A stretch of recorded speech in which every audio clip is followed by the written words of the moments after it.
In a parallel world known as Blue Star, the protagonist Mo Ran, along with all humanity, finds themselves thrust into a so-called survival game. Just as despair begins to envelop Mo Ran, the long-awaited boon of a traveler finally arrives. Each day, he is granted the extraordinary ability to bestow infinite characteristics upon a single item. Moreover, fortune smiles upon him as he unexpectedly acquires a mouse tank. Thus, Mo Ran finds himself holding a glass of red wine, savoring the cola within. He gazes through a panoramic view, witnessing the fierce onslaught from the divine outside. Upon glancing at the panel, he observes the limitless health, armor, and ammunition of his mouse tank. A charming smile graces his strikingly handsome visage. Is it possible that those outside haven't eaten? Put in some effort. Chapter 1. You know not the pain in my heart. Oh heavens, I feel my eyesight waning, for I cannot see the money in my wallet. In 2 lifetimes, having been impoverished in my past, I am destined to be poor again. Oh heavens, I am aware of my own handsomeness, yet you need not envy me. On a bustling street, a young man raises his arms high, eyes shut tight, lamenting his misfortunes to the heavens. His visage is remarkably handsome. With a mane of pristine white hair dancing in a breeze, he stands tall and proud, his appearance alone captivating those who happen to glance his way. His peculiar behavior naturally draws the attention of passers-by, sparking discussions. Look, that young man is so handsome. Indeed, his hair is white. Could be natural. He is striking, yet it seems his mind wanders. What a cruel twist of fate, such beauty accompanied by madness. The murmurs of the crowd inevitably reach the young man's ears. What? How dare you call me mad? You have never experienced my plight. How can you understand the turmoil within my heart? Listening to the chatter around him, Mo Ran feels an overwhelming surge of frustration. He opens his eyes, crimson irises fixated on the fading light of dusk.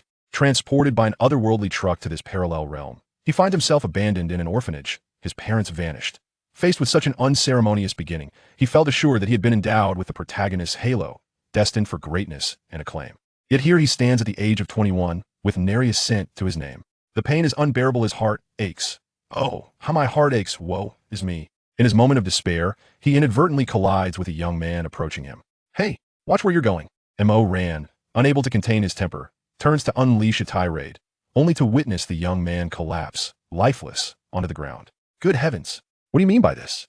Are you attempting to deceive me? In broad daylight, amidst the open sky, is there no law left? The unexpected fall of the young man startles Mo Ran, prompting him to step back in alarm. Yet, the young man lies still, devoid of any movement. What in the world? Is he dead? Mo Ran is utterly baffled by the scene before him. And just as he considers seeking assistance from those around him, he realizes that everyone nearby has similarly succumbed, collapsing to the ground as if struck by an unseen force. What is happening? What on earth is going on? As he observes the bewildering spectacle around him, a wave of dizziness washes over him, and he feels himself succumbing to unconsciousness. Mo Ran clutches his aching head, attempting to rise. Thud! A dull thump echoes as his head collides with an unseen object. Ouch! What in the world is happening? This sudden jolt jolts Mo Ran awake, and he begins to curse aloud. Where am I? What is this situation?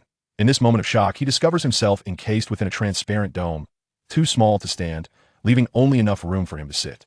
The dome is clear, revealing the surroundings outside. Is this a jungle? He realizes he is situated on a flat expanse of grass, surrounded by abundant trees and shrubs, with a wide asphalt road stretching endlessly before him. Where on earth am I? As he processes the absurdity of his environment, a voice from above resonates in the air, piercing through the confusion and reaching Mo Ran's ears. Chapter 2. The Universal Vehicle Survival Game. Greetings, dear ants, and welcome to this realm of despair. You shall remain trapped in this game, fraught with calamities and monsters. Will you succumb to hopelessness and weep, or will you exert every effort to forge ahead, perhaps uncovering a glimmer of hope for escape? Ha ha ha ha ha. Let me now elucidate the survival rules of this game world for you. The insignificant ants. 1. Each individual possesses but a single life, once lost. It signifies true death. Cherish your existence. 2. Every participant is entitled to a singular opportunity to draw a vehicle. Treasure your vehicle immensely, for it shall safeguard your well-being, yet you must also ensure its protection. 3. Should misfortune befall you and you lose your vehicle, those who possess theirs become your best prospects, provided you can seize the opportunity. 4. Each vehicle is intrinsically linked to its owner. If you cannot vanquish them, you shall be unable to claim their vehicle. Bear this in mind. 5. I shall reiterate. The vehicle you draw is of paramount importance. Without it, you risk losing everything, including your status as a player. Remember, your vehicle is crucial. It shall serve as your second life. 6. You will face not only perilous monsters, but also the harshest of weather conditions. Those ants unable to adapt shall meet with a tragic demise. 7. It is imperative that you continuously gather various resources to forge more potent weapons and armor, while also enhancing and upgrading your vehicle. These actions are vital for your survival. 8. Scattered throughout this game are numerous mysterious realms, teeming with bountiful rewards, yet also housing formidable beasts. Exercise caution whilst exploring, lest you lose your life within. 9. All weapons, armor, and vehicles possess durability. You must remain vigilant regarding their condition. They may sustain damage in the midst of combat, leading to your inevitable demise. 10. The scattered boxes are your primary means of acquiring resources. Yet you must proceed with utmost caution. They may contain either an abundance of resources or dangers that could prove fatal. 11. You may choose to form alliances with one another, significantly enhancing your collective strength. However, can you truly ascertain whether those beside you are worthy of your trust? 12. Alternatively, you may engage in mutual slaughter, seizing the resources of others. This is the swiftest path to advancement. For the weak face only the route to demise. 13. The central path offers relative safety, albeit with minimal resources. You may venture into the flanking areas where resources abound, yet unknown dangers lurk. Contemplate your choices carefully. In the game, there exists a global channel for communication, a regional channel for interaction, and a private channel for whispers. Naturally, there is also a marketplace for trading. Periodically, enjoyable mini-games will be introduced, the timing of which depends solely on my whims. I shall inform you of the game's content in the final half-day. Those who fail within the game shall have their existence eternally erased. This survival game does not accommodate the unfit. Those who are either very young or quite old shall not be admitted. The game has already addressed various audio and text issues, so there is no need to worry about communication and textual matters.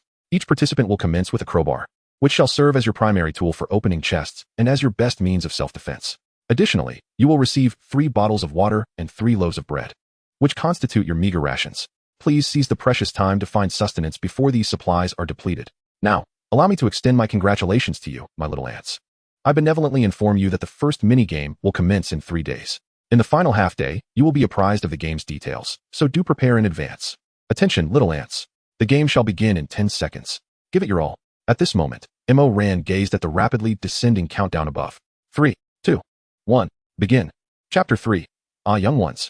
With the conclusion of the countdown, the protective shield enveloping Mo Ran vanished instantaneously. Simultaneously, 3 items materialized upon the ground before him. A red crowbar, 3 unlabeled bottles of mineral water, and 3 unlabeled loaves of bread. It appears these are the novice supplies. How miserly. Is there a fear of overindulgence leading to one's demise? Mo Ran silently scoffed at the meager offerings before him. However, despite his grievances, these items were indispensable. Mo Ran moved forward, preparing to bend down to collect the items. At that moment, an ancient voice resonated within Mo Ran's mind. Ah, greetings, dear Mo Ran. I sincerely apologize for the delay in contacting you. My network has been exceedingly sluggish. By the time you receive this message, you are likely already in your 20s, yes? I shan't keep you in suspense any longer. I have come to bestow upon you the perks of a transcendent being. First and foremost, I present to you the first perk, Infinity. You shall receive this once daily, granting one item the property of infinity. This will surely pave the way for your prosperity. Next, I offer you an additional gift, Danger Perception, which will alert you at the moment of impending peril. Moreover, there is the X-ray vision, allowing you to see the inner workings of an object merely by squinting. I must advise against excessive peeping, however. Lastly, I shall grant you a small token of luck, enhancing your fortune just a tad.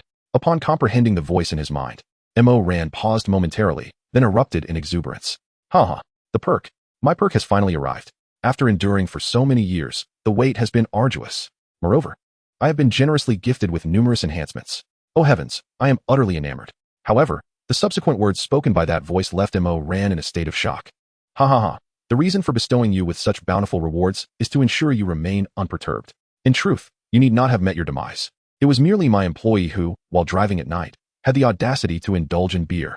One moment of inattention led to your untimely fate. But fret not, for I have dealt with him severely and deducted a significant portion of his wages. Thus, these splendid gifts are meant to pacify you. I also extend my heartfelt congratulations on your rising career and burgeoning prospects. That is all I wish to convey. Farewell. As the final words echoed in Mo Ran's mind, the corners of his mouth, once smiling, gradually returned to serenity. Silence enveloped him, a silent roar within.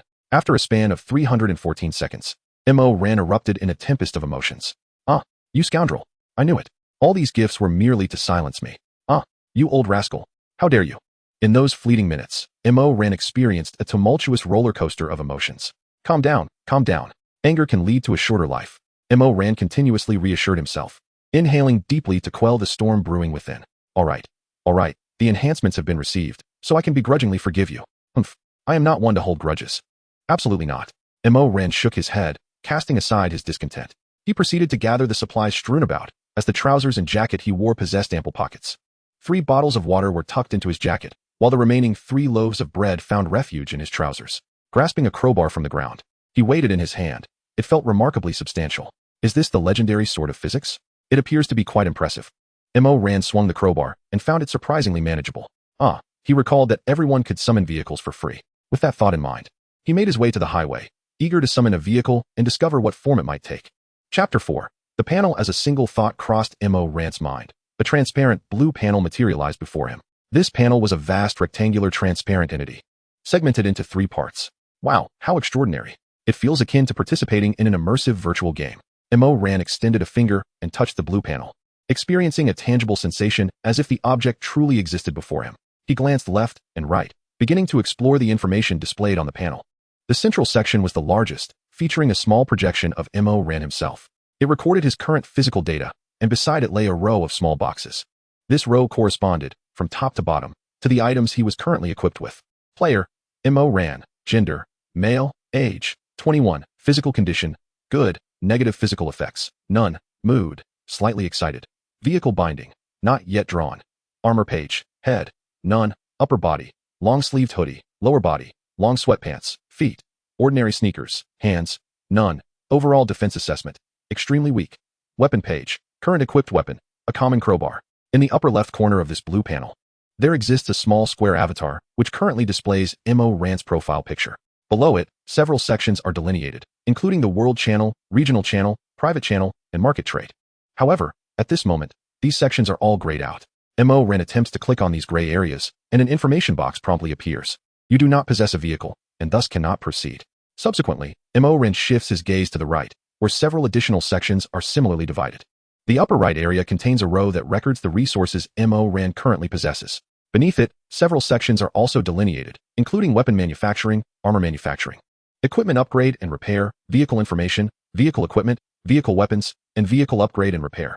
These sections too are grayed out, and Mo Ran clicks on one. The familiar information box reappears before him. It is no wonder that vehicles are deemed crucial. Once one loses a vehicle, these functionalities become inaccessible. Clearly, vehicles are the essence of this game, rightfully considered a second life. Contemplating this notification, a serious expression crosses Mo Ran's face. He resolves to draw a vehicle first, as that would unlock all these functionalities. Uncertain of what vehicle he might acquire, he silently hopes for something impressive. With this thought in mind, Mo Ran does not hesitate and clicks to draw a vehicle. Would you like to draw a vehicle? Yes, no. A new page materializes, and Mo Ran promptly clicks yes. Vehicle drawing in progress. The drawing panel appears, accompanied by an electronic sound resonating in his mind. As he observes this page, Mo Ran can't help but feel a surge of tension. Give me something extraordinary. The absolute best in the game. Uniquely powerful. It must possess overwhelming firepower and formidable armor. With clenched hands and eyes tightly shut, he begins to repeat this mantra in his mind. Though uncertain of its efficacy, he seeks solace in the psychological comfort it provides. Vehicle drawing in progress. Suddenly, the panel before him begins to tremble, the text warping unexpectedly. Fragments and static seem to dance across the entire panel, as if it were being interfered with. Yet, in this moment, Mo Ran remains oblivious to the panel's current state, his eyes still closed. Has it really been several seconds? Why is there no response? Does it truly take this long? After waiting for a while, Mo Ran hears no new information. As he prepared to open his eyes, an electronic synthetic voice resonated within his mind. Chapter 5. Mouse-type Super Heavy Tank. Vehicle extraction successful. The vehicle you have acquired is unique. Listening to this electronic voice echoing in his head, Mo Ran immediately opened his eyes in bewilderment. What is this? This name seems strangely familiar. I feel like I've heard it somewhere before. Gazing at the English name, Mo Ran was suddenly struck by a profound sense of familiarity. He seemed to recall having heard it, yet at that moment, the specifics eluded him. Just then, a shadow suddenly engulfed Mo Ran. As he pondered with his head lowered, he quickly looked up. What? No way. This is it. I knew this name sounded familiar. Is this not the mouse-type Super Heavy Tank? Upon realizing what lay before him, Mo Ran was instantly taken aback, stepping back in shock. His pupils constricted violently, reflecting a colossal machine. It was a behemoth measuring 14 meters in length, 367 meters in width, and 366 meters in height. Atop this massive vehicle, a gigantic cannon stood firmly. The entire structure was predominantly gray, exuding a sense of historical gravitas under the sunlight. Am I truly not dreaming? It's the mouse type. It really is the mouse type. Mo Ran, in disbelief. approached and extended his hands to caress its surface. The cold, hard texture conveyed a reality to him. It is real. It is indeed real. Wow. Hooray. I am truly touching the authentic mouse type for the first time. Mo Ran erupted with joy, leaping in place like a child in their 20s. At that moment, an electronic synthetic voice echoed throughout the game. Congratulations to player Mo Ran for acquiring the only unique vehicle in the game. Let us warmly congratulate him. Additionally, he is awarded an extra gift, a vehicle auxiliary module treasure chest. Let us extend our congratulations. This voice transformed into subtitles, scrolling across Mo Ran's panel. The announcement jolted him from his excitement. Upon looking up, he beheld the scrolling text. What? You call this congratulations? You are inviting trouble upon me. Mo Ran's lips twitched as he observed the scrolling subtitles. This is clearly intentional. They are making sure everyone knows. In the next moment, a uniquely designed golden treasure chest slowly materialized. Mo Ran extended his hands to catch the chest that floated in midair. Its design appeared quite novel, and it felt somewhat light, as if it contained nothing. Shaking the chest up and down, he heard not a single sound emanate from within. Never mind. Let me first explore the interior of the mouse type. I'm uncertain of its appearance, and whether it differs from my previous life. For in this parallel world of Blue Star, I have never heard of such a tank. In this parallel world, tanks as a concept do not exist. With the treasure chest clasped in his left hand, Mo Ran bent down to pick up a crowbar from the ground, beginning to circle around the exterior of the tank. Ah, this panther tank appears somewhat different. Why is there no entryway on the exterior? The surface is smooth and seamless, as if it were a singular entity. Mo Ran found himself perplexed, unsure of how to proceed. Just as he turned to the rear, a faint metallic sound resonated. Though subtle, his keen senses detected it. Clang. Mo Ran swiftly turned to investigate, only to discover a rectangular indentation emerging on the steel armor behind him. Subsequently, that section of the armor sank slightly and slid aside, revealing a sudden entrance leading within. Goodness, an inconspicuous automatic door? Did the Panther model possess such a feature? Staring at the newly revealed opening, Mo Ran was taken aback. Could it be that this tank diverges from my understanding? As he gazed at the entrance, a mix of anxiety and exhilaration surged within him. I must explore.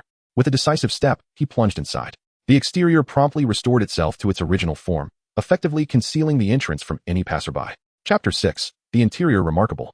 It seamlessly integrates with the steel armor. No one would suspect this is an entryway. Watching the entrance close slowly, Mo Ran felt an exhilarating thrill. Click. A sound echoed as bright white lights dispelled the darkness. Under this illumination, he could finally discern the internal structure. The space measured approximately 25 square meters, akin to a modest room. 2 light strips adorned the ceiling, casting their glow throughout. The surrounding floor and walls were starkly devoid of any furnishings, pristine and empty. At the far end, a pilot seat awaited. The seat, a rich brown hue, appeared to be crafted from genuine leather. To its right, a long lever seemed to control forward and backward movement. Before it lay a console, resembling a desk embedded within the wall, utterly bare save for a central steering wheel reminiscent of a racing car. Below the console, 2 pedals rested closely together. Above the control panel, a rectangular observation port was situated. Moreover, an apparatus akin to a periscope descended from above. What is happening? Observing his surroundings, Mo Ran stood frozen in disbelief. No, this layout cannot belong to a Panther tank. What is going on? He cautiously approached the control panel, bewildered by the unfamiliar setup. Suddenly, clarity struck him. Of course, operating a Panther tank typically requires a crew of at least 6, yet here he was, alone. Could it be that, in this world devoid of tanks, this vehicle cannot truly be classified as a Panther? With this realization, Mo Ran's confusion began to dissipate. Observing the chair, Mo Ran sat down with a thud. Wow, this feels incredibly comfortable. Could it be made of genuine leather? Instantly taken aback by the chair's luxuriousness, Mo Ran's hands caressed its surface with delight. This seems to be some kind of vehicle equipment module, capable of unlocking various gear related to vehicles. His gaze shifted to the treasure chest resting on the console, and he promptly lifted it. Watch me unveil the gold. Rubbing his hands together, Mo Ran eagerly opened the chest. In an instant, a cascade of golden light erupted from within, dazzling him to the point of squinting. No way, it really did yield gold. Witnessing the radiant golden glow, Mo Ran couldn't help but exclaim a traditional expression of astonishment. However, the blinding light soon began to fade away, revealing a dull black rectangular box that fell into Mo Ran's embrace. What is this? A black brick? Staring at the object in his hands, Mo Ran was momentarily bewildered. Yet, almost immediately, information about the object appeared before him. Vehicle Module Artificial Intelligence Assistance System. Would you like to equip it onto the vehicle immediately? Yes. No, artificial intelligence is indeed a remarkable creation. The very name sounds impressive. Without hesitation, Mo Ran selected yes. Following his choice, a new panel materialized before him. Please select the type of artificial intelligence. Practical type, equipped with a series of functions such as attack, reconnaissance, and reporting. It is your most powerful assistant. Though its voice is cold and devoid of emotion, glamorous type, capable of singing, dancing, playing basketball, engaging in conversation, and lulling you to sleep. It possesses an incredibly sweet voice, making it the ideal companion to alleviate loneliness, but it lacks any other capabilities. Chapter 7. The Artificial Intelligence Mouse. Gazing at the two options, Ran shows practicality without a moment's thought. What use would he have for a decorative figure that merely alleviates loneliness? For a man like Ran, a staunch realist, loneliness is merely the solitude of the strong, an unparalleled glory. With a swift motion, the module transformed into shimmering specks of white light and dissipated. Shortly after, an emotionless electronic synthesized voice echoed. Greetings, Master. I am your artificial intelligence assistant. Please provide me with a name. Listening to this voice, Ran began to ponder. This should be akin to a mouse-type tank, so I shall name it Mouse. What a genius I am at naming. From this day forth, you shall be called Mouse, and please refrain from calling me Master. Refer to me as Commander instead. He declared. Before long, the artificial intelligence relayed a message. Understood, Commander. Mouse is now ready for action. You may issue commands at any time. Satisfied, Ran nodded approvingly. Mouse, report the current status of the vehicle. As soon as Ran finished speaking, Mouse promptly transmitted the information. Understood, Commander. Here is the vehicle's information. The equipped weaponry includes 128mm main cannon, 175mm coaxial secondary cannon. The available ammunition is as follows. Main cannon ammunition, 60 rounds. Secondary cannon ammunition, 200 rounds. The vehicle's armor data is as follows. Turret frontal armor, 240. Turret side armor, 210. Turret rear armor, 210.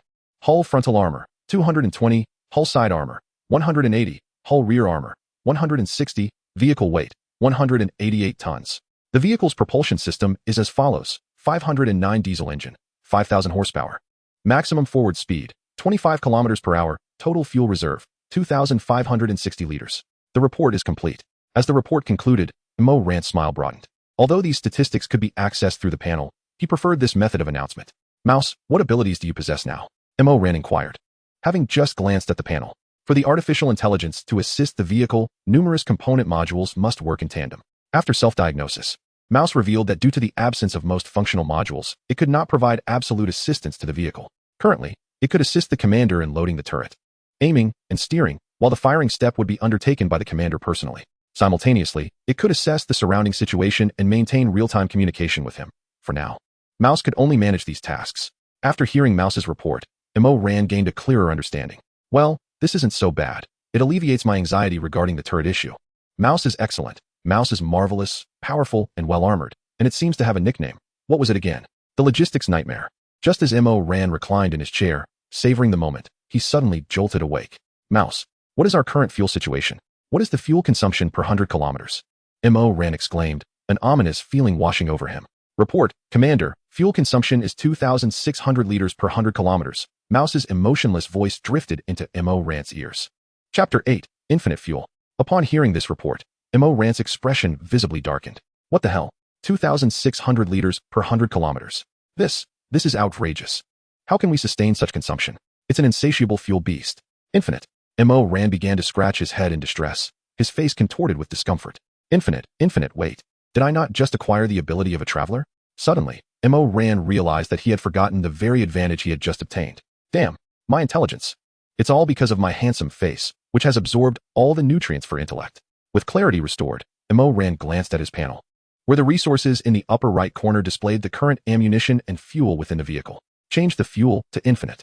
Ran shouted, fixated on the fuel quantity. Then, to his astonishment, the figure of 2,560 liters began to fluctuate. No way. It really can. It has truly become infinite. Ran could scarcely believe his eyes, rubbing them repeatedly as he opened and closed the interface multiple times. The section marked for fuel persistently displayed the infinity symbol, revealing no changes whatsoever. Ha ha ha. Incredible. Woohoo. Ran exclaimed, jumping in excitement, unable to contain his joy. He had acquired a vehicle, and the chat channel had been unlocked as well. Perhaps it was time to familiarize himself with the current state of players and the vehicles they had obtained. With that thought in mind, Ran promptly clicked on the regional channel. Upon entering, he was met with a flurry of rapidly scrolling messages. Where's this place? Why have I been brought here? Is there anyone who can help me? Please take me away from this place. I can offer you boundless wealth. I was supposed to be executed today, and yet here I am in this game. Ha ha ha. This is fantastic. I no longer have to work. I'm free from the 996 grind. Long live this game. Is this truly what one would call a vehicle? My entire ride is in shambles. And yet it still runs. Up above, my condition is far superior. Their vehicle is not as dilapidated, albeit it contains nothing but the most rudimentary of amenities, lacking even a radio. Just moments ago, I stumbled upon a box on the road, and to my astonishment, it contained 5 bottles of mineral water. The messages continued to scroll by at an astonishing pace, but Ran managed to glean a wealth of information. The players here were indeed a mixed bag. Some were terrified while others were exhilarated, and a few appeared to be seasoned veterans. Ran took note of several messages detailing individuals with nefarious backgrounds. Yet, some had adapted, already beginning to search for supplies. Naturally, Ran also observed numerous announcements of resource acquisitions. As he continued to browse, one particular message caught his attention. Ha ha ha. My luck is extraordinary. I've just drawn a new style off-road machine gun vehicle, equipped with a mounted machine gun that holds 1,000 rounds. While the interior is quite barren, the presence of this weapon instills a profound sense of security. Ha ha ha. This proclamation came from a man named Zhang Tian, whose profile depicted a man of strong character. Beneath his post, many expressed their envy, with some even seeking to form a team with him. This individual certainly had remarkable fortune. An off-road machine gun vehicle was considered a formidable asset in this parallel world. However, it appeared that his vehicle had been modified, retaining only its propulsion and weapon systems. In this parallel realm, there were no tanks. Instead, various vehicles were outfitted with powerful weaponry, and such armed vehicles were referred to as battle cars. Chapter 9. The First Roar of the Mouse. After perusing the regional and world channels for a while, Ran synthesized several key pieces of information.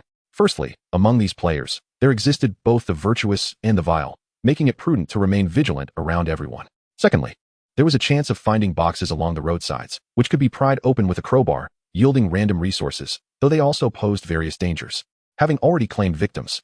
The third point is that resources along the roadside can be collected, provided one possesses the appropriate tools. The fourth point states that the creation of items necessitates the gathering of relevant blueprints, after which resources may be collected for manufacturing. The fifth point elucidates that market transactions occur on a barter system, where both parties place their items on a platform, which facilitates the exchange. The sixth point reveals that the vehicles drawn by individuals are predominantly in a state of disrepair, with only a few fortunate souls acquiring vehicles of decent quality. However, without exception, all vehicles have been simplified to retain only their propulsion systems, with some retaining weaponry. The seventh point, which excites Ran the most, is that the ammunition and fuel within the vehicles are considered items in their own right, allowing them to be separated and traded in the market. Ha ha ha. It seems I have stumbled upon a path to wealth, Ran exclaimed, gazing at her seemingly infinite fuel, rubbing her hands together in anticipation. However, the priority was to embark on a quest for resources. She had yet to experience the thrill of driving the mouse tank.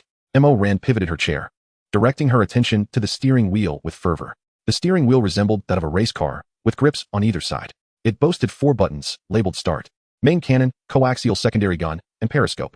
Ran secured the seatbelt beside her chair, fastening it tightly. Here we go. Let out your first roar in this world.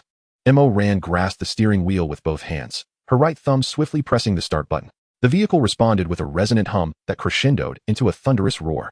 With a booming sound that echoed like a furious beast, the exhaust ports on either side of the vehicle expelled a fierce cloud of black smoke. Woohoo! It's alive! Ran cheered excitedly, pulling the long lever on her right forward. She pressed down on the far right pedal with her foot, and then stomped down hard. The diesel engine erupted with an even more intense roar, and the mouse tank began to move slowly. The two 1,100 tracks began to shift across the ground, producing a jarring metallic, grinding noise. Wow, I'm actually driving a tank. Who among my family can comprehend this? I've commandeered a mouse tank all by myself. Ran exclaimed joyously, peering through the rectangular observation port before her. She could clearly see the surroundings and the scenery moving past her on either side. Mouse, scout the area for me, and notify me immediately if you spot any wooden crates, Ran instructed while maneuvering the mouse tank. Understood. I will keep a lookout within a visible range of 1,000 meters, the emotionless electronic synthesized voice of Mouse responded. As the mouse tank accelerated forward, it gradually stabilized at a speed of 30, though on the smooth asphalt road, this pace still felt sluggish. With a better engine or additional equipment in the future, who knows how fast it could go. Ran continued to drive the mouse tank while observing the vehicle's information displayed on the panel. Chapter 10. Artillery Fire. The trading market has begun to yield items, yet the peculiarities of these individuals are quite astonishing. Trading a stone for a bottle of water is utterly nonsensical. Ran skillfully maneuvered the mouse, one hand sifting through the market channel. Report, Commander.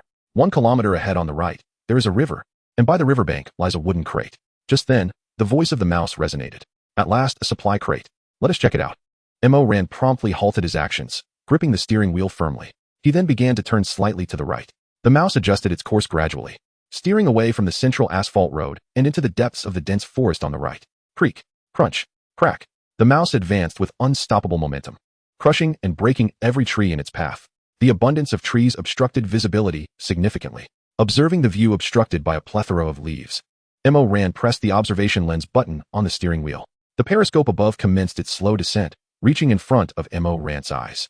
Ah, this is splendid. It allows for a greater range of sight, and with just a slight turn, I can rotate it left or right. As Ran piloted the mouse, he intermittently adjusted the periscope. Before long, the last tree was crushed, and Ran successfully arrived at the riverbank, where he spotted a wooden crate standing firmly in place.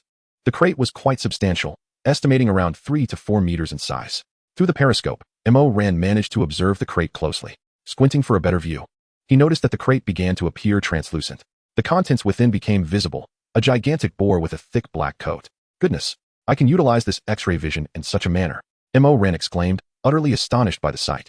The presence of a wild boar within the crate was alarming. Its size suggested that even an adult man would be no match for it. Gazing at the wild boar inside the crate, Ran felt an overwhelming sense of relief. Thankfully, he possessed the ability of X-ray vision. Otherwise, approaching it recklessly would have likely resulted in dire consequences. Engaging the boar was out of the question, so it would be prudent to test the cannon's might from a distance. With this thought, excitement surged within him. Mouse, aim the coaxial secondary cannon at that crate. After careful consideration, Ran resolved to utilize the secondary cannon. The noise generated by the main cannon could be excessively loud, and he preferred to remain inconspicuous. The mouse complied, beginning the aiming process. The massive turret rotated slowly, aligning itself with the crate. The coaxial secondary cannon adjacent to the main cannon adjusted its aim, focusing on the crate before them. Commander, the coaxial secondary cannon is fully aimed. You may fire at any time. The mouse's voice soon followed. All right, prepare for a cannon blast. Ran shouted, swiftly pressing the button for the coaxial secondary cannon. Boom. A resounding blast echoed as the 75mm caliber secondary cannon unleashed a brilliant flare of fire. A shell hurtled forth, shattering a distant wooden crate in the blink of an eye. Inside, the wild boar met a swift demise, reduced to a heap of flesh. In no time, the scattered remnants of meat and would transformed into several pieces of pork and a few planks. The resounding blast of the 75 caliber was unexpectedly deafening. I suppose earplugs will be necessary. Ran covered his ears, astonished by the cannon's volume. After a brief respite, he regained his composure. Mouse, scout the surroundings for any lurking dangers, he commanded. Dismounting from his seat, Ran noticed the pieces of pork and wood scattered about. He intended to venture outside to collect them, but decided to have Mouse conduct a thorough sweep first. After all, safety was paramount, and vigilance was essential. Mouse understood and commenced scanning the environment. Chapter 11. A moment of respite. Before long, Mouse's voice crackled through again. Report to the commander. All is normal within a 1,000-meter radius. Very well, maintain your reconnaissance and notify me immediately of any developments. Understood, Commander. As Ran moved to the rear, the steel armor before him slowly shifted aside. The external light streamed in, and he stepped through the exit into the open air. His feet touched the ground, and he successfully emerged outside. The sun overhead had begun its descent towards the west, casting a gentler light than before. It had been nearly noon when he arrived, yet now it was already past 2 o'clock. Glancing at the slanting sun, and then at the time displayed on his panel, Ran couldn't help but muse how time had slipped by unnoticed. Nevertheless, he remained focused on his purpose for venturing out. Circumventing Mouse, he approached the neatly cut pieces of pork and the wooden planks. The meat was remarkably uniform, reminiscent of something out of an animated film. Holding the oval-shaped, perfectly sized, and plump piece of pork in his hand, Ran marveled at the sight. It was his first encounter with such exquisite meat. There were 5 pieces of pork and 6 planks in total scattered on the ground. Suddenly, he noticed a small cave nearby. Raising his gaze, he spotted a recess in the mountainside ahead of the river. Ran approached cautiously, discovering that the cave was not very deep, yet it offered ample space.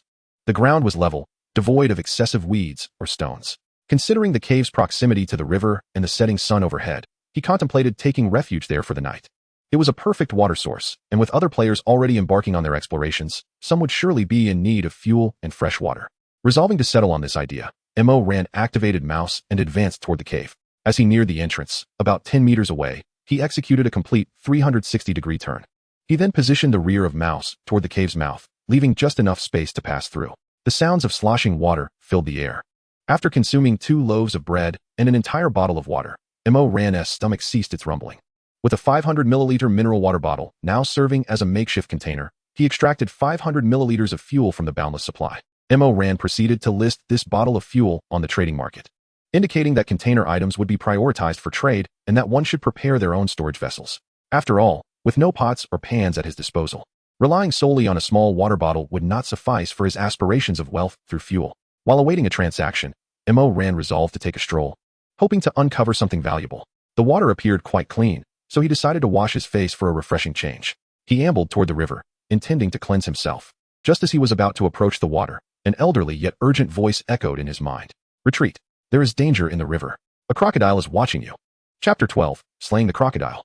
Wow. What the who is there? The sudden voice startled Mo Ran, prompting his body to instinctively withdraw from the river. This voice, was it not that of the old lantern spirit? Recognizing the familiar tone, Mo Ran realized it was the so-called danger warning. Though he found it perplexing that it would use the old spirit's voice. Feeling somewhat speechless, he pondered how to express his incredulity. Nevertheless, the warning about a crocodile piqued his curiosity. Squinting, he peered into the river and, indeed, spotted a crocodile. However, it was rather small, approximately a meter long. Still, a bite from it would undoubtedly be detrimental. Observing the motionless creature lurking in the water, Mo Ran sighed in relief, yet felt a sense of trepidation. He needed to devise a plan to dispatch the crocodile. Otherwise, he wouldn't dare approach the water to fetch more. Scanning his surroundings, he noticed a long, sturdy branch nearby, about 3 to 4 meters in length. This will do, he thought, contemplating whether he could lure the crocodile out. Grasping the branch, he gently extended it into the water, prodding the crocodile's snout. Enraged, the crocodile lunged forward to bite. The once calm river erupted into turmoil. White waves crashing against the shore. Half of the crocodile's head emerged above the surface, its eyes menacingly fixed on Mo Ran. After a tense standoff, the crocodile slowly retreated into the depths. I'll jab it again, Mo Ran exclaimed, thrusting the branch once more, this time directly into the crocodile's eye. The creature let out a furious roar, bursting out of the water in a fit of rage. However, it was met with Mo Ran's relentless strikes from the branch. With each blow, he gradually retreated, while the crocodile, humiliated by the continued assault, lost its composure. It surged from the water, inching closer to Mo Ran on the shore. Having successfully drawn the crocodile away from the river, Mo Ran began his relentless strikes, encircling the creature as he continued to deliver blows. As the body gradually approached the crocodile, preparing for a lethal strike, the enraged creature relentlessly snapped at the branches, reducing them to mere splinters under the relentless assault of Mo Ran. When the distance became sufficiently close, Mo Ran seized the moment. As the crocodile gaped its jaws once more, he forcefully thrust the branch in his hand deep into its mouth. The suddenness of this act left the crocodile momentarily stunned. The entire branch lodged deeply in its throat. The crocodile began to writhe in agony, desperately attempting to dislodge the stick from its mouth. Mo Ran swiftly maneuvered behind, drawing the crowbar from his waist. With one hand gripping the curved end and the other firmly clutching the body of the crowbar, he aimed the pointed end downward and lunged at the crocodile. Die, you beast! With a determined step forward, he drove the crowbar down with ferocity. A sickening sound pierced the air as the sharp tip penetrated the skin of the crocodile's neck. A thunderous roar erupted in response to the searing pain, prompting the crocodile to thrash wildly in a frenzy. Mo Ran stepped forward, forcefully pressing down on the crocodile's jaws, compelling it to close its mouth. The crocodile possesses immense biting strength, yet its opening power is feeble, a note to remember for future encounters. Then, the crowbar began to thrash violently within, wreaking havoc on the internal tissues. Remarkable, though it may be small, it certainly puts up a fight. Mo Ran exerted even greater pressure on the crocodile, intensifying his grip. After several minutes of fierce struggle, the crocodile's body finally succumbed to exhaustion, ceasing its thrashing. Only when the creature's form faded into a mere white speck on the ground, leaving behind several items, did Mo Ran exhale deeply in relief. Chapter 13. The first transaction few. Finally resolved the issue, successfully dealt with this creature for the first time. And I must admit, it is quite exhilarating. Mo Ran took several deep breaths to calm his wildly beating heart and turned his gaze to the items scattered on the ground. There were 4 items in total: 3 pieces of crocodile meat, 12 crocodile teeth, 1 crocodile skin, and a rolled-up blue parchment. What could this blue item be? Among the 4, the blue object stood out most prominently. Mo Ran picked it up from the ground and slowly unfurled it. Water purification collector. Learnable. Required materials for construction: 1 empty water bucket, 10 wooden planks, 5 charcoal, 3 cloth, 2 iron sheets. It can continuously collect moisture from the air, producing 1 liter of water every 6 hours. Upgrades can enhance efficiency. To his astonishment, it was a blueprint. Gazing at the contents on the blue parchment, Mo Ran couldn't help but exclaim in surprise. Without hesitation, he swiftly initiated the learning process. The blue blueprint gradually vanished, and a new crafting option appeared on the manufacturing page. How fortuitous. I had intended to gather more containers to carry additional water, but it seems this concern has been addressed. It appears I will need a box. Having so many materials strewn across the ground is rather unsightly. Observing a pile of materials stacked in the corner, Ran committed this task to memory. Given that I currently possess an ample supply of meat, it would be delightful to roast a few pieces, especially as my appetite has begun to stir. With this thought in mind, Ran ventured outside to gather some firewood, bringing it all back to the cave. After neatly stacking the wood, she was about to ignite a fire when a thought struck her. How could she light the fire without any means to do so? Realizing her oversight, Ran felt a tinge of foolishness. Perhaps a visit to the market would yield some ignition tools. She might also inquire about the trade of gasoline. Seated upon a stone in the cave, Ran began to peruse the trading market. As the market opened, several messages flooded in, all from players eager to trade fuel with her. While the number of buyers was somewhat limited, it wouldn't be long before more would appear. Ran started to sift through these requests, intending to select the most advantageous one for a transaction. Among the offers, one individual proposed to exchange 2 empty bottles for fuel. How cheeky. Ran promptly blocked this person to preserve her mood. Ultimately, amidst the array of trade requests, she chose one from a person named Wu Kai. His offer was particularly appealing: a large iron barrel of 200 liters and 2 18-liter water buckets. Altogether, this amounted to a container capacity of 236 liters. Quite satisfactory, indeed. This was the most advantageous trade among all. Ran swiftly agreed to the transaction. You have agreed to the trade request. You have acquired 1 large iron barrel, 200 liters, and 2 water buckets, 18 liters each. You have lost 500 milliliters of fuel within the trading market. The items were exchanged. The 3 items gradually materialized within the cave, while the 500 milliliters of fuel in the water bottle slowly vanished. On the other side, a somewhat plump man was seated in a dilapidated bus. Though not tall, his face bore an endearing simplicity, and his clothes were marred with dirt and various stains. Surrounding him was a collection of items, which he was methodically listing on the trading market. I am truly fortunate to have discovered such a vast dump. It has yielded a treasure trove of valuable items, and trading these will surely provide substantial resources. Beside him lay a growing pile of goods acquired through exchange. Chapter 14. The Start of Prosperity. Ran lifted the large iron barrel with both arms and carried it inside.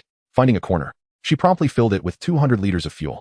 The fuel would be listed for trade tomorrow. Calculating the time, a fully fueled vehicle could travel for 6 to 8 hours at most, and it was certain that many would be in urgent need of fuel by then. Resolute in her decision, Ran took the 2 18-liter water buckets and headed outside. She resolved to fill them with water and then trade them in the market. After all, everyone starts with only 3 bottles of water, and after such a long journey, it is inevitable that some are running low. Gurgle, gurgle, gurgle. Ran leisurely sat in the driver's seat, beginning to browse the regional channel. As the channel opened, a plethora of scrolling messages flooded his vision. Zhang Hao, how disgusting can you be? How dare you charge such a high price for such filthy water? Zhang Hao, get out here. I have a stomach ache from drinking your water. 100 milliliters of dirty water for 10 units of materials. Can your heart be any darker? The regional channel was rife with insults, as all players fervently condemned a person named Zhang Hao. What is going on? Why is the regional channel filled with curses? Ran, just having entered, was bewildered by the torrent of vitriol. After scrolling up, he grasped the situation. It turned out that this man named Zhang Hao had found a water source, unfortunately tainted and utterly polluted. Yet, he still listed it at an exorbitant ratio of 110, provoking the ire of countless players.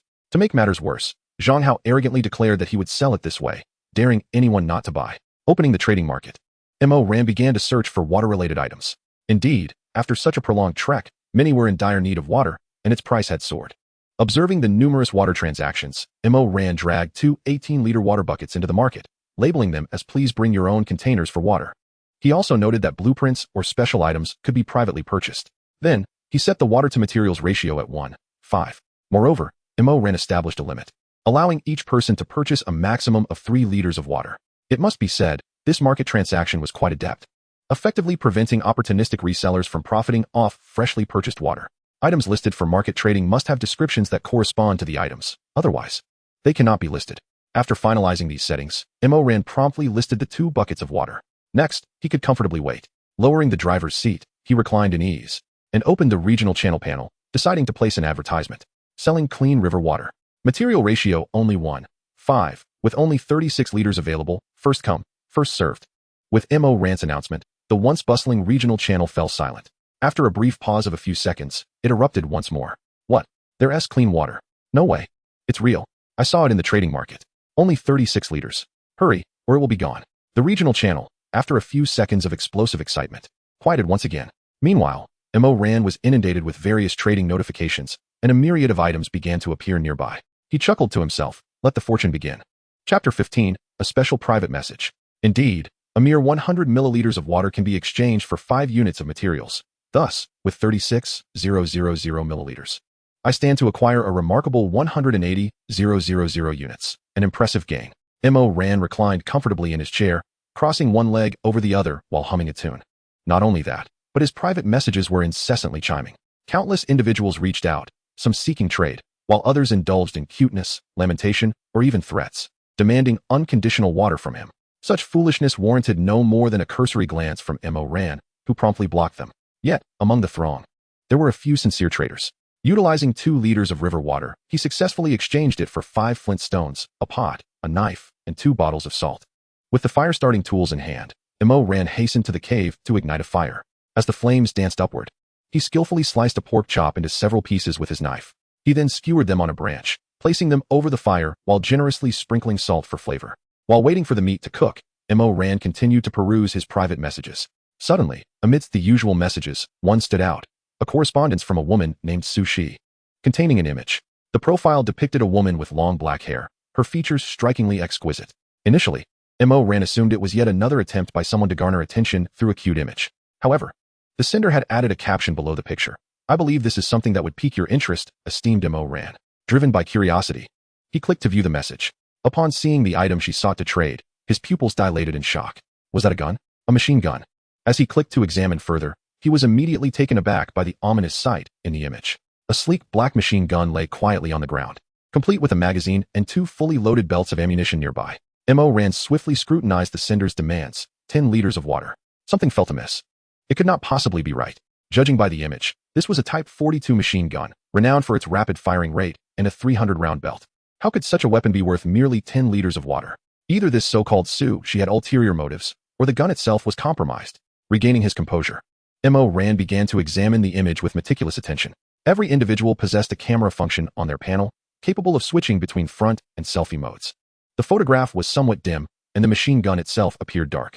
However, upon closer inspection, he discerned unusual details on the weapon. It seemed to be severely damaged, with protruding particles resembling dirt, while the ground bore remnants of fine, black soil. Let me see what trickery you are attempting. With a scoff, Mo Ran proceeded to type a response. Such a fine weapon, why would you wish to sell it? Would it not be wiser to keep it for yourself? After composing his message, he clicked send. As I am a woman, I am utterly unfamiliar with the use of firearms. Soon, a message arrived from Sushi. Upon reading the message, Mo Ran momentarily fell into silence. Chapter 16, Sushi indeed. For a woman, this serves as a very compelling rationale. Could you please list the firearm on the trading page? I wish to inspect its condition, Mo Ran typed. If the description of the item does not align with the actual product, it cannot be listed. Thus, Mo Ran had no intention of engaging in a protracted debate. She merely awaited the other party's subsequent reaction, which would be quite telling. Mo Ran's words plunged the other party into a quandary. Observing this scene, Mo Ran had already formed a rough judgment. Sighing, she decided to be forthright. Let us dispense with the pretense. I will speak plainly. Taking a breath, she typed. A fully loaded machine gun, accompanied by 2 chains of 300 rounds each, and you expect me to part with 10 liters of water? It is truly difficult for me to believe that there are no issues with this firearm. As Mo Ran sent this message, Sushi fell into silence as well. On the other side, within a partially collapsed house, a strikingly attractive woman gazed at the messages on her panel. Indeed, this player named Mo Ran is extraordinary. My judgment of character has proven to be quite accurate. A smile crept across Sushi's lips as she contemplated the message. Sushi, there is nothing else in this house apart from what we just found. A short-haired woman emerged from an adjacent room. Her curvaceous figure and exquisite features captivating at first glance, evoking a refreshing allure. Sushi, what are you grinning about all by yourself? Anin remarked as she noticed Sushi's beaming expression. Anin, I have made contact with that player named Mo Ran, Sushi replied, turning to share her excitement. Mo Ran, the player mentioned in the announcement? You've reached him? Let me see, Anin exclaimed, rushing to Sushi's side. Oh my. Mo Ran is extraordinarily handsome, and his hair is white. His eyes are red. Could he possibly be of mixed heritage? Anin exclaimed in astonishment, staring at Mo Ran's avatar on the panel. As she delved into the chat history between Sushi and Mo Ran, Anin's expression shifted. Sushi, you're quite the schemer. This gun has only 3 durability left, which can only be deemed a useless weapon, and yet you're using it to bait him. However, Mo Ran is rather astute. He managed to discern the issues with the firearm, and then remarked, glancing at Sushi. Of course, I will be honest with him. Someone as remarkable as he is, I shall not let slip away, Sushi declared, her delicate tongue licking her lips. Hey, I say, dear sister, you're not actually smitten with him, are you? resorting to such a clumsy excuse? Anin retreated from Sushi, sensing a playful mischief. Looks like you're itching for trouble. Sushi shot in a sidelong glance before beginning to send another message. Suddenly, Sushi's message appeared. I apologize for the unconventional manner of our introduction. My name is Sushi. Let us formally get acquainted. As she gazed at the message, Ran's lips twitched slightly. All right, fishing is it? I do not wish to engage further. Just tell me if you are selling that gun and the ammunition. If not, I shall take my leave. Upon reading Ran's message, Sushi felt a similar twitch at the corner of her mouth. The gun had only 3 durability left, rendering it nearly useless. Chapter 17, the Type 42 machine gun. 3 durability? So low, it can indeed be deemed a scrap weapon. You may list it. I shall take this gun and those 2 bundles of ammunition. Are you certain you want this gun? With only 3 durability left, it is practically a worthless item. Yes. If you choose not to sell it, then so be it. On the other side, Ran hastily completed the transaction, fearful that Sushi might reconsider. You have received 10 liters of clean river water. You currently do not possess a container for storage. Wow, could it be? He truly purchased that broken gun. And he received 10 liters of water just like that? Where did all this water come from? Anin, witnessing the transaction notification, was instantly taken aback. He must have found a river. The notification indicates river water.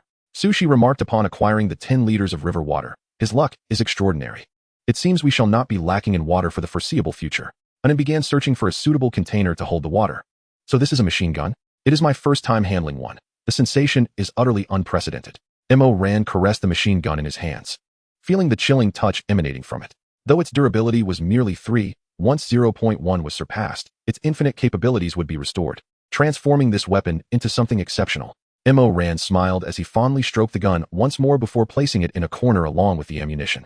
He then took an empty bucket to the riverbank and filled it to the brim with water before listing it. Having completed these tasks, Ran resumed sifting through numerous private messages. Before long, he stumbled upon an intriguing blueprint among the myriad of messages. Vehicle equipment, external spiked armor, required materials, iron ingots, coverage area determined. Steel plates, coverage area determined. Nails, coverage area determined. This armor slightly enhances coverage area while inflicting continuous damage to enemies. This is excellent, a spiked rodent design. The mere thought brings joy. Without hesitation, Ran spent 2 liters of clean river water to acquire it. Once successfully obtained, he immediately began his studies. Upon examining the vehicle information panel, he discovered that full coverage would necessitate 500 iron ingots, 200 steel plates, and 1,000 nails. It seems the materials required are quite substantial, yet this is not a concern. Arrangements can always be made in due course. At this moment, the roasted meat was fully cooked, sizzling as it exuded an enticing aroma. After glancing through his private messages once more and confirming that there was nothing of particular interest, Ran closed the panel, focusing intently on savoring the roasted meat. It is delectable, melting in my mouth. The texture is exquisite. This is the finest roasted meat I have ever tasted. Ran indulged in bite after bite of the delicious meat, the sound of munching resonating within the cave. At this moment, the climate was relatively warm, and Ran was sweating profusely in the cave after devouring several pieces of roasted meat. After finishing his meal, he stepped outside to cool off and take a leisurely stroll. The sky was adorned with the remnants of sunlight as the sun approached the horizon. Comfortably reclining in a chair, he began to browse the regional channel and the trading market. Chapter 18. The absence of intelligence is universal. Upon opening the regional channel, a continuous stream of messages greeted him. As Ran perused the information, a frown creased his brow. It appeared that a certain Zhang Hao was quite displeased with him for seizing his water supply trade. Additionally, there was a group of individuals eager to partake without contribution. Their audacity astounding. In the regional chat, Zhang Hao and several players were vehemently denouncing Ran. That Ran. You possess an entire river's worth of water resources. Shouldn't you share it freely with everyone? In times like these, shouldn't we collaborate and support one another? How can you be so selfish? Come out and face us. Are you too cowardly to show yourself? Zhang Hao passionately typed away, delivering a fervent speech in the regional channel. Nearby, a dilapidated 4-wheel drive vehicle was parked by a foul-smelling ditch, where a gaunt youth was typing with a sinister grin on his face. You've ruined my business. Don't think I'll let you off easily, Zhang Hao declared, his fingers flying across the keyboard. Meanwhile, many who sought to exploit Ran's river water joined in the chorus. Exactly. Individuals like him are selfish. Such an abundance of water should be shared with all. Indeed, we should be helping each other in this dire situation. His greedy behavior is unacceptable. Ran, distribute the river water to us at once. Such bizarre statements left many in the regional channel speechless. Where did this flock of fools come from? Is he your father? Why should he give you what he found without compensation? You are far too entitled. What a cacophony of barking. Do you truly believe you reside in a previous society? This is a survival scenario. The individuals berating Ran were incensed by these comments and quickly engaged in a heated exchange of insults, filling the chat channel with an endless stream of vitriol. Oh, indeed. No matter where one goes, the most abundant presence is that of ignorance. Mo Ran scoffed as he observed the barrage of messages, then raised his hand to type. Zhang Hao, I hear you wish to see me. Your father has arrived. What do you wish to say to me? After composing this message, Mo Ran swiftly hit send. The rolling regional channel fell into an immediate silence, only to erupt moments later. It's the great Mo Ran. Does the master still have water? I wish to purchase more. Haha, your words have me in stitches, great one. Hurry and release more water. I missed out earlier. Great one, I have something valuable. Let us trade. The arrival of Mo Ran instantly attracted attention, prompting numerous players to seek transactions with him. Meanwhile, Zhang Hao, upon seeing this news, felt a rush of anger that reddened his entire face. How dare you? He cursed vehemently, furiously pounding on his inner face. However, another message from Mo Ran appeared, causing him to halt his actions. To those who wish to exploit my generosity, I shall no longer sell any resources to you. As for you, Zhang Hao, I hope fortune favors you, for should our paths cross, you will not wish to learn the consequences. His private messages began to chime. As he was currently occupied with trades and had no time to indulge these gestures, Mo Ran's statement left the freeloaders utterly speechless, while the rest of the players erupted in laughter. Very well. Today's humiliation will be remembered. Once I reunite with my brother, you shall not escape unscathed. Zhang Hao roared in fury, his hands relentlessly pounding on the steering wheel, venting his inner rage. Chapter 19. Expanding Space. Observing the accumulating resources, Mo Ran began to take action. He first crafted a purified water collector and placed it in a corner. With abundant resources at his disposal, he upgraded the collector to level 5. This 5th level collector could now produce 1 liter of water per hour, significantly enhancing efficiency. Upon reaching level 5, its appearance underwent a remarkable transformation. The overall structure resembled a rectangular object, with a blue water barrel at the bottom for storage. The barrel could hold approximately 15 liters of water. Above it, a metal funnel filled with stones, charcoal, and cloth completed the design. The entire apparatus was reinforced with iron, making it far sturdier than its previous dilapidated version. With this, I shall have an endless supply of water, Mo Ran mused. Observing the operational purified water collector in the corner, he picked up 2 black modules for inspection. Vehicle Auxiliary Space Expansion Block, upon use. This increases the internal space of the vehicle by 20 square meters. Vehicle Auxiliary Internal Storage Room, upon use. This provides a 10 square meter storage room, wherein the items placed inside will remain unchanged. These 2 are excellent, he thought, noting the slight congestion within the vehicle. And this storage room will resolve my dilemma regarding food storage. Mo Ran swiftly activated the 2 modules, which dissipated into a gentle white light. Suddenly, the interior space of the vehicle expanded dramatically from 25 square meters to 45 square meters. He stepped outside to inspect, finding that the vehicle's exterior remained unchanged. Only the interior had transformed, leaving him quite astonished. A steel door suddenly appeared on the adjacent wall, marked with a sign that read Storage Room. Mo Ran pushed the door open, revealing a 10 square meter space illuminated by a hanging light bulb above. The 10 square meter space feels somewhat confined. Perhaps it would be prudent to upgrade when more modules become available. For now, it serves as a storage area for food. Mo Ran meticulously arranged the meat, fruits, and vegetables acquired through trade, stacking them neatly within. Outside, the scattered items were tidied up to alleviate the disorder. Sighing, Mo Ran sensed the warmth enveloping the interior and resolved to check the market tomorrow for air conditioning units or similar items. Glancing at the time displayed on the panel, which read 11:49 p.m., Mo Ran acknowledged that it was getting late. An early night promotes good health. He reclined the seat and comfortably lay back. Mouse. Dim the interior lights and maintain a state of vigilance.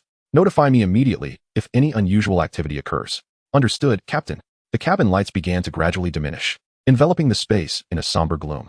Captain, there is a black bear attacking our vehicle. The sudden announcement jolted Mo Ran from his peaceful slumber, causing him to spring up with a start. Such reactions were ingrained from training during his working days. Any slight noise would rouse him instantly. A black bear? Reorienting himself, Mo Ran focused on Mouse's report and began to listen intently. A faint scratching sound emanated from the right.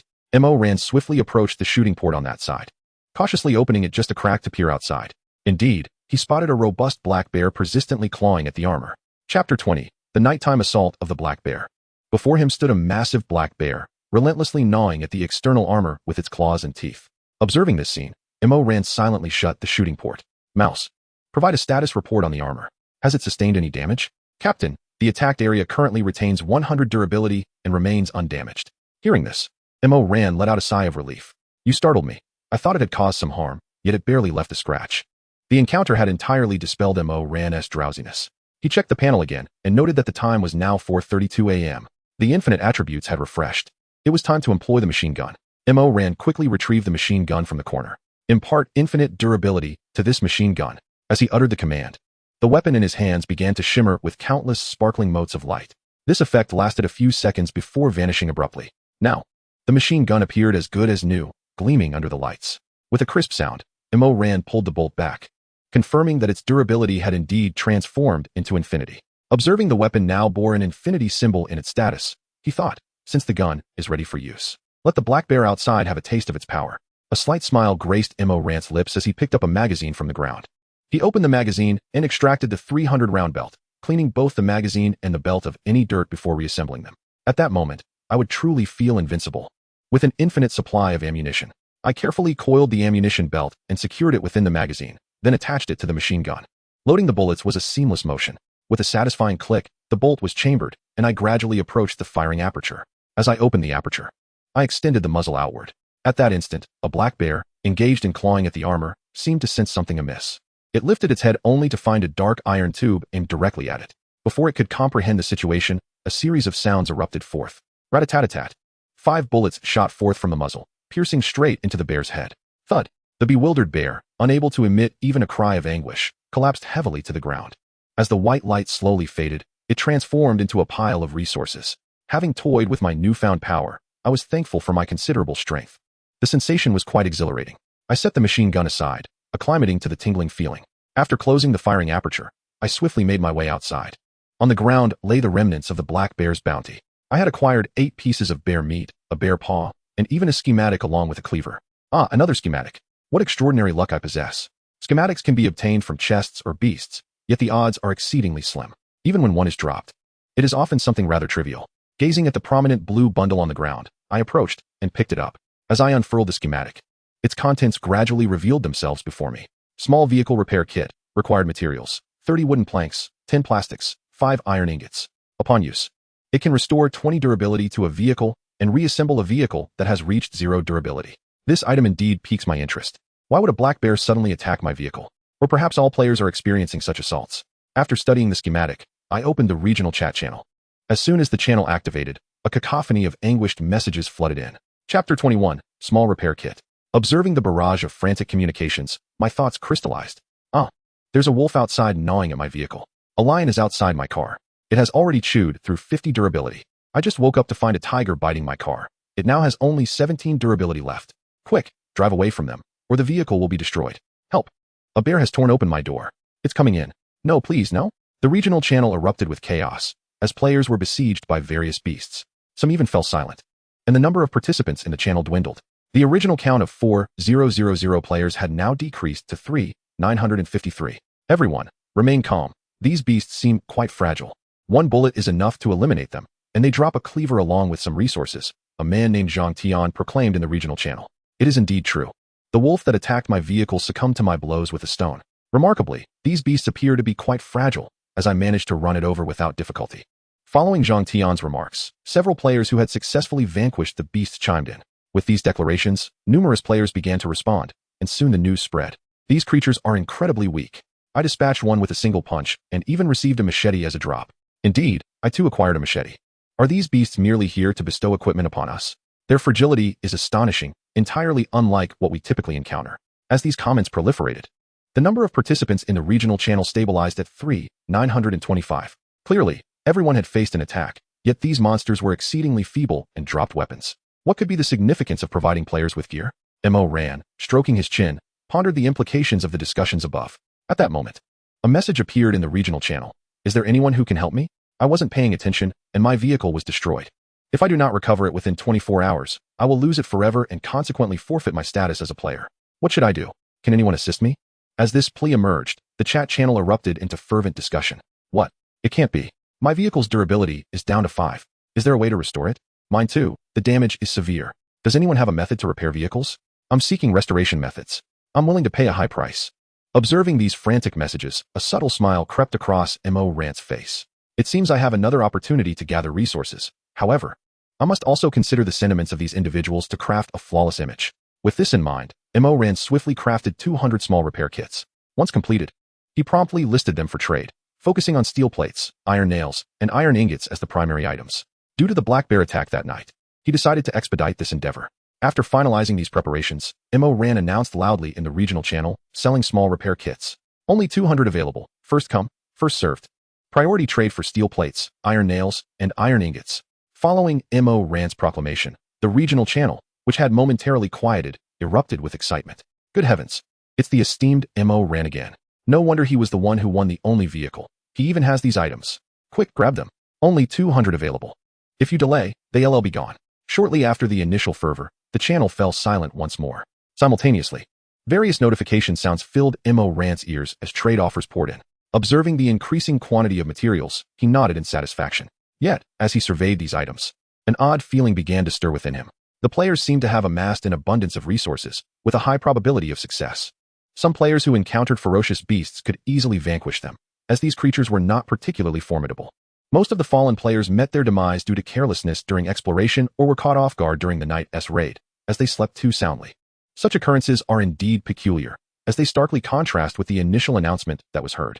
Lost in contemplation, Ran sat back in his chair, pondering the earlier encounter with the crocodile. Replaying the sequence in his mind only deepened his skepticism. The current circumstances undeniably felt amiss, reflecting upon that moment. The crocodile's behavior seemed rather dull-witted. Crocodiles are typically known for their cunning, yet this one appeared to be rather simplistic. Suddenly, a thought struck Ran. The abundance of resources, the diminished strength of the beasts, and the currently accessible regional channel, with the world channel inaccessible, suggested that the vehicle upgrades were also unavailable. As many options were grayed out. All these hints indicated that the game had not truly commenced. It seemed all players were situated in an area akin to a novice village. This notion startled Ran. What could be the motive of the puppet master behind this game? Was it to lower their guard? He then recalled the regional channel from earlier that day, where many had reconnected with relatives and friends, some even finding a pleasant place to settle, seemingly unperturbed by the need to roam. In his view, this was the most plausible scenario. If these beasts delivered weapons to the competitors today, what might they bring tomorrow? Armor, perhaps? As Ran pondered. A private message from a friend jolted him from his thoughts. Upon opening his friend list, he immediately noticed a message from Sushi. Do you have any small repair kits? I would like to purchase some. Yes, what will you trade? After a brief wait, Sushi sent details of a module, vehicle equipment jet propulsion system. This module provides corresponding thrust based on the vehicle's maximum horsepower, consuming 1 liter of fuel per second. Upon reading the module's specifications, Ran's eyes lit up. What he needed most at that moment was speed. As the mouse's velocity was painfully slow. I can provide it. How many do you want? 20. Ran's reaction was subdued, for such repairs held little value for him, given the mouse's inherent limitations. Moreover, with his ability to bestow infinite enhancements, he could grant the mouse unlimited capabilities, leading to an exhilarating experience. Alright. Chapter 23, The Jet Propulsion Device. On the other side, Sushi raised an eyebrow upon reading Ran's message. 20 repair kits were taken without hesitation. Although resources are not particularly difficult to procure nowadays, such a lavish expenditure seems excessive. Moreover, did he not notice the information regarding this module? It consumes 1 liter of fuel per second. Does he possess an abundance of resources? Sushi began to realize that this man was not as simple as she had initially perceived. Nevertheless, she proceeded to list the module and successfully acquired the items for trade. Anun, here are 10 repair kits for you. Please use them to fix the vehicle. Sushi located Anun in her friends list and gifted her 10 small repair kits. Once players become friends, they can exchange items with one another. If one player's vehicle is damaged beyond repair, they can request to share a vehicle with a selected friend. Why are all these modules such a dull black? Resembling a block of brick? Ran weighed the module in her hand and then clicked to use it. The module transformed into specks of white light, gradually vanishing from her grasp. Is this device meant to be installed as a jet propulsion system at the rear of the vehicle? Ran began to walk outside, eager to see what this jet system looked like. After emerging from the back of the mouse vehicle, Ran began to examine its rear. Nothing at all. There's not a single feature in sight. Observing the smooth rear, doubt filled her mind.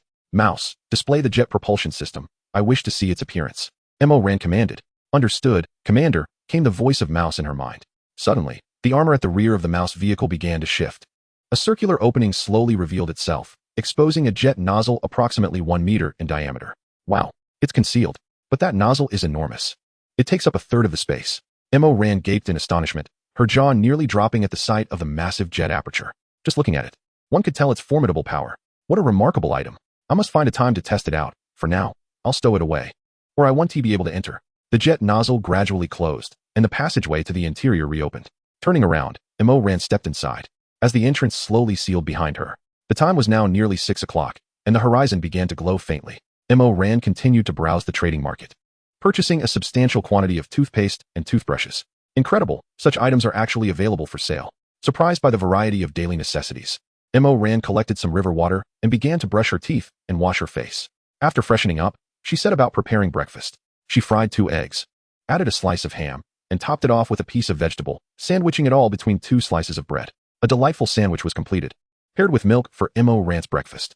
Crunching away, she savored each bite, exclaiming how delicious it was. After finishing the last morsel of her sandwich, Mo extinguished the fire in the cave. Today, I shall venture deep into the forest to see if I might encounter any valuable resources. Many have already discovered water sources and begun selling them online. Remaining by this riverbank has yielded little in terms of value. After washing the pots and pans, I mounted the vehicle, affectionately named Little Mouse, and prepared for departure. Chapter 24. The ruins of the sinkhole. At this moment, the clock struck 7, and the world was bathed in light. I settled into the driver's seat and secured my seatbelt. Ignition engaged, with both hands gripping the steering wheel. My right thumb pressed the start button. A resounding hum filled the air, followed by a thunderous roar from the diesel engine. The exhaust pipes on either side of the vehicle belched forth thick black smoke. As I pressed down on the accelerator, Little Mouse began to move forward with a gentle ease. A slight turn to the left, and we veered in that direction, advancing toward the river ahead before gradually entering its waters. The river was not wide, and the water level scarcely reached halfway up the vehicle. Before long, we successfully crossed the river and reached the opposite bank. Little Mouse pressed on, effortlessly crushing any trees that dared stand in its path. A spacious road began to materialize through the forest. After approximately 2 hours of travel, a voice crackled through the vehicle's system, reporting vehicle length. There exists a sinkhole approximately 800 meters ahead in the dense forest, beneath which lies a collapsed structure. Upon hearing this news, I stretched my weary limbs. At last, some valuable information after such a lengthy and tedious journey. The center of the clearing had completely caved in, forming a vast pit over 100 meters in diameter. Through the periscope, I could faintly discern what appeared to be the remnants of a structure below. I maneuvered Little Mouse around the edge of the pit until I located a gentler slope. Changing direction, I descended with ease to the depths, where the pile of rubble awaited. The remains resembled those of a factory, though severely collapsed. Inside the pit, aside from a few scattered flowers, there lay only a mass of debris. Bright sunlight streamed through the opening above, illuminating the ruins. After surveying the area to ensure it was entirely safe, I shouldered my machine gun and grasped a crowbar, turning to step outside. I must admit, the air in the forest is quite refreshing. After emerging, I took a deep stretch and made my way toward the pile of debris. The ruins were in disarray, with various steel bars and rods exposed to the elements. As I reached out to touch a sturdy steel beam, a prompt materialized before me. Discovered abandoned steel beam can be decomposed into iron. Oh, so it can be utilized in this manner. It seems I shall reap a bountiful harvest. I rolled up my sleeves and began the task of extraction. Various discarded metals were transformed into steel plates, or metal ingots. As the clock struck noon, Mo had meticulously scavenged every visible piece of metal from the ruins. The sensation was akin to lifting weights, a modest exercise, indeed. Leaning against the mouse-like vehicle, Mo had shed his long robe, now clad only in a short-sleeved shirt. Sweat adorned his forehead, and his white hair clung damply to his skin. Savoring the gentle breeze in the air, he sipped water while assessing the resources he had gathered. The haul was commendable, the quantities of various metals were substantial, and he had amassed enough materials for the spiked armor. Chapter 25. Control Center System Assembly. Mo accessed the panel and selected the vehicle information.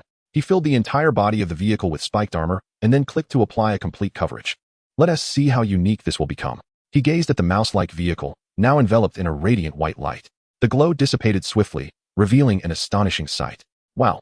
These spikes are impressively long, about 10 centimeters, and they are adorned with sharp, bloodletting points. Just a brush against these would be exhilarating. The outer armor of the entire vehicle now bristled with a dense array of spikes, each tapering to a point. Numerous sharp edges irregularly clung to the spikes. Quite impressive indeed. This appearance exudes power. Mo began to circle the vehicle, his eyes scanning it up and down. Suddenly, he stumbled over something with his right foot, nearly losing his balance. In the grass behind him, the corner of a box was visible. A box?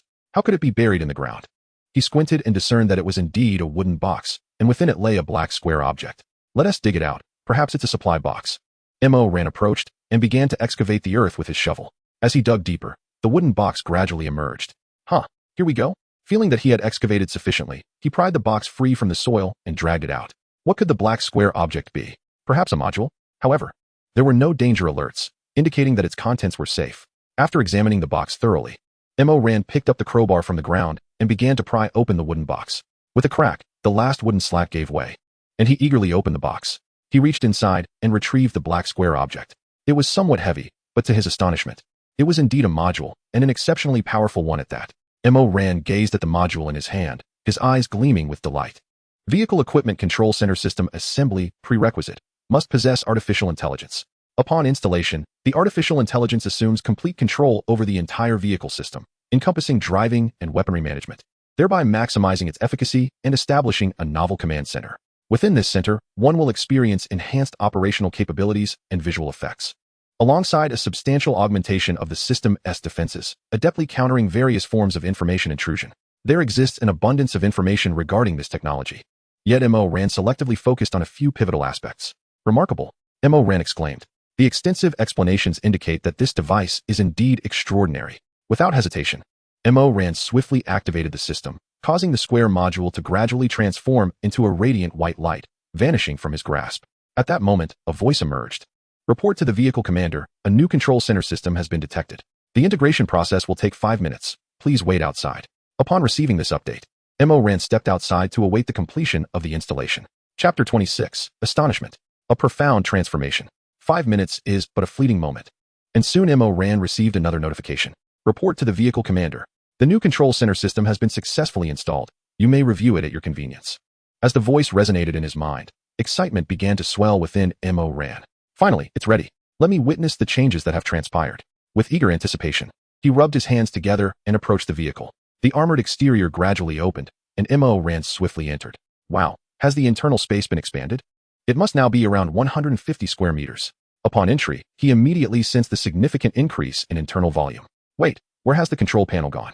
Why is there now a steel wall? As he drew closer, Mo Ran discovered the transformation. The former pilot's seat had vanished, replaced by an unexpectedly materialized steel barrier. Cautiously, he approached, and upon sensing his proximity, the wall revealed the outline of a doorway, which then slowly opened, unveiling an entrance to the interior. Intriguing. Could this be the command center mentioned in the introduction? Curiosity piqued, Mo Ran stepped through the threshold.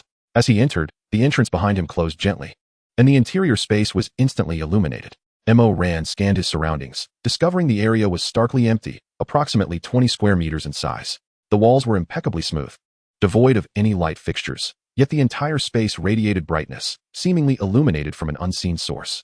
In the next moment, a floating 3D terrain map materialized before him, depicting the environmental conditions surrounding the vehicle with remarkable detail. Incredible. This is astonishing, Mo Ran exclaimed, utterly taken aback by the floating 3D map. He immediately approached it, eager to explore its features. The entire 3D map was manipulable. Mo Ran could freely rotate, flip, or enlarge the display at will. Subsequently, the floor in the center gradually opened, revealing a technologically advanced pilot seat that slowly ascended. My heavens, how spectacular! The tactile sensation is simply exquisite. It even features ambient lighting. Mo Ran swiftly took a seat, enveloped entirely by the chair. As waves of comfort cascaded down her back, a sense of bliss washed over her visage. How delightful! Shu Shu, please introduce the new features. Mo Ran reclined comfortably in the seat and addressed Shu Shu. Certainly, Commander. I will now elucidate the newly added functionalities and demonstrate them. Shu Shu's cold mechanical voice resonated.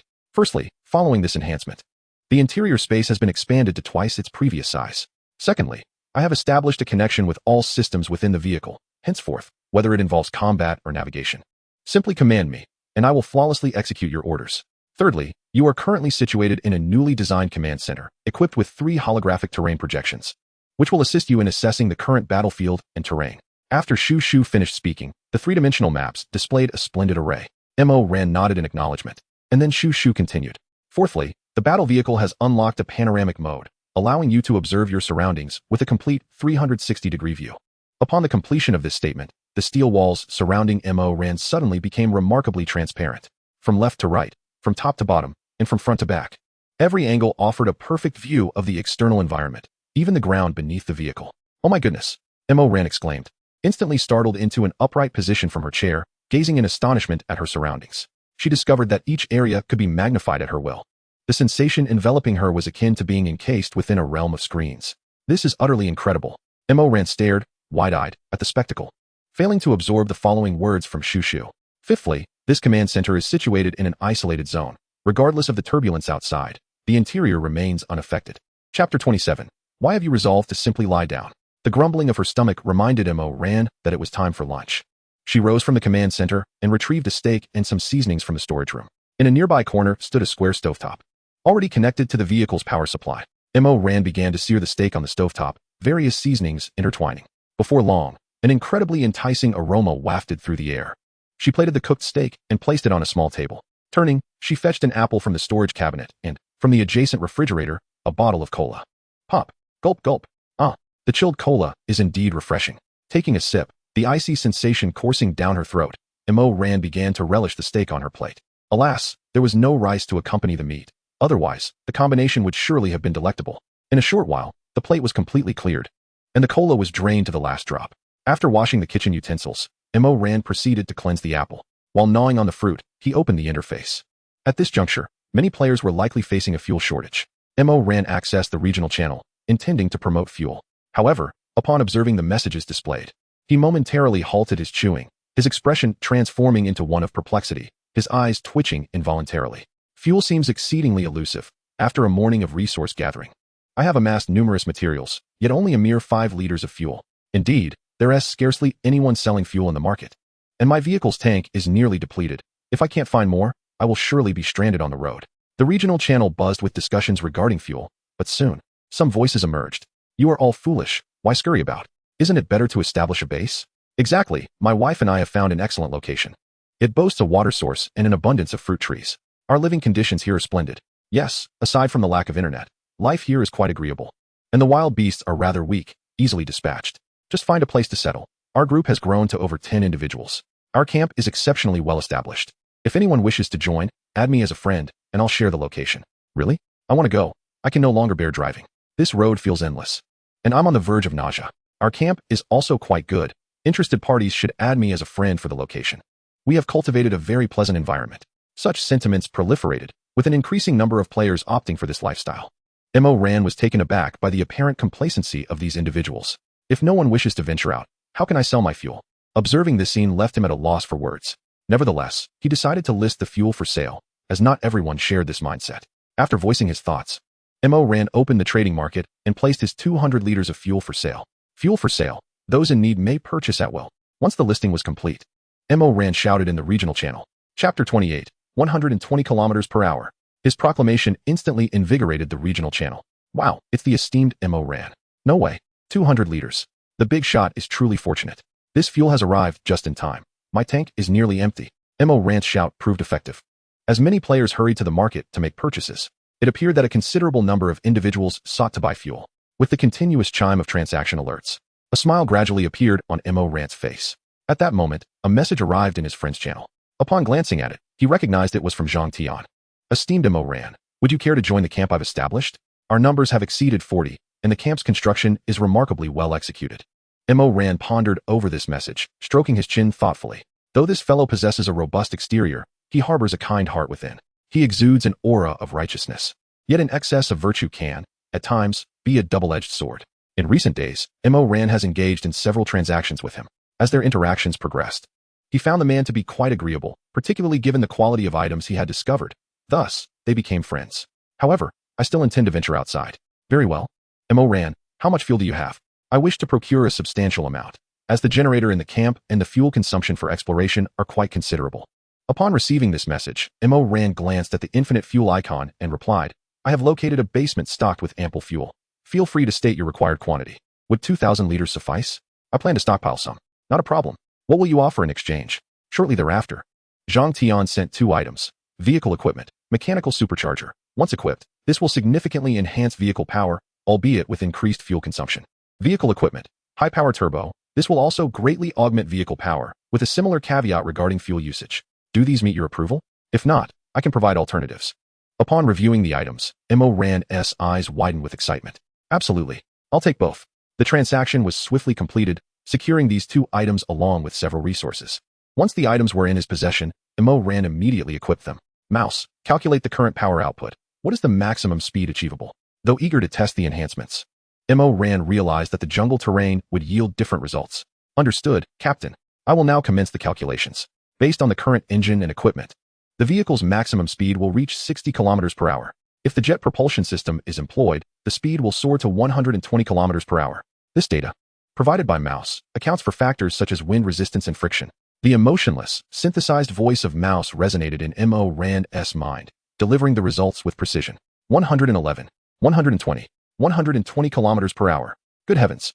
A 188-ton vehicle reaching 120 kilometers per hour. This is utterly insane.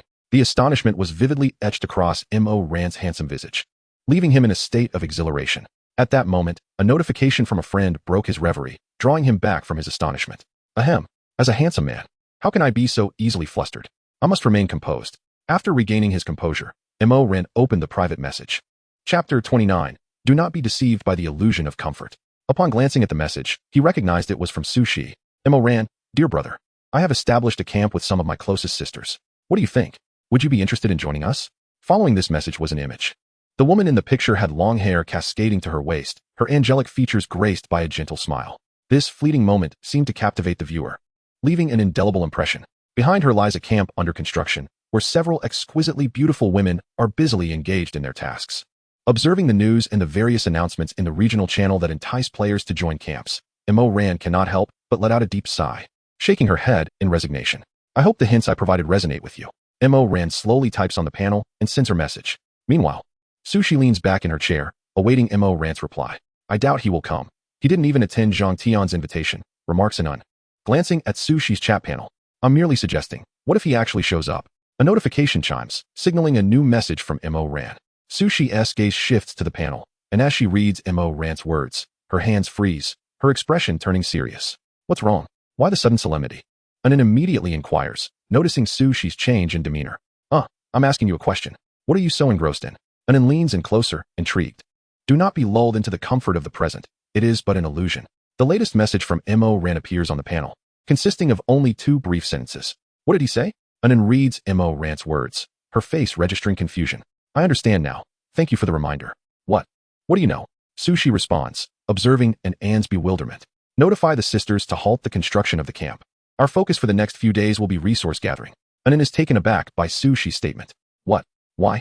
Did we not agree to settle here? How can we just leave because of his words? Seeing An's perplexed expression, Sushi begins to explain. What he implies is that this place is not as safe as it seems. Everything we perceive is a mere fade, and unforeseen dangers surely lurk ahead. You must recall the ominous words that echoed from the sky at the beginning, particularly the mention of a minigame on the 3rd day, which does not bode well. After Sushi's explanation, Anun starts to grasp the situation. Indeed, your reminder has clarified things. What should we do now? In response to An's inquiry, Sushi replies, let the sisters prepare their belongings. We shall venture out to seek resources. Did you not learn the blueprint for crafting bows? We should create more weapons. Sushi and Anun engage in a discussion. Despite being friends who have never met, their camaraderie allows for such exchanges. Chapter 30. The curious anomaly in the remaining time. Mo Ran intends to remain where she is, continuing to dwell in this pit, while purchasing spatial expansions in the market. The internal space of the mouse's dwelling had become rather cramped, with a plethora of materials piled together in a most inconvenient manner. Mo Ran procured a substantial number of expansion modules, thereby augmenting the storage room's area to an impressive 500 square meters. Gazing upon this expansive space, reminiscent of a basketball court, Mo Ran shed his long garments and took a moment to stretch his limbs. He commenced the organization of supplies, simultaneously engaging in some physical exercise. Soon, he intended to arrange the items purchased from the market directly into the storage room. Mo Ran set to work, methodically transferring each item into the storage room, grouping them according to their respective categories, and stacking them neatly. After a brief respite, he successfully relocated all the supplies by around 8 o'clock. Breathing a sigh of relief, he acknowledged the fatigue of his labor and decided to take a break for a meal before indulging in a much-needed shower, for he felt rather unclean. This evening's repast consisted of a grilled fish, a roasted pork knuckle, a plate of salad, and an apple for dessert. After satisfying his hunger, Mo Ran entered the bathroom with a fresh set of clothes. During his browsing in the market today, he had stumbled upon yet another new expansion module, specifically for the bathroom, which measured approximately 20 square meters. It featured a bathtub, a showerhead, a wash basin, and even a washing machine. Quite a commendable setup. After refreshing himself, Mo Ran donned his new attire and placed the soiled clothes into the washing machine. While munching on his apple, he made his way to the command room. Comfortably reclining in the command chair, he activated the regional channel to observe the ongoing situations. It wasn't long before some peculiar discussions caught his attention. Why can't I access the world channel? It appears gray and unresponsive. Are you experiencing the same issue? I thought it was just me. It seems everyone is facing this. Not only is the world channel inaccessible, but vehicle upgrades also seem to be malfunctioning, all appearing in gray, with several areas exhibiting similar problems. What is going on? I found a few guns, yet they all possess merely a few durability points. A friend of mine tried one and it exploded, injuring his hand. I've picked up similar items, but with a durability of just 2, they are utterly worthless. I discarded them immediately. Have you encountered this as well? I thought my luck was particularly abysmal. Indeed, why are all these firearms of such low durability? It feels as though we are being deprived of their use. Conversations flowed through the regional channel as numerous players engaged in discussions about these anomalies. It became evident that many had noticed these peculiarities, affirming Rand's suspicions that this indeed resembled a novice village. He continued to lurk within the regional channel, occasionally checking the trading market. However, as time passed, the supplies in the trading market began to saturate and repeat. With no new items emerging, the hours slipped by, and soon it was 11:52. I find myself quite weary, yet the clock approaches midnight. If my instincts serve me correctly, a beast shall descend upon our vehicle at the stroke of 12, targeting all players. Rubbing my weary eyes, I, Rand, continued to await the impending encounter. As the time on the panel struck exactly midnight, I rose from the command chair. Moshu, initiate panoramic view and activate night vision, I commanded. Understood, Commander. Panoramic view and night vision have been activated for you. Moshu's cold mechanical voice resonated. The surrounding walls became transparent, revealing the pitch-black exterior with clarity. In the next moment, the darkness began to brighten. To my eyes, the outside world appeared no different from daylight. I scrutinized my surroundings, anticipating the potential arrival of the beast. At that moment, Moshu's voice pierced the silence. Report, Commander. A buffalo has appeared above and is rapidly approaching us. Based on its trajectory, it will emerge on that slope in 10 seconds. Upon hearing Moshu's alert, I directed my gaze towards the descending slope. After a brief wait, a dark buffalo came galloping down, charging straight towards me, its speed increasing with each passing moment. Indeed, it had arrived right at midnight, not a second late. Observing the oncoming buffalo, I let out a quiet scoff, watching intently. The buffalo charged fiercely, colliding violently with the front armor. Crack! Thud! Its massive horns shattered instantly, sharp spikes piercing through its forehead. The neck and spine succumbed to the immense force, twisting and breaking in an instant. The buffalo collapsed to the ground, convulsing wildly. Before long, it transformed into a white light, leaving behind an item on the ground. What a splendid offering of a buffalo's head, impressive in its ferocity, yet inflicting no damage. I mused, glancing at the 100 durability of the front armor in astonishment. Venturing outside, I retrieved the item left behind. It appeared to be a garment, accompanied by a helmet. Under the illumination, I examined the attire closely. The clothing resembled a cycling suit, predominantly black in color. Its texture felt peculiar, seemingly imbued with flexibility. The surface was covered in panels, producing a dull sound when struck. I began to inspect the attributes of the garment. Lightweight protective suit, maintains bodily agility while incorporating protective plates in vital areas. The plates are forged from steel, encased in a hard plastic exterior, and the helmet is robust, concealing the face while offering excellent breathability. Not bad, the suit is quick to don, and it possesses a commendable quality. After trying on the protective suit and finding it quite satisfactory, I carefully set it aside and reclined once more in the command chair, preparing to open the regional channel. Though it is now past midnight, the regional channel is ablaze with fervent news. Goodness, why are there beast attacks tonight? I was sleeping soundly when I suddenly felt a violent jolt from the vehicle, startling me awake. Nonetheless, this beast proved to be rather feeble, easily dispatched with just a few blows. What did you lose? I dropped a piece of leather armor. I too lost a leather armor, but it seems rather flimsy. I am exceedingly fortunate. I dropped a piece of iron armor. It is quite sturdy, albeit rather cumbersome and stiff to wear. What is going on? First weapons were delivered yesterday, then armor today. Are we to receive medicine tomorrow? Is this some kind of benevolent gift? Regardless, one should not refuse free items. Is Mr. Ran online? Is there any chance for more repair kits? The vehicle has lost some durability from that collision. The messages on the screen are scrolling rapidly, and Mr. Ran has gleaned much information from them. This attack seems to involve water buffalo or horses, swift beasts that rely solely on collision, which is why no players have perished this time. Glancing at the remaining players in the regional channel, only a few have fallen. The overall numbers remain relatively unchanged. First it was melee weapons, then armor. What could the third be? Ranged weapons, perhaps, or medicine? Rand pondered, believing these two possibilities to be quite likely. But there's no point in dwelling on this. The third day is upon us, and in half a day, the details of the minigame will be revealed, clarifying what sort of elixirs will be offered. Shaking his head, Rand decided to cease his musings. He crafted several small repair kits and listed them all on the trading market.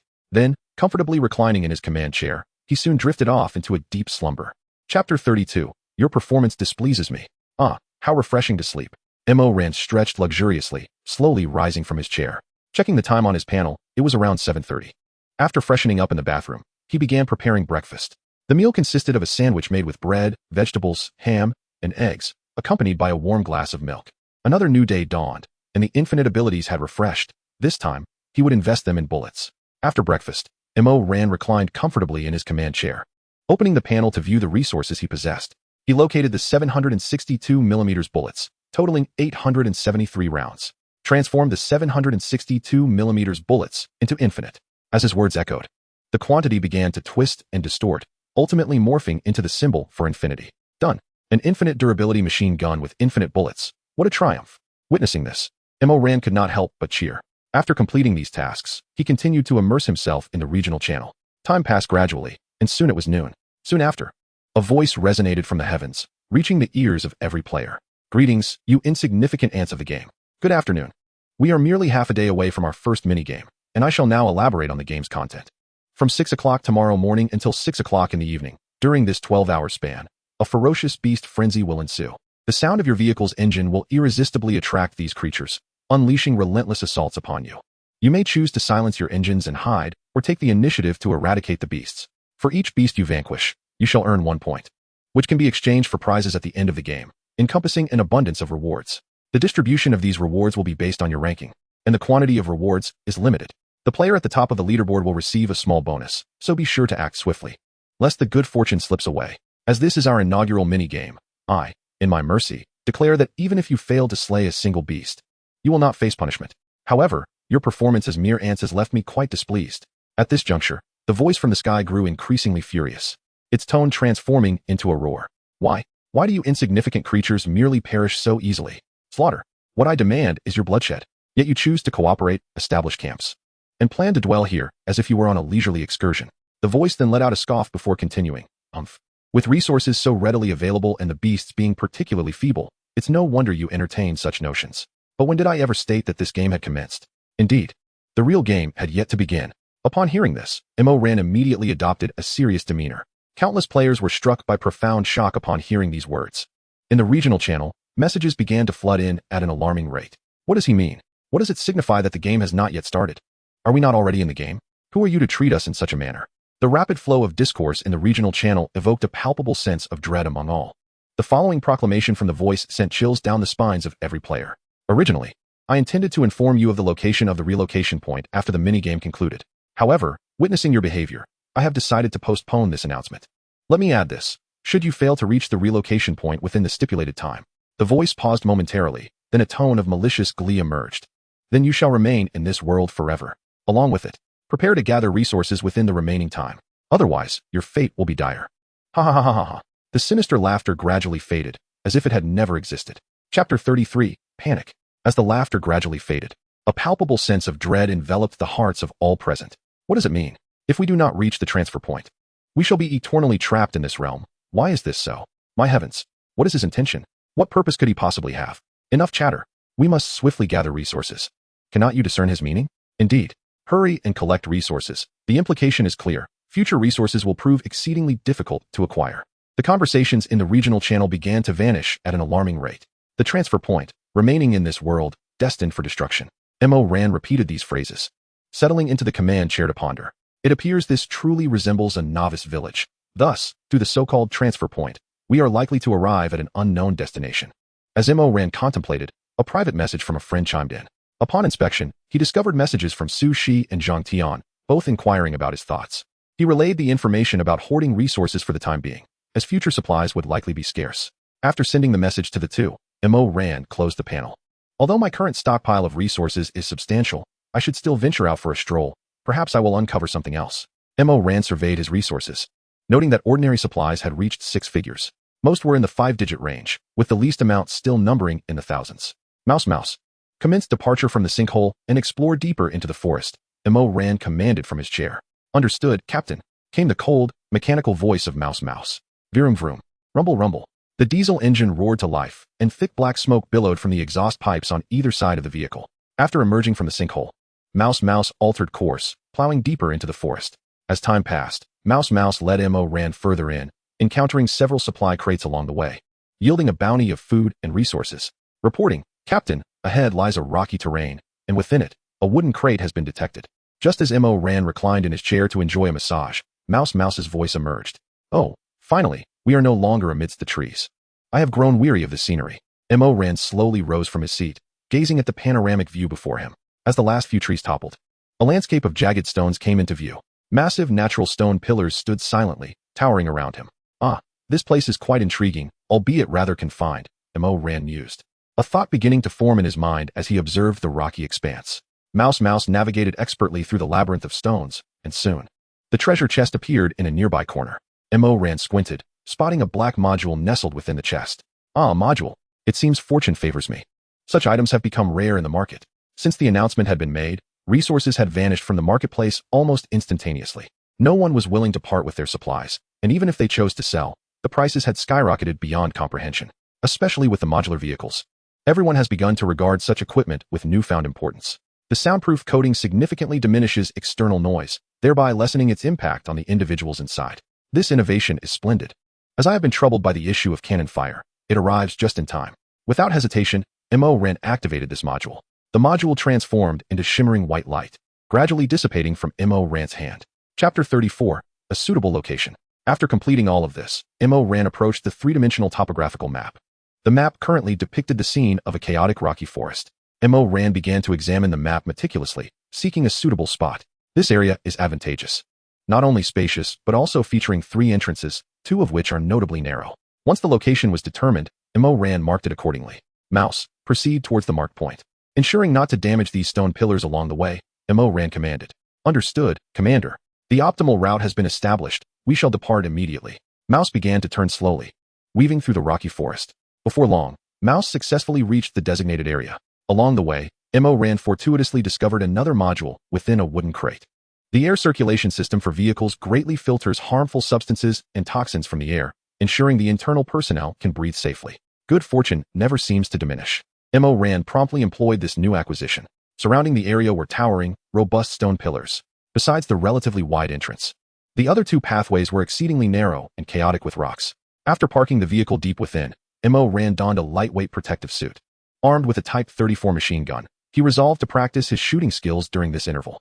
Although he possessed an infinite supply of ammunition, honing his aim to maximize enemy hits would surely be advantageous. It must be said that the cushioning effect of this protective suit was remarkable. Resting the machine gun against his shoulder to shoot, Mo Ran felt no significant discomfort. Rat-a-tat-tat-tat-tat. Mo Ran selected several references, practicing stationary and moving shots with precision. The incessant gunfire echoed throughout the area as he diligently trained and acclimated himself. Unbeknownst to him, time passed swiftly, and soon it was past 5 o'clock. Observing the sun gradually sinking in the west, he marveled at the durability of his weapon. After such prolonged shooting, the barrel remained cool to the touch. Satisfied, he caressed the icy barrel with a contented expression. Upon returning inside, Mo Ran took a refreshing shower before commencing the preparation of dinner. The meal consisted of a large portion of roasted lamb chops, accompanied by vegetables. To complement this, he enjoyed a chilled cola and a sweet fruit dessert afterward. It seemed that due to the day's events, the regional channel was unusually quiet, devoid of the usual banter. After dinner, Mo Ran reclined comfortably in the command chair, nibbling on fruit while perusing the regional channel.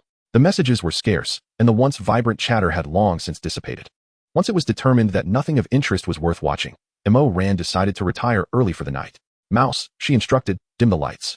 Draping a small blanket over herself, she felt the seat behind her gradually recline. Understood, Captain, came Mouse's voice, as the surrounding illumination began to fade. Mo Ran gently closed her eyes, surrendering to the embrace of slumber. At precisely midnight, a sharp bird call pierced the stillness. A massive eagle swooped down from the heavens. Its razor-sharp talons extended, targeting the vehicle below. With a resounding crash, the eagle collided with the armored front, its talons breaking upon impact. The creature's body slammed against the armor, only to be impaled by numerous spikes. It rolled across the surface before crashing to the ground, gradually dissipating into a wisp of white light, leaving behind 2 objects. Inside the vehicle, Mo Ran stirred. She murmured, stretching luxuriously as her seat began to rise. Mouse, was there any incident outside last night? She stood, stretching her limbs before directing her inquiry at Mouse. Report, Captain, at 12:03 a.m. A large eagle attacked us but was neutralized by the spiked armor. Mouse replied in its cold, mechanical tone. So it has begun. What items were dropped? Panoramic mode activated. Came the response, as the steel walls around her became transparent. The outside world came into view, and Mo Ran began to scan her surroundings. There it was, a compound crossbow, along with a quiver. Upon seeing the items on the ground, Mo Ran was taken aback. The crossbow was remarkably heavy, its sleek black frame exuding strength. The bow looked exceptionally sturdy, and the string was taut, adjustable via a crank at the rear. Moreover, this crossbow was equipped with an 8x scope. The quiver contained 60 arrows, each one finely sharpened, featuring hollow grooves to reduce the weight of the tips. The shafts were crafted from a special material, ensuring they were both lightweight and durable, while the fletching at the rear stabilized their flight. This is quite impressive. It's undoubtedly a formidable tool for long-range ambushes. Ran admired the intricate craftsmanship of the crossbow, marveling at its exquisite design. The first night had provided melee weapons, the second day offered armor, and now, on the third day, it was a ranged weapon. It seemed that those players had indeed acquired long-range armaments. After carefully stowing the crossbow and arrows, Ran accessed the regional channel to browse the updates. The messages flowed rapidly across the screen. What on earth? Why have these beasts become so resilient? They are completely different from before. Help! A horde of beasts is following me. They cling to me like a stubborn adhesive. I merely ignited the engine. And in the next moment, a pack of wild beasts surged towards me, leaving me no choice but to flee for my life. Quickly, extinguish the engine and harness the inertia to propel forward. They will soon abandon the pursuit. Observing these updates, Ran continued to scroll upward and discovered Midnight's information. This time, the assailants were avian creatures descending from the sky, each player armed with a quiver of bows and arrows as ranged weaponry. After surveying the surroundings, Ran exited the regional channel. Glancing at the time displayed on the panel, it was now 7:45. It seemed the so-called minigame had commenced. At the top central position of the panel, a small section had appeared. Ran clicked on it, and a leaderboard materialized. This leaderboard recorded the monster kill points amassed by all players at that moment. In the upper right corner of the leaderboard was a shop icon, currently grayed out and inaccessible. Presently, the top player was a striking individual named John Shakas from the United States, with a staggering score of 237 monster kills. Following closely in second place was a player named Yamamoto Kenichiro from Japan, with a score of 207, trailing slightly behind John Shakas. In such a brief span of time, so many monsters had been vanquished. It appeared to be a result of teamwork, with the individual finalizing the score. Observing their scores, Ran immediately deduced this scenario. After a moment of contemplation, Ran dismissed the panel and proceeded to brush his teeth and wash his face. Subsequently, he leisurely prepared breakfast. For the day's plan begins with the morning, and breakfast must not be taken lightly. Chapter 36, the minigame begins. In another area, amidst the streets of an abandoned city, 2 rows of cars were strategically positioned. Numerous players wielding spears occupied the buildings flanking the street. The entrances were barricaded, with a multitude of beasts ferociously charging against the barriers. Each car had a ram affixed to its front, currently ensnaring the beasts. Many creatures were impaled by the spears, thrashing in their futile struggles. Observing a wild boar caught between 2 vehicles, John slowly raised his machete and then brought it down with force. The boar's head was instantly severed, its crimson and ivory fluids spilling forth. Before long, it transformed into a wisp of white light and vanished from sight. As John cleaved through, those beasts caught between the cars or pinned to the ground met their demise. Everyone, return to your positions, John bellowed, prompting the 2 rows of vehicles to gradually retreat. With a swift leap, John ascended to the rooftop, ensuring all were in place. The teammates guarding the sides of the street promptly opened a passage, and several beasts charged in. Upon discerning the numbers were sufficient, the teammates swiftly shut the passage. In the middle of the street stood a running car, its accelerator continuously pressed down. The incoming beasts, drawn by the noise, rushed towards the vehicle. The street was not particularly spacious. The beasts could only run 2 abreast at most. As I watched the throng of beasts coalesce into a singular formation, a vehicle, hidden within the confines of a house, surged forth with great speed. It collided fiercely with the creatures, its massive horns pinning them in place. Players atop the roof hurled their spears, mercilessly impaling the beasts into the ground. Truly, a mindless pack of creatures. It seems the first victory is destined to be mine. Casting a glance at my current ranking, John stretched his limbs. He leaped from the rooftop, wielding a machete, and resumed his harvest. In another area, on a distant beach, numerous containers were strewn about. These containers were arranged to form a cross shape, with one container at the center, atop which rested a running vehicle. A multitude of beasts had gathered here, yet they were all pierced by spears protruding from within the containers, rendered immobile. Above the containers, a man stood with a crossbow, relentlessly shooting at the beasts below. Nearby, several players were busily crafting arrows and assembling new crossbows from a pile of materials. The man's aim was impeccable. Each arrow found its mark in the skulls of the beasts. Blast it! Why am I still so far behind? No way, the first place must be mine. Yamamoto Ikuru cursed under his breath as he stole a glance at the ranking panel. His movements quickened as he darted across the tops of the containers. This scenario unfolded across various regions, with rankings fluctuating rapidly. Some players successfully surpassed their predecessors, only to be overtaken in the next moment. Ran leisurely savored his breakfast, observing the ever-changing rankings and the myriad of messages in the regional channel. Wow, the speed of these ranking changes is astonishing. First place has surpassed 400 points. After finishing his apple, he tidied up the various dishes. Ran took a moment to stretch aiding digestion. Mouse, start the vehicle and give the throttle a good rev. Mo Ran arrived at the command room, donning a portable protective suit as he issued orders to Mouse. Understood, Commander. Mouse is cold. Mechanical voice resonated as the diesel engine roared to life. The sound reverberated through the surroundings. Boom, boom, boom. As the throttle was increased, the diesel engine awakened like a ferocious beast, emitting a thunderous roar that made the very ground tremble beneath it. Report, Commander. Multiple life forms are approaching us. Observations indicate a large number of beasts. Mouse's voice relayed again. Chapter 37, Monotonous Monster Grinding. Good heavens. The number approaching is utterly terrifying. The holographic terrain map displayed a multitude of red dots swiftly converging on their location. Mouse, prepare the main cannon and aim at the passage ahead. Await my command to fire. Understood, Commander. The massive turret began to rotate slowly, the 128mm main cannon adjusting its aim. In the passage ahead, countless beasts charged towards them. Lions, tigers, elephants, and buffaloes, among others, converge, creating an unstoppable torrent of beasts. Mo Ran silently observes, awaiting the opportune moment. As the ferocious creatures approach within a mere meter of the exit, Mo Ran swiftly issues the command. Fire. Boom. At the moment of his command, the 128mm main gun erupts with fire. A fierce flame bursts from the muzzle, and the resounding explosion reverberates through the air. The shell is instantaneously discharged from the barrel, distorting the very air it traverses. Thud, thud, thud. The advancing horde of beasts is struck by an invisible force, akin to bowling pins toppled by a bowling ball. As they are pierced through, countless bodies burst apart, shredded by the rapidly flying shells. Boom. The shell crashes into a distant stone pillar, creating a gaping hole. Not a single beast survives at the entrance, leaving only a gruesome tableau of blood and dismembered limbs. Before long, these remnants dissipate into white light. Mo Ran checks the leaderboard, discovering that this shot earned him 67 points. Not bad. The yield is quite satisfactory. Meanwhile, from the other pathways, a multitude of beasts surge forth. They collide violently with the external armor, instantly reduced to a bloody mess by the protruding spikes. Crush them, Mouse. As the encroaching beasts surround him, Mo Ran commands swiftly. Understood, Commander.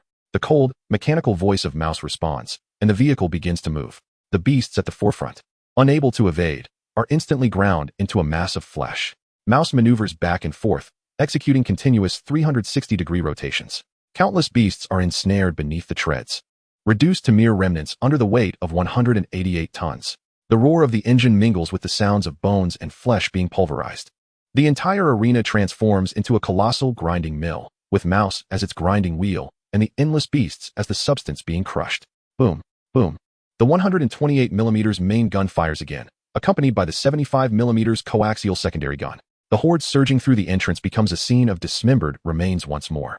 Ah, splendid. In such a short span, my points have already exceeded 300. This pace is akin to riding a rocket.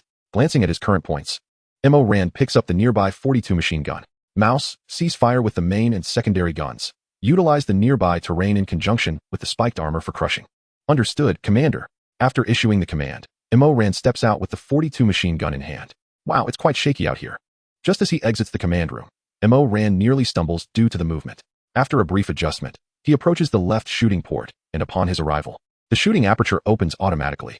Gazing at the multitude of beasts outside, Mo Ran extended the barrel of his gun. He then hoisted the machine gun, his finger abruptly pulling the trigger. Rat-tat-tat-tat-tat. Countless 7.62mm bullets rained down, soaring rapidly toward the dense throng of creatures. Blossoms of crimson erupted upon each beast, one after another dissipating into glimmers of white light. The vehicle crushed through the open space, spinning its body, forcing a side of the beasts against the wall. Then advancing forward, the sounds of shattering bones and tearing flesh filled the air. Mo Ran fired relentlessly from his left, then swiftly moved to the right to continue his assault. Switching back and forth, he kept the barrage ongoing, the thunderous roar of the 42 machine gun never ceasing, as bullets were expended as if they were worthless. Chapter 38, The Blinding Brilliance of First Place. Ah, this is rather tedious, akin to playing a monster-slaying game. Mo Ran reclined comfortably in the command chair, indulging in a thorough massage. His lightweight protective gear had long been discarded, and the 42 machine gun lay abandoned in a corner. How many points do I have now? Let us take a look. Mo Ran opened the panel and clicked on the leaderboard. First place, Mo Ran, 10,070 points. Second place, John, 154 points. Third place. Wow, have I amassed this many points already? The position of first place is indeed conspicuous. Watching the ever-increasing score, Mo Ran was momentarily taken aback. Oh, it's already past 11. Time to prepare lunch. Eating is the most crucial task. Mo Ran shut the panel and turned to leave the command room. The infinite endowment ability had refreshed. This time, it would be utilized on the water source. After all, it is a vital resource. Ran activated the infinite endowment on the existing water source, the numbers twisting and shifting until they ultimately transformed into the symbol for infinity. Done. Time to prepare lunch. Ran entered the storage room, selecting a piece of beef and some vegetables. When will I find rice?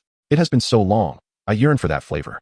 He sliced the pan-seared beef into thin pieces and rolled them with the vegetables. Accompanied by a chilled can of cola, this constituted Ran's midday meal. He had a modest appetite and did not relish the idea of preparing an abundance of food. For him, it sufficed to simply fill his belly. In another area, John sat atop a rooftop, sipping a beer in hand, gazing into the distance while feeling the gentle breeze. John, your rank has been surpassed. At that moment, a player rushed over in a panic, exclaiming, "Let it be surpassed. It's only a few points ahead. Once my comrades are rested, we will reclaim the lead. Go on. Don't disturb my rest." John waved his hand dismissively, speaking impatiently to the player. "No, it's not just a few points. The current first place is Ran, and he already has over 10,000 points." The player cried out in distress. "What the hell are you saying?" Upon hearing those words, John's beer erupted from his mouth, and he sprang up from the ground, his face a canvas of astonishment as he opened the panel. The leaderboard materialized, and the score of over 10,000 glared at him like a beacon. Not only was it dazzling, but the score was also incessantly climbing. Damn, how on earth did he achieve this? Wait a moment. Ran. Isn't he the one who acquired the coveted first-tier vehicle? The name sparked a vivid recollection within John. He glared at the name, then promptly closed the panel. "Everyone, the break is over," John shouted into the megaphone, prompting the other players to spring into action, albeit confused. In another region, Yamamoto Ichiro stared at the leaderboard in disbelief. What the hell is going on with this Dragon Nation player? This score is impossible. He must be cheating. In yet another area, several elderly gentlemen clad in Zhongshan suits stood atop a mountainside. Below them, a valley bustled with soldiers in camouflage uniforms, valiantly dispatching beasts. Ran. I never imagined our Dragon Nation could produce such talent. Truly, the youth are formidable, remarked an elder, around 50 years of age, stroking his beard with a satisfied smile as he gazed at the leaderboard's south first place. Have we made contact with him? Such a prodigy will certainly attract attention. We must locate and protect him, the elder instructed his secretary. Apologies, sir, but it seems Ran may not be in our region. We cannot find any information in the friend search, the secretary replied, visibly embarrassed. Well, sir, this Ran has achieved remarkable results, so he is undoubtedly no ordinary individual. Rest assured, we will connect with him sooner or later, another elder consoled, placing a reassuring hand on the first elder's shoulder. Indeed, you are correct. There is no need for such concern. I have been overly anxious, the elder nodded in agreement, and the group turned their gazes back to the valley below. Chapter 39. Time's up, game over. After enjoying lunch, Ran began to clean the pots and dishes, tidying the table. A brief stroll for some exercise. Then a little shooting practice. Donning his lightweight protective gear, he picked up the .42 machine gun from the corner. Click, racking the bolt. Ran approached the firing point with the .42 machine gun in hand. Rat-a-tat-tat. The fierce gunfire erupted once more, with 7.62mm bullets pouring forth like a torrential downpour. Amidst the endless horde of beasts, vibrant bursts of crimson blossomed. The sun hung low in the sky, gradually descending as time flowed inexorably onward. Before long, the timer on the panel read 527. Enough of this, it's getting tedious. There's only half an hour left anyway. Let me check my score. Ran stowed the .42 machine gun and turned to enter the command room, placing the weapon in the corner as he began to remove his lightweight protective gear. After shedding his protective suit, Ran reclined comfortably in the command chair, relishing the all-encompassing massage while browsing the leaderboard. First place, Ran, 100.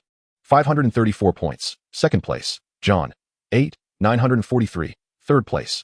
Wow, over 100,000 points. Have I truly amassed so many? Gazing at the 6-digit figure on the leaderboard, Ran was momentarily taken aback. Upon opening the regional channel, a torrent of messages flooded in. Wow, Ran has surpassed 100,000 points. How did he achieve this? Truly, a master among masters. This top score is utterly terrifying.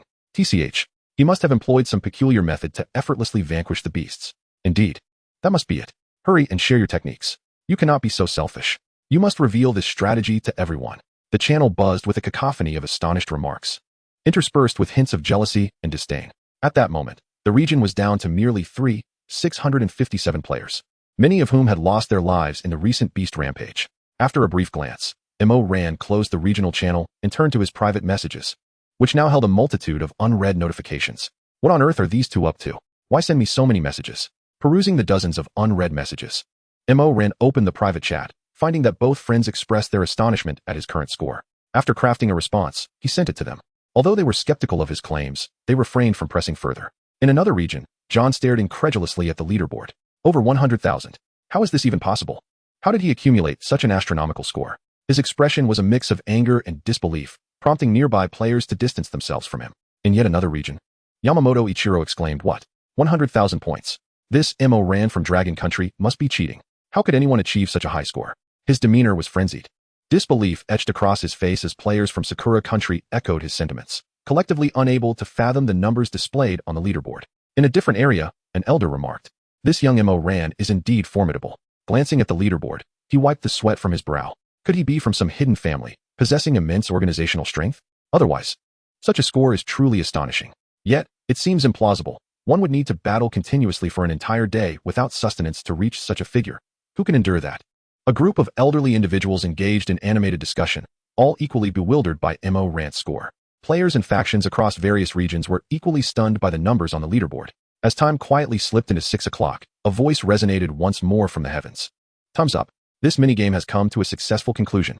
The reward shop has been unlocked and will now commence in order of ranking. In addition, the first place in this ranking will receive an extra small gift. Let us extend our congratulations. Now, let us begin exchanging your prizes." Chapter 40, The Reward Mall. As the voice resonated through the sky, a new message appeared on MO Rant's panel. "You are the first place in this ranking. You may select items from the reward mall with priority." Concurrently, the gray icon of the mall in the upper right corner of the ranking was illuminated. Dismissing the intrusive information before him, MO Rand did not hasten to redeem his prize. At that moment, he held a small iron box that had suddenly appeared. This was the official first prize, along with an additional small gift. The box glimmered in gold, adorned with exquisite patterns that exuded opulence. Placing his hand upon the box, MO Rand prepared to open it. No danger warning was issued. Evidently, the iron box posed no threat. After a brief moment of contemplation, and confirming the box's complete safety, he unlatched the clasp and opened it with a decisive motion. As the iron box creaked open, a white envelope lay quietly within. MO Rand picked up the envelope, noticing a line of small text inscribed on the back. A hint regarding the next world. This is a hint. Upon reading the text, MO Rand's pupils involuntarily constricted.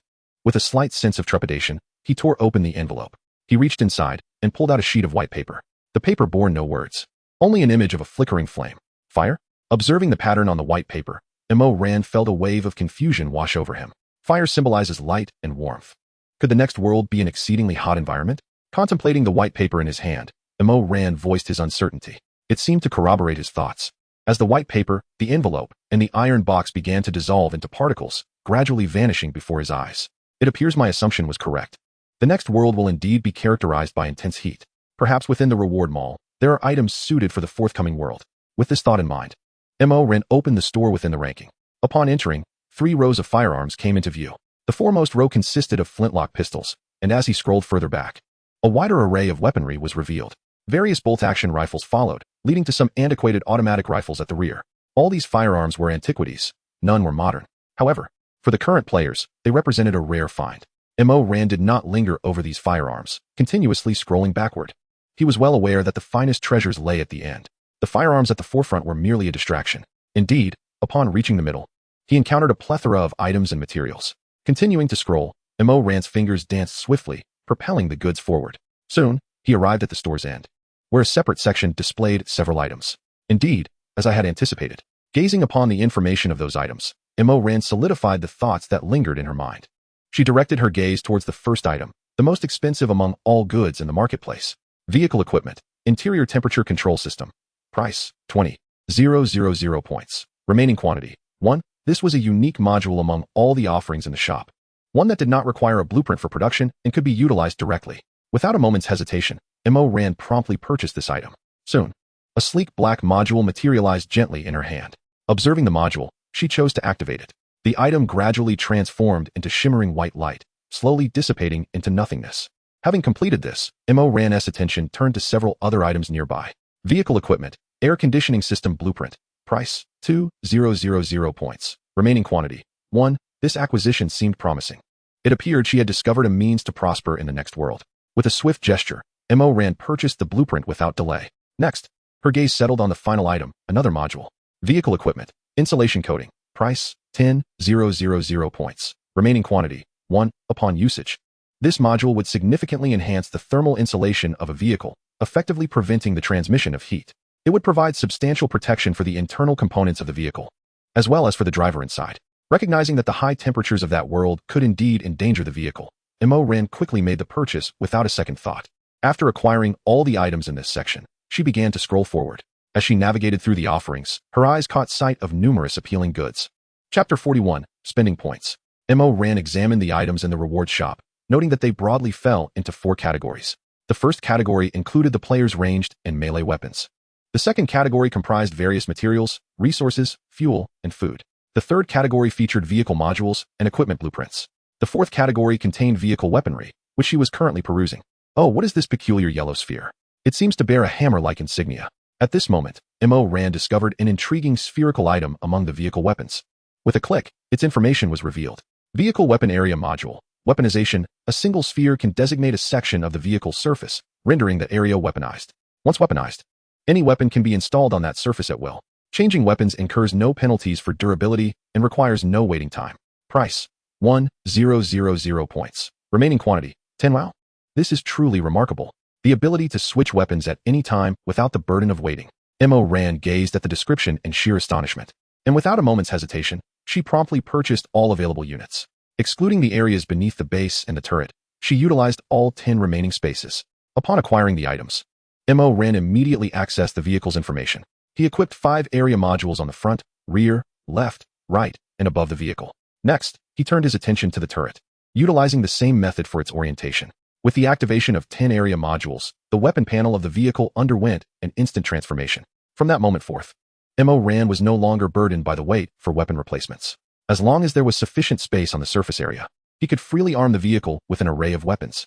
Report: Commander, I have established connections with all surface areas. You may command me to switch weapons at any time, the voice of Mouse echoed. Ah, splendid. Truly splendid. Ran nodded with satisfaction upon hearing such a response. After attending to these matters, he continued to peruse the rewards shop. Before long, a vehicle weapon caught his eye. This weapon is impressive. Moreover, it is the most expensive among all vehicle weapons. The 23mm quad machine gun boasts a firing rate of 1,000 rounds per minute and can deliver devastating strikes against ground or aerial targets within a 500-meter range. Vehicle weapon durability increased by 50. Durability consumption reduced by 20. Price: 50,000 points. Remaining quantity: 1. After thoroughly examining the specifications, Ran promptly acquired it. Up to this point, he had used 92,000 points, leaving him with over 8,000 points to continue browsing for other weapons. Not long after, he discovered another desirable weapon: the 2 vehicle-mounted heavy machine guns. Utilizing 127mm armor-piercing rounds, it effortlessly penetrates vehicle armor. With a firing rate of 580 rounds per minute and a maximum range of 500 meters, it is quite formidable. Vehicle weapon durability increased by 50, durability consumption reduced by 20. Price: 3,000 points. Remaining quantity: 2. This weapon was also commendable, ranking as the second most expensive among the vehicle arsenal. After reviewing its attributes, Ran was thoroughly satisfied and made the purchase. At that moment, he had 2,000 points remaining, which he exchanged for 1,000 rounds of 23mm ammunition and 2,000 rounds of 127mm ammunition. With everything accounted for, he had successfully spent all his points. Ran mounted the 23mm quad machine gun atop the turret, while the 2 heavy vehicle-mounted machine guns were affixed to either side of the turret. Chapter 42, Transfer Point Announcement. Done. Let us step outside and see what these magnificent treasures look like. After equipping the 3 vehicle weapons, Ran turned to exit. There's nothing on the turret. Is it hidden again? Does my vehicle possess such a unique feature? Gazing at the unchanged turret, Ran was instantly puzzled, suspecting it might be the only possibility. Mouse, reveal those 3 vehicle-mounted weapons for me and display them. Understood, Commander. All weapons are now activated. The cold, mechanical voice resonated within Ran's mind. Above the massive turret, a square aperture instantaneously opened, revealing a quadruple-barreled cannon that slowly ascended. The entire structure of the cannon was predominantly black, exuding a profound metallic essence from head to toe. 23mm barrels converged in a square formation, mounted upon a base adorned with numerous gears and circular turntables. This cannon was capable of a full 360-degree rotation and an elevation angle of 180 degrees, offering comprehensive coverage. Subsequently, rectangular openings gradually appeared on either side of the turret, from which emerged 2 heavy machine guns, one on each side. Cloaked in black, these weapons measured an impressive 653mm in length, with the barrels alone spanning 143 millimeters. Each heavy machine gun was secured to a circular gear base, allowing for a full rotation and a 180-degree elevation, ensuring all-angle strikes without blind spots. Truly remarkable. The stealthy design was impressive, and the rapidity of weapon deployment was astonishing. With merely a thought, Mo-Ran could summon these three armaments to any surface area at will. As the clock approached 6, Mo-Ran was surprised at how swiftly time had passed, realizing the grumbling of his stomach was quite telling. Rubbing his hungry belly, he began to prepare dinner. The meal consisted of the usual 4 staples: delectable meats, fresh vegetables, post-dinner fruits, and a chilled bottle of cola. Despite the repetitive nature of these dishes, Mo-Ran never grew weary of them. The sensation of savoring meat was eternally delightful, far superior to the fast food he had consumed in his former rented accommodations. With a meat hock in hand, he relished every greasy bite. Meanwhile, another scene unfolded. "You may now begin selecting your rewards," announced the voice. "Damn it, what is that guy doing?" John cursed, having waited for half an hour, fearing that all the good items would be taken. Without hesitation, he clicked into the shop on the leaderboard and began to peruse the assortment of rewards. Players from various regions entered in sequence according to their rankings, eagerly selecting their prizes. It had been an age since he had last handled such an antiquated bolt-action rifle. He entrusted these rifles to the most accurate soldiers, urging them to expedite the production of crossbows and bolts, ensuring that each soldier received one, along with a machete for each as well.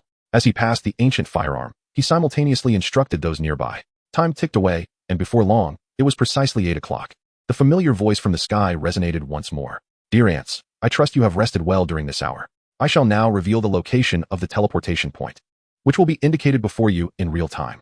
The teleportation point lies at the very center. As long as you persistently advance over these next few days, you shall swiftly reach it. Should you fail to progress during this time, you must fend for yourselves. You possess a total of 10 hours. If you do not arrive at the teleportation point before 6 a.m. tomorrow, the consequences are not something you would wish to contemplate. Ha ha ha." The mocking laughter gradually faded, leaving the sky shrouded in eerie silence. Soon, a triangular marker appeared before all players, indicating a specific direction along with the remaining distance. Chapter 43, Taking a Shortcut. Goodness, 3,273 kilometers. How could it be so far? Mo-Ran, comfortably reclining in the command chair and idly picking his teeth, jolted upright upon seeing the displayed distance. Mushroom, based on the marker's location, set off immediately and reach it as swiftly as possible. Mo-Ran commanded without delay. "Understood, Captain.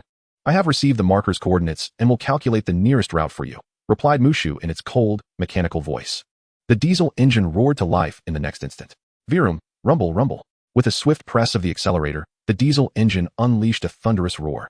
Thick black smoke billowed from the exhaust pipes on either side of the vehicle. Mushu began to move, picking up speed rapidly. The stone pillars blocking the way were crushed in an instant, as the vehicle surged forward with unstoppable momentum. Before long, Mushu successfully burst through the rocky forest. It veered the vehicle towards a specific direction within the woods. "Mushu, is this direction correct? Why are we heading the opposite way?" Mo-Ran inquired, perplexed by the increasing distance on the marker. Mushu's cold mechanical voice responded, "Oh, I see now. We are indeed taking a shortcut." Mo-Ran quickly understood that the distance indicated was calculated from the road. Advancing along the road would undoubtedly require navigating around many areas. Yet, that individual did not anticipate Mo-Ran's audacious choice to charge directly through the impassable forest. Snap, crack, snap. Countless trees were abruptly broken and trampled under the tracks. A path materialized in the dense forest, continuously extending. In the regional channel, the players were in a state of despair. Mo-Ran opened the channel to assess the current situation of the players. He found them expressing their collective agony. Goodness, over 500 kilometers. This means driving through the night without rest. Are we to be exhausted to death? That individual is utterly despicable. Enough chatter, accelerate. Every moment counts. Indeed, enough chatting. Let us get driving. Otherwise, we won't make it there before 6 o'clock, exclaimed a player in a state of palpable distress. It's only over 300 kilometers away. Ha ha ha, I can definitely make it. But I'm still over 4,700 kilometers from there. What am I going to do? There's no way I can reach it before 6. Amidst the regional chatter, the player's anguish was palpable. Indeed, while I cannot foresee the challenges that await you, I hope you take care of yourself along the way. Someone responded, "You haven't been far from the start, have you? That's truly unfortunate. I wish you the best of luck." This comment elicited a few half-hearted words of consolation, while the messages in the regional channel began to dwindle as more players focused intently on their journey. "That guy is really unfortunate, with such a distance to cover. He'll surely not make it," remarked Mo-Ran, acknowledging the player's plight. Suddenly, with a thunderous crash, trees fell before them, and Shushu burst forth from the forest onto a smooth asphalt road, charging ahead. The yellow marker on their navigation changed, both in position and distance. Only 2,135 kilometers left. This shortcut is truly worthwhile. Mo Ran exclaimed, his excitement palpable. Activating the jet propulsion system. Shu Shu's cold mechanical voice resonated as the rear armor gradually opened. A jet port, over a meter in diameter, appeared and ignited instantaneously. Whoosh! A multi-meter-long blue flame erupted, revealing concentric rings within its fiery embrace. Shu Shu's speed surged dramatically, the tracks grinding against the ground, sending sparks flying. Wow, this is absolutely incredible, Mo Ran marveled. Observing the robust flame trailing behind them in panoramic mode, his astonishment evident as he gazed back in disbelief. The speed began to escalate gradually. 65, 73, 89, 104, 117, 137, 150. The speed ultimately stabilized at 150, leaving Mo Ran utterly dumbfounded. Chapter 44. Information on the transfer point. This is astounding. A 188-ton vehicle reaching 150 kilometers per hour. If it collides with anything, the other party would be obliterated. Mo Ran noted in awe as he glanced at the speedometer. Checking the time on the panel, he realized it was already 9:23 p.m. I should rest early tonight to ensure I am well rested. All players are likely burning the midnight oil, which will undoubtedly impact their mental state. Perhaps that's exactly what he intends. With a glance at the quiet regional channel, Mo Ran decided to disregard it and prepare for rest. Shu Shu, continue moving forward and wake me at 3 o'clock. Understood, Commander, came the reply. After issuing the command, Mo Ran settled under a cozy blanket, reclining comfortably in the command chair. The surrounding lights dimmed, and the chair gently reclined, cradling him in relaxation. In the desolate wilderness of the night, a brilliant blue fireball flickered briefly across the asphalt road. It conjured a powerful gust of wind, lifting the surrounding dust high into the air. After continuing for 2 hours, dense woods began to emerge in the surroundings. Ahead, the road culminated in a rightward bend. The vehicle, known as Shu Shu, plunged directly into the woods, as its propulsion system gradually powered down. The speed of Shu Shu began to decrease, gliding smoothly through the jungle. Report to the driver, it is now 3 o'clock, announced the system. The sleeping Mo Ran abruptly opened his eyes, revealing his crimson gaze. Ah, is it 3 already? Mo Ran stretched languidly, and the command chair behind him began to rise slowly. The space around him gradually brightened as he stood up to stretch his limbs. Subsequently, he glanced outside through the panoramic view. At that moment, Shu Shu had already exited the forest and arrived at another stretch of asphalt road. With over 253 kilometers remaining, it seemed reaching the destination was well within reach. After a cursory glance at the remaining checkpoints, Mo Ran turned and exited the command room. After refreshing himself in the restroom, he commenced preparing breakfast. The meal consisted of sandwiches made with bread, eggs, ham, and vegetables, accompanied by a warm glass of pure milk to ensure a balanced nutritional intake. He pondered how to partition the interior space, as it felt rather unsteady and cumbersome to move around. Feeling the surrounding vibrations, he cradled the plate with one hand to prevent it from shattering while eating the sandwich with the other. Once he finished his breakfast and tidied up the dishes, Mo Ran re-entered the command room. To his surprise, some players had already reached the transfer point, indicating a considerable number of participants. Seated in the command chair, he began to browse through the information on the regional channel. Numerous players were actively engaging in conversation, many of whom had arrived at the transfer point. These players had also shared a plethora of images, which Mo Ran eagerly examined. Through his observations, he discerned that the transfer point was situated within a vast basin, encircled by an unbroken chain of mountains. The basin featured 8 valleys, with winding roads leading into its interior. Players from all directions traversed these roads to enter the basin. A significant number of players had already arrived, most of them being teams from various groups. Shu Shu, based on our current route and timing, when can we expect to arrive at the transfer point? Mo Ran inquired. Report to the driver, based on our current distance and speed. We shall arrive at the transfer point by 5:03, Shu Shu replied. It appears we have ample time, though we must ensure to arrive punctually, Mo Ran mused. Stroking his chin thoughtfully, he opened the market transaction interface, where the 200 liters of fuel he had listed before sleeping had already been purchased, netting him a considerable amount of basic resources. It seemed that people were reluctant to part with quality items for sale, offering only ordinary resources. Mo Ran found little surprise in this situation. Once again, 200 liters of fuel were extracted and subsequently placed on the trading market. Chapter 45. Time is of the essence. At precisely 5 o'clock, Shu Shu had ascended to the summit of a mountain overlooking the basin, remaining still and vigilant. Mo Ran sat in the command chair, observing the multitude of players below through the panoramic view. A group of several dozen players had formed, with the majority resting while a few stood guard, maintaining vigilance. It appeared that most players were gathered here, including 2 familiar faces. Through the magnified panoramic view, Mo Ran spotted Zhang Tian patrolling and Sushi not far off. Both exhibited expressions of alertness, weapons in hand as they surveyed their surroundings. As the time approached, I planned to make my entrance. Mo Ran reclined comfortably in the command chair, enjoying the massage while crossing his legs. Although he had reached this location, He was in no rush to descend into the basin. After all, Shushu, being a tank, would undoubtedly attract significant attention. Delaying detection would certainly be advantageous. Earlier, Mo Ran had discovered the avatar's hidden function. Apart from his friends Zhang Tian and Su Shi, no one had witnessed Mo Ran's true visage. As seconds ticked away, it soon became 5:55. Su Shi, wake up. It's almost 6, and then gently nudged the slumbering Su Shi, who roused groggily. After a brief nap, she felt less drowsy. Stretching, Su Shi inquired, have you found Mo Ran? Has he arrived? Dressed in her outerwear, she stepped out of the tent. No, I haven't seen him. Most of the vehicles here are in disrepair, and a few are slightly better, but surely they are not the ones mentioned in the announcement. I suspect he has yet to arrive. After hearing An's words, Su Shi glanced around, noting the time was already at 56 minutes past the hour. Why hasn't he shown up yet? Feeling anxious, she muttered as she checked the time on her panel. Hey, Auntie, are you perhaps infatuated with him? You seem quite concerned. Anan teased, her voice playful. Anan, you dare to speak to your superior in such a manner? Su Shi reprimanded, seizing An's ear with a fierce glare. Whoa, I was wrong. Please let go, it hurts. Anan quickly raised her hands in surrender, prompting Su Shi to release her grasp. Strangely, Mo Ran had still not arrived, and time was running short. Zhang Tian, keeping an eye on the timer, glanced towards the 8 entrances. With less than 3 minutes remaining, many resting players began to awaken. Shushu, we can charge down now, Mo Ran commanded. Understood, Commander. The diesel engine roared to life with a menacing growl, and the vehicle surged forward, racing down towards the basin below. Bang, bang, bang, crack, crack. A multitude of trees and stones were ruthlessly crushed along the way. The earth beneath was violently hurled into the air by the treads, enveloping the surroundings in a thick cloud of dust. The cacophony shattered the tranquility of the basin, drawing the attention of all players. Goodness, what is that? Something is charging down. Quick, get out of the way. It's coming this way.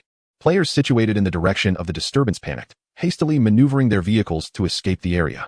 An avalanche of rubble, soil, and shattered trees cascaded down the hillside.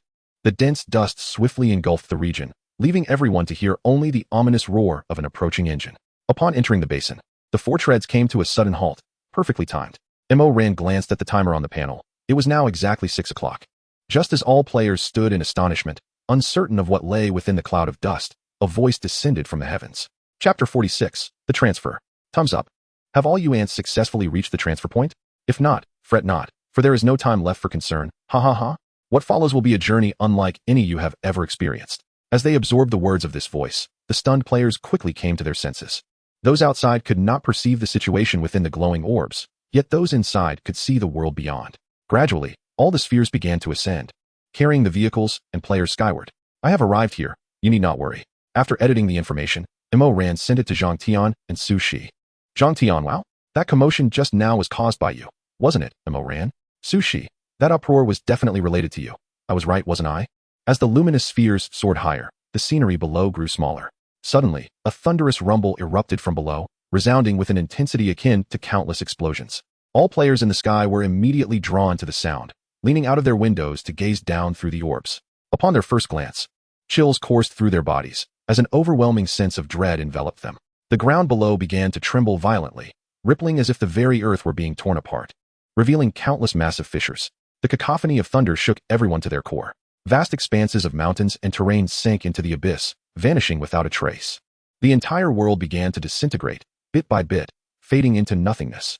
Some keen-eyed players even witnessed fellow gamers rushing toward the site, only to be swallowed whole by the suddenly gaping chasms, disappearing without a trace. The regional channel erupted with frenzied chatter, messages racing by at a breakneck pace. My heavens! A mountain of that size just sank into the chasm.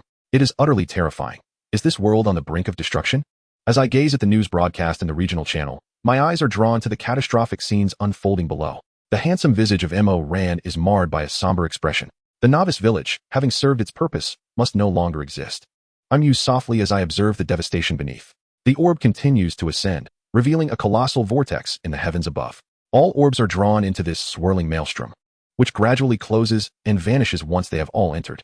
Upon entering the vortex, the players are enveloped in darkness, unable to perceive anything. Is this a means to transport us to a new world? Through my night vision panorama, I discern that the outside remains shrouded in impenetrable blackness.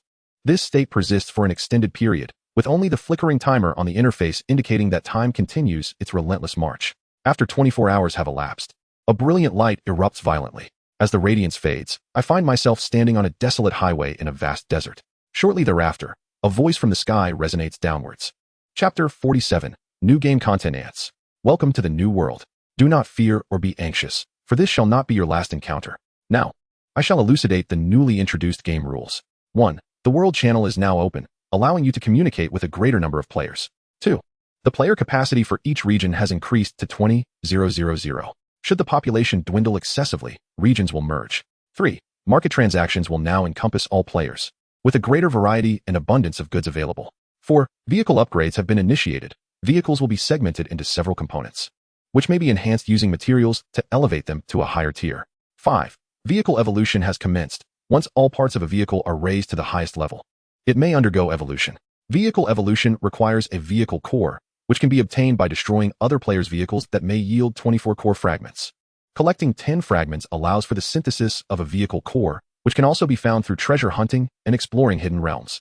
The branches of vehicle evolution may be chosen freely, but once selected, they cannot be altered. 6. Vehicle weapons and equipment will now have usage levels. If a vehicle's level is lower than that of the weapon or equipment, they cannot be equipped or utilized until the vehicle level is upgraded. 7. From this moment forth, destroyed vehicles will not respawn. Should a new vehicle not be acquired within 24 hours, players will lose their identity. 8.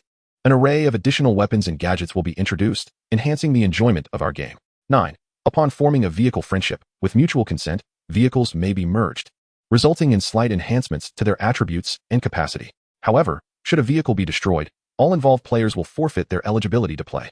Players who lose their vehicles may forge friendships with those who still possess them, thus avoiding the loss of their player identity. The aforementioned additions to the game are to be etched in your memories. As for the perils that this world harbors, I trust that time will unveil the answers to you. Henceforth, I declare the game officially commenced. Let me witness how long you, mere ants, can survive. Ha! As the voice gradually faded, the luminous white orb surrounding the vehicle began to dissipate. It appeared that there were indeed numerous new elements introduced, and the world channel was now accessible. Ran opened the world channel and found a plethora of messages scrolling rapidly. Each individual's avatar was shrouded in black, all set to a private status. However, names could not be concealed, alongside the current regional number displayed. Ran presently belonged to the 21st region. Next, Ran accessed the vehicle's upgrade and evolution section, a significant new feature. What is this? Upon opening the upgrade and evolution page, Ran was instantly taken aback. The upgrade section was riddled with garbled text, rendering it unclickable. The primary concern lay with the evolution page, which was awash with static and distorted ripples. Data error, error, data, error, data. After a brief interval, the entire evolution page abruptly vanished. Ran, shocked, rubbed their eyes in disbelief. After repeatedly opening and closing the panel, Ran resolved a crucial realization. What on earth? Where's the evolution page? My grand evolution page has vanished. Following several minutes of bewilderment, Ran pondered the cause of this anomaly. Could it be that as a traveler, my vehicle, the mouse, does not belong to this parallel world? Perhaps the existence of both was incompatible, resulting in this situation. With this thought, the circumstances began to make sense. Does this imply that my mouse is now devoid of levels? Consequently, would I not be able to utilize any future vehicles, weapons, and equipment without regard for levels? This realization transformed Ran's confusion into exhilaration. Chapter 48. The journey begins. The mouse sets forth. Proceed along this road. Ran commanded. Understood, Captain. The cold mechanical voice of the mouse resonated, and the vehicle began to move slowly. Today, I have once again received an infinite bestowal. However, there seems to be nothing particularly suited for it at the moment. The current equipment is not particularly formidable, so I shall reserve this for when it is truly needed. After a moment's contemplation, Ran decided to withhold the infinite bestowal obtained today for future use. Ran also crafted a small repair kit, tending to the mouse's entire structure. With the application of the small repair kit, the mouse was rejuvenated in an instant. Maintaining a speed of 60 kilometers per hour, the mouse advanced along the road in the desert. Aside from the dark asphalt stretching ahead, the flanks were engulfed by boundless yellow sands. It appears that, aside from the hint I observed, water sources in this world are likely exceedingly scarce. Through the panoramic view, Ran gazed upon the seemingly endless expanse of desert outside. Glancing at the abundant water resources in the upper right corner of his display, a charming smile graced his handsome face.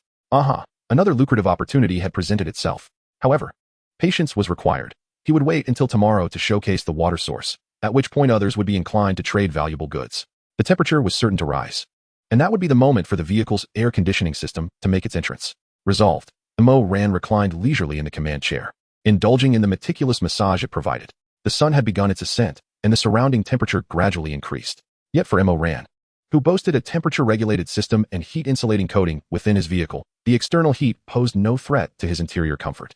After a couple of hours had elapsed, just as Mo Ran was beginning to awaken from his slumber, the voice of Shushu broke the silence. Report, Captain.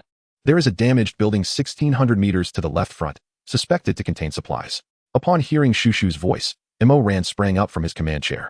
At last, he had found something. The scarcity of resources in this world was striking. Stretching his limbs, he magnified the view in that direction. As the panorama expanded, a two-story structure indeed came into sight. Its exterior, composed of various stones and some earth, bore the marks of prolonged weathering, rendering it quite dilapidated. A corner of the building had collapsed, allowing sand to pour into its interior. Shushu advanced, soon reaching the nearest road adjacent to the house. However, Mo Ran refrained from directing Shushu to approach directly, given that this area was predominantly desert. Furthermore, Shushu's considerable weight posed a risk of becoming ensnared in the sand, prompting Mo Ran to decide to proceed alone. Shushu, remain vigilant of your surroundings. If anyone approaches, issue a warning. Should they ignore it, proceed with lethal force. Mo Ran instructed as he donned a lightweight protective suit. Understood, Captain. Your commands will be firmly remembered, Shushu's cold, mechanical voice responded. Once properly attired in the protective gear and fitted with a helmet, Mo Ran slung a composite crossbow and an M42 rifle over his back, grasped a crowbar in his right hand, and took a flask of pure water. With preparations complete, he stepped onto the road outside, testing the external temperature. He found it not as scorching as he had anticipated. It seemed prudent to seek out additional resources before the heat intensified. Casting a glance around, he noted the vast stretches of sand surrounding him and the endless road beneath his feet. Adjusting the equipment on his back, Mo Ran turned and made his way toward the building to the left. The structure was approximately 100 meters from the road, though the sandy terrain made progress exceedingly difficult. Chapter 49, The Ice Cream Machine Blueprint. Fortunately, he had not driven Shushu into this area. The sand was indeed too loose in many places. Observing the shifting sands beneath him, Mo Ran felt a wave of relief that he had chosen not to bring Shushu along. Though some time had been lost, he successfully arrived at the front of the building. As Mo Ran contemplated advancing further, an urgent voice echoed in his mind. Halt! There lies a quicksand pit ahead. Proceeding further will lead to your entrapment.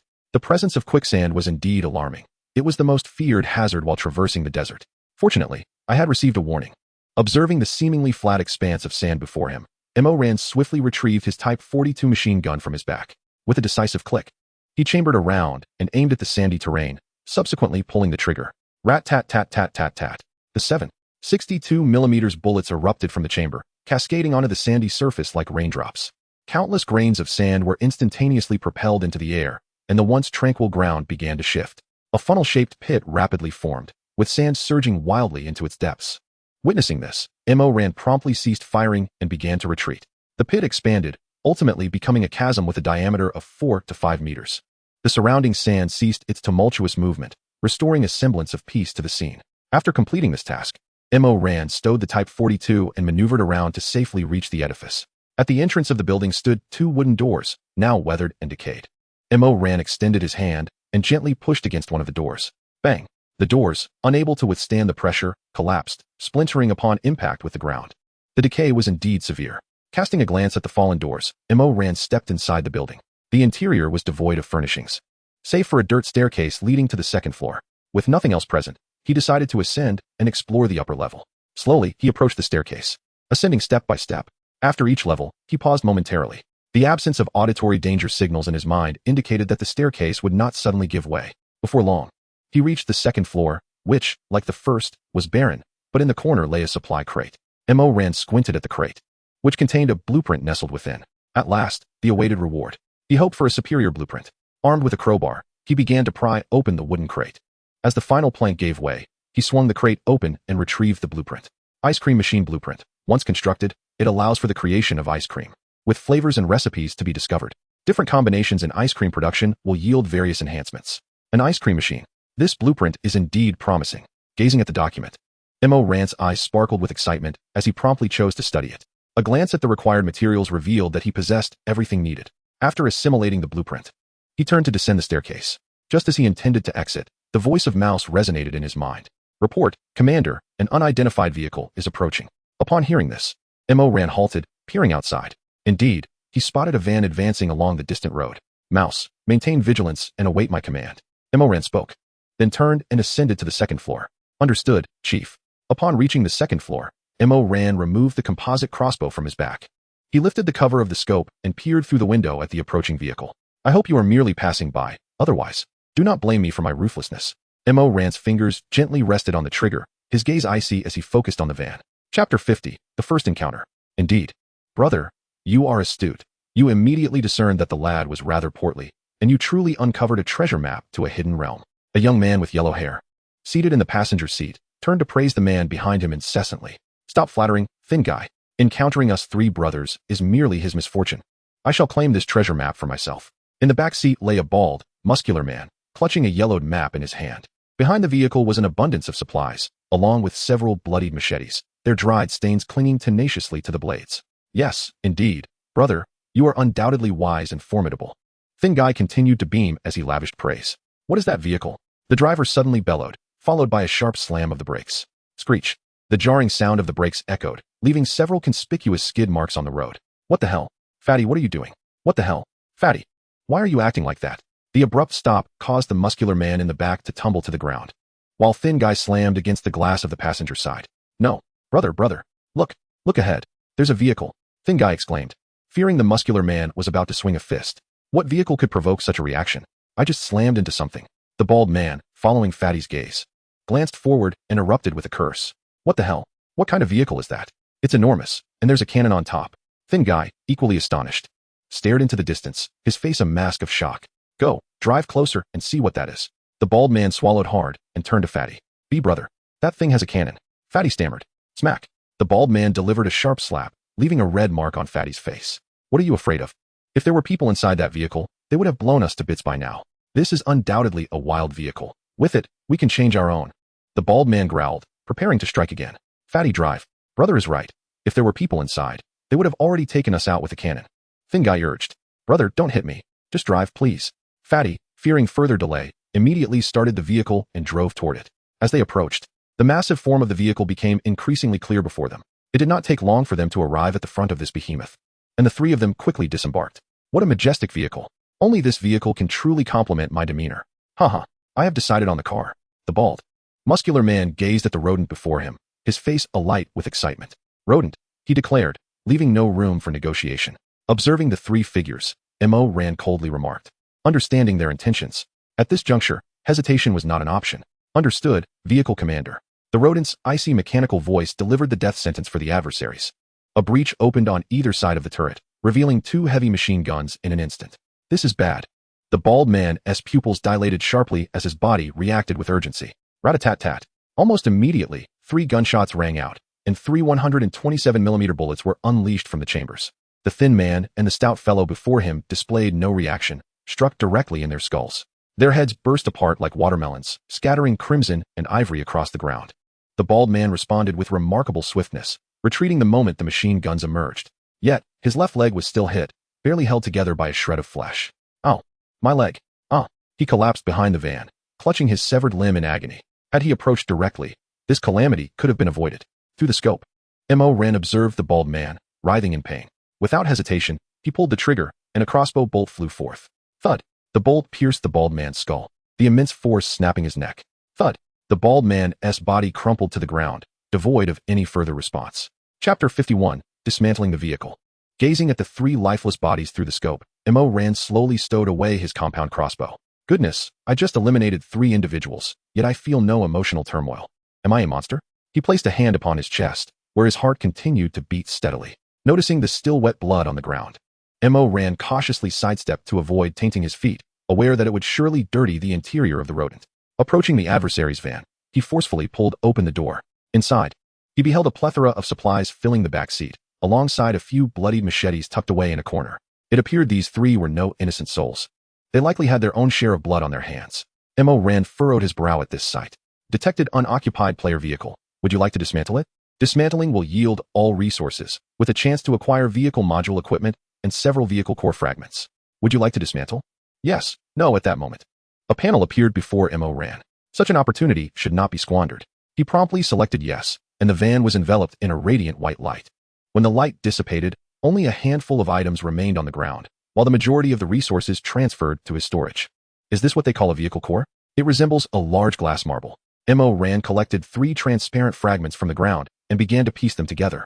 It was evident that a spherical glass orb lay before him, intricately etched with the image of an automobile. What could this possibly be? At that moment, Mo Ran's attention was drawn to a yellow piece of paper on the ground. He picked it up and unfolded it. Unknown secret realm treasure map. Following the markings on the treasure map would lead to an undiscovered secret realm. Would you like to use the treasure map? Yes. No. What a splendid find. This turns out to be a treasure map.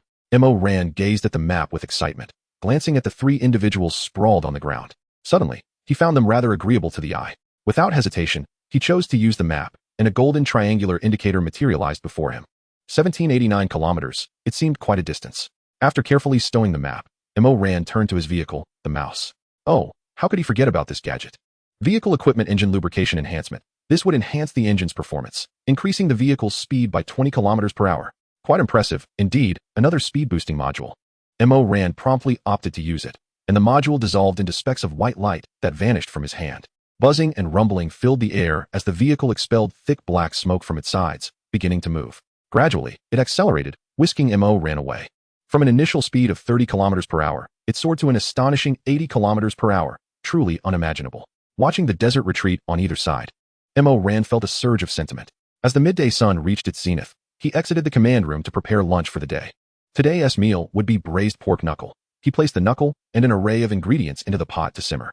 Mo Ran then commenced the creation of an ice cream machine, not having forgotten this delightful contraption. With the materials ready, he clicked to manufacture. In a flash of white light, an object materialized before him. Chapter 52, Crafting Ice Cream. A rectangular object, 2 meters in height, stood before Mo Ran. Its surface gleamed silver, adorned with a display screen. Below it, a lid could be opened, accompanied by a handle. This contraption resembled a refrigerator quite strikingly. Mo Ran scrutinized the ice cream machine, then glanced at the small refrigerator tucked in the corner, noting that aside from their size, they bore remarkable similarities. Soon after, the screen on the ice cream machine began to illuminate gradually. Mo Ran approached to familiarize himself with its operation, and in no time, he gained a general understanding. The ice cream machine was interconnected with the storage room. By selecting desired ingredients on the screen, it could manufacture ice cream based on the chosen components. What precisely would emerge remained a mystery to him. Unsure of the procedure, he decided to experiment with the usual 3 ingredients plus some fruit. Mo Ran began manipulating the screen, selecting milk, eggs, and sugar as the foundational items. Lastly, he chose mango, a delightful fruit he particularly enjoyed. After confirming his selection of mango, Mo Ran clicked to initiate the manufacturing process. The screen displayed a new page, prompting Mo Ran to patiently await its completion. Production completed. Please collect from below. You have unlocked a new recipe. Mango ice cream. To his delight, Mo Ran had inadvertently succeeded. His eyes brightened instantly as he swiftly opened the cover beneath. There, on the shelf, lay a mango ice cream, emitting wisps of white smoke. Mo Ran picked it up and began to savor it eagerly. It's so fragrant and delicious. Before he realized it, he had devoured the entire ice cream. Moreover, he had also acquired a new effect. Refreshing appetite, lowers body temperature by 10 degrees and enhances appetite. Is this what it is? He mused. Feeling a wave of freshness envelop him. Having tasted success, Missouri Ran continued his experimentation. Before long, he unlocked several more recipes, each yielding different varieties of ice cream. Mint ice cream, lowers body temperature by 20 degrees and maintains it for 30 minutes. Vanilla ice cream, lowers body temperature by 10 degrees and alleviates discomfort caused by high temperatures. And many more awaited him. With a final slurp, he exclaimed, "That's enough for now. I can't eat another bite." After a hearty belch, he realized he had sampled several flavors already. If he continued at this rate, he would surely face dire consequences. After cleaning the remnants of ice cream from his mouth and hands, Mo Ran prepared to have lunch. He opened the steaming pot, revealing a fully cooked pork knuckle. Slicing the tender meat and adding onions, radishes, and other accompaniments, he wrapped them in leafy greens. With one bite, he felt an overwhelming sense of satisfaction. Once he finished, Mo Ran tidied up the dishes, estimating the distance ahead. He figured he would reach his destination around 10 o'clock in the evening. Glancing at the distance to the secret realm, he calculated the time needed. As the little mouse continued onward, Mo Ran took a brief afternoon respite. "Report, Captain. A supply crate has been spotted ahead." At the sound of the mouse's voice, Mo Ran immediately woke up. Finally, after all this running, we found another supply crate. He stretched lazily, then stood from his command chair. Enlarging the panoramic view on the screen, he squinted at the contents of the crate. It appeared to be a telescope.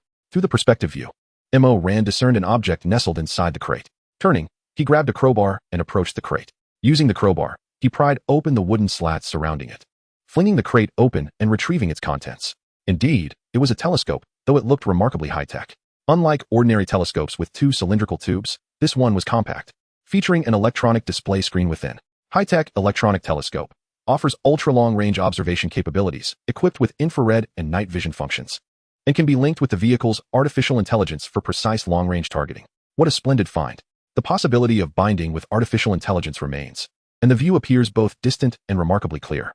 Mo Ran, wielding a telescope, continuously scans the surroundings, eliciting a series of impressed exclamations from onlookers. However, this device requires charging. Yet, for me, this is inconsequential, as I possess the ability to endow it with infinite energy.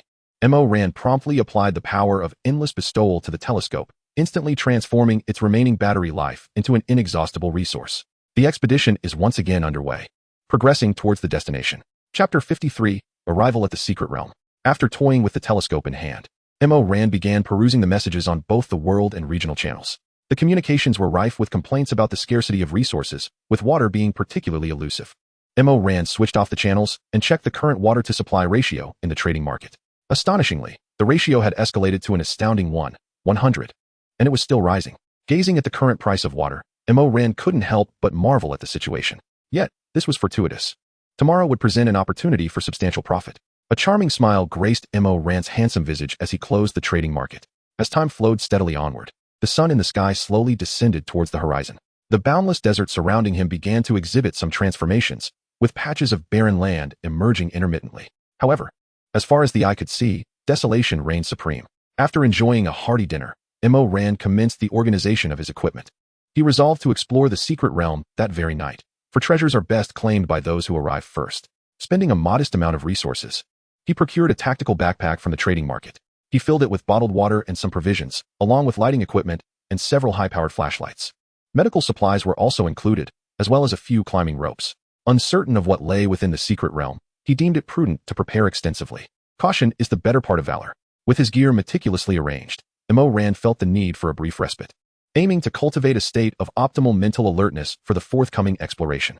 Squirrel, awaken me as we near our destination. Understood, Captain. As the ambient light gradually dimmed, Mo Ran enveloped himself in a small blanket and drifted into slumber. After a considerable period, reporting, Captain, we are nearing our destination. Upon hearing Squirrel's voice, Mo Ran quickly roused himself. Ah, have we finally arrived? He stretched languidly before rising slowly from the command chair. Through the panoramic view, he observed the world outside, now enveloped in darkness, with the time exceeding 10 o'clock. Squirrel was advancing across a barren expanse, with a colossal, desolate mountain looming before them. At this moment, the indicator for the secret realm lay nestled within that very mountain. Finally, we are close. Gazing at the imposing mountain ahead, Mo Ran began donning his lightweight protective suit. He slung the tactical backpack over his shoulders and equipped himself with a compound crossbow and a .42 caliber rifle. He also secured the machete acquired that day at his waist, fully arming himself for both close and range combat. Squirrel soon halted before a vertical rock face, which presented a fissure leading into the depths beyond. The fissure, though not wide, approximately over a meter, was just sufficient for a single person to enter. Mo Ran picked up the treasure map of the secret realm in his hand, which indicated a direction leading deep into the fissure. It appeared that the entrance to the secret realm was concealed within this very crevice. The mechanical being, Shu, adjusted the vehicle to align its rear with the fissure. Mo Ran glanced at the treasure map, then addressed Shu. Understood, Commander. The cold, mechanical voice of Shu responded, and the vehicle began to pivot 360 degrees in place. It then reversed, positioning itself towards the fissure. Shu, from this moment, remain vigilant of the surroundings. If anyone approaches, issue a warning. Should they disregard it, eliminate them immediately. Understood, Commander. I shall obey your command. After instructing Shu, Mo Ran donned his helmet, turned, and ventured into the depths of the fissure. The exit behind him closed slowly, leaving no trace of an opening. Chapter 54, Delving into the Secret Realm. The interior was indeed uneven and challenging to traverse. Mo Ran activated a high-powered flashlight to illuminate the interior of the fissure. Irregular stones jutted out on both sides, and the ground was similarly uneven. A moment's carelessness could lead to a fall. Under the beam of the flashlight, Mo Ran treaded carefully.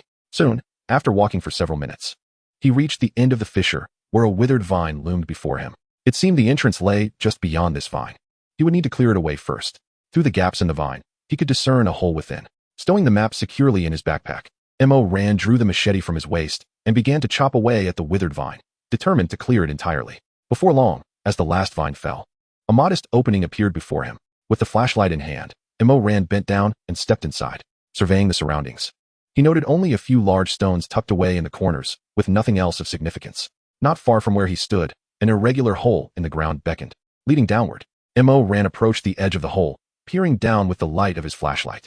Below lay another space, approximately 4 to 5 meters from the opening. He retrieved a bundle of climbing rope from his backpack and secured it to the stones nearby. After ensuring its stability by tugging on it firmly, he nodded, satisfied that it would support his weight. With one end of the climbing rope secured, Ran wrapped the rope around himself several times. This would greatly aid in slowing his descent when the time came. He then dropped the remaining length into the hole and began to lower himself gradually. Before long, he safely reached the bottom. This space mirrored the one above, being slightly wider. On one side of the wall, an opening led further into the depths. Illuminating the path with his flashlight, Ran pressed onward into that opening. Not long after entering, he found himself in an even larger chamber. Before him stood a colossal stone door, while another had crumbled to the ground. It was astounding that such a grand portal existed beneath, suggesting the vastness of the space within. Ran illuminated the door with his flashlight, revealing a pitch-black void through the fallen entrance. As he continued to advance, the ancient voice resonated once more within his mind. Beware, a great serpent lurks within, capable of spewing flames. Exercise caution. Upon hearing this warning, Ran swiftly extinguished his flashlight and pressed himself against the adjacent wall, gradually inching toward the door. He rummaged through his backpack and retrieved a pair of binoculars. Raising the binoculars to his eyes, he gazed into the darkness. Good heavens, you call that a great serpent? It must exceed 30 meters in length. Ran nearly exclaimed as he beheld the scene within. Through the night vision capability of the binoculars, he discerned a vast chamber, dominated by a massive platform at the forefront. Surrounding it were numerous stone pillars, most of which lay in ruins. Coiled atop the platform was an enormous serpent, its scales a deep shade of crimson and black. Its gargantuan head was adorned with a crown of red bristles that extended from its cranium down its spine to its tail. Beneath its jaw, a mass of red flesh pulsed, seemingly harboring something within, emitting a flickering glow of red light. The serpent lay entwined amidst the remnants of various animal carcasses. There's a supply crate. At that moment, Ran spotted a supply box atop the high platform, dusted lightly with a thin layer of grime. It was evident that he would need to devise a strategy to eliminate the serpent in order to safely retrieve the crate, and with such a massive creature, it might yield some valuable treasures. Contemplating this, Ran began to survey his surroundings, plotting his next course of action. Chapter 55, Vanquishing the Great Serpent. It seemed a stone pillar was on the verge of collapse, with the serpent positioned directly beneath it. Through the binoculars, Ran observed that a pillar on the right had indeed fallen, precariously propped up by another on the left. However, their point of contact was minimal, suggesting that even a slight disturbance could lead to its downfall. The colossal serpent now lay beneath this pillar, which was over 15 meters tall and approximately 2 meters wide. With a plan solidified, Ran swiftly prepared himself. An adjacent stone door remained partially ajar, creating a narrow gap in the corner. Ran quickly extracted his submachine gun, deploying the front two supports onto the ground. The gun's muzzle was aimed directly at the door's crevice, perfectly positioned to strike the serpent within. This location provided cover from the stone door, ensuring a safe retreat should the situation turn dire. Ran activated the flashlight and inverted it on the ground, establishing an additional layer of assurance. After completing this task, he crouched down and disengaged the safety mechanism of the machine gun. His right shoulder pressed against the stock, while his right hand rested on the trigger. In his left hand, he held a pair of binoculars to survey the situation ahead. The ominous sound earlier had hinted that the serpent could unleash flames, likely linked to the fleshy mass on its jaw. Observing the undulating mass, Ran deemed it crucial to pay close attention to it. Taking a deep breath, he suddenly pulled the trigger. The sharp crack of gunfire erupted, a barrage of 7.62mm bullets slicing through the air like a blade. They struck the juncture of the two pillars, sending dust billowing into the air. The unexpected gunfire jolted the colossal serpent awake, and before it could react, the already precarious stone pillar collapsed, crashing down upon it. The serpent, now aware of the danger, thrashed violently, attempting to escape from beneath the rubble. In the next instant, a torrential downpour of bullets assailed its head. The serpent's sturdy scales shattered under the relentless onslaught, pieces falling away to reveal its vulnerable flesh. Blood streamed from the puncture wounds as excruciating pain engulfed the creature. It let out a piercing shriek, writhing its head in a frantic bid to evade the unseen attack. Remarkably resilient, Ran mused, as he continued to aim and fire at its head, striving to inflict as much damage as possible. Under such sustained fire, the serpent's head soon became a gruesome mess. It then became aware of the source of the assault, seemingly emanating from behind the door before it. The fleshy tumor beneath its jaw began to swell, a crimson glow intensifying within. Its mouth opened wide, revealing flickering flames emerging from its throat. It has spotted me, and it appears it intends to breathe fire. Realizing the impending danger, Ran swiftly seized the flashlight nearby and hurled it into the fray. With a resounding thud, the flashlight struck the ground, rolling a few times before illuminating the area, capturing the serpent's attention instantly. In the next heartbeat, a ferocious blaze erupted from the serpent's throat, engulfing the flashlight in flames. By the heavens! This is the first time I've witnessed a snake breathe fire. I must destroy that tumor. Without a moment's hesitation, he resumed firing after a brief pause. A relentless stream of 7.62mm bullets erupted, striking the tumor with ferocity. The tumor, alarmingly fragile, was quickly perforated by the barrage. A luminous red liquid gushed forth, igniting violently upon contact with the air. The serpent shrieked in agony as it continued to thrash amidst the flames. The flames began to spread, the intense heat inflicting excruciating pain upon the great serpent. What an opportunity! Upon witnessing this scene, Ran swiftly seized the moment. She aimed at the serpent's head and unleashed a furious barrage of bullets. Hiss! Before long, the great serpent let out a ghastly wail, its head drooping heavily before crashing to the ground. Chapter 56. Something good has emerged. Observing the immobile giant snake, Ran continued to fire relentlessly at its head. Even though it had been reduced to a pulp, she remained uneasy. In the next instant, the serpent's body slowly transformed into a white light, vanishing along with the roaring flames, leaving behind a scroll of red blueprint and a module interlaced with black and red. Phew, it's finally dead. It seems to have dropped something valuable. With a heavy sigh of relief at the disappearance of the giant serpent, Ran stowed her binoculars in her backpack and retrieved a flashlight.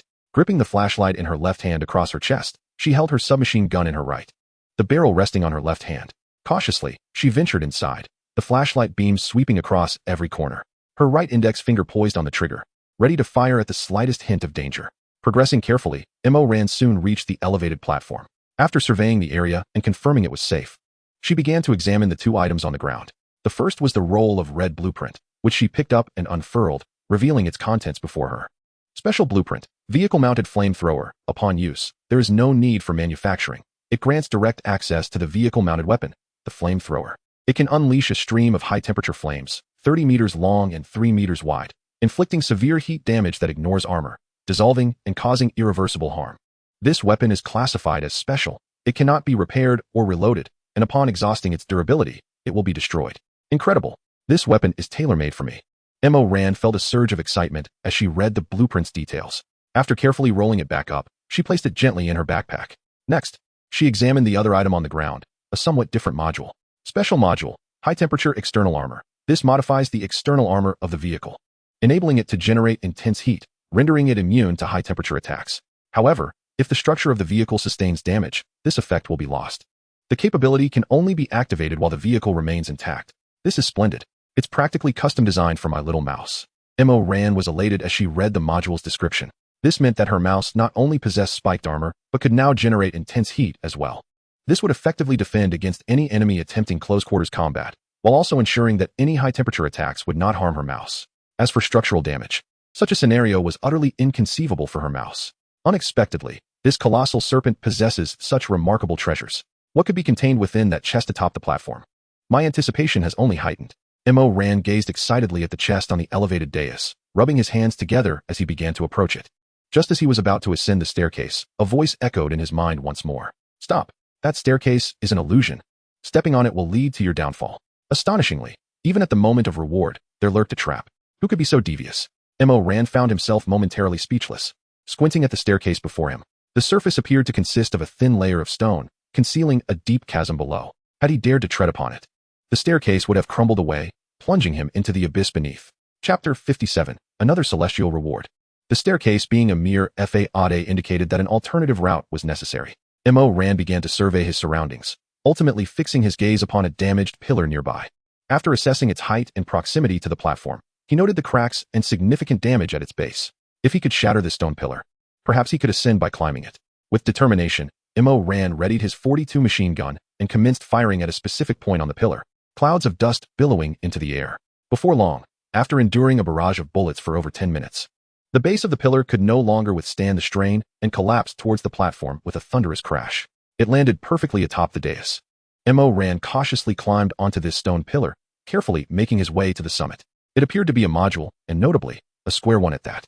He squinted at its interior, and upon confirming there was no danger, he proceeded to open the chest. With a series of sharp sounds, Ran, lacking a crowbar, resorted to using his .42 machine gun to pry open the chest. After shattering the wooden slats, he flung open the lid and retrieved the square module. Examining the information it presented, vehicle equipment ammunition combination hub, capable of recording the types of ammunition acquired and combining all weaponry's ammunition aboard a vehicle, rendering it compatible with all arms. What marvel is this? The description, albeit brief, left Mo ran astounded for a century. If I interpret this correctly, it means that all ammunition used by my vehicle's weapons can be consolidated into a single type, coupled with my infinite bestowal. Does this imply that all my vehicle's weapons will possess limitless bullets? Mo Ran was so exhilarated he could scarcely articulate his thoughts. This exploration of the secret realm had yielded extraordinary rewards. I understand now. Without encountering any troublesome matters, Mo Ran felt immensely pleased. He swiftly retrieved the 3 items and activated them. The trio transformed into radiant white light and gradually vanished. The ammunition for his vehicle, be it the main cannon or the machine gun, was now at his disposal. The previously isolated weaponry and ammunition have now been seamlessly integrated. Subsequently, the high-temperature external armor was revealed as Mo Ran stepped outside with a bottle of mineral water.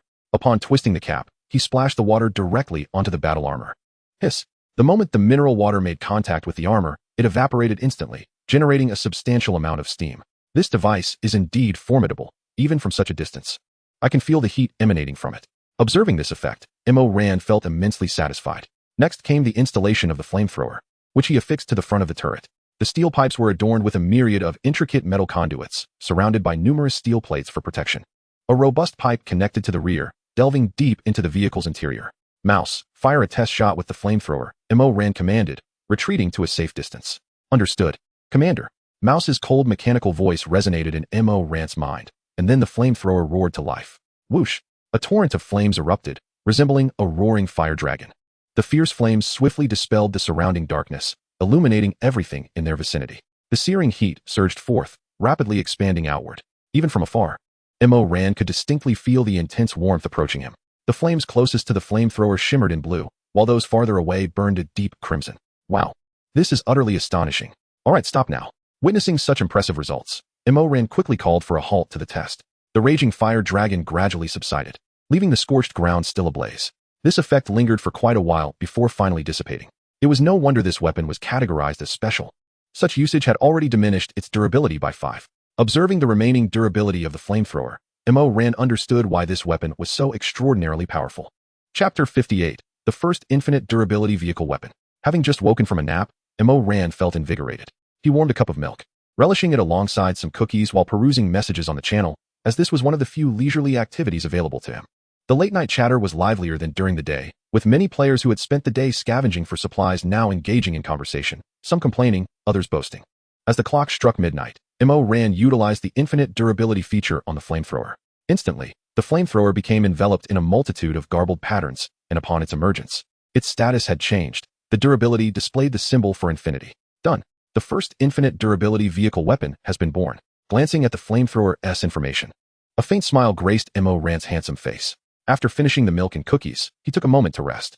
He then picked up a set of dried clothes and turned toward the bathroom, for after a day of searching, he had accumulated quite a bit of sand and dirt on himself. After finishing her shower, she casually brushed her teeth, continuing to linger in the channel for a while longer. The clock had now struck past 2, and the messages in the channel began to dwindle. It was time to sleep, to preserve her vitality. Tomorrow, she would venture into this desolate land to search for valuable supplies. She took the small blanket beside her and draped it over herself as the command chair slowly reclined. The surrounding lights began to dim, and Mo Ran gracefully drifted into slumber. As time flowed and day turned to night, the first rays of dawn pierced the darkness, gradually illuminating the entire world. Oh, time to rise. Mo Ran stretched comfortably, and the command chair began to return to an upright position. Standing from the chair, she engaged in a gentle stretch to awaken her limbs. She then proceeded to the bathroom to freshen up, and afterward, she began preparing her breakfast. Today's meal consisted of a sandwich made with bread, ham, eggs, and vegetables, accompanied by a warm glass of milk. Subsequently, Mo Ran opened the trading market and purchased a large 200-liter iron barrel with her materials. She replaced the 2 smaller 18-liter buckets with it and filled it with water. She also filled another iron barrel with 200 liters of fuel, then listed both items on the trading platform. The pricing ratio was set at 1 to 50, with a purchase limit of 5 liters per person, requiring buyers to bring their own containers. With everything in order, she opened the trade. Mo Ran then announced in the regional channel to boost her sales. The 200 liters of water and 200 liters of fuel were available, limited in quantity and on a first-come, first-served basis. Those with valuable items were welcome to trade with her privately. After completing these tasks, Mo Ran closed the panel and focused on her meal.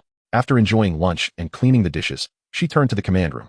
Mouse, commence forward into the depths of the wasteland, Mo Ran commanded. Understood, Captain, came the cold, mechanical voice of Mouse, and the vehicle swiftly started. The engine roared to life, and thick black smoke billowed from the exhaust ports on either side of the vehicle as it began to advance steadily deeper into the wasteland. On the other side of the wasteland, a city lay in ruins, its remnants covered by a thick layer of yellow sand. At this moment, a white sedan slowly entered the city, weaving through the derelict streets until it reached a seemingly intact two-story building. The driver's door swung open, and a woman stepped out. Her beauty was striking, with well-defined features and enchanting phoenix-like eyes. Yet, her lips appeared cracked, likely due to dehydration. Her long, dark hair was tied back in a ponytail, cascading down her back, and she wore a short-sleeved top. While her figure was not perfect, it was certainly captivating. Shortly thereafter, the passenger door opened, revealing another woman with her hair styled in a bun. She was slightly smaller in stature, but bore a resemblance to the first. This woman seemed somewhat frail, her demeanor lacking the usual vitality. Xianyao, what are you doing? You've overheated. Hurry up and rest in the car. Leave the water search to me, the woman said, noticing the situation. She quickly assisted Xianyao back into the vehicle, ensuring she was comfortable. Xinyan, I've rested for a while. I'm feeling much better now. Let me accompany you to find water. With the two of us in this map, we can move faster, Xianyao insisted, her determination evident even as she lay back in her seat. Listen to me, just stay in the car and rest. The supply crate indicated on the map is in that house. I won't go far. Will you wait here for me? Xinyan gently stroked Xianyao's forehead, her face etched with concern. Well, all right. But please, be careful. Xianyao relented after further persuasion. Xinyan picked up a crowbar and slung a crossbow over her shoulder. Only when she saw Xianyao locking the car door did she feel reassured enough to head upstairs to explore. As Xianyao closed her eyes to rest, a small fan on the dashboard provided a gentle breeze. Xinyan cautiously ascended the stairs to the second floor, opening the door and peering inside. After confirming there was no danger, she stepped in, constantly comparing her surroundings with the map. The supply crate was located in the bedroom ahead. It had to contain water. Xinyan approached the bedroom door and pushed it open. To her delight, a supply crate sat quietly on the floor. She moved quickly, using the crowbar to pry it open. Yes, a bottle of water, it must be. Xinyan took a deep breath and opened the crate. Inside, she found a 500-milliliter bottle of mineral water and 2 chocolate bars. Wonderful water. Joy surged through her as she retrieved the bottle from the crate, twisting off the cap and pouring some into her mouth to quench her thirst. Finally found water. I must hurry to deliver it to my sister. Cradling the bottle carefully, Xinyan rushed downstairs. Xianyao, let me help you sit up. Quickly drink some water. She gently assisted Xianyao into a sitting position and brought the bottle to her lips. I've had enough, you should drink some too. Xianyao protested, eyeing the half-full bottle. After taking a few sips, Xinyan offered the remainder to her sister. Once Xianyao had finished, Xinyan helped her lie back down to rest. Watching her sister with closed eyes, Xinyan felt a wave of worry wash over her. This little amount of water is hardly sufficient. My sister is still suffering from heat exhaustion. We need to find more. With a flicker of hope, Xinyan resolved to check if anyone was selling water at a more reasonable price. After all, water was exceedingly expensive, and their resources would not last long. Opening the regional channel, a torrent of messages streamed by. Puzzled, Xinyan scrolled through the messages, seeking the earliest ones for potential leads. 200 liters of water and 200 liters of fuel have been made available. Supplies are limited and offered on a first-come, first-served basis. If you possess something of value, feel free to message me for trade. Chapter 60, A Major Order. Mo Ran. It's him, the top contender on the leaderboard. And he is here in this very area. Upon seeing the speaker's name, Xian was taken aback. She quickly shut down the regional channel and opened the trading market instead. Darn it. I'm too late. The water is already gone. As she gazed at the sold-out 200 liters of pure water, she couldn't help but feel a pang of regret. Yet in the next moment, the 200 liters of pure water reappeared, only to be snatched away in the blink of an eye. 400 liters of water sold instantly. And it seemed there was absolutely no pressure. Just who is this Mo Ran? Xian stared in disbelief, utterly perplexed by the events that had just transpired. Wait, I can trade directly with him. Suddenly recalling Mo Ran's previous remark in the regional channel, Xian pondered what item she could offer to catch his attention. As she contemplated, her gaze fell upon the items in her handrail box. Inside lay a red blueprint and a black module. Let us see how much water these two items can fetch. She glanced at the two objects in the handrail box, then at Xianyao beside her. With determination, Xian decided to contact Mo Ran. Incredible. They were snatched away in an instant. These people must be desperately thirsty. Watching her relisted 200 liters of water vanish in a heartbeat, Mo Ran couldn't help but exclaim. Impressive. Messages began flooding in, prompting him to see what treasures awaited. Excitedly rubbing his hands together, Mo Ran started to browse through the numerous unfamiliar private messages, searching for items of interest. Oh, an automatic dryer? I'll take it. A toaster? Yes, please. A fully automatic oven? Count me in. A robotic vacuum? Absolutely. A gold-trimmed toilet? Why not? As he reviewed each private message, Mo Ran discovered a plethora of valuable items, including various rare metal resources, yielding a considerable quantity. I need 50 liters of pure water. Wow, is this a big client? Just then, Ran's eyes caught sight of a distinct private message. The sender was a woman named Xian, claiming to possess items of substantial worth. That sounds familiar. Could this be another phishing attempt like the one from Sushi? Ran mused, though he clicked to view the message nonetheless. Oh, then let us see what you have to offer and whether it truly warrants that 50 liters of pure water. After typing his response, he hit send. On the other side, Xian opened her system camera and snapped a picture of the handrail box, sending it over. What the? A red blueprint. Upon seeing the image sent by Xian, Ran immediately focused on that bundle of red material. He was well aware of the effects of the red blueprint. The might of the flamethrower remains vividly etched in his memory. But wait, what is that white package beneath the armrest? A bag of rice. Just then, Ran's attention was drawn to an image sent by Xian. Beneath a pair of immaculate, flawless jade-like legs lay a bag of rice. What on earth? Who would dare to tread upon that bag of rice? Ran was utterly taken aback by the image, steadied his emotions, and hastily typed a message. Please send me the details of the red blueprint and the module. If they are satisfactory, I shall make a purchase. Chapter 61. Collaboration. It appeared he had piqued Ran's interest. Subsequently, the information regarding the red blueprint and the module was sent to him. Both items seemed promising. Yet his focus remained on that bag of rice. At that moment, Ran received the message from Xian and began to peruse it. Special blueprint. Hummingbird drone bombing group. Upon use, 1 drone slot will be acquired, containing 50 hummingbird drones. Each is equipped with a significant amount of high-concentration explosives, capable of delivering devastating strikes on designated targets. The attack range of the hummingbird drones can reach up to 5 kilometers. The quantity of drones cannot be replenished. Once expended, the equipment will be permanently destroyed. Without altering the vehicle's appearance, the air resistance against the vehicle will be substantially reduced, leading to a remarkable increase in speed. These 2 items are indeed impressive. I shall take them. By the way, do you sell rice? How much do you have? Ran was thoroughly satisfied with these 2 items, though his primary concern remained that bag of rice. Observing Ran's message, Xian turned to gaze at the bag of rice. Rice? Could it be that Ran enjoys rice? This thought sparked a rather immature idea in Xian's mind, and she typed, I have a cultivation chamber where I plant rice. How about we collaborate? I provide the rice, and you supply the water. Xian sent this message with a playful intent, as she was not well acquainted with Ran and did not truly expect him to agree. Yet, in the next moment, Ran replied, sure.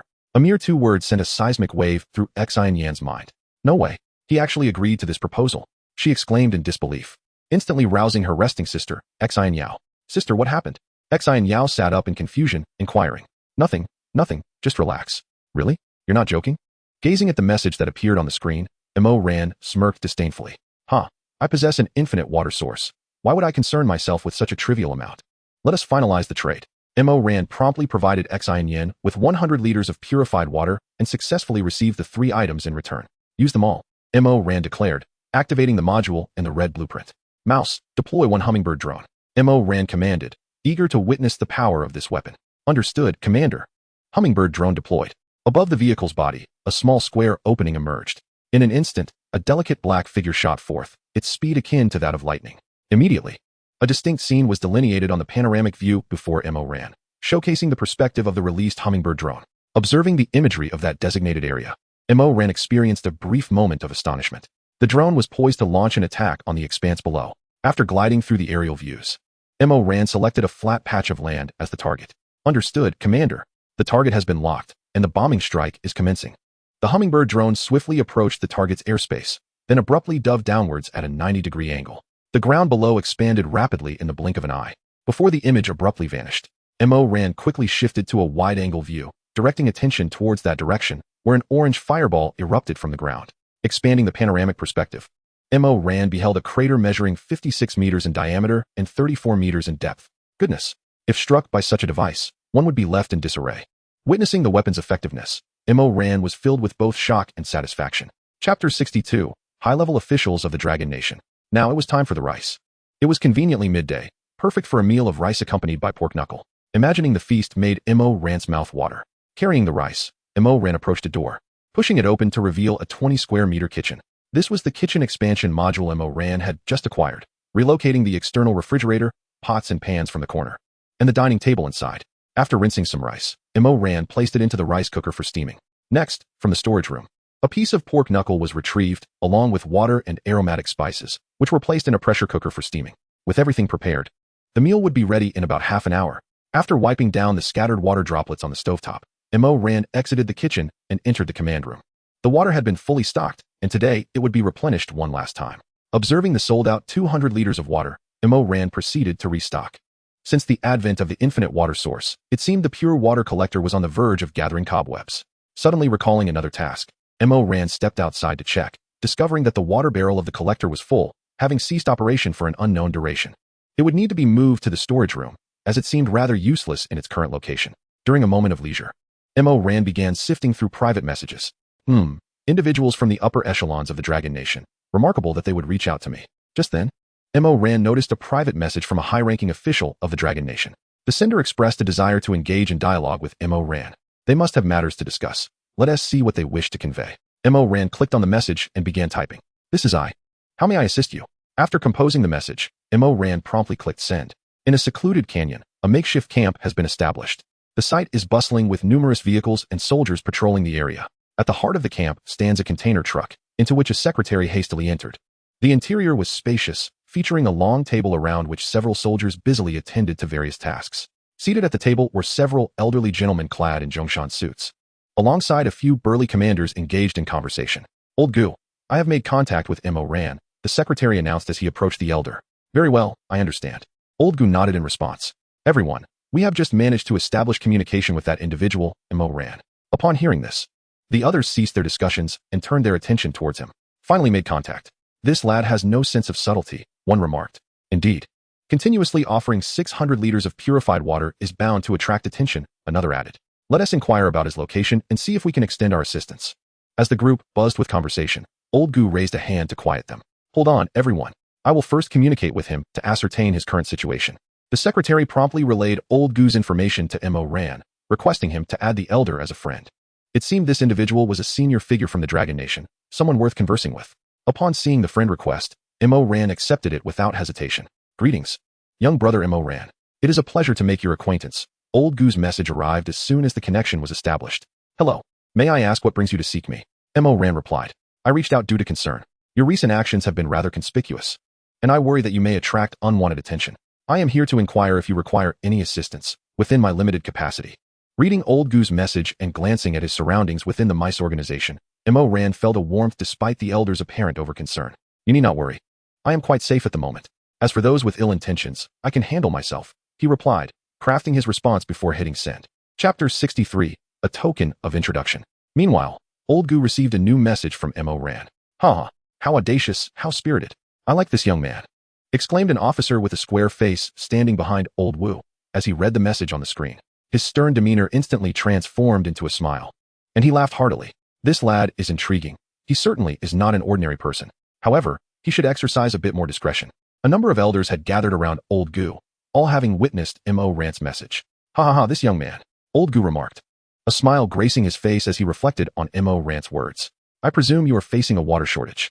Please accept this modest gift as a token of our introduction, with hopes that our future communication and collaboration may strengthen. Shortly thereafter, Old Gu received a notification.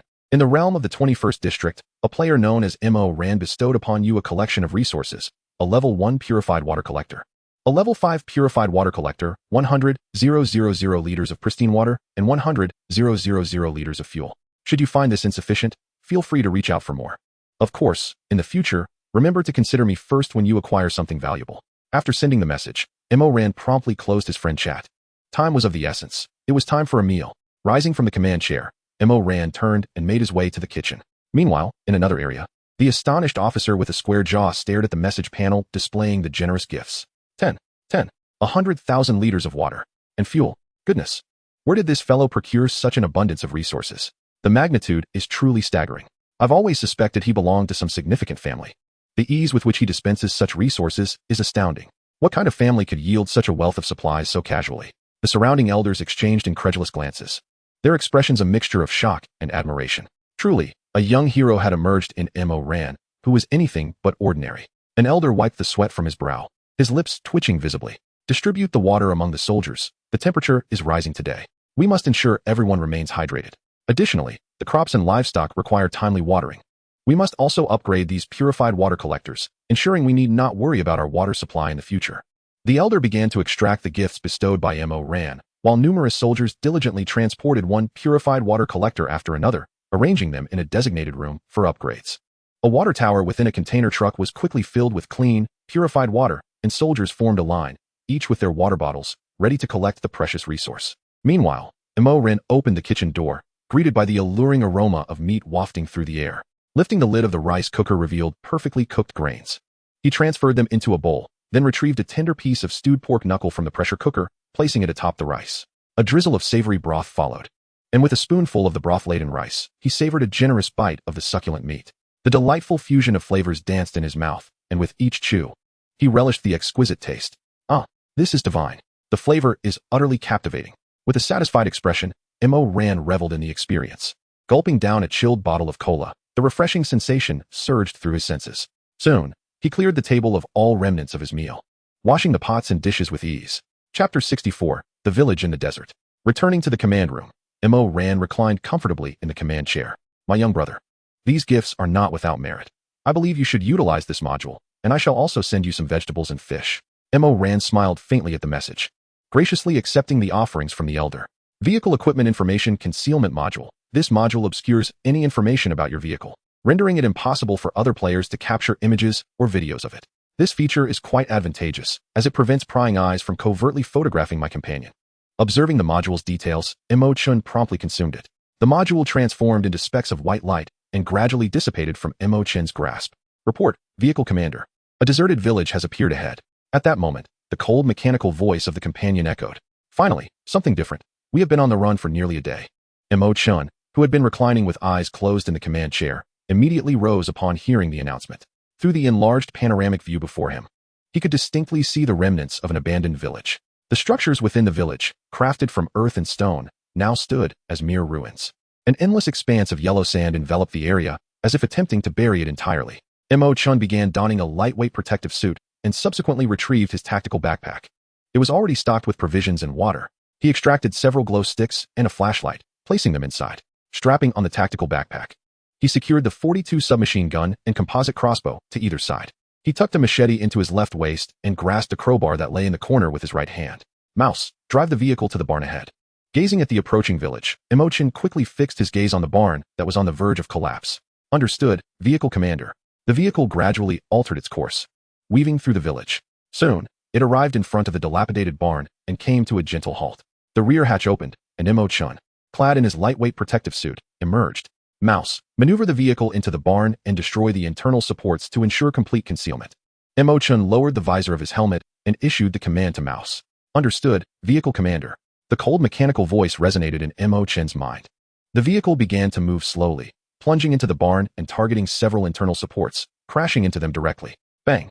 Crash! Crash! Crash! The already precarious barn collapsed instantaneously, creating a pile of rubble. Inside, Mouse was perfectly concealed.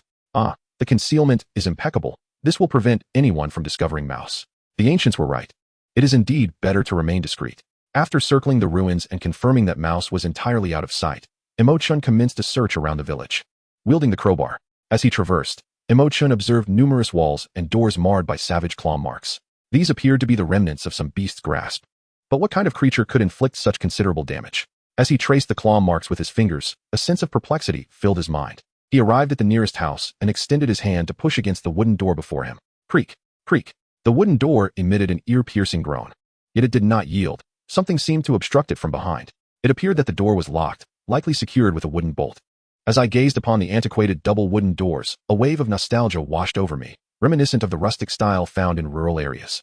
Grasping a crowbar, I positioned its pointed end firmly into the crevice of the door and exerted a powerful thrust.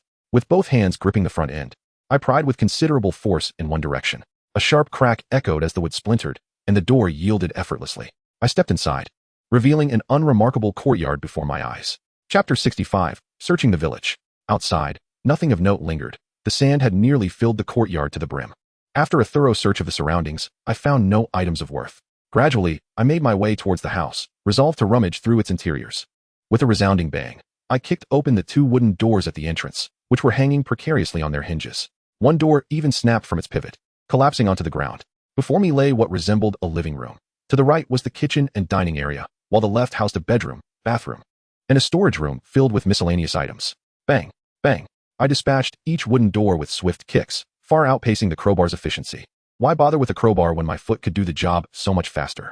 I arrived first at the kitchen, where a dining table stood, and the cabinets brimmed with an assortment of pots and pans. Among them lay some foodstuffs, now long decayed and congealed into a repulsive mass. The sight was utterly revolting, accompanied by an unbearable stench. Finding nothing of value, I opted to search elsewhere. After scouring every room, I concluded that not a single worthwhile item remained. Exiting the courtyard, I proceeded to the next house. Bang, bang, bang. After forcefully kicking through a dozen houses, I finally stumbled upon a supply crate. Oh, at last, I've discovered a supply box. My foot is nearly aching from all this kicking. The drop rate is abysmally low. Rubbing my sore right foot, I seized the crowbar and began prying open the crate. Crack, crack. As the wooden slats were pried away, I successfully unlatched the box. To my surprise, it contained a sizable bag of sunflower seeds. Upon opening the supply crate, I beheld a package of seeds, nearly the size of a bag of rice. Goodness, this should keep me snacking for quite some time. I unstrapped my tactical backpack and stuffed the bag of seeds inside. The backpack's capacity proved ample enough to accommodate such a sizable addition without issue. Weighing it momentarily, I noted it was manageable, not overly burdensome. This household must have been quite affluent, as it was one of the few two-story structures in the village. Ascending the staircase on one side, I reached the upper level of the house. Standing outside, I surveyed the village, where I could behold most of the surrounding homes. Only a few of the residences I had previously visited remained intact. The rest had nearly succumbed to ruin. I scanned the area outside, my gaze settling upon a building at the heart of the village. The edifice towers over all other houses, boasting 3 formidable stories and a generously sized courtyard. Despite half of its walls having crumbled and deteriorated, the overall structure remains impressively intact. In a rural setting, it would likely resemble a village committee hall, and the prospect of discovering treasures there piqued Rand's curiosity. Resolute in his decision, he swiftly descended the stairs and set off in that direction. Surrounding walls bore the marks of vicious claw marks, and many households had their doors violently shattered, hinting at a chaotic scene within, as if its inhabitants had fled in desperation. As he approached the central building, Rand discerned that the atmosphere was increasingly ominous, with walls marred by enormous scratches. The gates of neighboring homes had also been vandalized, similarly adorned with claw marks.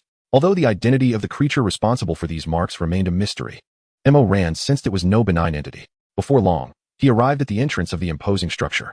The double wooden doors, crafted from an unknown type of timber, had withstood the ravages of time, yet the original hue of the wood was still discernible, embellished with numerous intricate carvings. However, what captured Rand's attention were the alarming claw marks etched upon the doors. Each scratch was profound, seemingly left by an unknown and formidable creature. Clearly, a significant secret lay within. With determination, Rand thrust the tip of a crowbar into the crevice of the door, applying force to pry it open. Crack, crunch. Chunks of debris fell from the door's seam, yet it remained only slightly ajar, its overall stability unyielding. Goodness, how many wooden bolts have been added behind this door? Why is it so difficult to pry? Rand marveled at the door, astonished. The surrounding structures had weathered so severely, yet this wooden door remained remarkably resilient. He decided it was best to use his .42 caliber submachine gun to shatter the bolts inside. Waiting indefinitely to pry it open was not an option. Stowing the crowbar, he retrieved the submachine gun from his back. With a slight distance from the door, he aimed the weapon at the gap between the doors. Gripping the gun firmly with his left hand, he placed his right index finger on the trigger and then abruptly squeezed. Rat-a-tat-tat-tat-tat-tat. The deafening gunfire erupted, the 7.62mm bullets rapidly discharged. Bang bang bang bang bang bang bang. Splinters erupted from the wooden door as Rand swept fire downward across the central crack. As the gunfire ceased, the double doors swayed precariously. Rand advanced with the submachine gun poised, then delivered a powerful kick. Bang, creak. The doors swung open, emitting a cacophony of jarring friction sounds. No wonder it was so difficult to pry open. Not only were there 2 bolts, but several wooden planks had also been nailed above. Rand entered the threshold, and upon turning, he beheld the remnants securing the door. The bolts and planks had been severed cleanly in the middle. The courtyard beyond the door was surprisingly spacious, yet it too was littered with various debris. Rand ascended several flights of stairs, arriving at a house before him. Through the shattered glass of the window, he observed numerous wooden planks hastily affixed on the other side. Approaching the entrance, he delivered several forceful kicks to the wooden door, yet it remained unyielding, dislodging a cloud of dust and sand. Clearly, further effort was required to breach this barrier. Grasping his Thompson submachine gun, Rand unleashed a volley of fire upon the door. Instantly, the wooden bolt behind it was shattered, and he followed through with a powerful kick. With a resounding crash, the door swung open, albeit not entirely. Peering through the slight opening, he beheld a chaotic pile of tables and chairs blocking the entrance, firmly wedging the door in place. What could be concealed behind such a precarious stack of furniture? His curiosity piqued by the haphazard arrangement of chairs and tables, Rand set down his backpack and weapon. stretching his limbs to prepare for the next endeavor. With one last surge of energy, he charged at the door. The impact was thunderous. The decayed furniture crumbled under his assault, and the door finally gave way. He barely managed to regain his balance, nearly tumbling over. The dim interior was laden with sand, which had drifted in through the opening. Retrieving a flashlight from his backpack, Ran stepped inside. Chapter 67, Brother Chong. In the distance, a van sped across the desolate landscape. Indeed, following Brother Chong promised a life of comfort. The previous encounter with that girl had been quite delightful. Zhang Hao gently massaged a man's shoulders, a sycophantic smile plastered across his face. Absolutely. Being with Brother Chong means every meal is filled with meat and wine. Aligning with Brother Chong is the wisest choice of my life. The surrounding 5 or 6 lackeys mirrored his sentiments, eagerly serving the man tea and offering foot rubs and massages. The interior of the van had been upgraded, now spacious and adorned with an array of vibrant carpets covering the floor and walls. Ah, I relish hearing such words. We are brothers, a family indeed. Following Brother Chong will ensure you are never wronged.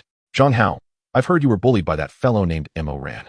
I've been observing the trading market lately, and it seems he is quite well off. When the time comes, we shall eliminate him and seize his resources, while avenging you in the process. The man seated on the sofa spoke slowly, his tone remarkably calm. Thank you, Brother Chong. Your words warm my heart. Zhang Hao exclaimed, already envisioning the scene. The man on the sofa wore a white tank top and black trousers, his muscular physique prominently displayed. His bald head gleamed under the light, and his coarse, oily face bore a prominent and jagged scar. Humph, I would never have been caught in that predicament had it not been for that bastard's treachery. Fortunately, this so-called survival game has arrived. Otherwise, I would have truly perished within. As Brother Chong spoke, a fierce aura of menace enveloped him. The scar on his face became increasingly grotesque and terrifying due to the movement of the facial muscles. Brother Chong, a village has appeared ahead. At that moment, a young man with yellow hair sitting in the passenger seat turned his head and exclaimed, "Let us go take a look." Brother Chong replied nonchalantly, "All right, Brother Chong." The 2 men in front responded instantly, and the vehicle began to steer towards the village. Suddenly, a series of rapid tat-tat-tat sounds approached from afar. What is that noise? It sounds like gunfire, and it seems rather dense, one remarked. Nonsense, that is clearly the sound of an engine. What kind of ears do you have? Retorted another. You fool, which engine can be heard from so far away? Hey, how dare you insult me? Let us see if I don't take you down. The nearby followers immediately erupted into a quarrel over the source of the sound. Silence, Brother Chong bellowed. And the group fell silent, trembling in fear as they looked at him. We are all brothers. We are family. Why the fuss? Regardless of what that sound is. It indicates that there are people over there. Grab your weapons. It's time to seize our fortune. Brother Chong cast a disapproving glance at his subordinates. Yes, Brother Chong, they shouted in unison, promptly rushing to the corner to retrieve their machetes and crossbows. Each machete bore remnants of dried blood, which had already begun to darken to a deep brown. Brother Chong also picked up a small bag nearby and secured it to his waist. He then drew an old flintlock pistol from the holster at his side. It's time to get to work, he said, a sinister grin spreading across his fearsome face as he began to load black powder and bullets into the flintlock. Chapter 68, Parker's Diary. What a chaotic scene this is. What on earth happened here? Ran cautiously explored with one hand holding a flashlight and the other gripping a crowbar. All the doors and windows leading outside had been boarded up with wooden planks, and a considerable number of tables and chairs were piled up. He soon entered a room containing a long wooden table surrounded by many toppled cabinets, with numerous documents scattered about. It seemed this place had once served as a meeting area. Ran sifted through the scattered papers, which had become extremely fragile due to weathering. A gentle touch would cause them to crumble. The writings were unfamiliar to him, but with the aid of the game's translation feature, he managed to decipher the contents, which detailed various matters concerning the village. After a brief perusal, he abandoned the task, finding the documents too deteriorated to be of any use.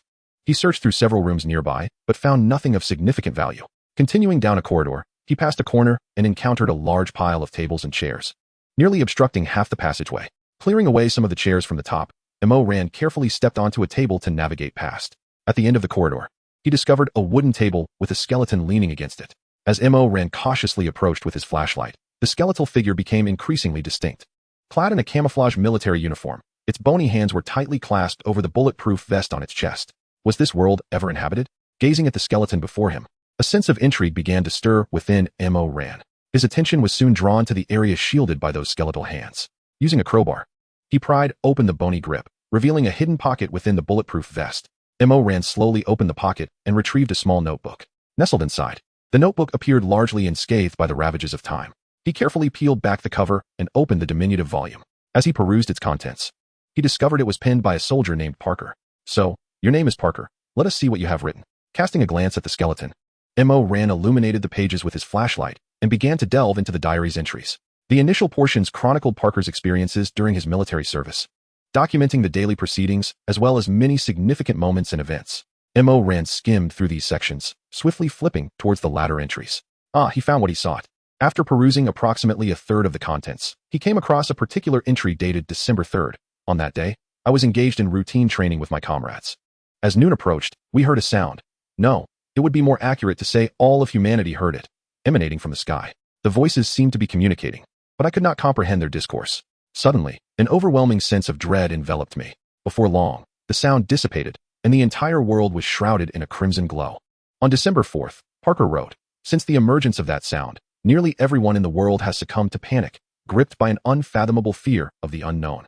All training has been halted as discussions about yesterday's events abound." By December 7th, he noted, "Everything has returned to an unsettling normalcy. Nothing extraordinary has transpired. Many remain engulfed in fear, yet a majority have begun to resume their lives. Despite it being winter, I sense an unusual warmth in the air. Strange occurrences have begun to unfold. The once lush forests seem to be vanishing, and many verdant areas have transformed into expanses of yellow sand." On December 18th, he observed, "The heat has intensified, as if our planet has become a blazing sphere. The desertification of our land has worsened. It feels as though our world is morphing into a wasteland." Finally, on December 23rd, Parker lamented, "Everything has irrevocably changed. Our world has undergone an irreversible transformation. Temperatures have soared to unbearable levels, and the landscape is now a desolate expanse of yellow sands. In some regions, the ground has even begun to crack, revealing molten rock that spreads outward, altering not only the environment, but also the myriad creatures dwelling within it. Those beings have morphed into monstrous forms. Their bodies were covered in numerous red pustules, adorned with sharp spikes.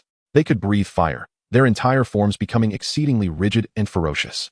On January 17th, my comrades arrived at a village to assist the residents in their evacuation, but those monsters approached with alarming swiftness. The villagers, led by the chief, sought refuge in the cellar at the heart of the village, while my brothers and I commenced our protective duty. The writing here became sporadic, accompanied by brown stains dripping onto the pages. With the last of my strength, I barricaded the cellar entrance, dragging tables and chairs to obstruct the passageway. This was all I could do in my final moments, hoping those creatures would remain oblivious to our presence. Chapter 69, A Moment of Silence. The entries in the diary concluded here, and turning the pages revealed nothing but emptiness. So what were those sounds? Were they manifestations of that so-called deity? It seemed that our survival game was inextricably linked to them. As M.O. Rand contemplated this, a faint whiff of conspiracy wafted through the air. The cellar described in the diary must be beneath this desk. M.O. Rand shone a flashlight and crouched down, peering through the gap beneath the desk, and indeed spotted a handle on the ground. At that moment, the handle appeared to have been struck and was completely deformed. Moving to the other side of the desk, M.O. Rand pushed it aside with all his might. The heavy desk scraped against the floor, emitting an excruciatingly loud grinding noise. As the desk was shifted, a perfectly square underground trapdoor emerged before M.O. Rand.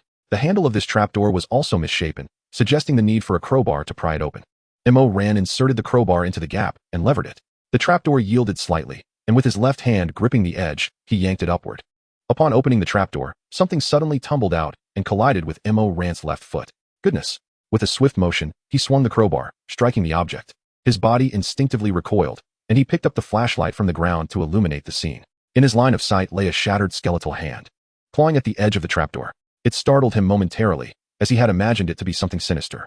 Upon closer inspection, however, M.O. Rand exhaled in relief. Stepping forward, he fully opened the trapdoor.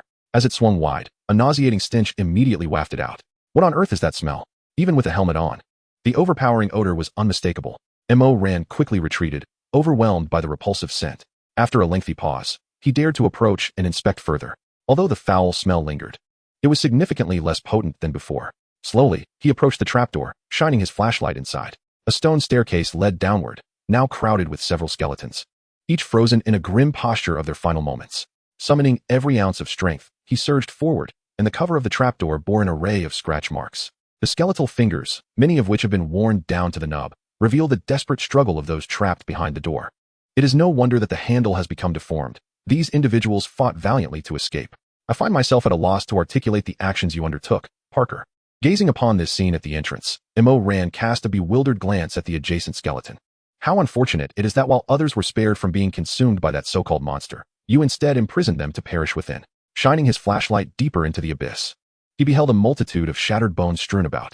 A layer of an unknown black substance, reminiscent of decaying flesh and fat, oozed across the ground. How utterly revolting. This expedition has yielded nothing but a grim sight to accompany my meal. Mo Ran felt an overwhelming urge to turn away, his stomach churning at the grotesque display. He decided to navigate past the pile of furniture and leave this cursed village behind. In Parker's journal, he had learned of the military base to the north. It was certain to harbor a wealth of valuable resources. Be cautious. 8 malevolent figures lurk nearby, lying in ambush. The voice echoed in Mo Ran's mind as he walked, his gaze sharpening. Nevertheless, he maintained an air of nonchalance, continuing forward. Mouse, prepare to assist me, he whispered within his helmet, his voice barely audible. Understood, Commander, came the cold, mechanical response from Mouse in his mind. Chapter 70, The Heist. Behind the crumbling ruins, 8 pairs of eyes were intently focused on the approaching Mo Ran. Chong, someone's coming. Someone's coming. One of the lackeys exclaimed in a flurry of anxiety. Shut up. I'm not blind. I see it. Chong retorted, delivering a sharp smack to the young man's head, glaring menacingly. The lackey quickly covered his forehead, silencing himself. That guy is clad in armor and wearing a helmet, so we can't discern his appearance, but he is carrying a machine gun, a compound crossbow, and a tactical backpack. Zhang Hao reported as he lowered his binoculars and turned to Chong. Could it be? He wields a machine gun. Are we capable of confronting him? Another lackey whispered nervously. Upon hearing this, Chong dealt each of his subordinates a sharp reprimand. What are you panicking for, you bunch of cowards? Have you ever seen a machine gun that's operational? They're all worn out, bursting at the seams the moment they're fired. That gun was surely scavenged from inside. His primary weapon is undoubtedly that compound crossbow. With such armament, why should we fear him? Chong scolded his underlings, his expression one of disdain. Ah yes, Chong is right. How could I have overlooked such a detail? The others hastily concurred, eager to align with their leader's sentiments. Enough chatter. Zhang Hao, you, and the 2 others will flank him from the front. The rest of you, circle around to the rear to prevent his escape. Understood? Understood. The lackeys affirmed eagerly, tightening their grips on their weapons. Charge. With a commanding shout, Changgu ordered his 4 subordinates to immediately crouch and circle around. After calculating the timing, he swiftly led the remaining 3 out. Halt. This is a robbery. Hand over your money, supplies, weapons, and even your underwear. Zhang Hao bellowed, brandishing a machete at Mo Ran. And your life is to remain here as well. Changgu slowly raised his flintlock pistol, aiming it at Mo Ran, and cocked the hammer. The other 4 subordinates rushed from behind, blocking Mo Ran in the middle of the street. Goodness, what a clitch for a robbery. Mo Ran, concealed beneath a helmet, couldn't help but twitch his lips upon hearing this. Isn't that Zhang Hao? What a coincidence to encounter him. Just then, Mo Ran felt an odd familiarity with the one who spoke first. After a moment of reflection, he recalled the dispute he had with Zhang Hao over selling water. At that time, everyone's avatars were visible, and Mo Ran had naturally seen Zhang Hao's true face. Hey, what are you staring at? Are you so frightened that you've gone dumb? Ha ha. Seeing Mo Ran standing still, merely gazing around, the subordinates erupted in laughter. Ha ha ha, Changgu. This kid must have wet himself from fright. Look, he doesn't dare utter a word. Quickly, finish him off. He must have a treasure trove in that backpack. The surrounding subordinates chattered, mockingly teasing Mo Ran. Observing their reactions, Mo Ran let out a cold snort, his eyes glimmering with a fierce light. I am contemplating how to effortlessly eliminate all of you. I have no desire to stain my hands with the blood of such despicable beings. Mo Ran's voice flowed out slowly, causing the cacophony around him to vanish in an instant. Chapter 71, A Battle Without Suspense. Upon hearing this, Changgu's forehead instantly bulged with veins, his expression darkening ominously, rendering his already fearsome visage even more terrifying. Zhang Hao, standing beside him, could feel the air around them grow noticeably colder. I hope you can still utter such bold words in a moment. Everyone, attack. Finish him. Boom. The ground trembled with a resounding roar. Just as Changgu was about to issue another command, a sudden, intense rumbling erupted from behind. It seemed something was accelerating toward them, accompanied by a cacophony of shattering structures. Changgu and his subordinates were instantly drawn to the source of the noise. Uncertain of what it was, the figure of Shu Shu suddenly burst through the wall behind them. The 4 subordinates at the back, caught off guard, were crushed into pulp beneath the treads. In an instant, clouds of dust billowed, and the air filled with swirling yellow sand. As the particles gradually settled, Shu Shu's figure began to emerge clearly. Shu Shu, eliminate all but that one. Mo Ran commanded, for Zhang Hao had previously made an agreement with him. Understood, Commander. Shu Shu's cold, mechanical voice echoed in Mo Ran's mind. What? What is that thing? Did those 4 get crushed by it? Is that a battle vehicle? I have never encountered a war machine such as this. The other 4 individuals gazed at the creature in terror, and soon, their eyes were drawn to the enormous turret that slowly pivoted, aiming directly at them. Subsequently, openings appeared on either side of the turret, and 2 heavy machine guns emerged instantaneously. Quick, run, help, rat-a-tat-tat. The remaining 3 barely had time to utter a scream before their heads were pierced by 127mm bullets, exploding like watermelons and scattering red and white remnants across the ground. Thud, thud, thud. 3 headless bodies gradually collapsed, crimson blood swiftly pooling around them. Ah, Strom, brother. Are you all right? Witnessing the lifeless form, Zhang Hao was utterly paralyzed by fear, collapsing to the ground. His face a mask of terror as he stared at the blood-soaked earth. Although he had previously inflicted injuries upon others, he had never truly taken a life. And the sight before him was a profound shock. His pant leg became instantly damp, an unknown liquid streaming onto the ground. Mo Ran emerged from behind, brandishing a Type 42 machine gun, and approached Zhang Hao slowly. Big brother, please spare my life. I promise to serve you faithfully. Upon seeing Mo Ran's advance, Zhang Hao, sensing the imminent danger, immediately fell to his knees, repeatedly bowing and pleading for mercy. Zhang Hao, I never imagined your luck would be so dire, encountering me so swiftly. Mo Ran's voice echoed from within the helmet as he observed Zhang Hao's desperate supplications on the ground. Big brother, do you know me? Zhang Hao suddenly looked up at Mo Ran, confusion mingling with a flicker of hope for survival in his eyes. The corner of Mo Ran's mouth curled slightly at this sight. Of course, I recognize you. Did I not warn you before to be more fortunate and avoid encountering me too soon? Otherwise, your fate would be. Ha ha ha. Hearing Mo Ran's words, Zhang Hao paused, then swiftly realized You are Mo Ran. It's you. Zhang Hao's expression shifted from fear and shock to a gradual simmering anger as he seized a nearby machete, prepared to charge at Mo Ran and fight for his life. Rat-a-tat-tat-tat-tat. However, Mo Ran was swifter, unleashing a barrage of 7.62mm bullets that obliterated Zhang Hao's head, his body collapsing powerless to the ground. Rat-a-tat-tat-tat-tat. Mo Ran did not release the trigger, continuing to fire. Well, this should ensure he won't rise again. Observing the shattered remains of Zhang Hao, with his heart and spine thoroughly perforated, Mo Ran departed with satisfaction, resolved to search for the adversary's vehicle. Chapter 72, Blueprint of the Armed Cleaning Room. Mouse, follow me and scan the vicinity for any vehicles, Mo Ran commanded as he walked onward. Understood, Commander. The scan reveals that the enemy's vehicle is located ahead of the village. The cold, mechanical voice of the mouse echoed in Mo Ran's mind as the vehicle slowly began to move, trailing behind him. Following the mouse's prompts, Mo Ran made his way out of the village. Upon reaching the outskirts, he indeed spotted a brand new van parked there, its exterior covered with a layer of metal sheeting. Though it was locked, this posed no challenge for him. After tugging at the door and discovering it was secured, Mo Ran raised his crowbar, forcefully inserting its tip into the gap of the door. Finding the right angle, he gripped the crowbar tightly and pried it open with a vigorous motion. With a resounding crack, the driver's side door swung open, and Mo Ran peered inside. Goodness, the stench of smoke and alcohol is overwhelming, and there's an awful smell of sweaty feet. He leaned in to take a closer look and was immediately repelled by the noxious odor. Discovered a level 1 unoccupied vehicle. Would you like to decompose it? Yes. No. Mo Ran selected a few resources, discarding the rest of the food and items. Wary of what he found, including a pair of shorts that appeared to be marinated in stains of unknown origin. After choosing the materials he needed, he opted for decomposition. The van was soon enveloped in a white light, transforming into a pile of debris upon its disappearance. Swiftly, Mo Ran gathered several expansion space modules, a blueprint, and 4 vehicle core fragments from the ground. Upon returning to the mouse, he employed the expansion space modules within. The internal space instantly expanded, now roughly 230 square meters in size. He then opened the blueprint in his hands, revealing its contents. Vehicle expansion module, armored cleaning room blueprint. This room can cleanse all grime from armor and weapons, rejuvenating their surfaces and eliminating any detrimental effects, rendering them entirely functional.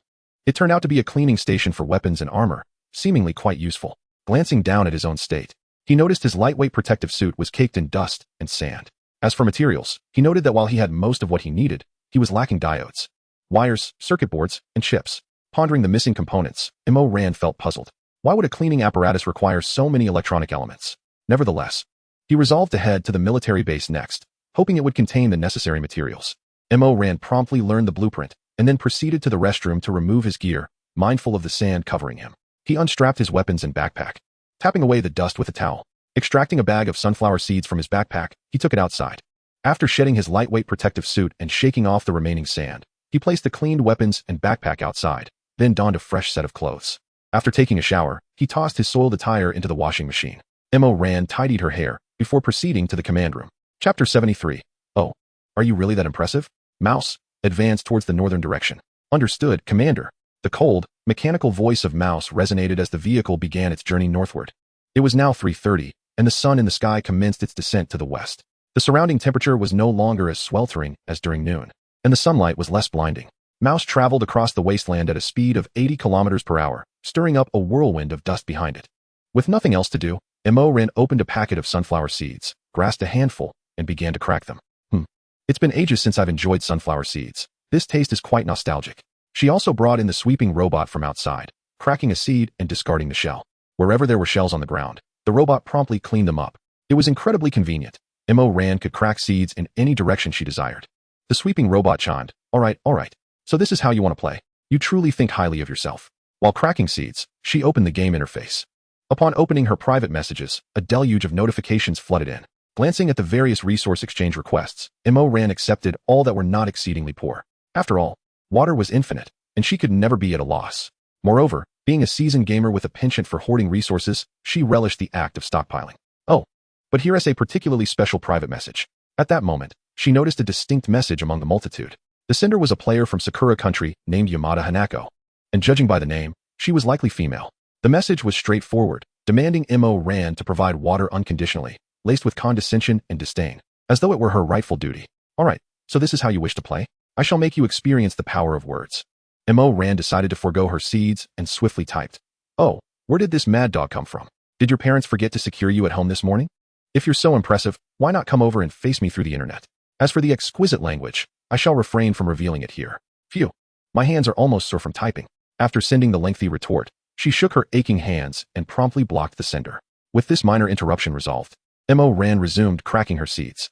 Meanwhile, at a makeshift camp, Yamada Hanako gazed at her empty message panel, a flicker of anger crossing her face. Ding! Just then, the notification sound from her message panel rang out. Yamada Hanako immediately turned her attention to it, noticing a long string of messages. Thanks to the game's translation feature, the text was automatically converted into a comprehensible format. As she continued to read, the expression on Yamada Hanako's face began to shift, like those colorful lights. Her entire face shifted through shades of crimson, azure, and emerald, ultimately settling into a pitch-black hue. Chapter 74. Brother, he bullies me. After a prolonged silence of 30 seconds, Yamada Hanazakura finally erupted. How dare you speak to me like that? Her piercing screams echoed through the air as Yamada Hanazakura shouted like a madwoman. Outside the tent, players from the Cherry Blossom Nation, busy at the campsite, were startled by her shriek, and a multitude of figures clad in black surged toward the tent. Sister. At one end of the camp, a modified RV stood in the main hall. The vehicle was topped with an 88mm anti-aircraft gun, flanked by several 56mm cannons on the front and sides. Numerous machine guns adorned both sides and the top, the exterior encased in heavy steel plating. A man with round glasses directed the players beneath him as they upgraded the RV. Upon hearing the scream, Yamada Banchuru dashed toward the tent. Sister, what has happened? As he burst into the tent, he found Yamada Hanazakura in a frenzy. Brother, woo-woo. Upon seeing her brother, the previously frantic Yamada Hanazakura immediately broke down in tears, resembling a bullied little girl seeking comfort from her beloved brother. Don't cry, sister. I'm here. No one can bully you. Yamada Banchuru consoled his weeping sister while inquiring about the cause of her distress. Yes, woo-woo, it's Ren. Yamada Hanazakura sobbed while bringing up the chat panel. Yamada Banchuru glanced over to see a lengthy message filled with disparaging remarks. Ren, I will have my revenge on you. After reading the content, Yamada Banchuru's eyes turned red, and his entire body began to tremble with rage. Having lost their parents at a young age, he had always been exceedingly protective of his sister. Now, to witness her humiliation felt like salt being rubbed into the wound of their shared grief. In a swift surge of emotion, Yamada Banchuru's rationality evaporated. Sister, do not cry. I shall avenge you this very moment. With that, he strode toward the exit. Brother, please be careful. Yamada Hanazakura called out behind him, worry etched on her face. Do not fret, sister. This is not my first venture into such matters. Await my good news. He turned back to her with a reassuring smile, signaling her to remain calm. Ren, your fate is sealed. Yamada Banchuru retrieved a small pouch from his pocket, filled with numerous cards. Drawing one out, a cruel expression crossed his face. How is the tank maintenance progressing? He approached the RV, addressing the industrious figures in black. Master Yamada, the tank has been fully repaired, and all ammunition has been loaded. Good. Have everyone prepare at once. I'm going to take down a foe. Yamada Hanshiro's tone, laden with a palpable aura of menace, resonated as he spoke. Hey! The cloaked figure turned to execute the command, and soon a cadre of fully armed individuals clad in black was prepared. Each one was adorned in iron armor, wielding a katana and a crossbow, while several among them brandished single-shot bolt-action rifles. Alongside these formidable figures, Yamada Hanshiro ascended into the mobile command vehicle, utilized the vehicular dual card. With alacrity, Yamada activated the card in his possession, causing a panel to materialize before him. Please enter the opponent's region and name, District 21. Ren. He swiftly inscribed the details and clicked confirm. sending duel request to the opponent. Please wait. The grin upon Yamada's face widened into a sinister smirk as he beheld the information displayed before him. Chapter 75, The Vehicular Duel. In another district, M.O. Ran reclined upon the command chair, casually munching on sunflower seeds, when an information panel unexpectedly appeared before him. Player from District 37, Sakura Country, Yamada Hanshiro, has initiated a standard vehicular duel. Please respond within 5 minutes. Failure to do so will be considered a defeat. Huh? What is this? M.O. Ran stared at the panel in bewilderment, dropping the seeds from his hand. He began to scrutinize the information closely. Vehicular duel information. 1. Upon acquiring a vehicular duel card, simply input the player's region and name to challenge them to a duel. 2. Should the opposing player refuse the duel, they will forfeit 40 resources, which will be granted to the challenger. 3. The selected player for the duel may choose the duel map, opt for a random map, or forfeit the selection. 5. The victor of the duel will receive 80 resources from the loser, who will lose 80 resources themselves. Such an intriguing item exists, and the rules are indeed clear. However, why does this Yamada Hanshiro wish to duel me? Wait a moment. His name bears a striking resemblance to that of Yamada Hanak. Upon making this connection, M.O. Ran accessed his blacklist, locating Yamada Hanak's name within it.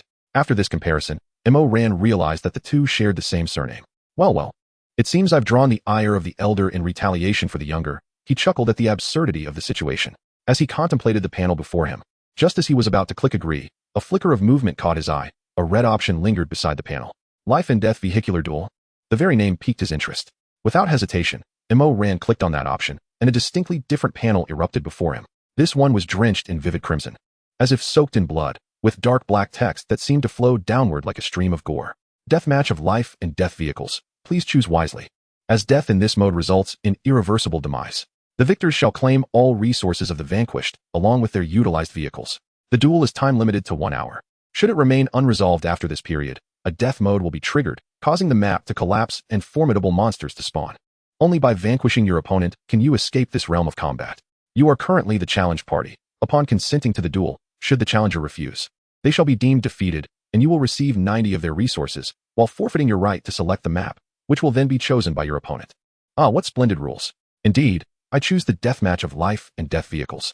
Having perused the regulations thoroughly, M.O. Ran clicked confirm without hesitation. You have consented. The ordinary vehicle duel has transitioned into a deathmatch. Notifications are being sent to the opponent. Please wait. All set. Now, what shall you do, young man? Dare you challenge me? M.O. Ran gazed at the crimson panel before him, excitement glimmering in his red eyes. In another area, Yamada Hanshiro observed the ticking clock, noting the delay in M.O. Ran's consent. It appears that M.O. Ran is not as formidable as he seems. Perhaps victory will be mine without conflict. With just over a minute remaining, he scoffed lightly. As the countdown reached 1 minute, a red panel materialized before Yamada Hanshiro. Player from Zone 21, M.O. Ran. The vehicle duel has been modified. It has now transitioned from ordinary mode to death mode. Please consent within 5 minutes, or you will be deemed defeated and lose 90 of your resources. Nanny, a deathmatch of life and death vehicles. Baka, is M.O. Ran truly insane? After reviewing the information, Yamada Hanshiro cursed under his breath. A flicker of retreat crossed his mind, but the thought of losing 90 of his resources, compounded by the humiliation faced by his sister, extinguished his hesitation. Baka, if it's a fight you want, then let it be. I shall not cower. Yamada Hanshiro swiftly clicked agree and selected the most suitable canyon map. As he pressed the consent button, the red panel slowly faded from view. At the top of both players' panels, a red notification box appeared. Entering the deathmatch of life and death vehicles. Countdown. 10. Gazing at the crimson notification, M.O. Ran reclined leisurely in his chair, munching on sunflower seeds. He held no concern for this so-called deathmatch. He was confident it would conclude swiftly, allowing him to enjoy dinner on time. Casting a glance at the setting sun, he continued to snack on his seeds. In another area, one pondered, why is it called a deathmatch of life and death vehicles? Does it entail rules distinct from our previous encounters? Is there a genuine threat to life? This vehicle is composed of Yamada Hanshiro, his sister, and several members of their family. They all share this vehicle, and the advantage of such an arrangement lies in the uncertainty it creates. One can never ascertain how many players might emerge from another's automobile. Thus, while they await others, they too receive notifications, however, lacking the initiator status. They remain oblivious to the underlying rules. The defeated shall perish. Are you afraid? Yamamoto Hanshiro spoke slowly, his tone chillingly cold. Upon hearing this, the family members exchanged glances but soon united in a resounding declaration. We are not afraid. We shall forever follow the head of the Yamamoto family. Indeed, we possess formidable artillery and an array of vehicle-mounted machine guns. We fear no one. Absolutely, we are unafraid. We will always adhere to the decisions of the head of the Yamamoto family. Observing the fervent response of his kin, Yamamoto Hanshiro nodded in satisfaction. Just then, a private message chimed. His sister had sent a message, expressing her concern after receiving the same notification. Before he could respond, he and the vehicle were transported to the dual world. Closing the message panel, Yamamoto Hanshiro began to don his armor. The other family members swiftly took their positions. Various artillery pieces commenced loading ammunition, while the vehicle drivers and machine gunners quickly assumed their roles. As the white light enveloping the vehicle dissipated, both sides of the duel materialized within an expansive canyon. The various broad and narrow gorges twisted and turned, resembling a vast labyrinth. Yamamoto Hanshiro's primary purpose for selecting this world was to drive his opponents into the constricted gorges, leaving them no room for evasion, only to be annihilated by his firepower and bullets. He had employed this method to eliminate many foes, rapidly enhancing his own strength in the process. Chapter 77, The Dual World. As the white light enveloping Moshing dissipated, he found himself in a gorge. Looking upward, the sky was clear and cloudless. Moshing, deploy the hummingbird drone for reconnaissance. Sitting in the command chair, he casually cracked seeds while issuing orders. Understood, Commander. The hummingbird drone has been deployed. The cold, mechanical voice of Moshing echoed as the command was swiftly executed. An opening appeared at the front of the vehicle, and a hummingbird drone swiftly emerged, vanishing into the sky like a streak of black lightning. A new screen appeared in the panoramic view before Moshing. Below, a myriad of fissures sprawled across the landscape, each crack representing a gorge. Moshing was currently situated within one of these gorges, with all the gorges intricately intertwined, resembling a colossal maze. The hummingbird drone soared through the sky at great speed, soon locking onto the enemy's position. Not too far ahead, precisely in the direction of approach, a vehicle was seen racing through the gorge. It was Yamamoto Hanshiro's conveyance. Perhaps we should indulge in other pursuits. An early conclusion feels rather lackluster. Just as I was about to command the hummingbird drone to execute a dive bombing attack, a mischievous thought suddenly took root in my mind. Mouse, based on the location relayed by the hummingbird drone, swiftly approach the enemy vehicle, I instructed. Understood, Commander. Mouse's cold mechanical voice resonated, and the vehicle roared to life. Surging forward, following the original path, that individual, Mo ran, should be just ahead of us. Yamada Hanshiro directed the driver with authority, advance. It took considerable time for Yamada Hanshiro, on his first foray into the dual world, to locate the enemy vehicle. After several entries, he had begun to grasp the dynamics of this combat realm. The enemy's vehicle lay directly ahead, and the distance between the two contenders was rapidly diminishing. Did you hear that rumbling sound? It seems to be drawing closer, Yamada Hanshiro keenly observed. The sound appeared to emanate from a distance, yet it was undeniably approaching us. I heard it too. What could be causing that noise? The occupants of the RV, too, were attuned to the resounding rumble. In a mere moment, the sound intensified, reverberating ominously. Stop. Bring the vehicle to a halt. Everyone, prepare yourselves. A wave of discomfort washed over Yamada Hanshiro at the sound, instilling an unsettling sense of fear. The RV screeched to a halt, and the 88mm cannon aboard began to adjust, aiming towards the canyon ahead. The remaining forward artillery and mounted machine guns swiftly followed suit, aligning themselves with the canyon's mouth. Boom, boom. The distant rumbling grew ever louder, shaking the ground beneath us. The tremors coursed through the RV's four wheels, resonating within its confines. As the relentless roar grew louder and the RV quaked, the hearts of all within rose in anxiety. Their expressions tense as they gazed towards the canyon. Before long, a colossal steel beast emerged around a bend, startling everyone as it appeared before them. The two vehicles now locked in a distant stare. Hee, I'm here. Mo Rant's handsome visage broke into a smile as he beheld the RV. Chapter 78, Stunned Silence. The occupants of the RV were rendered speechless at the sight of the iron behemoth.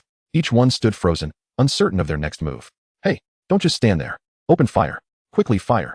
Yamada Hanshiro was the first to regain his composure, urgently shouting for action. His command jolted the others into motion. Boom, boom, rat-tat-tat-tat-tat. The 88mm cannon erupted into action, swiftly followed by the 56mm artillery. On either side and atop the vehicle, the onboard machinery unleashed torrents of flame.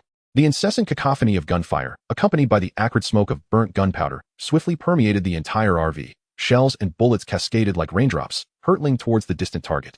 The rodent. Bang, bang, bang. The moment these projectiles made contact with the armor, they were deflected by its formidable surface.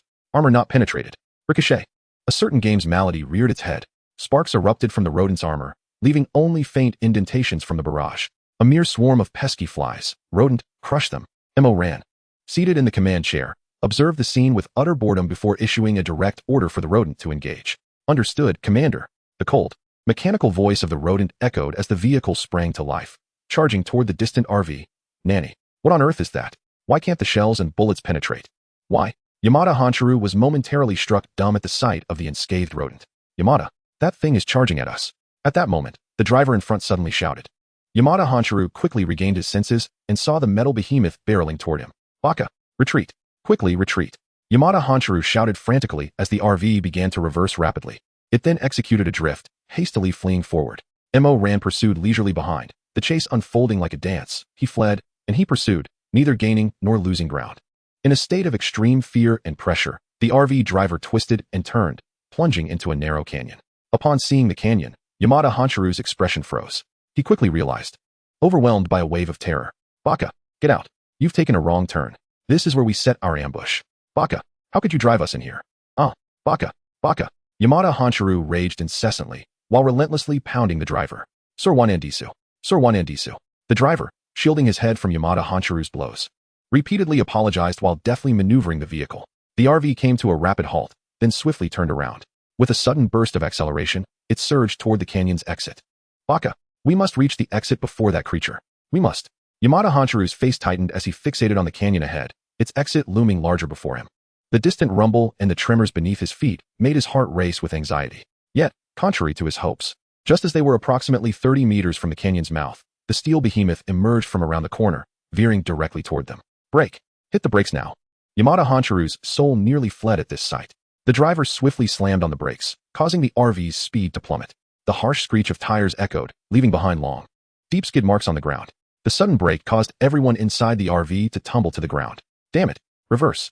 Quickly, reverse. Get up, all of you. Fire. Fire now. Yamada Hanchiru bellowed, feeling as though his voice might soon give out. After several attempts, the RV driver finally managed to shift into reverse. The vehicle roared back into motion, accelerating swiftly. The rest of the group scrambled to their feet, manning the artillery and machine guns, unleashing a barrage of fire. Chapter 79, transformed into a frisbee. Yet, all their efforts proved futile. The shells and bullets merely left minor dents on the resilient exterior of the enemy, failing to penetrate any armor. Retreating further would lead to a dead end. What was their next course of action? Observing the footage from the hummingbird drone, Mo Ran had already discerned that the end of this canyon was a cul-de-sac. Indeed, it wasn't long before they discovered that the rear of the canyon offered no escape. A towering cliff had seemingly materialized, chilling the hearts of Yamada Hanchiru and his companions. The RV halted 20 meters from the cliff, and Yamada Hanchiru's eyes blazed with rage as he fixated on the approaching iron behemoth. Mo Ran, I'll take you on. Accelerate. Charge ahead and crush it. Yamada Hanchiru shouted at the driver, his face contorted with ferocity. But, that thing can't even be penetrated by our shells. What are we to do? The driver stammered. Shut up. Are you defying my orders?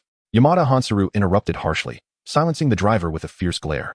The driver, cowed by Yamada Hanchiru's menacing gaze, dared not utter another word. He immediately engaged the vehicle, flooring the accelerator. Like an arrow released from a bow, the RV surged towards the enemy, increasing in speed. Oh, is this a game of bumper cars? Then I shall oblige, Mouse declared, ramping up the vehicle's speed to 80 kilometers per hour. Mo Ran ceased cracking sunflower seeds, rising to witness the impending clash. Understood, Commander. Mouse's cold, mechanical voice echoed, and the vehicle's velocity surged instantaneously. The roar of the diesel engine and the grinding of tracks grew ever louder. The distance between the two vehicles diminished rapidly. 410 meters, 320 meters, 217 seconds, 112 meters, 53 meters. Mo Ran. Yamada Hanchiru let out a final, furious cry as the iron behemoth loomed before them. Boom. In that fleeting moment of collision, a thunderous crash resonated. The front half of the RV crumpled inward, merging the driver and co-driver with their seats. The entire length of the RV was abruptly reduced by more than half. Under the immense force of inertia, the rear of the RV soared high before crashing down heavily. All the tires burst instantly upon impact, and the undercarriage made intimate contact with the ground. Sparks flew from the bottom of the RV as Mouse propelled it backward. In contrast, Mouse remained steady as a rock amidst the collision. The vehicle maintained a speed of 80 kilometers per hour, propelling the RV backwards. Subsequently, it collided with the cliff wall at the same speed. A thunderous crash echoed, causing a considerable tremor in the surrounding area. In an instant, the entire RV was reduced to a mass of twisted metal, while the cliff face suffered a severe indentation. Cracks marred the rock, ominously, with several fragments cascading down. Alas, this impact was quite significant. The armor in front had lost a substantial amount of durability. At that moment, the Mouse reported the extent of damage to the front armor. A testament to the force of the collision, Mo Ran produced a compact repair kit and attended to the Mouse, restoring it to its former glory, erasing all scratches and minor dents in an instant. Goodness, the collision was indeed catastrophic. Those inside must have been reduced to mere pulp. Gazing through the panoramic view, Ran could clearly see the mangled mass of metal before the mouse, oozing black oil and a crimson liquid. The mouse backed away and unleashed a torrent of flames upon the wreckage. To ensure the adversaries were thoroughly dispatched, Ran resolved to give them a proper roasting. Understood, Commander. The vehicle slowly retreated, and the flamethrower atop the turret erupted into action. In an instant, the twisted mass was engulfed in flames. As the fire subsided, the hunk of metal had melted into a pool of molten iron. Chapter 80. You are the victor. Observing the molten iron, Ran nodded in satisfaction. However, given the state of the wreckage, how would the rewards be obtained? Suddenly, it struck Ran that the victor could claim the resources of the defeated. But this situation was rather peculiar. The next moment, a crimson panel appeared before Ran. The challenger has perished. You are the victor of this duel. You have acquired 100 resources from the opponent, as well as the vehicle they utilized. With the appearance of this panel, a blue square gradually manifested in front of Ran. He reached out, grasping the floating blue square.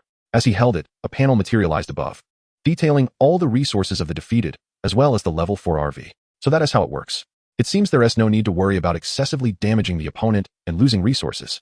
Ran perused the resources within the square, discovering an array of artillery, secondary guns, and mounted machine guns, along with several single-shot bolt-action rifles and a considerable amount of ammunition and fuel. These resources could almost constitute a small armory. However, the equipment was rather ordinary and would not greatly benefit his mouse. He decided to pass that on to the others. Yet, one particular item caught his eye, and he resolved to keep it. After a thorough examination, Ran took a small pouch containing 7 vehicle duel cards, an item he deemed wise to retain for potential future utility. Ran clicked the exit button above, and the mouse was once again enveloped in a radiant white light. At last, Ran opened his private messages and bestowed the square to the past. Do you lack weapons? I recently eliminated a player from Sakura country, and there are quite a few weapons inside that may be of great assistance to you. After composing the message, Ran clicked send. Thank you, Ran. There are indeed a considerable number of weapons here. However, did you come into conflict with the player from Sakura country? What transpired? Ah, I see. Those rascals remain as shameless as ever. Nevertheless, it is a relief that you are unharmed. By the way, do you require anything? Our troop discovered a city today and unearthed a plethora of valuable resources. Upon seeing the ancient message, Ran pondered for a moment before typing. Do you have rope ladders, robust hydraulic pliers, and powerful explosives? After editing the message, he clicked send. After all, he was about to venture to a military base, and possessing these items would surely be beneficial. In another area, the Ancient One addressed several soldiers nearby. Check if we have these items. If so, bring them forth, selecting only the finest. The soldiers obeyed, and shortly thereafter, they returned with an array of equipment. Observing the pile on the ground, the Ancient One snapped a photo and sent it to Ran. Ran, take a look at this. These are all the items that meet your requirements. Feel free to let me know what you need. Ran clicked on the image, which displayed several bundles of rope ladders over 100 meters long, 3 bundles of 200-meter rope ladders, 2 dual-cylinder hydraulic pliers, and 1 demolition hydraulic plier. There were also 45 4-bomb units and 37 directional demolition bombs, along with 500 meters of detonation cord and 6 detonators. After browsing the contents of the image, Ran exited and typed, "These items are all quite satisfactory. I will take them all. Very well, I shall transfer them to you now." After exchanging a few courteous remarks, the two concluded their private conversation. Chapter 81. Rooting out the weeds. Having completed all this, Ran gazed outside. The sun was nearing the horizon. The night had come to 5:51 p.m., already late in the afternoon. It is getting late. Time to prepare dinner. Ran rose from the command chair, exited the command room, and entered the kitchen. In another area, the Ancient One remarked, "Yes. This quantity of weapons is sufficient to arm our soldiers. Additionally, we have a level 4 vehicle. Let us equip our surplus weapons onto it and distribute the armaments and ammunition to the soldiers. Strength is the ultimate truth. Arming ourselves is imperative." His voice was laced with melancholy. "You old codger, composing poetry again, and quite nobly, I must say." An elder approached with a broad smile, gazing at the Ancient One. "Hey, you old rascal, you've shattered my profound thoughts." Upon seeing the newcomer, the Ancient One was momentarily irked. "Do not dwell on it. Come eat. Tonight, we shall have noodles." Another elder emerged from behind, and after a moment of jovial banter, the trio made their way to the camp kitchen. Yamada Sakurako paced anxiously within the confines of her tent. Her brother had never been absent for such an extended period. The prolonged vehicle duel weighed heavily on her heart, instilling a profound sense of worry. Suddenly, a panel materialized before her. "Your bound vehicle has been destroyed. Please bind a new vehicle within 24 hours, or you will lose your player status." Staring at the ominous message, Yamada Sakurako was momentarily rendered speechless. What does this mean? The vehicle has been destroyed? Could it be that her brother? In disbelief, she gazed at the panel, and a thought struck her. Trembling, she opened the panel. desperate to confirm the dreadful notion forming in her mind. No, it cannot be. Her brother is safe. He must be. As she scrolled through her friend list, she found the information of Yamada Hanshiro. At that moment, his avatar had turned black, an unmistakable sign of his demise. No, no, no, no. Wailing. She collapsed to the ground, her sorrowful cries echoing through the air, a spectacle of utter despair. The heart-wrenching sound drew the attention of family members outside. Yet none were permitted entry, as Yamada Sakurako vehemently shooed them away. After what felt like an eternity, she slowly rose from the ground. Though her cheeks were still streaked with tears, a transformation had taken place within her. An insatiable thirst for vengeance consumed her entire being. Emo ran. Just you wait. One day, I shall make you pay with your blood for this debt. Yamada Sakurako howled to the heavens, her expression twisted in rage, resembling that of a vengeful spirit. Achoo! Who is speaking ill of me? Emo ran, occupied in the kitchen, abruptly sneezed, nearly tossing the rice cooker from his hands. Something felt amiss. Someone was surely gossiping about him. Could it be Yamada Sakurako? Most likely, considering he had just eliminated her brother. The thought crossed his mind, and he felt it was the only plausible explanation. Indeed, as the saying goes, if one does not eradicate the roots, the spring breeze will surely bring forth new growth. Watch me initiate a vehicle duel. Emo Ran produced a vehicle duel card, inscribing the area number and Yamada Sakurako's name upon it. Here we go. Initiating vehicle duel. After filling in the details, he promptly clicked to commence. The opponent has refused the vehicle duel. You receive a random 40 resources from them. Mere seconds later, a panel appeared before him. Refused outright. Let me try again.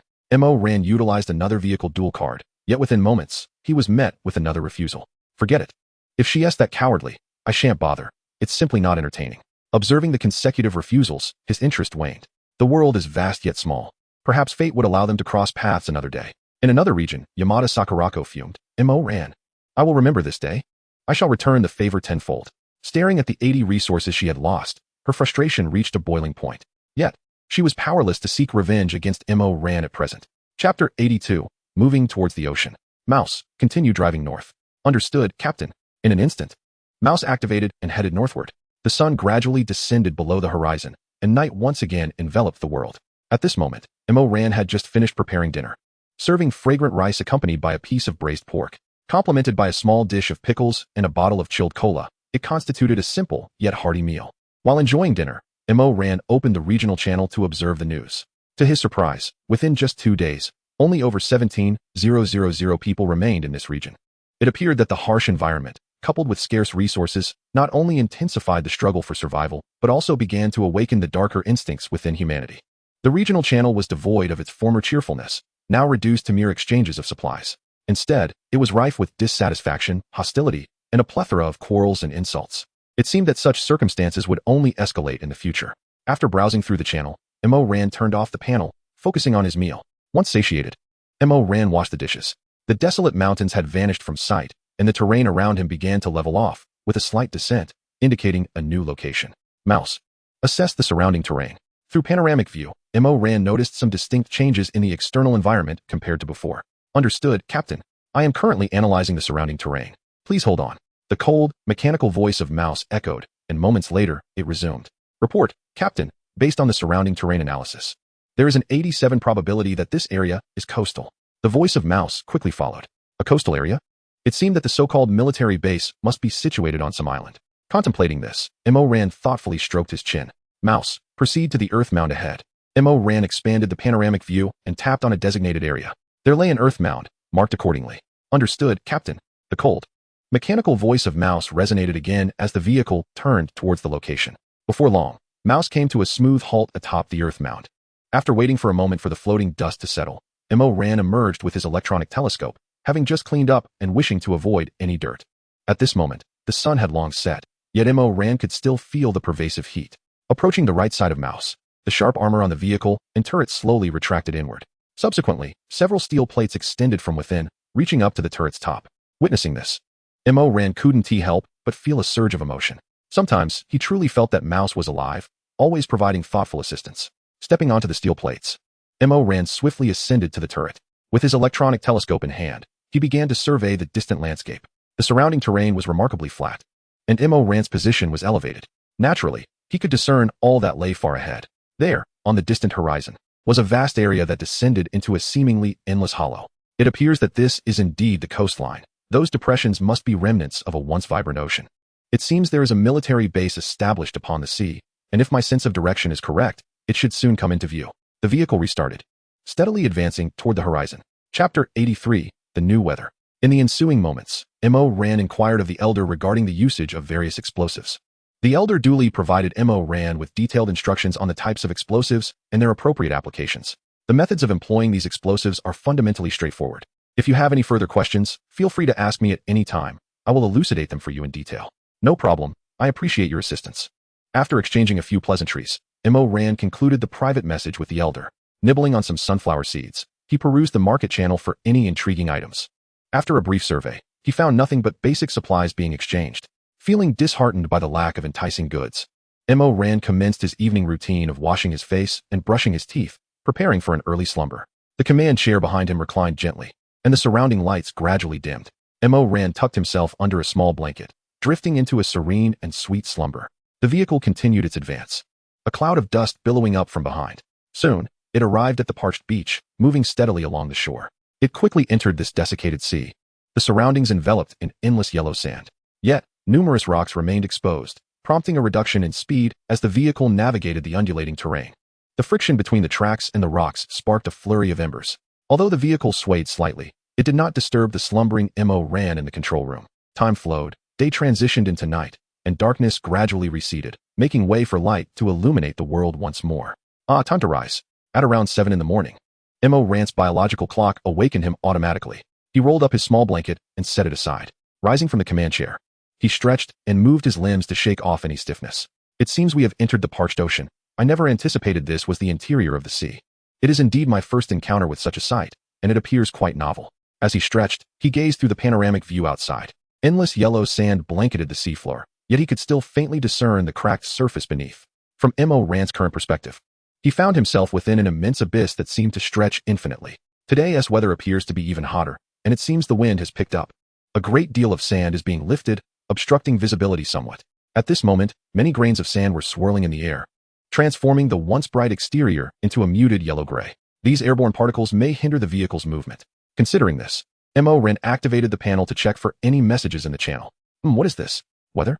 Upon opening the panel, he immediately noticed a new entry in the upper left corner, depicting a blazing red sun alongside a yellow wind icon. As Mo Ran clicked in, a new panel materialized before him. High temperature. Today's temperature is expected to rise to 48 degrees. Prolonged exposure to such extreme heat will adversely affect the human body, leading to various negative consequences. Sustained high temperatures will scorch vehicles, causing a gradual decline in the durability of their components. If the component durability falls below 50, there exists a chance of encountering various random issues. Should the durability dip below 20, persistent random problems will arise. Sandstorm. Level 1. Occasionally, strong sandstorms will arise, slightly reducing visibility. If a vehicle is exposed to these conditions for an extended period, minor damage may occur to the engine and other parts. If the component durability drops below 50, there is a chance of encountering various random issues. If it falls below 20, persistent random problems will ensue. Chapter 84. Discovery of a base. After reading the weather updates, Mo Ran couldn't help but furrow his brow. The environment had not only grown increasingly harsh, but now was compounded by such weather phenomena. It seemed that the so-called puppet master behind this game was indeed a nefarious individual. Subsequently, Mo Ran dismissed the panel and opened the regional channel to browse the messages. Could it be? The temperature is set to rise to 48 degrees. How are we supposed to survive this? Today it's 48 degrees. Tomorrow it might even reach 50. With conditions like this, how can we endure? Over the past few days, I have only ventured out at night. During the day, it is utterly unbearable. Sitting in the vehicle feels like being trapped in a giant steamer. This sandstorm is utterly disgusting. After just a short time outside, the engine has already lost 17 durability. Perhaps it would be wise to wait until the storm passes. It should last about half an hour, followed by a 2-hour reprieve. We can cover the vehicle's air intake with various fabrics, which would serve as an effective barrier. By promptly clearing the sand off the fabric, the engine will not suffer any durability loss. The regional channel was abuzz with discussions about today's weather. It seems that players have devised strategies to cope with these new weather conditions. However, with the sandstorm classified as level 1, does that imply the possibility of level 2 or even level 3 storms? After a brief contemplation, Mo Ran spoke up. Mouse. Report on the current condition of the engine and assess whether the sandstorm has impacted it. Understood, Commander. The current engine durability stands at 98, and the effects of the storm are minimal. Mouse's cold, mechanical voice responded. 98, you say? If this weather commenced at midnight, then it has been nearly 7 hours. It appears that Mouse's air filtration system is holding up well, but it would be prudent to seek ways to enhance the intake system. The intensity of this sandstorm is unlikely to be merely superficial. After pondering for a moment longer, Ran turned and exited the command room. He first went to the restroom to brush his teeth and wash his face, then made his way to the kitchen to begin preparing breakfast, having procured rice. Today's breakfast consisted of porridge prepared by Ran, accompanied by a modest plate of side dishes and several fried eggs. The simplicity of this morning meal was intentional, as it is customary to have a lighter fare in the early hours. After a swift gust of wind swept through, Ran savored the breakfast, subsequently washing the dishes and engaging in some light exercise to aid digestion. "Report, Commander," came the mechanical voice of Shu Shu, indicating the presence of a base in the distance, strikingly similar to the military installation you had described. At that moment, Ran felt the chill of Shu Shu's voice resonate through the air. "Understood," Ran replied, wiping the moisture from their hands. Removing the dishwashing apron, Ran proceeded directly to the command center. As the panoramic view magnified, a colossal mountain peak came into focus. "Shu Shu, deploy the hummingbird drone for reconnaissance over that mountain," Ran commanded, gazing intently at the summit displayed on the screen. "Understood, Commander. The hummingbird drone has been deployed," came Shu Shu's frigid response as an opening appeared beneath the vehicle. A dark silhouette darted out, and the aperture gradually sealed. Moments later, a new screen emerged on Ran's panoramic display, showcasing the live feed from the hummingbird drone. The swirling sands outside began to settle, and the imagery became increasingly distinct as the drone ascended to hover above the mountain peak. Chapter 85, The Military Base Discovered. The screen revealed a flat island, with two lengthy and spacious runways traversing its expanse. To the left, numerous vast steel structures reminiscent of factories suggested a place for aircraft storage. To the right stood several buildings, the tallest among them soaring 5 stories high, occupying a significant area. The apex was adorned with numerous signal towers and wires, though most appeared broken and damaged. A perimeter of barbed wire encircled the base, with watchtowers positioned every few meters. It appeared the route was indeed correct. "I have finally located this military base." As Ran observed the base on the screen, excitement bubbled within. After all, such a place surely harbored valuable resources. Ran resolved to market the vehicle's air conditioning system, as the weather had become exceedingly warm. However, the market was saturated with various cooling products, predominantly fans of all sizes, albeit with prices that were quite staggering. To Ran's surprise, there existed air conditioning units as well. Browsing the current market conditions, Ran discovered that the best cooling product available was indeed the air conditioner. However, its installation necessitated the alteration of a section of the vehicle to accommodate the external unit, compromising that area's protection. Furthermore, this air conditioning system required a substantial power source to operate. Consequently, the vehicle's built-in power supply was insufficient, mandating the purchase of an additional generator. Thus, despite its exceptional cooling capabilities, the myriad restrictions and exorbitant price rendered it virtually unsellable. First, he prepared 300 units and then listed them on the trading market, imposing restrictions on purchases by designating them as blueprints or modules. After establishing various limitations, Ran promptly placed them on the market. The reason for restricting the modules was that Ran intended to amass a considerable stockpile. After all, since vehicles could undergo upgrades and evolutions, it was highly probable that weapons and modules would likewise be subject to similar enhancements in the future. As a seasoned gamer, Ran believed this likelihood to be exceedingly high. Not long after the vehicle air conditioning systems were listed, a flurry of trading activity ensued. Observing the myriad of dazzling and vividly colorful modules, Ran disregarded everything and accepted them all without hesitation. These players were indeed quite shrewd, opting to trade only the most ordinary modules. However, this survival game was peculiar, as items lacked any quality distinctions. Upon seeing the various modules obtained through trade, Ran couldn't help but feel bemused. For instance, there was a module designed to enhance lighting brightness, which was somewhat useful. Yet, the module aimed at reducing exhaust pollution left Ran utterly perplexed. What on earth? Who would use such an odd module? In a swift motion, Ran used the exhaust pollution reduction module. Cough, cough. After all, the exhaust from the little rodent was excessively dark and dense. To avoid obstructing his line of sight, Ran decided to employ it. Surprisingly, after applying this module, the previously thick black smoke emanating from the exhaust ports on either side became far less pronounced. Now, what was expelled was merely a white mist. Hiss, it seems rather ineffective. The smoke merely changed color. It still obstructed visibility. Watching the altered exhaust, Ran couldn't help but twitch his lips. Nevertheless, having already used it, he was too apathetic to remove it, allowing it to remain as is. Chapter 86, Selling Vehicle Air Conditioning Systems. It must be said, these players were indeed suffering from the heat. The 300 vehicle air conditioning systems were quickly snatched up. Messages from friends began to flood in, with several familiar faces coincidentally reaching out. "Brother, it's so hot. Is there any more vehicle air conditioning system available? Please. I need one." Sushi sent a message accompanied by a refreshing image. The woman in the picture was stunningly beautiful, clad in a pure white tank top. Her figure undeniably captivating and stirring. I'll trade something for it. TCH. How could this person be so lacking in charm?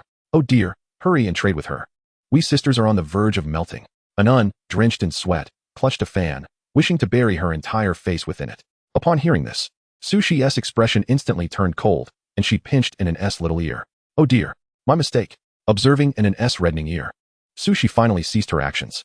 I'll trade you this. Composite steel material for vehicle movement structure. This module would not alter the shape, weight, or mode of movement of the vehicle structure. Transform its internal properties to create a more resilient composite steel. This composite steel material can withstand more intense impacts and severe wear. This blueprint is excellent, as it perfectly addresses the wear issues of the mouse's tracks. Nowadays, the mouse not only bears its own weight of 188 tons, but also frequently encounters kinetic energy from high-speed movements, alongside navigating various rugged terrains and enduring diverse forms of abrasion. Although MO-RAN contemplated bestowing infinite properties upon the tracks, the mouse's current tracks are rather basic, lacking any special attribute enhancements. Therefore, after opting for a more robust track, MO-RAN decided to endow it with infinite qualities. Understanding well the distinction between an infinite blank weapon and an infinite divine-grade weapon. No doubt, this is the way to go. MO-RAN then devised a vehicle air conditioning system and subsequently completed a transaction with Sushi. Composite steel is predominantly utilized in military applications, so it stands to reason that the military base should possess such materials. With the blueprint in hand, MO-RAN immediately absorbed its knowledge. Shortly thereafter, he noticed a private message from another friend, Zhang Tian. MO-RAN, do you have any vehicle air conditioning systems left? I found a vehicle weapon. Do you think you need it? Zhang Tian inquired, attaching an item description. Vehicle weapon, mine launcher, capable of firing various types and sizes of mines. It can maintain the original triggering attributes of the mines or automatically set the triggering time. Wow, this is impressive. Upon seeing this vehicle weapon, MO-RAN's eyes sparkled with interest. Now that he possesses an ammunition combination hub, acquiring several different types of mines to add to the vehicle's ammunition would allow him to launch as many mines as he desires with ease. MO-RAN transformed into a roadblock warrior, truly a master of obstruction. This is great. I'll take it. Sure thing, MO-RAN. I'll list it right away. Zhang Tian promptly put the mine launcher up for sale, and MO-RAN provided him with the vehicle air conditioning system. The two swiftly concluded their transaction, each acquiring what they sought. Wow, so refreshing. These past few days have nearly left me dazed from the heat. I've forgotten what air conditioning feels like. Anun exclaimed, leaning against the air conditioning vent, her face radiating pure bliss. Put on a shirt. If you stay like that for too long, you'll catch a chill. Sushi tossed in a garment, draping one over herself as well. Woohoo, this is incredibly refreshing. Brother Zhang Tian, MO-RAN is truly impressive to have such items. Indeed, MO-RAN's prowess is remarkable. Befriending him is undoubtedly a wise choice, Zhang Tian said, his eyes closed as he savored the cool breeze, his face adorned with a look of contentment. Listening to the chatter of numerous players, Zhang Tian slowly spoke, and MO-RAN subsequently inquired with the Ancient Ones to see if they required such a system. They expressed their gratitude for his concern, indicating they already possessed an air conditioning system.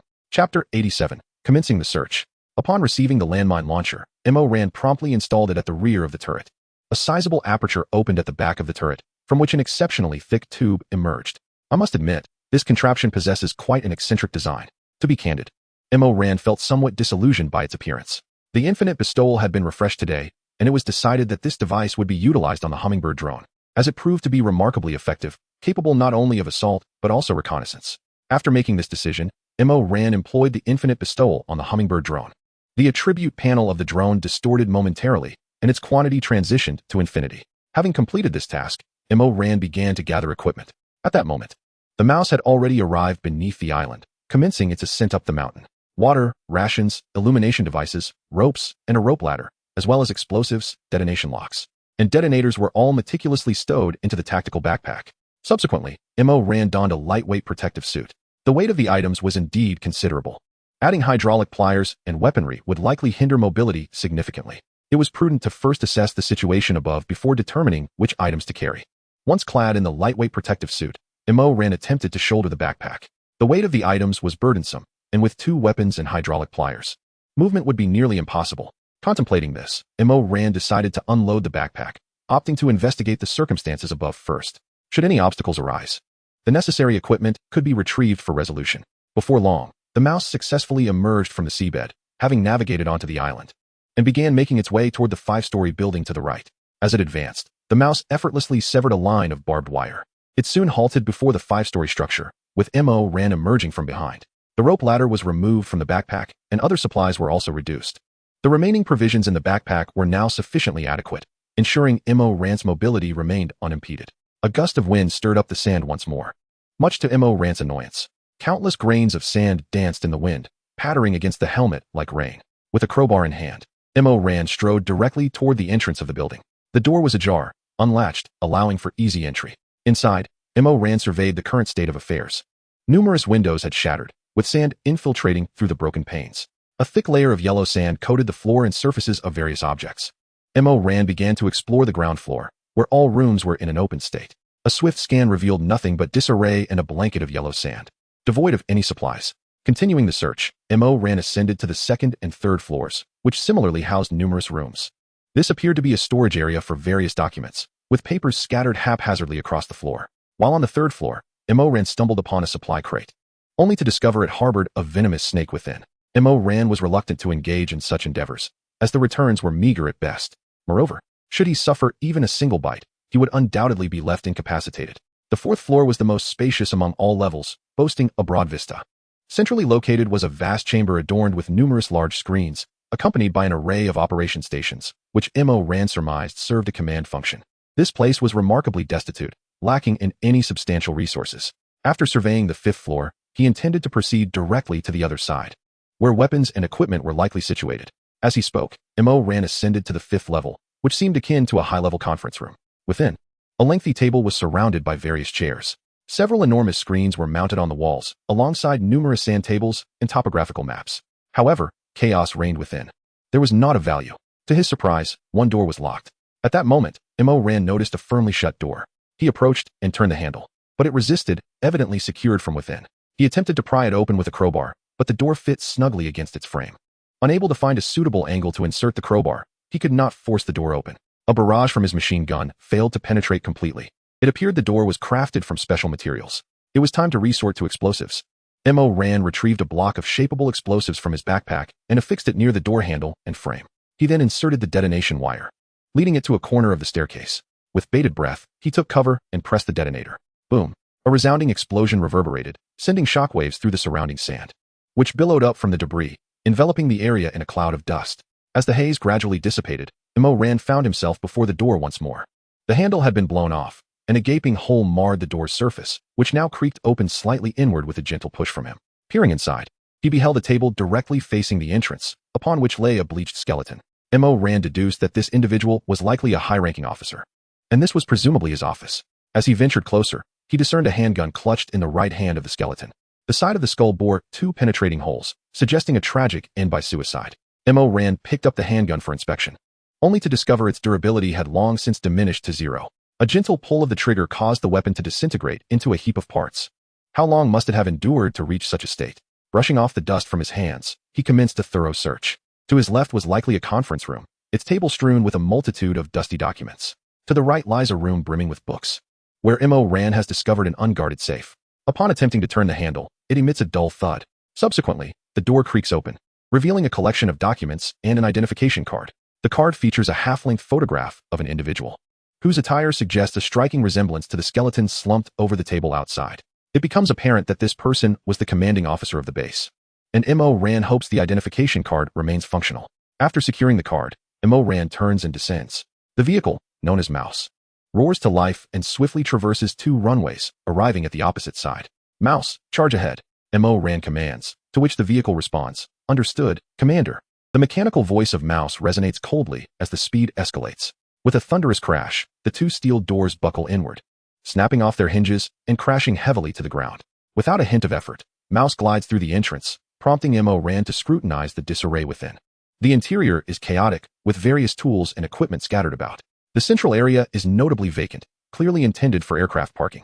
In a corner, a multitude of discarded aircraft parts lies in disarray. Donning lightweight protective gear, Mo Ran disembarks from Mouse and strides toward the heap of components. These aircraft parts, once dismantled, promise a wealth of high-grade metals. Soon, Mo Ran reaches the pile and begins the deconstruction.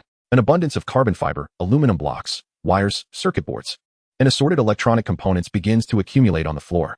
Before long, the aircraft parts in the corner have been reduced to a sprawling array of materials. Not bothering with a meticulous count due to the sheer volume, Mo Ran instructs, mouse, reverse, and come back. Casting a glance at the materials at his feet, he decides against a detailed inventory. Understood, Commander.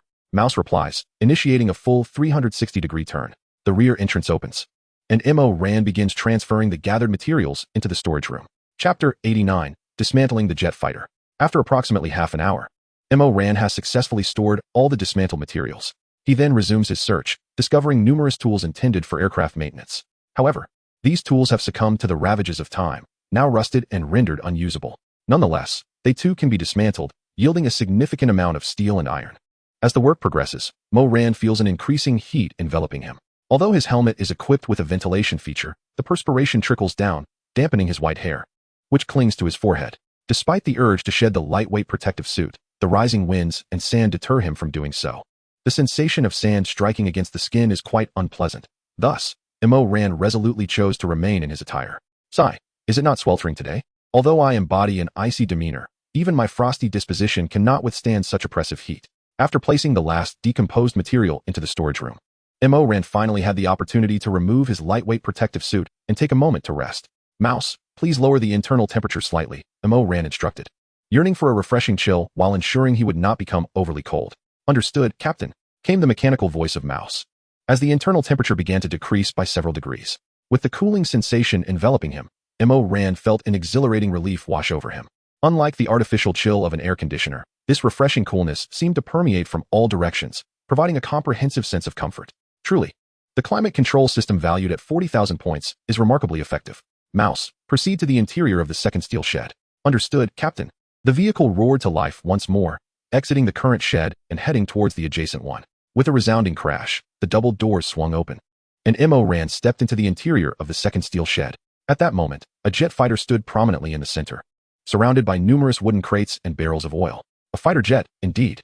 Though it appears somewhat antiquated, it warrants a closer inspection. Donning his lightweight protective suit anew, Mo Ran approached the jet. Placing his hand upon its surface, a panel materialized before him. First-generation jet fighter, equipped with weapons, 2 by 30mm cannons, 4 ground-to-air missiles, 2 air-to-air missiles, current durability, 2. Can be repaired and bound as a vehicle. Decomposition may yield components from the aircraft or various materials. It seems one can acquire vehicles in such a manner. However, this aircraft holds no utility for me, so I shall decompose it. Upon pressing the decomposition button, the jet fighter was instantly enveloped in a layer of white light. When the light dissipated, a blue square block was left behind on the ground. Let us see what treasures lie within. Mo Ran stepped forward and picked up the block, discovering a jet engine and a radar system. The sight of the visible items within the block filled him with delight. Finally, I can replace that diesel engine. Let us assess the power of the new engine. The jet engine vanished from the Block-S inventory, reappearing on the vehicle information panel. Observing the data displayed on the panel, Mo Ran noted that Mouse's speed could now reach an impressive 120 km per hour. The velocity data left him astounded. Additionally, the radar system was installed. Although it boasts a mere 200 kilometers of search range, it is indeed a formidable asset at this juncture. With the radar system operational, Mo Ran could observe its effects from the command room. A deep green panel hovered directly ahead, continuously scanning its surroundings. Chapter 90, The Third Steel Shed. Subsequently, the materials derived from the block were entirely transferred to the storage room by Mo Ran. With the resources within the block fully consumed, the entire structure gradually transformed into a dissipating blue light. What could possibly be contained within these boxes? Observing the neatly stacked rows of crates in the corner, Mo Ran approached with a crowbar in hand. With a crack, he pried open the seal on the wooden crate and lifted the lid. As the box opened, 4 aerial bombs came into view. High-explosive aerial bomb, capable of inflicting extensive damage on designated ground targets. Caution is advised regarding the height from which it is deployed. Usage requirement, aircraft-type vehicle. Could it be that these boxes are filled with bombs intended for aircraft? Mo Ran then turned his gaze to the adjacent crates, prying them open slightly. Before him lay ammunition for fighter jets, various missiles, and aerial bombs. Hawk air-to-air missile, boasting incredible speed, it can be deployed against airborne targets. Usage requirement, must possess a missile launcher or an aircraft-type vehicle. Upon disassembly, there is a chance to acquire blueprints and resources constituting the object. Tiger Bear air-to-ground missile, possessing unparalleled lethality, it can inflict substantial damage on ground targets. Usage requirement, must possess a missile launcher or an aircraft-type vehicle. Upon disassembly, there is a chance to acquire blueprints and resources constituting the object. Given the considerable quantity of these missiles, likely numbering in the hundreds, Mo Ran realized that, lacking a missile launcher, they would be of no immediate use to him. Nevertheless, he decided to take 2 for himself. After all, With the ammunition hub now in his possession, he could simply record the information of these two missiles. Once he acquired a missile launcher, they could effectively serve as mere projectiles. With this thought, Ran proceeded to disassemble the two types of missiles. It must be said that luck had always been on his side. He immediately obtained the blueprints for both missiles and learned them directly. Although learning these blueprints might seem inconsequential, it merely satisfied his penchant for collecting. Next, he transported one air-to-air missile and one air-to-ground missile. The sheer quantity of missiles was overwhelming, and moving them proved cumbersome. He resolved that should he decide to obliterate this location, he would not allow such assets to fall into the hands of others. While he had contemplated gifting all these missiles to the ancient, he understood they did not belong to him until they were installed on a vehicle. Ran was not inclined to complicate matters. After all, he was a man of infinite capabilities. The notion of needing missiles was trivial. He could procure as many as he desired and unleash them at will. Casting one last glance around, Ran boarded the interior of the mouse. The vehicle sprang to life, propelling itself toward the third steel shed. After replacing the jet engine, not only did the sound of the engine become distinct, but the previous billows of black smoke had entirely vanished. Bang! Clatter! Clatter! Once again, Ran forcefully breached the entrance, successfully entering the third steel shed. This third shed, the largest of the trio, was saved for last. To Ran's astonishment, the interior was completely devoid of any significant contents.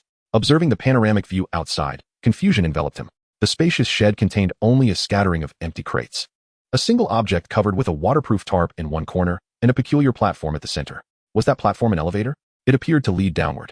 Ran zoomed in on the central platform, noticing a control panel nestled within a transparent glass enclosure at one of its corners. Curious to uncover potential treasures, he exited the command room and soon found himself outside. He hastened to the corner where the waterproof tarp lay. Grasping a corner of the tarp, he tugged vigorously, revealing the concealed object beneath. Chapter 91, The Lower Region. As the tarp was pulled away, a large generator emerged before Ran.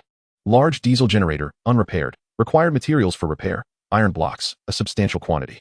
Wires, a considerable number. Screws, quite a few are needed. Steel plates, also in abundance. Remaining fuel, 0 liters. Could this large diesel generator be related to the platform? Ran noted several robust cables extending from the generator, connecting to the central platform. Following the direction of the cables, Ran approached the controller beside the platform. This was indeed a lifting platform. Could there be another area below?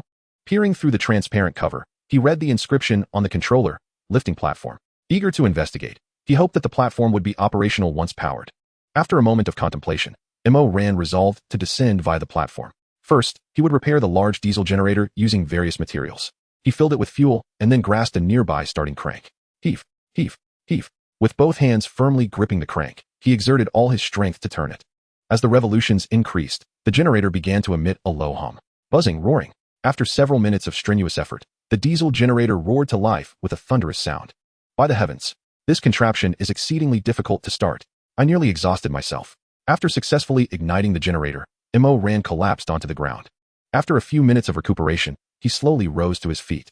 The lights on the controller were illuminated. Now, he could only wait to see if it would function properly. Rubbing his sore arms, Ran approached the controller. At that moment, the indicator lights were aglow, and the remaining buttons lit up in succession. Bang! Click! Grasping the crowbar in his hand, Ran shattered the transparent protective shield outside. After all, this contraption was securely locked, and he lacked the key to unlock it. Once he smashed open the transparent cover of the controller, Ran positioned himself outside the platform. Uncertain of the platform's operational safety, he feared a sudden drop could spell his demise. Extending his right index finger, he pressed the downward icon. Creak, creak, creak. A series of metallic friction sounds erupted as the hinges beneath the platform began to descend. The entire platform emitted a resounding noise, subsequently commencing its gradual descent. Afterward, Ran pressed the ascent button, and the platform paused momentarily before slowly rising again. He then stepped onto the platform, placing his hand on the controller. After waiting a brief moment, the voice in his mind did not reappear. The absence of any danger alerts indicated that this device was functioning normally and could be considered safe. At that moment, the clock struck 11, and Ran resolved to finish his lunch before proceeding downward. In the grand scheme of things, sustenance took precedence. When it came to dining, all else could wait. Chapter 92, The Marvelous Armored Cleaning Room. Wow, I am drenched in sweat. My protective suit is soaked through, and the exterior is caked in sand.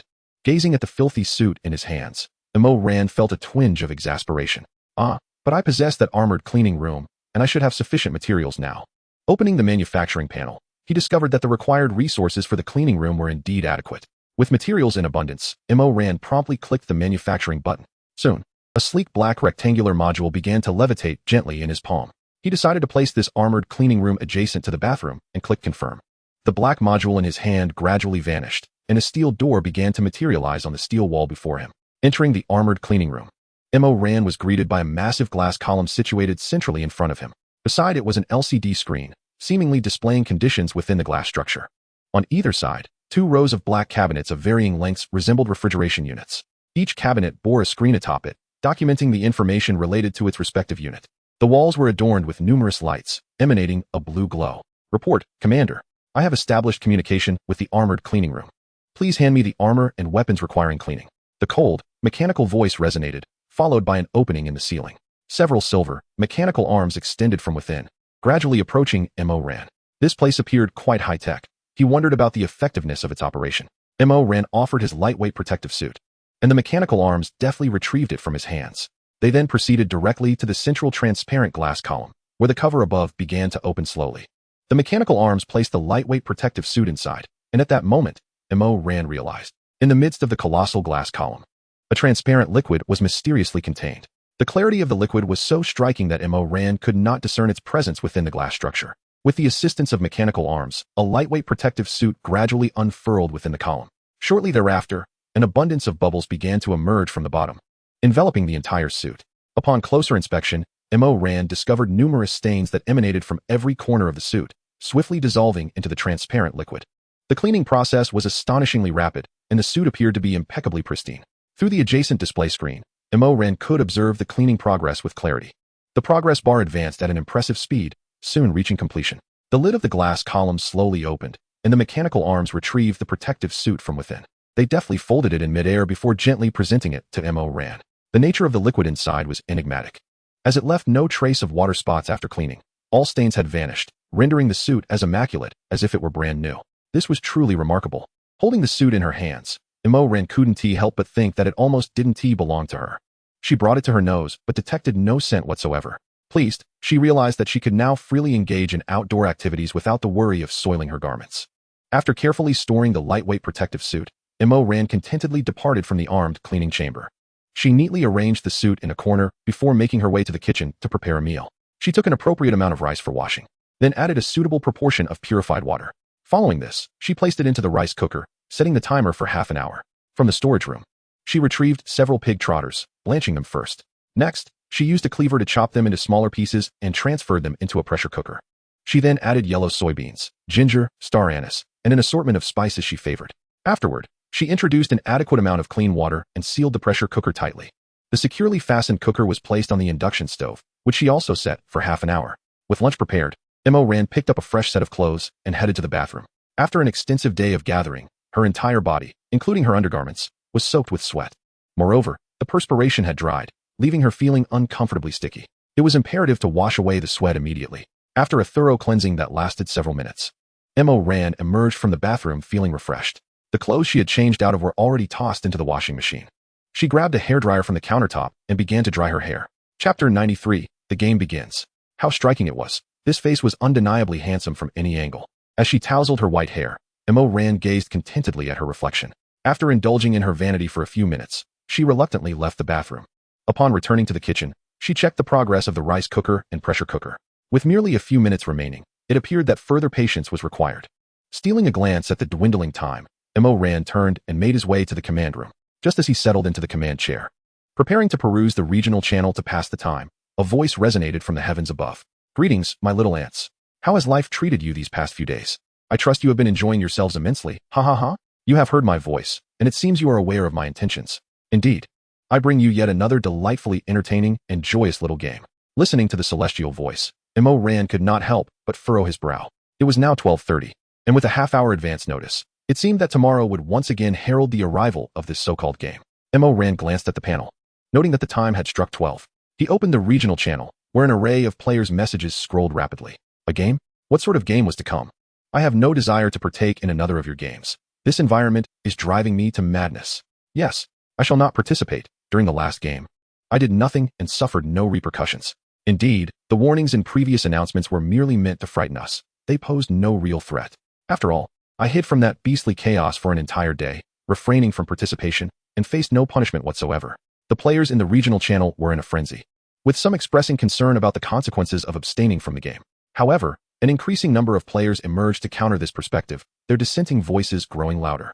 These foolish individuals. That so-called little game occurred in the novice village. Now is when the true essence of this game begins. How could one possibly escape punishment?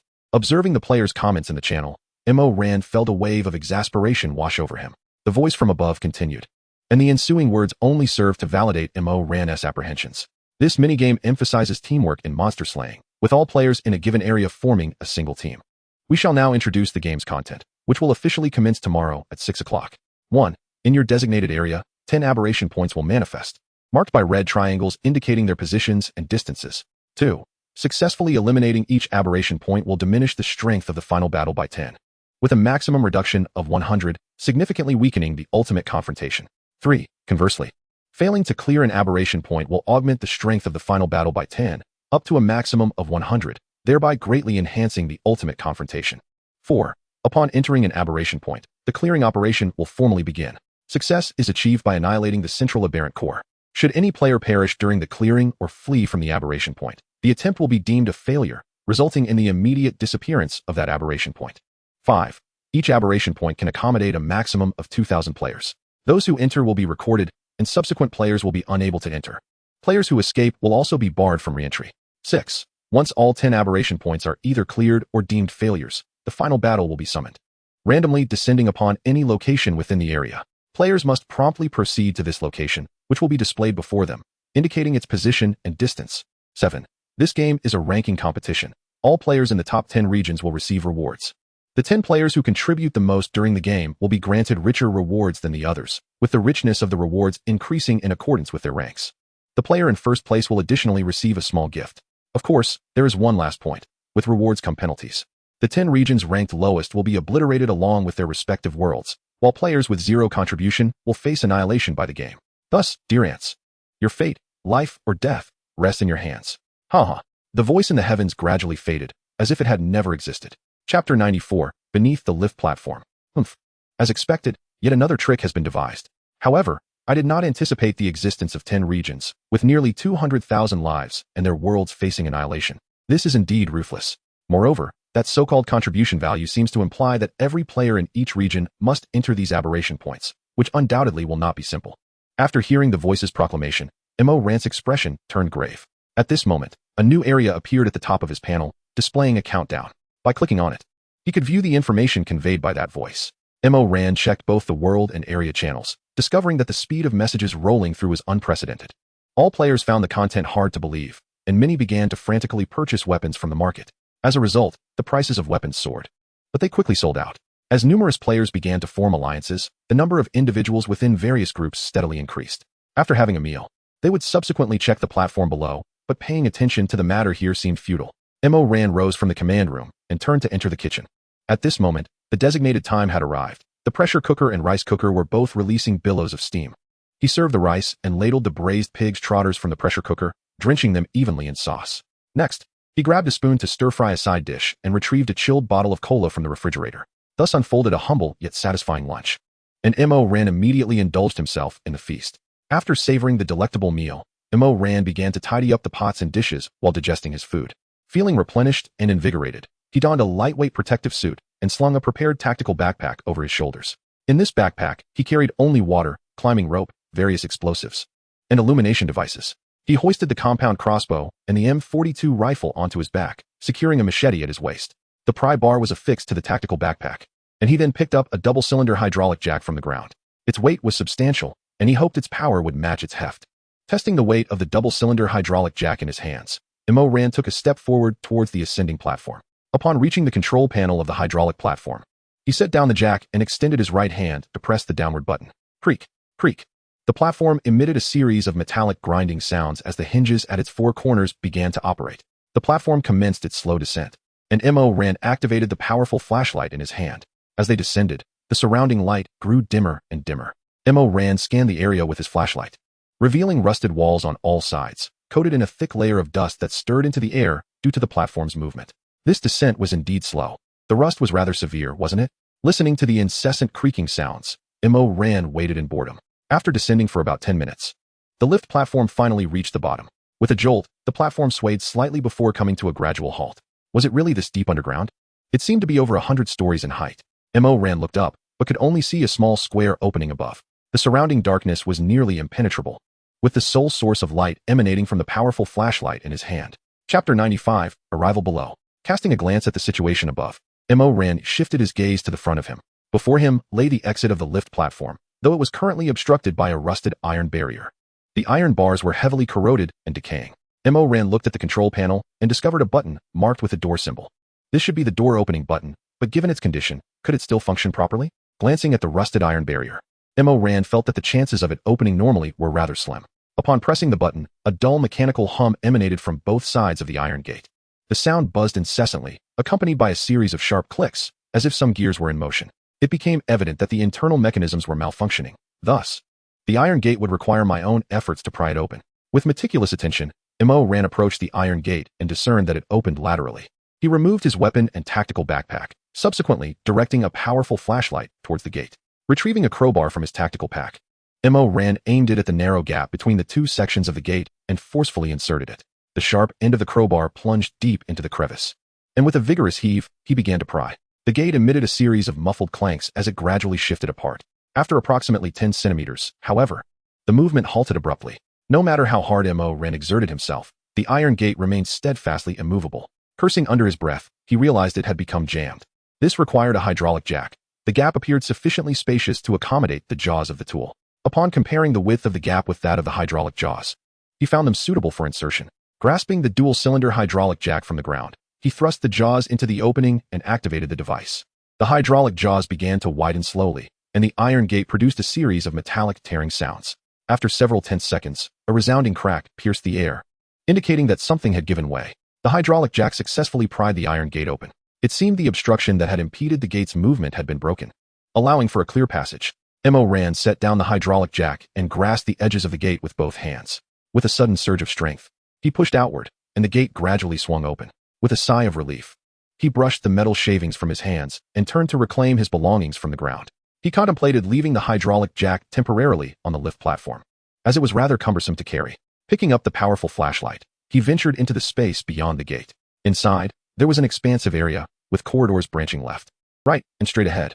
A thick layer of dust blanketed the ground. Where each step Ran took left a distinct footprint. 3 paths lay before him, which to choose. He shone the flashlight into each corridor, surveying the different directions. At the far end of the central path, he spotted a steel door that opened outward. To the right, there was a control console, likely for identity verification. The left and right paths each curved around a corner, leading to the unknown. It seemed there was a layout map of this facility nearby. Just then, Ran noticed a picture hanging on the left wall. Although it was coated in dust, he discerned some semblance of a plan. Approaching the image, he reached out to wipe away the dust.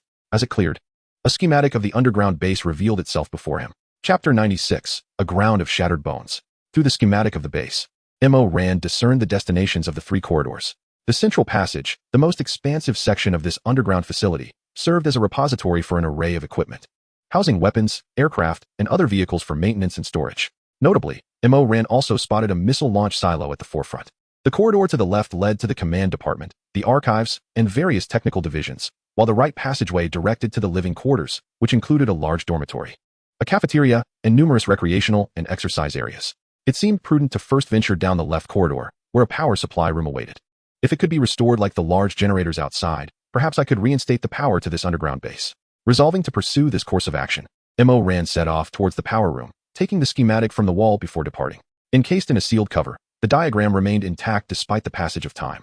As he traversed the left corridor and turned a corner, a more spacious and straight passage unfolded before him, revealing additional openings on either side. Based on the schematic, Ran proceeded toward the foremost entrance on the right. The sound of his footsteps echoed in the narrow, dimly lit corridor, the beam of his flashlight illuminating the path ahead. In the vast and eerily silent passage, the only sound was the soft patter of his shoes against the floor. This place is quite unsettling. It felt akin to stepping into a horror game, where something might leap out from the shadows to startle him. With each step further into the darkness, his anxiety mounted. The oppressive stillness of this space would unnerve anyone. Suddenly, a crunching noise pierced the silence. Ran appeared to have stepped on something. An audible crack resonated beneath his feet, accompanied by the sensation of something shattering. What did I just step on? He pondered, glancing down to investigate the odd feeling. Bones. The thick layer of dust on the ground had concealed this grim discovery. Bending down, he retrieved a half-buried fragment of bone. This cylindrical piece was elongated and slightly curved, resembling a human rib. Dusting off his hands, Ran rose. His flashlight sweeping across the ground once more, this time with unwavering focus. Under the bright beam, he discerned numerous small protrusions amid the dust. Rushing to examine them, he began to uncover more bones. This one appears to be a vertebra. Each small bump he unearthed revealed itself to be a bone, all of which were fractured, seemingly bitten through by some unknown force. I must say, could there be something amiss in this place? It appears that I must heighten my vigilance. This location is undoubtedly peculiar. Gazing at the scattered bones before me, an unsettling sensation intensifies within my heart.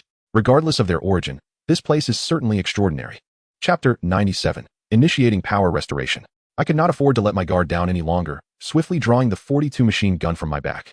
With a crisp click, I disengaged the safety and chambered around, my right hand firmly grasping the grip. My left hand held a flashlight while I rested the muzzle of the gun against my left palm. My thumb poised on the trigger, I advanced forward, weapon ready.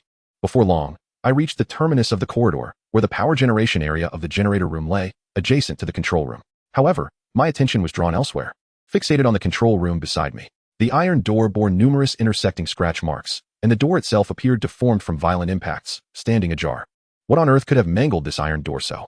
I cautiously approached the door, pausing momentarily. The danger alert had not sounded, suggesting that the interior might be secure. Yet I remained on high alert. With silence enveloping my mind, I extended my left hand and pushed firmly. Creak. The iron door emitted a dull grinding sound as it slowly opened under my force. The bright beam of the flashlight surged into the room, guiding my gaze and the muzzle of my gun. I scanned every corner of the chamber, gradually stepping inside. To my left stood a row of control consoles adorned with several display screens, while the right wall was lined with cabinets from which numerous paper documents lay strewn about. Despite the dust that cloaked the surroundings, I still discerned many brown stains scattered across the surfaces. After surveying the room's various corners, I finally approached the control console. Power room control console, unrestored. Materials required. Fault detected. Dual generator engine damaged. It appears that in addition to restoring the control console, I must also repair the generator engine within. Recognizing the prompt, I deduced that the generator engine must lie beyond another door outside. Observing the materials needed on the console, I promptly selected the option to invest and repair.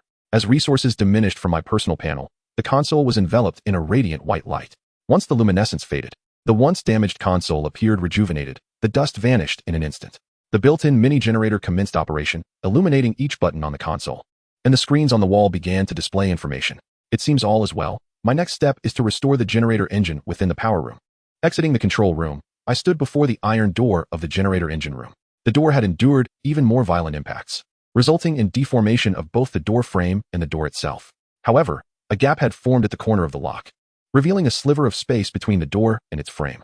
However, the iron door remained steadfastly secured within its frame, and Ran endeavored to push against it.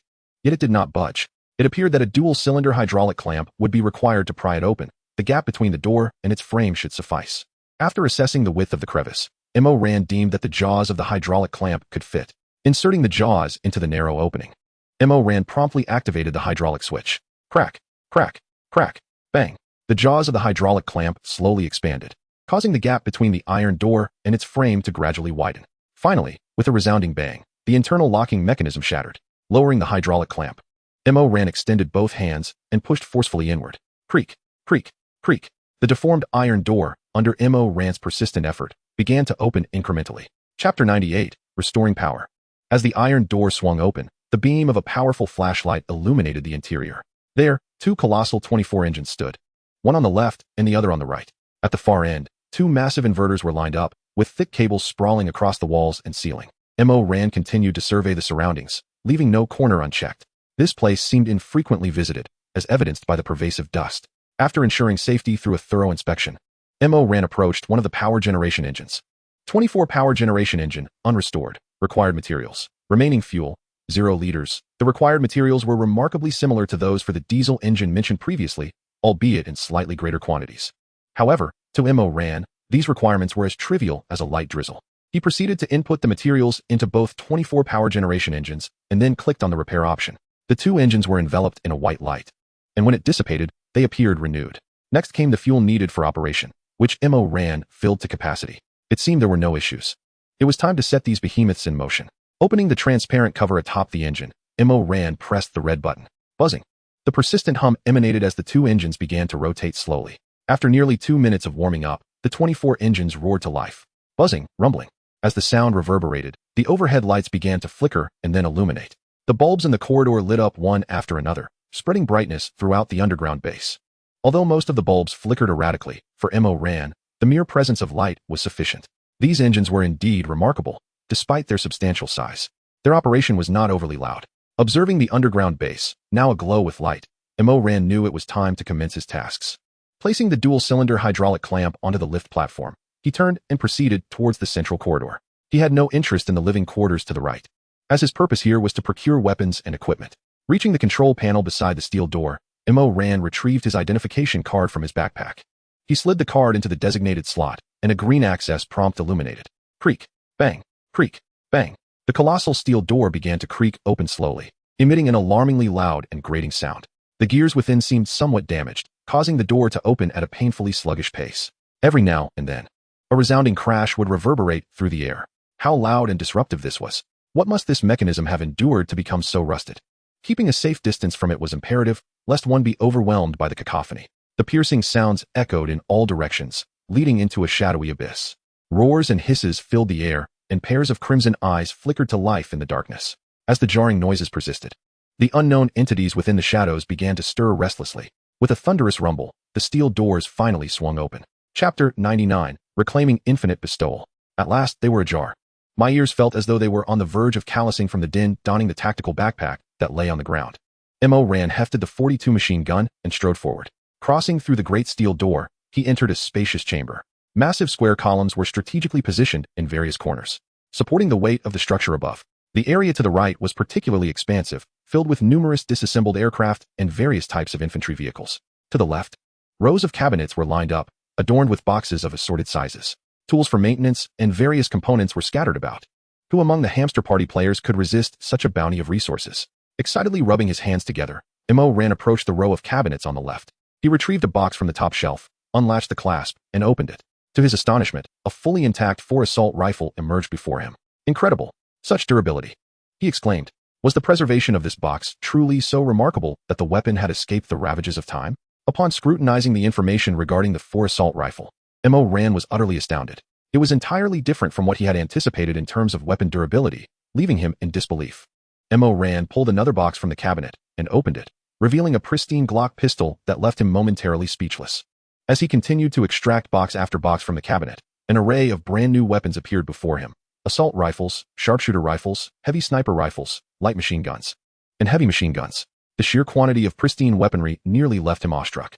Grasping a brand new 4 light machine gun, he marveled at its sharp contours and solid heft. Yet, he found himself feeling a twinge of regret regarding the .42 machine gun in his possession, as it suddenly felt less appealing. In the next instant, the .42 machine gun was enveloped in a flurry of garbled symbols. Once the confusion dissipated, the once pristine weapon had become a battered remnant. The durability, once infinite, had twisted into a mere 4. As she gazed upon the battered and dilapidated Type 42 machine gun in her hands, Mo Ran's eyes widened in disbelief. To further validate her observations, she promptly conducted an experiment. Bestow upon it infinite durability. With her words, a torrent of garbled characters enveloped the Type 42. Once the chaotic symbols dissipated, the formerly ruined machine gun was instantly revitalized.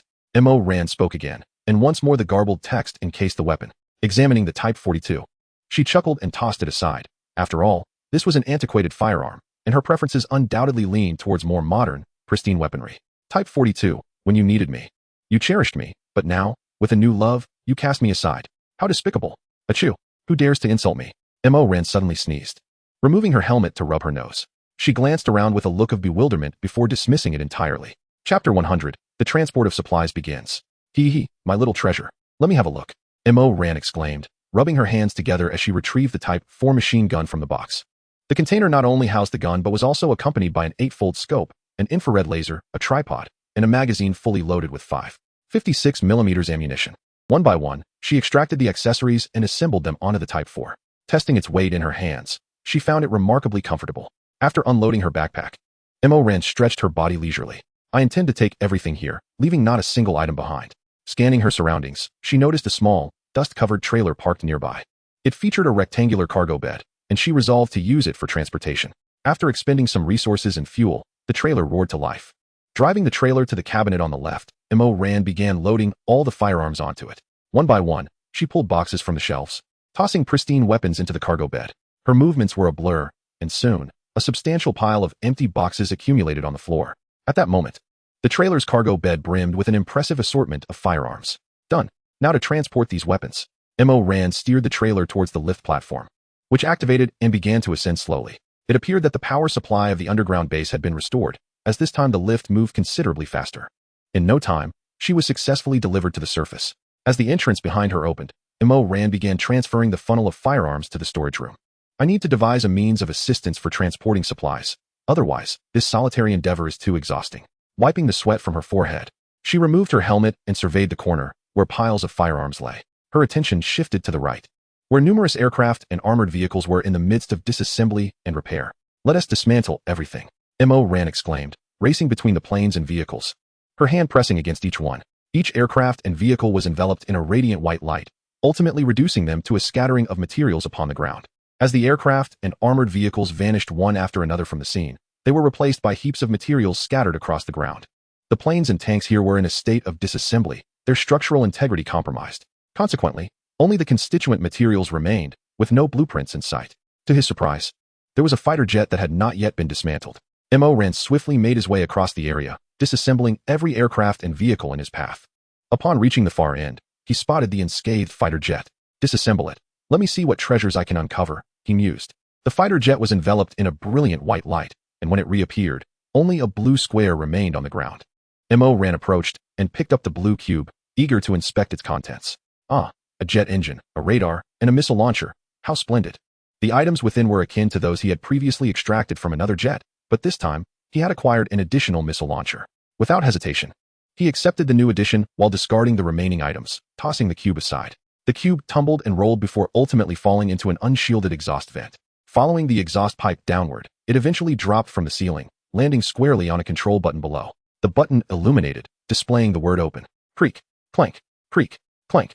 A nearby iron door slowly swung open, releasing a chorus of growls from within. In the darkness beyond the door, pairs of blood-red eyes began to glow ominously. Chapter 101, The Ammunition Depot. Sweat was already beginning to bead on his brow. Today had been exhausting. Casting a glance at the scattered materials around him, Rand decided to remove his helmet, placing it beside his backpack before diving into the collection of resources. After what felt like an eternity, panting heavily, he finally declared, "Done." I nearly collapsed from fatigue.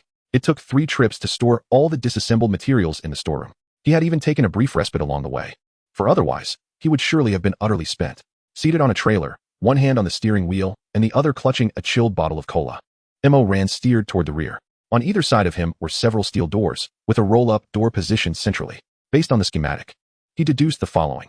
The steel doors on the left housed various weapons and ammunition, while those on the right were designated for aircraft munitions. The roll-up door led to a comprehensive passageway extending in all directions. Given the proximity of the ammunition, one might wonder about the risk of an explosion. However, it seemed logical. This location was likely submerged beneath the sea, far from any potential detonations.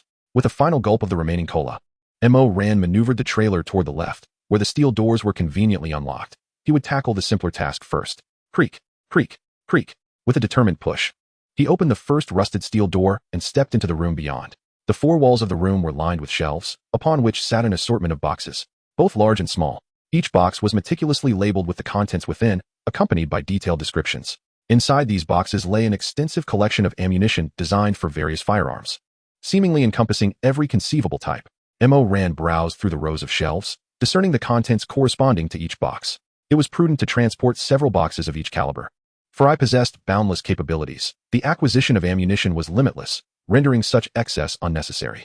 Rand maneuvered the trailer to face the shelves, opening the rear cover to commence the transfer of ammunition. Whether for rifles, handguns, shotguns, heavy and light machine guns, submachine guns, or sniper rifles, he diligently gathered 2 or 3 boxes of each caliber, ensuring a well-rounded assortment. One could not help but note the considerable quantity of these diverse munitions. The accumulation of boxes rapidly filled the entire trailer space. Rand ascended briefly to tidy up the interior of the trailer. Satisfied, he turned his attention to the next area. Brushing off the dust from his hands, Rand drove the trailer to the adjacent steel door. With a creak, he exerted effort to push the heavy door open, successfully gaining entry to the inner chamber.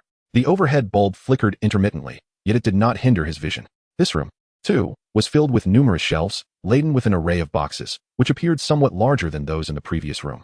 Among them, Several boxes lay open on the ground, piquing Mo Ran's curiosity. Upon closer inspection, he discovered several dusty grenades nestled within the open boxes.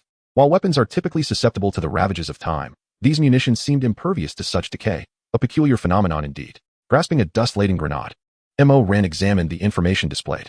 Fragmentation grenade. The shrapnel from the explosion would envelop a 20-meter radius, inflicting damage upon all targets within. Current status: normal. Setting the grenade aside, Mo Ran pried open some covered boxes on the ground, revealing a variety of grenades and different types of landmines. Chapter 102. Opening the door. It appeared that this area was primarily stocked with explosive munitions, prompting Mo Ran to conduct a thorough search. His first focus was the landmines, as he had been contemplating the landmine launcher. However, he did not require an excessive quantity, for the mouse had installed an ammunition combination hub. Any ammunition used by a vehicle would be interchangeable, provided it was recorded in the hub. Thus, Mo Ran decided to take 2 or 3 of each type of landmine. The variety of landmines was extensive, designed for targeting infantry as well as various types of vehicles, and for damaging road surfaces. Once he had selected the landmines, he moved on to the assortment of throwable grenades, which included high-explosive grenades, fragmentation grenades, white phosphorus grenades, flashbangs, stun grenades, and smoke grenades. In the farthest corner of the shelf, Mo Ran discovered a supply crate, from which emerged 3 schematics. The tracking rocket launcher possesses the capability to lock onto and accurately strike designated targets from a distance. However, target acquisition necessitates a certain amount of time. Without it, precise hits cannot be achieved. The airborne rocket boasts an exceptionally rapid flight speed, perfect for striking aerial targets. The ground rocket is equipped with a high-yield explosive, capable of inflicting extensive damage on ground-based targets. A sniper rifle. This is indeed a formidable sniper rifle. Mo Ran gazed at the 3 schematics with palpable excitement and promptly initiated the learning process. The materials were wholly sufficient. He would surely craft one for some delightful experimentation later. After closing the panel, Mo Ran resumed his task of transporting crates. He methodically loaded box after box of various grenades onto the cargo bed. The cargo bed soon teemed with supplies, prompting Mo Ran to make another trip upstairs. Compared to the left side, these 2 steel doors appeared more expansive. They swung open in opposing directions, secured by 2 iron locks gripping the central upper and lower positions. The rust was quite severe, indicating the necessity of explosives. Mo Ran approached the base of the steel doors and attempted to manipulate the opening lever. Bang! Ouch! With a forceful pull, the lever snapped clean off at its base, sending Mo Ran tumbling to the ground in an unexpected fall.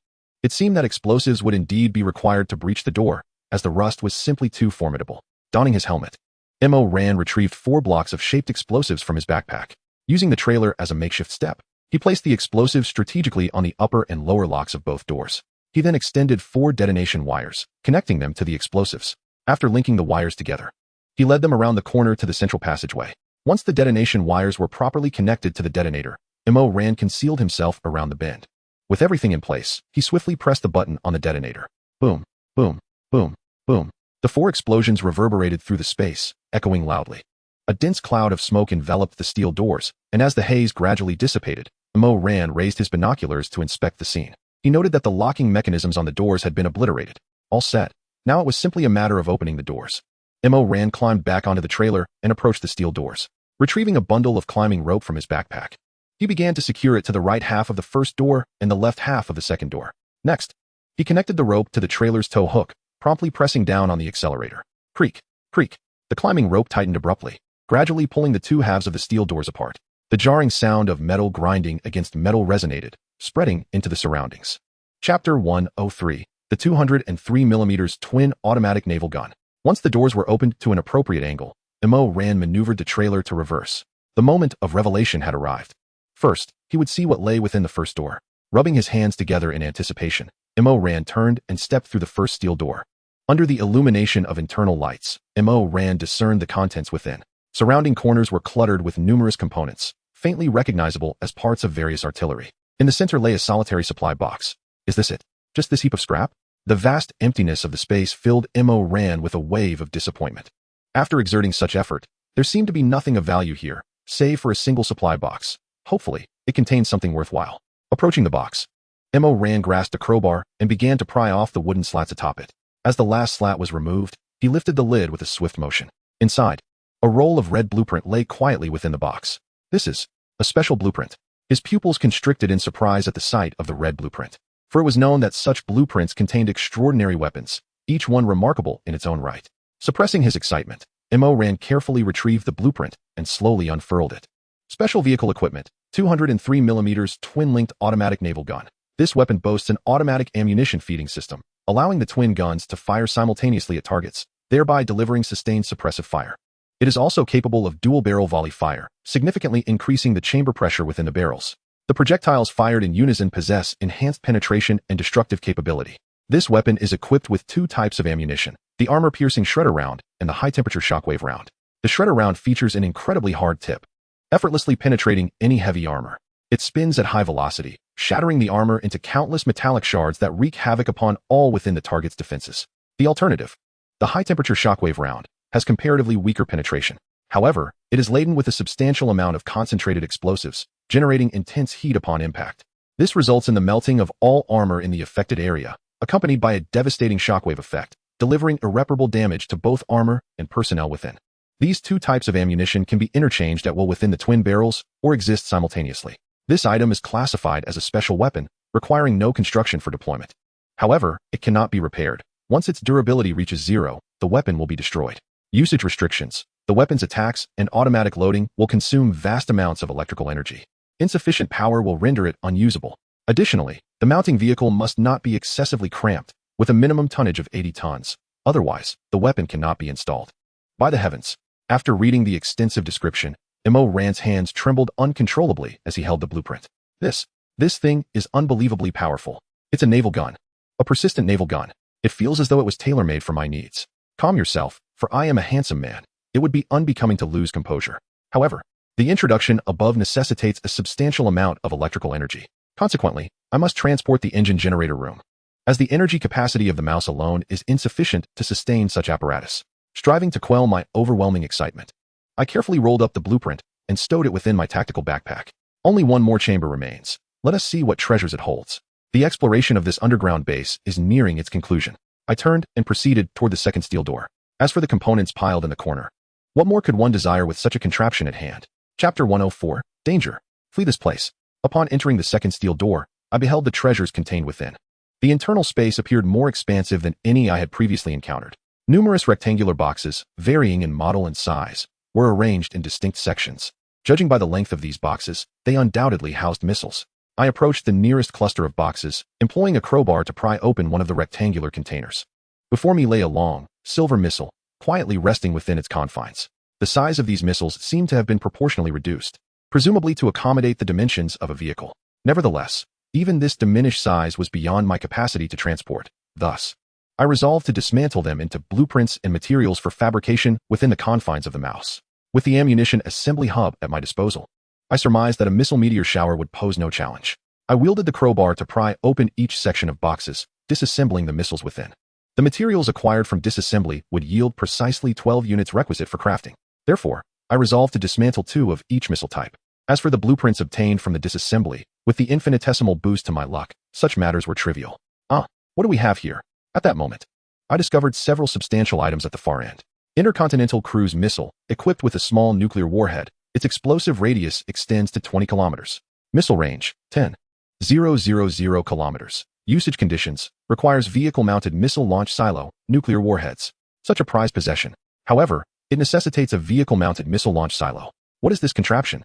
Can a vehicle even accommodate a missile launch silo? Through my examination of the accompanying information, I discerned the function of this apparatus. Any missile with a range exceeding 50 kilometers requires the use of a vehicle-mounted missile launch silo. Those beyond this range cannot be deployed from standard launchers, rendering them incapable of proper firing. Having grasped this, I perused the previously studied missile blueprints, discovering that the vast majority required the utilization of a vehicle-mounted missile launch silo. Those necessitating such a silo were the long-range missiles, formidable in their explosive capabilities. With a flash of white light, the missile before me transformed into materials and 2 blueprints. One of these was indeed the vehicle-mounted missile launch silo, which I promptly resolved to learn. As I pried open another box, I procured the 12 materials required for the manufacturing process. Mo Ran systematically transported the extracted materials onto the trailer.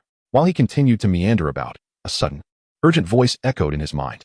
Quickly leave this place. Countless monsters are approaching your direction. Run. Upon grasping the gravity of the warning, Mo Ran bolted into action. Wait. It is time to make a spectacular exit. He abruptly halted, retrieving a substantial quantity of explosives from his backpack. One by one, he hurled them onto the pile of missiles, setting a 5-minute timer. However, he refrained from activating the remote detonator that he clutched tightly in his hand. Having completed these preparations, Mo ran dashed toward the trailer outside, squinting at the ground, eager to discern the nature of the so-called monsters. What on earth are those abominations? At that moment, Mo ran beheld the creatures below, illuminated intermittently by flickering lights. Countless grotesque entities surged upwards. He observed rats the size of pigs, dogs resembling rhinoceroses, and an array of bizarrely elongated figures that vaguely resembled humans. The monsters were covered in red, festering sores, their bodies marred by decaying flesh. Many bore an assortment of misshapen limbs, flailing in various contorted postures. Mo ran shifted his gaze, leaping directly onto the trailer. With a swift application of the accelerator, the trailer surged forward through the corridor. Following a sharp right drift, they sped toward the power supply room. Chapter 105, The Monster Assault. As the power supply room drew nearer, Mo ran abruptly slammed on the brakes. The tires screeched in protest, the trailer's speed plummeting before it came to a sudden halt. Before the vehicle had fully settled, Mo ran sprang from it, rushing toward the generator room. Decompose, decompose. Come on, where's the decompose button? He burst into the generator room, his hands frantically exploring the walls around him. At last, when his hand brushed against a particular section of the wall, a decomposition symbol appeared before him. Finally, faced with the emergence of the decomposition panel, he wasted no time in pressing it. In an instant, the entire generator room was enveloped in a brilliant white light. Every element, the cables on the walls and ceiling, the two 24 power engines, and the transformer system at the back, was shrouded in this luminous glow. As the light gradually faded, all items within the room had vanished, leaving behind only a blue square on the floor. Mo ran quickly picked up the block and stowed it in his tactical backpack. Having accomplished this, he leapt back onto the trailer. With another swift press of the accelerator, the trailer spun and surged forward. Shortly after setting off, he heard the loud clattering of a rolling shutter door. The sound emanated from the space at the center of the corridor. Judging by the noise, it seemed that the shutter door had been breached. What? Are those monsters that fast? Mo ran skillfully maneuvered the trailer with one hand while retrieving a quartet of machine guns from his back. As the trailer approached the exit of the passage, a cacophony of roars erupted from the corridor to his right. No way, not here too, he thought, swiftly adjusting the aim of his weapon towards the sound. Upon successfully exiting the passage, he beheld a grotesque horde of monsters advancing towards him, their presence now unmistakable to the creatures, who unleashed even more piercing shrieks and accelerated their approach. Curse it all, he muttered, and with a rapid squeeze of the trigger, a torrent of 5.56mm bullets erupted from the barrel like a rainstorm. Simultaneously, his left hand deftly controlled the trailer's steering. The bullets struck the monstrous forms with alarming speed. Yet the anticipated penetration of flesh failed to materialize. Instead, they merely left superficial dents upon impact. What the hell? Why is their rotten flesh so resilient? Mo ran thought, keeping a vigilant eye on the road ahead while monitoring the rear view. Then, he witnessed a shocking sight that caught his attention, the grotesque bulges of crimson pus adorning the monsters' bodies. Just as he contemplated this, the foremost creature suddenly puffed out its cheeks. At that moment, an urgent voice echoed in his mind. Get out of the way. This creature is about to breathe fire. The trailer had just reached the corner when Mo ran, reacting instinctively to the warning, yanked the steering wheel. The trailer tilted at a precarious angle as it rounded the bend, colliding with the wall ahead. In the next heartbeat, a violent flame erupted, engulfing the corner in a torrent of fire, the intense heat sweeping over everything in its path. Ah, I remember now. This creature is just like that snake, capable of breathing fire and festooned with pus-filled growths. As he glanced back at the raging flames, Mo ran quickly tossed his machine guns behind him and focused entirely on maneuvering the trailer, with the entrance to the lift platform visible in the distance to his right. Chapter 106, Retreat. The trailer sped onward, drawing nearer to the lift platform's entrance. The roars rose and fell from all directions, the sources of the sounds closing in ever more closely. They're everywhere. Am I to be overwhelmed here? Mo ran thought as he successfully entered the lift platform, which provided a clear view of the corridor ahead. Countless monsters had already breached the steel door and were rapidly approaching. Hastening to the controls, he pressed the ascent button decisively. The lift platform emitted a series of grating sounds as it began to rise. Mo ran swiftly removed his machine guns from his back and readied them with a swift motion. At that moment, the monstrous throng was less than 30 meters away from the platform, and given the current ascent speed, if he did not act to impede them, they would undoubtedly reach the platform before it could rise. Bang, bang, bang, bang, bang. Mo ran knelt on one knee, gripping 4 machine guns, and commenced firing. With the assistance of the scope, each bullet found its mark, striking the pustules on the monsters with unerring precision.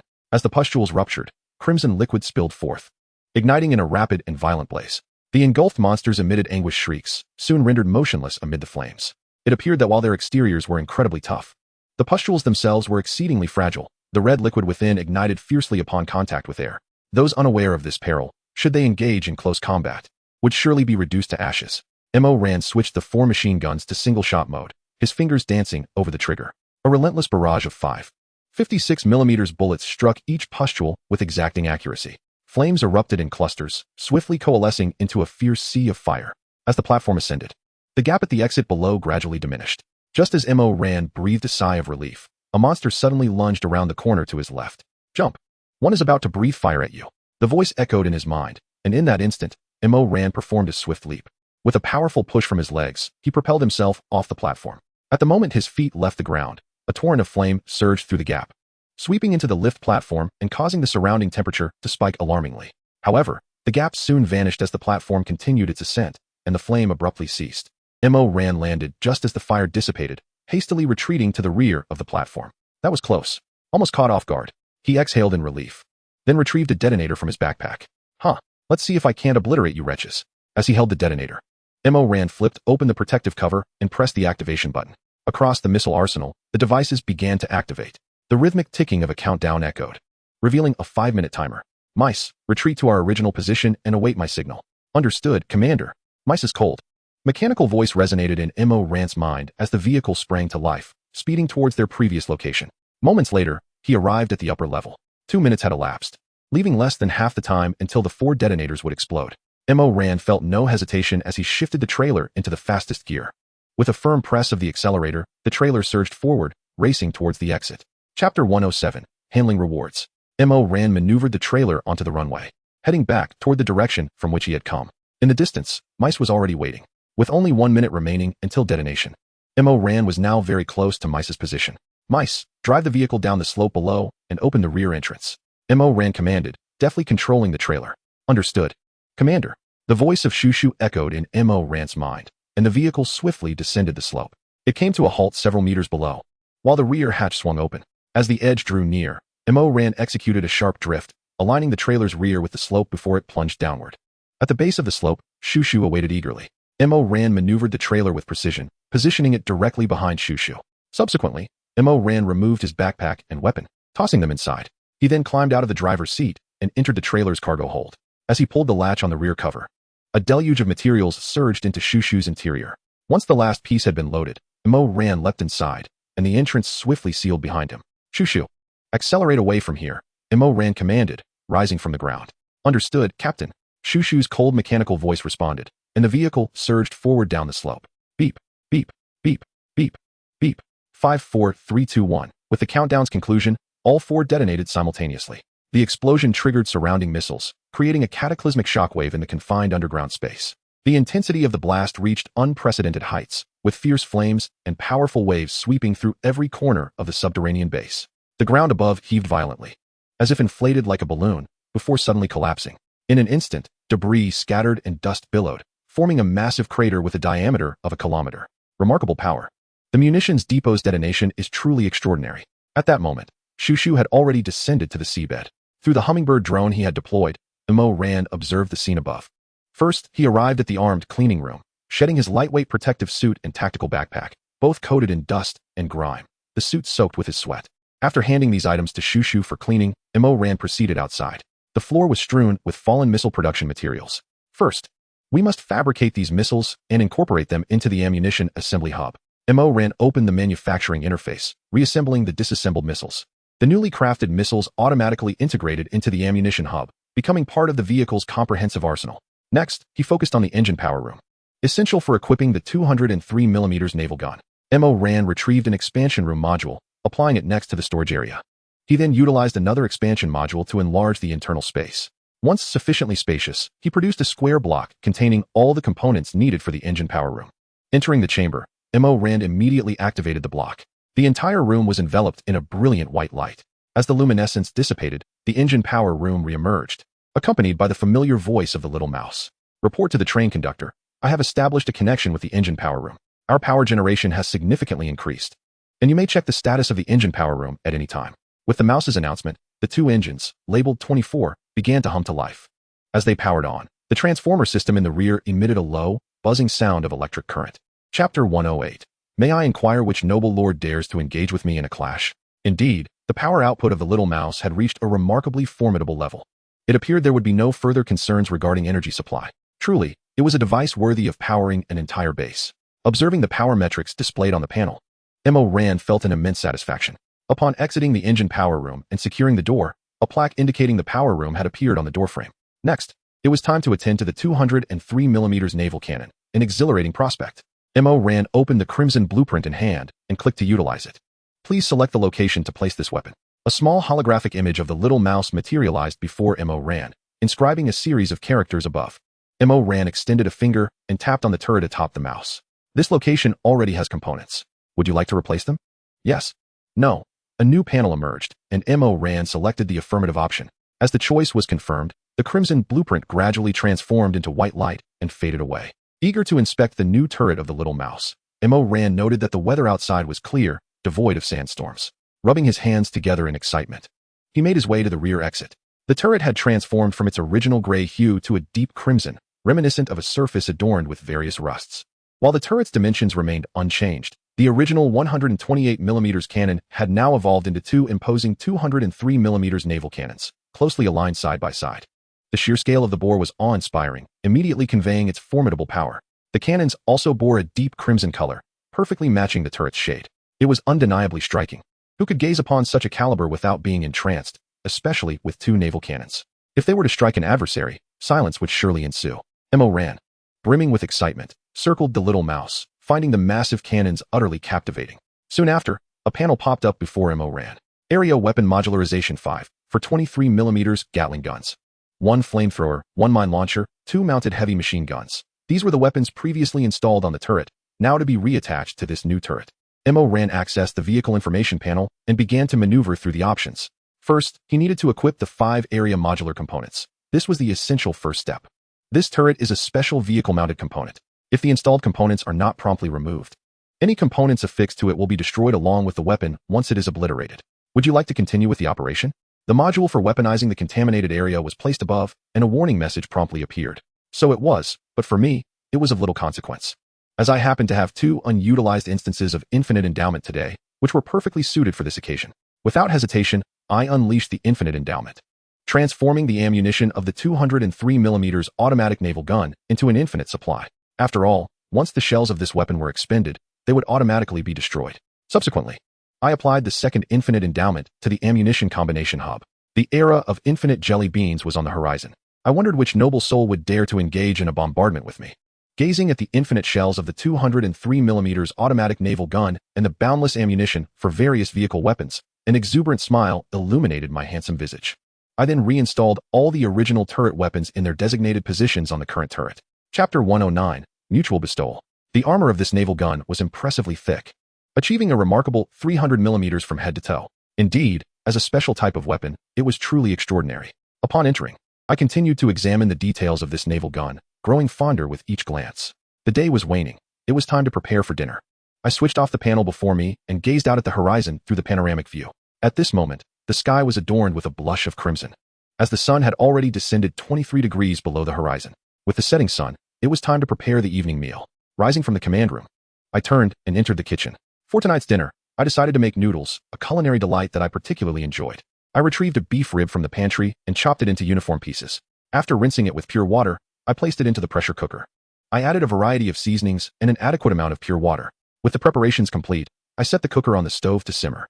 Tonight, I intended to prepare beef noodles, requiring the meat to be stewed for tenderness. While waiting for the beef to cook, I opened the regional channel to send out messages. The messages on the regional channel were continuously scrolling, filled with various expressions and encouragement. A quick scan revealed a multitude of supportive remarks. It seemed that only when interests were intertwined could people set aside their prejudices and collaborate. After closing the regional channel, I proceeded to open the private messaging page to my friends. Upon opening, I saw several messages awaiting my attention, all from old friends inquiring whether I would like to team up or if I possessed any powerful weapons. Weapons, you ask? I certainly had many. But should I share them? Regarding the inquiries from my old acquaintances, I would not decline. After all, they represented the upper echelons of the Dragon Kingdom, and under their guidance, the nation was flourishing like never before, something I was well aware of as a resident of the Dragon Kingdom. After all, in my previous life, I was a citizen of the Dragon Kingdom, tragically met my end by a truck from another world. Mo Ran found himself in the parallel world of the Dragon Kingdom, a serendipitous twist of fate. Despite the unusual circumstances, he was willing to assist whenever possible, driven by his fervent heart. I was wondering why you hadn't sent any news all day. Turns out you've been quietly amassing wealth, he remarked, eyeing the impressive array of weaponry Mo Ran had provided, leaving Gu Lao astonished, nearly dropping his jaw in disbelief. I won't take these for free. I'll exchange them for these blueprints and modules, Gu Lao stated, presenting a plethora of designs in return. After a lively exchange, they concluded their private conversation. Among the blueprints gifted by Gu Lao were numerous designs for vehicular weaponry. As Mo Ran perused them, he discovered a variety of artillery and mounted machine guns. However, he opted not to delve into manufacturing, preferring instead to utilize the ready-made options. Yet, within the numerous blueprints, he did uncover two particularly useful designs: vehicle-mounted weapon, blade ram, which, when installed at the front of a vehicle, significantly reduces impact damage while inflicting greater harm on the target upon collision, and vehicle equipment, composite steel armor, which maintains the vehicle's exterior appearance while enhancing the armor's properties, rendering it capable of withstanding more ferocious attacks. Chapter 110, The Remaining Transactions. I am fond of these two designs. My little mouse revels in playing bumper cars with others. Mo Ran mused as he swiftly learned the blueprints and proceeded to fabricate the blade ram. Once constructed, he affixed it to the front of his mouse. The front of the mouse soon bore a formidable ram, its center adorned with a sharp blade. The blade formed a 120-degree triangle, its edge appearing exceedingly keen. The robust armor nearly enveloped the entirety of the mouse's front, providing exceptional protection.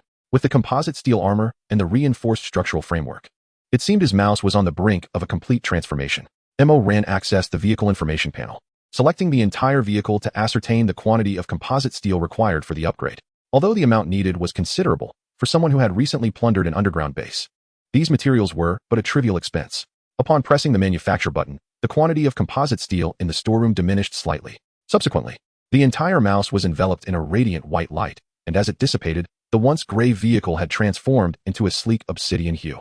Indeed, the dark color exuded a sense of authority, harmonizing beautifully with the deep crimson turret, creating a striking visual symphony. As the winds and sands began to stir outside once more, Mo Ran employed the hummingbird drone for reconnaissance. The modules comprised various expansions for space or rooms, a topic he had previously broached with Gu Lao. Unexpectedly, this time he provided Mo Ran with a substantial number of modules, nearly 200 in total. Mo Ran first expanded the internal space of the mouse to 500 square meters. Who wouldn't appreciate a spacious environment? Subsequently, a few modules were utilized for the bathroom and kitchen, enlarging the internal space further. As for the remaining expansion modules, Mo Ran allocated them all to the storage room, which now boasted an even larger area, allowing Mo Ran to indulge in the joy of stockpiling supplies. Despite possessing boundless endowments, the thrill of accumulating resources was simply irresistible. Shortly after, messages from several friends arrived, and after careful contemplation, Mo Ran proceeded with a trade. Following a transaction with Jean Tian, Mo Ran acquired a blueprint for a vehicle accessory, vehicle equipment electronic camouflage coating. This coating could adapt to the surrounding environment, emitting light-based camouflage that seamlessly blended the vehicle into its surroundings, making it difficult for enemies to detect. If an attack occurred, the camouflage would be forcibly disabled. The item was indeed impressive, and the required materials were readily available, so Mo Ran set about crafting it. Upon completing the electronic layer, Mo Ran equipped it immediately. The effect was as described, perfectly merging into the environment. In a trade with Sushi, Mo Ran also received a similar vehicle accessory blueprint, vehicle equipment engine noise reduction technique. This would diminish engine noise by 80, thereby reducing the likelihood of detection by enemies. This was a splendid complement to the electronic camouflage coating. Mo Ran promptly learned and crafted it, subsequently installing it on the mouse. The effectiveness was undeniable. The once thunderous roar of the engine was instantly silenced. Thus, Mo Ran decided to disassemble it, opting to equip it only when necessary. As for the final transaction with Xian Yen, being Mo Ran's rice supplier, he certainly hoped the other party would not meet an untimely demise. The rationale behind not opting for unlimited rice was clear. With the once-a-day unlimited endowment, Mo Ran preferred to utilize it for personal armament. One could first obtain unlimited rice, consume it, and then revoke it. I hope you never turn the weapons I provide against me. Otherwise, I will not hesitate to respond decisively. Let us hope that day never arrives. With the panel turned off, Mo Ran picked up a fresh set of clothes and entered the bathroom. After all, he had accomplished quite a bit today, and he was nearly drenched in sweat. Chapter 111, The First Missile Launch Pad. A cold shower is truly refreshing. After tossing the soiled clothes into the washing machine, Mo Ran emerged from the bathroom, feeling utterly revitalized. In the kitchen, the beef in the pressure cooker had finished simmering, filling the air with an enticing aroma that whetted the appetite. He heated oil in a pan to begin cooking the noodles, adding a handful of greens and a few spices, covering the pot to let it simmer. Once the noodles were nearly cooked, Mo Ran retrieved the tender beef from the pressure cooker and poured it into the pan. He then covered the pot again to continue simmering. After about 5 minutes, when he lifted the lid, a mouth-watering fragrance wafted through the air. Mo Ran procured a sizable bowl and transferred the entirety of the beef noodles from the pot into it.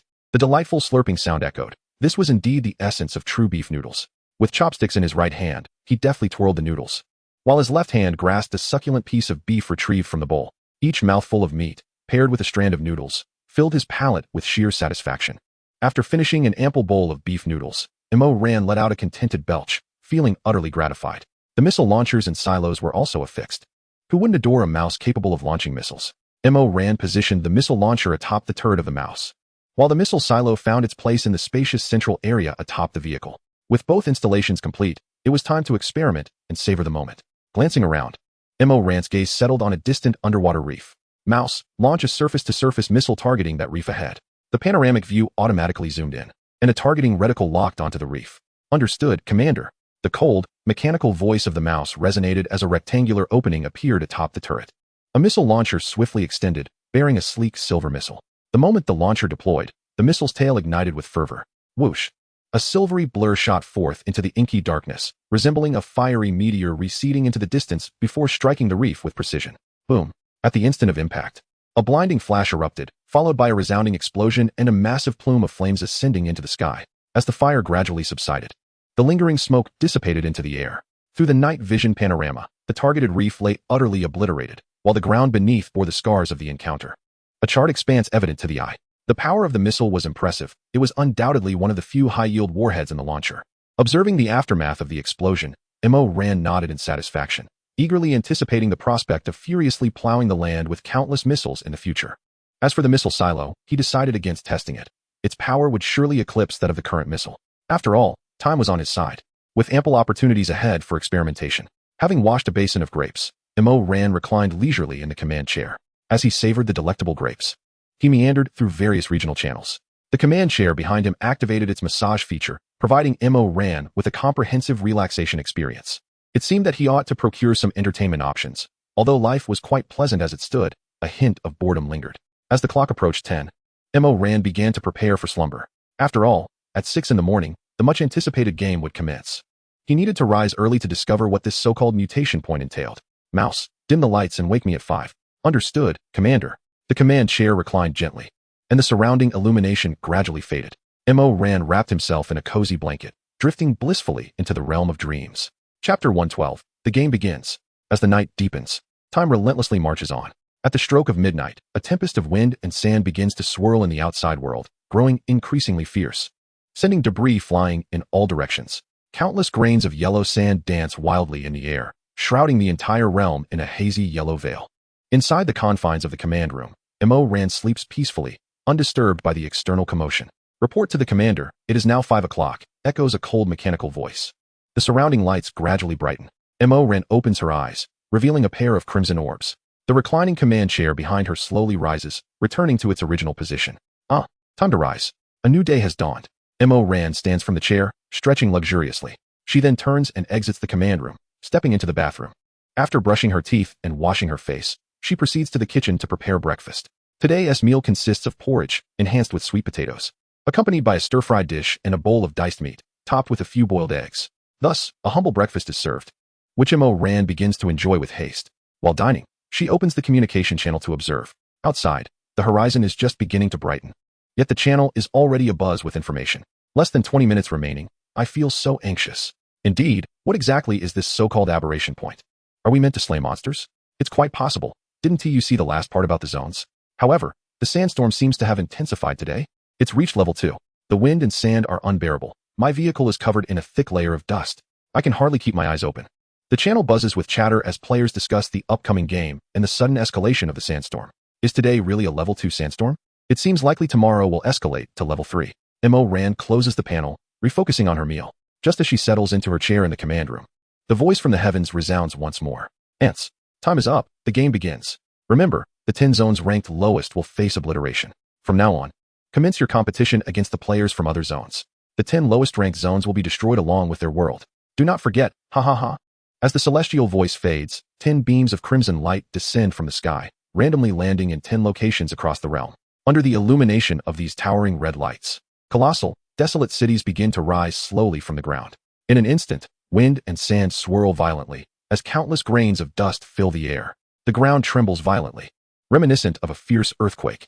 Soon after, a ring of red light encircles the entire city, and at the very heart of the metropolis, a fiery red stone begins to levitate from the earth. The immense crimson pillar of light gradually dissipated, and the darkness enveloping the city began to illuminate with pairs of blood-red eyes. Subsequently, every player in the vicinity was presented with 10 directional red markers, each accompanied by a numerical indication of the current distance. Simultaneously, the area above each player's panel was updated to reflect the remaining number of aberration points in the current zone. The regional leaderboard and the player contribution ranking were also activated, yet both lists remained barren, devoid of any entries from regions or players. Chapter 113, Purification. The locations of these 10 aberration points appeared to lie at the fringes of this world. Mo Ran gazed at the directional markers, noting that the farthest distance exceeded 10,000 kilometers. However, fortune favored him, as he found himself right at the edge of the map, particularly close to one aberration point. He decided to investigate what lay there. Mo Ran directed his attention to the left, where a direction marked an aberration point. At that moment, the aberration point was a mere 87 kilometers away from his position. Mouse, proceed towards the aberration point 87 kilometers to the left. Understood, Commander. Mouse's cold mechanical voice echoed as the vehicle instantly powered on. It rapidly accelerated, racing through the desolate seabed with unparalleled speed. Mo Ran observed that Mouse's velocity had reached 150 kilometers per hour. He pondered, how flat would the opponent become if Mouse collided with them? Brothers, charge forward. Attack the aberration points nearest to you. Our region now has only a little over 17,000 players remaining, and we must allocate our numbers at each aberration point wisely. Everyone, give it your all. We cannot afford to be among the last 10 regions. Messages in the regional channel scrolled rapidly, but soon fell silent. All players initiated their vehicles, racing towards the closest aberration points. Seeing the quiet regional channel, Mo Ran promptly closed the panel. Before long, he was less than a kilometer from the aberration point. Through the enhanced panoramic view, he beheld a vast and desolate city, sitting far off on the parched seabed, encircled by a wall of red light. Was this the so-called aberration point? He decided to investigate what lay inside. Observing the city indicated by the red marker, Mo Ran released a hummingbird drone for reconnaissance. An aperture opened at the front of the vehicle, allowing a small black figure to swiftly dart out. Simultaneously, a rectangular screen appeared on Mo Ran's panoramic view, displaying the images transmitted from the hummingbird drone. The drone, moving with remarkable speed, soon entered the city. Within this abandoned metropolis, countless monsters, festering with sores, roamed aimlessly. Most of these creatures lingered in the streets and alleys, while a few concealed themselves within the shadows of the buildings. Ah, what a peculiar creature this is. It must be my second encounter with them. The hummingbird drone continued its advance through the city, swiftly reaching the very heart of it. At the city's center lay an expansive plaza, where a striking redstone occupied the focal point. At this moment, a considerable number of monsters congregated in the central square. This was the so-called heart of aberration. It seemed that its destruction would eradicate this aberration point. Moshu, launch a ground missile targeting the heart of aberration, commanded Mo Ran. Fixated on the stone displayed on the screen. Understood, Commander. Moshu's cold mechanical voice echoed as the missile launcher on the turret promptly deployed. A ground missile, trailing a long plume of fire, soared away with a piercing rush. The hummingbird drone swiftly distanced itself from the central location, ascending to a greater height. Watching the missile race away, Mo Ran redirected his gaze to the screen. Mere seconds later, a silvery figure struck the heart of aberration decisively. Boom! A surge of orange flames erupted, and a powerful shockwave engulfed the surroundings. Several nearby monsters were instantly consumed by the roaring fire. As the intense blaze and thick smoke dissipated, a scattering of red fragments became visible. Zone 21. Mo Ran, one aberration point has been purified. The area is currently in a leading state. A mechanical voice resonated from the sky, and simultaneously, a notification appeared on each player's panel. Chapter 114, Characteristics of Monsters. Mo Ran's handsome visage twitched at the corners of his mouth. Goodness, I have strong suspicions that this is deliberate. Ding, ding, ding. Hearing the chime of incoming friend messages, Mo Ran knew they had arrived. It was essential to inform the players in the area about the monster's characteristics. After all, they were all part of the same zone. And if they failed, I would gain no advantage. Opening the regional channel, Mo Ran found it inundated with messages. Wow, how long has it been? Has the esteemed Mo Ran already eliminated an aberration point? Truly, the prowess of Mo Ran is terrifying. Please, Mo Ran, tell us what the situation is like inside the aberration point. Yes, do share. We are utterly unaware of what lies within. Responding to the flood of messages, Mo Ran began to type. The aberration point is a city, with the heart of aberration located in the central plaza. Inside, there are numerous monsters adorned with festering pustules, which serve as their weak points. Exercise caution, as these monsters can not only spew flames, but also, if the pustules are ruptured, they will release a red liquid that ignites violently upon contact with air. Avoid contact with it, and refrain from using flames to ignite the pustules, as this will ensure their total demise. Having meticulously crafted this lengthy message, Ran sent it to the regional channel. Monsters reside within the aberration point. Furthermore, they can breathe fire. The red liquid within the pustules ignites. This is akin to the effects of white phosphorus. Indeed, the esteemed Ran has discovered a solution. I have learned much, and I am grateful for Ran's guidance. Observing the myriad messages in the channel, Ran promptly closed it and opened private messages with friends. Zhang Tian, you are truly remarkable, swiftly eliminating an aberration point. Sushi, brother, you are extraordinary. You've resolved an aberration point with such ease. Xin Yen, your prowess is astounding. Your speed is unparalleled. Upon reading the numerous private messages, Ran advised caution when dealing with the monsters. Subsequently, he opened a message from an old friend who expressed astonishment at Ran's rapid resolution of an aberration point. Ran shared the characteristics of these creatures and methods to counter them. Understood, I will exercise greater caution, replied the friend. After exchanging a few pleasantries, they concluded their private chat. Ran then raised his gaze to the distant city, which was gradually disintegrating and slowly sinking into the earth. Boom. A vast cloud of dust enveloped the area, and the red light barriers surrounding the city began to dissipate. Once the dust settled, only a desolate seabed remained. One of the 10 red markers had vanished, and the name of District 21 now graced the top of the leaderboard, with Ran's name closely following, claiming the top position on the contribution rankings. There is another marker quite close, merely over 4,000 kilometers away. The population in this area has dwindled to just over 17,000. I can consume one more, and the rest will be left to them. Let it not be said that I do not provide them with opportunities for contribution. After contemplation, Ran issued a command to Shushu. Shushu, launch the intercontinental cruise missile. Chapter 115, Long-Range Strike Achieved. As Ran's words fell, Shushu's cold mechanical voice resonated. Understood, Commander. The turret of Shushu slowly pivoted to the side, revealing the upper section of the vehicle. A circular launch port, 2 meters in diameter, gradually opened, and the warhead of the intercontinental missile emerged. Target locked. Long-range missile strike initiated. Echoed Shushu's mechanical voice as the missile was launched. Boom. A plume of white smoke erupted from the launch port, and the 18-meter-long intercontinental missile shot forth. Flames and thick smoke enveloped the entire Shushu as the missile emitted a thunderous roar, ascending higher into the sky before swiftly adjusting its trajectory towards its destination. It seems the soundproofing of Shushu needs enhancement. The launch noise was quite deafening. Nevertheless, the spectacle was awe-inspiring, the first time witnessing an intercontinental missile launch at such proximity. Ran cleared his ears, feeling immensely satisfied with the recent display. Now, all that remained was to wait. Results should arrive in approximately 20 minutes. Ran reclined leisurely in the command chair, squinting in anticipation of forthcoming news. The intercontinental missile in the sky trailed a long plume of fire as it rapidly approached its target. Time slipped away, and the distorted point below came into view. The intercontinental cruise missile entered its final attack range, its speed suddenly surging. It then began to gently turn in the sky, directly aimed at the aberration point below. Suddenly, it plunged downward with terrifying velocity, striking the very heart of the aberration. Boom. The moment the cruise missile hit the aberrant star, a blinding light erupted. This was followed by a thunderous explosion and a towering inferno that soared over 100 meters high. The shockwave from the detonation swept in all directions, instantly tearing apart the monsters in the square into countless fragments. The surrounding buildings also suffered significant damage, causing already dilapidated structures to collapse further. Thick smoke lingered in the air, and the high temperatures from the explosion persisted in the area. Zone 21. Ran, one aberration point has been purified. The area is currently in a leading state. The mechanical voice echoed from the sky, with a notification appearing on all players' panels. Remarkably, there was no deviation. It seemed that Mouse's positioning was quite precise. However, after such an operation, I would likely gain considerable notoriety. The red markers indicating 9 aberration points had now decreased by 1. Ran opened the regional channel, and indeed, it was completely obliterated. Wow, I can't believe it. Alas, I am not well versed, but I will travel the world with astonishment. It had barely been a moment, and yet another aberration point was resolved by the esteemed Ran. Each aberration point was incredibly distant. How did Ran accomplish this? It was highly likely that Ran possessed missiles. I had previously heard in the World Channel about a group of players from the beautiful country who had missiles mounted on their vehicles.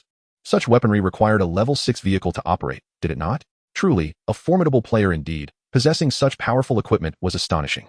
The regional channel buzzed with countless messages, and everyone was utterly amazed by Ran's maneuvers. Oh, it appeared I wasn't the only one with missiles. There seemed to be other players of considerable strength as well.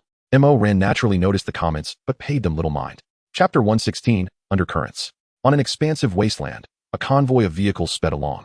At the forefront were several specialized off-road vehicles, larger and longer than ordinary ones, supported by 8 rapidly spinning wheels. In the center of the convoy was a massive box truck, over 20 meters in length. The truck was laden with various artillery weapons and communication devices.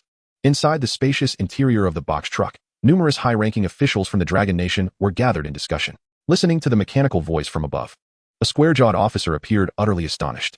He must have employed missiles for a long-range strike to obliterate the aberration star within the aberration point. An elderly gentleman seated beside the table spoke, suggesting that it was quite possible this was the case.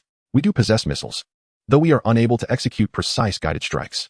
It seems that Mo Ran has discovered some component, enabling him to accurately assist in missile attacks. The elder sipped his tea before continuing. It appears his strength is indeed formidable. However, you must remind him that with such a commotion, it would be difficult for those individuals not to take notice. Another elder, sitting next to him, chimed in, drawing attention to a particular topic which prompted further discussion among the higher-ups. Indeed, those individuals are truly reprehensible, uniting against the residents of the Dragon Nation in this region. I used to maintain contact with the residents there, but since yesterday, I have received no word from them, and their avatars have turned gray. Fortunately, I advised them to band together. Otherwise, this situation might escalate further. The assembly of senior officials murmured in agreement, their faces etched with indignation. It is indeed true. A multitude of ants can bring down an elephant. I will inform him to exercise greater caution. The elder nodded, beginning to operate a panel before him. All right, I understand. I will pay close attention to what you have said. After exchanging a few pleasantries with the elder, Mo Ran terminated the private message. The elder's words carried weight. Yet should the adversary initiate an attack, he harbored no fear. The mouse began to activate, slowly retreating from the edge of the region.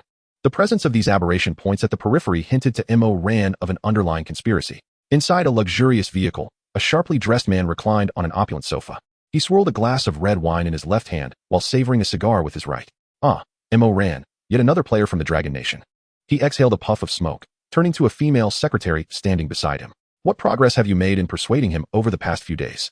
The secretary's expression soured as she replied, I attempted to sway him a few days ago, but he berated me and subsequently blocked me. Upon hearing this, the president of the beautiful nation paused momentarily before continuing to smoke his cigar. Since he is so ungrateful, we shall eliminate him directly. Inform the citizens of the beautiful nation in that region. It is time for them to demonstrate their loyalty to our cause. The president's voice was calm, his azure eyes devoid of warmth. Understood, I will notify them immediately. The secretary exited the room to relay the message.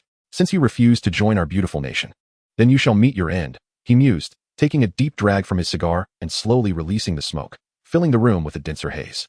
Chapter 117, News. Area 21.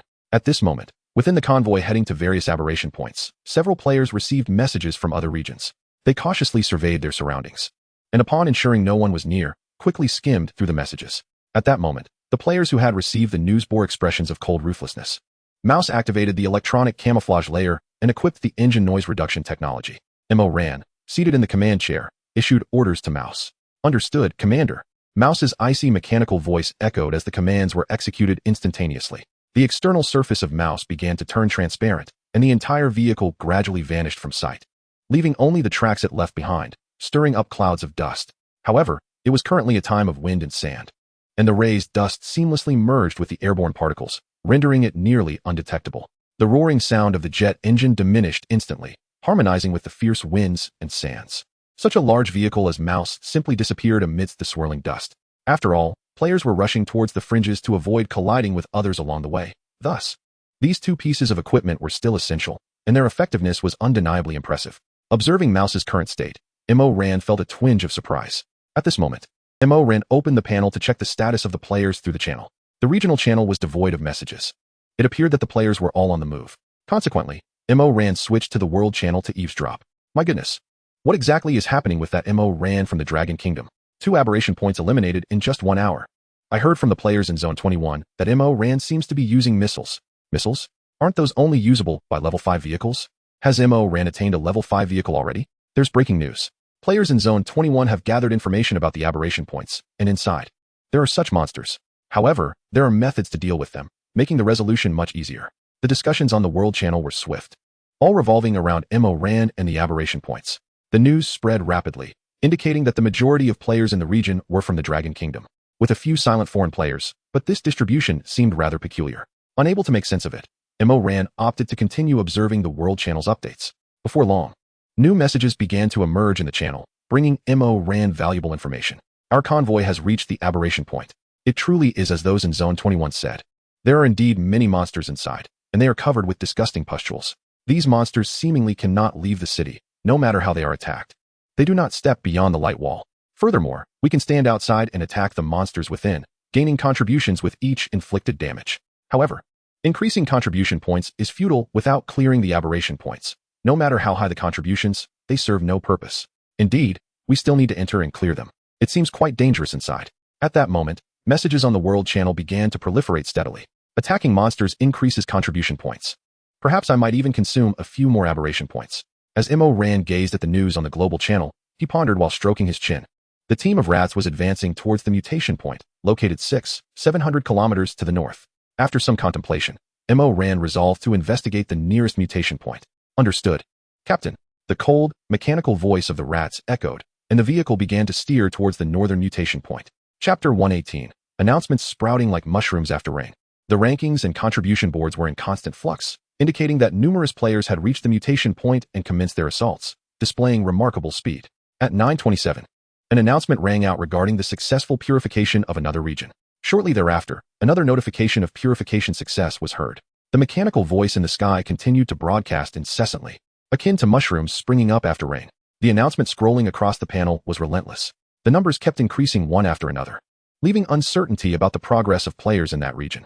Mo Ran opened the regional channel to observe, discovering only a few scattered messages regarding weapon purchases. Beyond that, there was little else of interest, prompting him to close the regional channel. It seemed everyone had begun their offensive on the mutation points, and news would soon follow. Reclining in the command chair, Mo Ran squinted his eyes, leisurely enjoying the massage.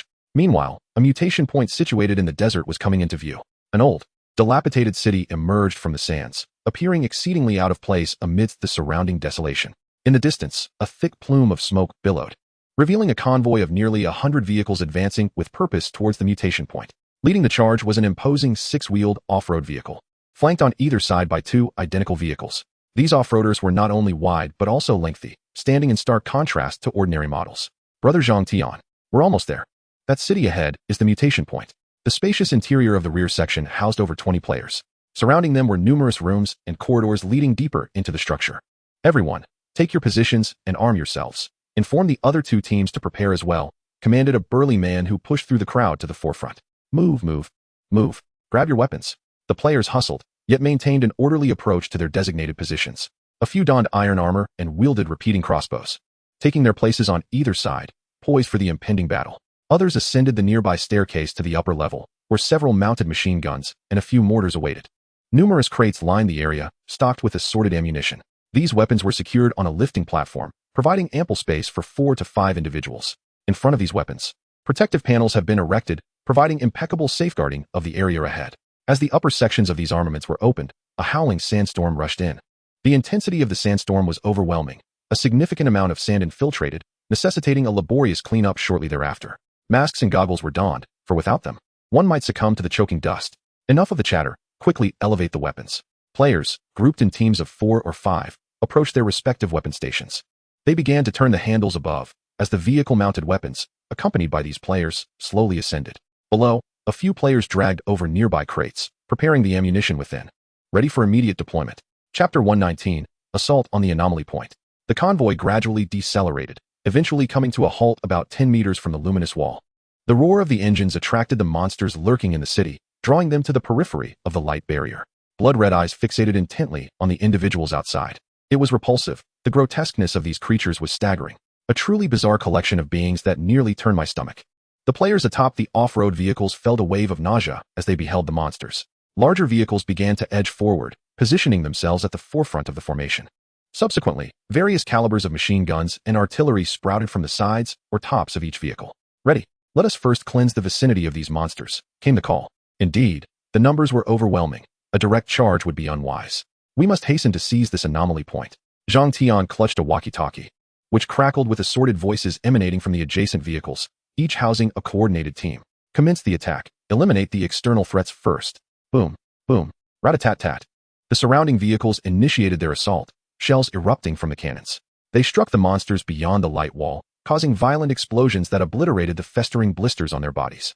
Red ichor gushed forth, igniting fiercely upon contact with the air. They've begun, let us follow suit. The players within the off-road vehicles rotated their weapons, directing the mounted machine guns and artillery toward the creatures. The cacophony of gunfire rang out as each monster was engulfed in flames. "You vile beasts, taste this." A player ignited a Molotov cocktail and swiftly launched it into a makeshift mortar. Bang! The pressurized gas erupted, propelling the incendiary device into the throng of monsters, igniting a vast inferno. Under the intense heat, the blisters on the monsters burst one after another. One by one, the creatures fell, engulfed in flames and screaming in agony. The various vehicles at the rear surged forward, unleashing their firepower with fervor. As all the players focused intently on battling the monsters ahead, a car positioned at the rear began to reverse. It then veered to the left, utilizing a nearby sand dune to stealthily approach the left side of the city. Unnoticed by anyone, this vehicle maneuvered around the main force, eventually reaching the opposite side of the city after a considerable detour. Subsequently, the car turned and surged toward the anomalous point. "You have entered the anomaly point. Current population, 12,000. The vehicle plunged into the luminous barrier, crashing directly into a throng of monsters. The surrounding creatures quickly swarmed, clawing and battering the car relentlessly. Inside sat a man, trembling all over. He held a 4-piece explosive, his thumb poised on the detonation button.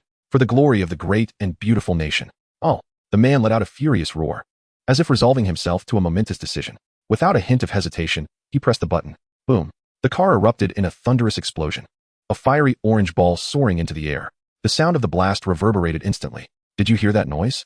"It sounded like an explosion. I couldn't make it out. The wind is too strong. I heard nothing. I think I heard something, perhaps from the city."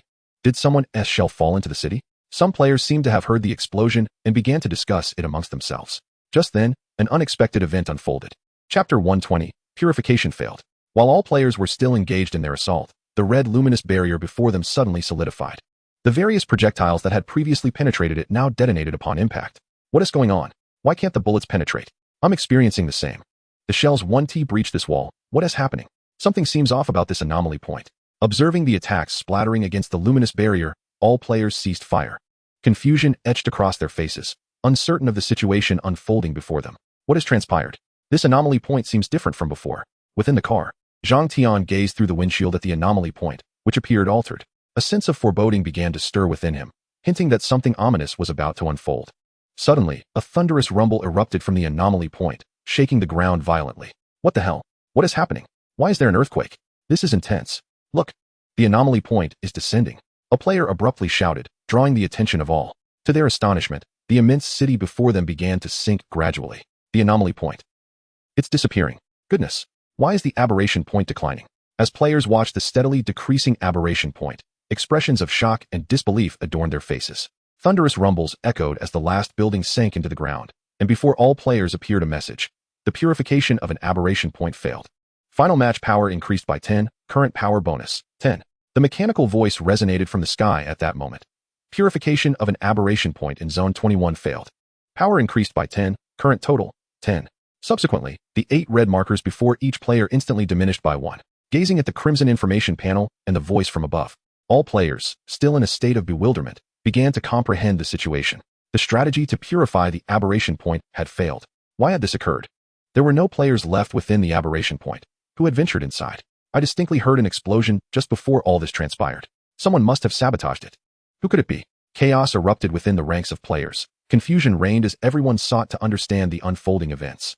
Amidst the turmoil, the red panel reappeared before them. The purification of an aberration point failed. Final match power increased by 10, current power bonus, 0, with the emergence of the red panel. The mechanical voice once again filled the air. Purification of an aberration point in Zone 21 failed. Power increased by 10, current total, 0. The announcement repeated, and the red markers before everyone diminished once more. At this moment, all present were rendered speechless, yet the events did not conclude there. Red panels continued to pop up before each individual, while the mechanical voice persistently relayed the information. One by one, the red markers began to vanish. Within mere minutes, the last red marker disappeared from sight. The purification of an aberration point failed. Final match power increased by 10, current power bonus, 60. The appearance of the red panel prompted the mechanical voice to sound once more. Purification of an aberration point in Zone 21 failed. Power increased by 10, current total, 60. Chapter 121, The Rules of the Final Battle. What on earth is happening? The once leisurely Mo ran, reclining in the command chair and enjoying a massage. Sprang upright upon hearing the announcement. His eyes widened as he beheld the red panel before him. How could the purification of the aberration point fail? Hadn't I provided them with strategies to confront the monsters? Did they encounter some unforeseen circumstances within? Just as Mo Ran pondered the perplexing situation, a new panel materialized before him, followed by the mechanical voice resonating once again. What is this? Staring at the newly appeared panel, Mo Ran felt as though he had been struck by a wave of confusion. Yet this was not the end. During the few minutes he spent contemplating the reasons behind this turn of events, panels continued to pop up one after another, while the mechanical voice in the sky incessantly echoed. The red markers before him vanished one by one, until finally, the last marker disappeared before Mo Ran's eyes. Something is amiss. There must be an issue. I need to check the channel immediately. At that moment, the mechanical voice resonated once more. Area 21 is devoid of aberration points. The final confrontation will commence at 6 o'clock tomorrow morning. Current power enhancement for the battle, 60. The confrontation will prove exceedingly formidable. Due to the significant increase in battle strength, should the final adversary be successfully vanquished, all players will receive a premium reward. The Ultimate Slayer will be granted an additional elite reward, and all participants will be exempt from contribution value erasure, allowing every player to ascend the leaderboard. Furthermore, this area will directly ascend to the top of the leaderboard unless a higher enhancement emerges. Failure to eliminate the adversary within a specified time frame will result in the gradual disintegration of this world. As the mechanical voice concluded, the gaming interface for all players transformed. A countdown to the impending arrival began, the red text glaringly prominent. Thus, the higher the enhancement, the more bountiful the rewards. Provided that the adversary could be dealt with, this was indeed a clever strategy. Mo Ran stroked his chin, meticulously perusing the rules displayed above. The aberration points were located at the edges of the area, suggesting a high probability that they might appear at the center, though they could manifest in any region. Should I take a gamble? Mo Ran pondered this question in his mind, and soon arrived at a conclusion. Let us head towards the center. With my luck, I refuse to believe they will not appear. Shoo, change direction and proceed south for 5,000 kilometers. Mo Ran commanded resolutely. Understood, Captain. Shoo's cold mechanical voice responded, as the vehicle veered sharply southward at a rapid pace. The regional channel was indeed in chaos. Such a situation made it difficult for anyone to remain calm. Mo Ran opened the regional channel, and the uproar within was palpable. Everyone was particularly perplexed and bewildered, unsure of why the aberration points had vanished into thin air. At that moment, several messages appeared in the regional channel, leaving all players momentarily stunned. The disappearance of the aberration points was deliberate. I witnessed a player driving a vehicle straight into one, followed by a detonation, causing the aberration point to vanish. Indeed, that vehicle was moving at an astonishing speed, nearly reaching 400 kilometers per hour. Similarly, another individual charged in and self-destructed, leading to a notification of purification failure for the aberration point. These revelations quickly caught Mo Ran's attention, and upon comprehension, he could not help but be taken aback. Chapter 122. I have my own methods. A rapidly moving vehicle charged in and detonated, indicating that these players had orchestrated this action with intent. Observing the messages from those players, Mo Ran's expression grew increasingly serious. Ding ding ding. At that moment, the notification sound of a private message from a friend resonated. The sudden interruption disrupted Mo Ran's contemplations. Upon opening the message, he discovered it was from the Ancient One. Mo Ran, what transpired in your vicinity? Why have all the aberration points failed to be purified? Noticing the Ancient One's urgent inquiry, Mo Ran began to type out the details he had observed in the regional channel. The disappearance of the aberration points seemed deliberate. Their assailants maneuvered swiftly, plunging into the points without hesitation, subsequently resorting to self-detonation. As the activated aberration points could not detect the players, they were deemed to have failed in purification. After composing his response, Mo Ran clicked send. Bang! Such events transpired. Upon reading Mo Ran's message, the Ancient One slammed his hand on the table in frustration. Have you clarified what occurred over there? Indeed, within these brief minutes, all aberration points have failed purification. This uproar is excessive. Observing the reactions of the high-ranking officials around him, the Ancient One displayed his message panel for all to see. Once they had perused Mo Ran's message, expressions of shock and anger engulfed the room. Could there be such malicious intent? Was this an attempt to drag the entire region down? Undoubtedly, this was the work of their kind. Such depravity could only stem from them. If his guesses were correct, their actions were motivated by Mo Ran himself. Damn it, what shall we do now? A 60% enhancement is surely no trivial matter. Watching the intense discussions unfold among the high-ranking officials, the Ancient One typed a question to Mo Ran. Mo Ran, do you have confidence in confronting that 60% enhancement? After sending this message, the Ancient One anxiously awaited a response. There is no need for such concern. I possess my own methods to deal with it. The Ancient One was taken aback upon reading Mo Ran's reply, and the remaining high-ranking officials turned their attention towards him. The tone of this lad suggests he possesses a trump card, quite likely akin to the formidable items we previously acquired. He must have even more powerful ones at his disposal. Just how many treasures does this young man conceal? His demeanor exudes a sense of confidence, completely unfazed. With Mo Rant's message, the previously tense atmosphere among the crowd softened somewhat. Very well, do exercise caution. Should you require any assistance, do not hesitate to reach out. I shall do everything within my power to aid you. Okay. After reading Mo Rant's response, the Ancient One gradually closed the friend channel. This clever lad might indeed have something valuable. We shall await developments, for worry will not yield any benefit. The Ancient One shook his head and let out a derisive chuckle. A 60% enhancement, I wonder if it can withstand a nuclear strike. Perhaps tomorrow will provide an opportunity to test that theory. Mo Rand stroked his chin, as an idea began to form in his mind. Ding ding ding. The sound of several incoming private messages from friends echoed once more, and Mo Rand knew without a doubt who they were. Don't worry, leave it to me for tomorrow. After casually responding to each, Mo Rand closed the panel. Turning away, I exited the command room. It was already past 11, time to commence preparing the meal. Chapter 123, The Unease Among Players. On the other side, upon receiving a message from Mo Rand, Zhang Tian couldn't help but pause momentarily. Judging by the tone of Mo Rand's message, it seemed he possessed a solution to the predicament. Zhang Tian, we must leave this place swiftly. The situation with the nearby players seems unsettling, the driver suddenly exclaimed. Jolting Zhang Tian from his contemplation, he immediately peered out the car window and observed a minor skirmish erupting among the players. It was evident that the discord stemmed from the issue of the mutation points, leaving the crowd anxious and on edge. Notify the others. We need to vacate this area quickly, Zhang Tian instructed as he retrieved his walkie-talkie to communicate with the other two teams. The driver promptly pressed the accelerator, and the vehicle sped away from the throng, racing towards the distance. An increasing number of sensible individuals began to depart from the convoy, and it was not long before the remaining players engaged in a fierce confrontation. Little brother, I find myself increasingly curious about your abilities, Sushi mused, her eyes gleaming with intrigue at Mo Rant's message. Sister, I implore you to stop reading the messages. Let us hasten our departure. Sushi glanced at the window and, with a determined push on the gas pedal, the vehicle quickly distanced itself from the scene, stirring up a cloud of dust. Sister Xin Yen, does Mo Rand truly have a way to resolve this? Xin Yao inquired, glancing skeptically at the messages on Xin Yan's panel. We must place our trust in him. After all, our contribution points are currently at 0. If he cannot find a solution, we risk being erased by the game's rules. Upon hearing Xin Yan's words, Xin Yao felt a wave of despair wash over her. Noticing her sister's reaction, Xin Yan gently stroked her head. Do not be so disheartened. Let us first find a safe place. The upcoming areas may be fraught with chaos. The current battle, with its 60% increase, hung like a sword over every player's head. In the face of such unknown terror, one's rationality could easily be consumed. Bang, bang, bang. Utilizing a cleaver, I chopped the chicken on the cutting board into pieces, subsequently placing them into a pot for blanching.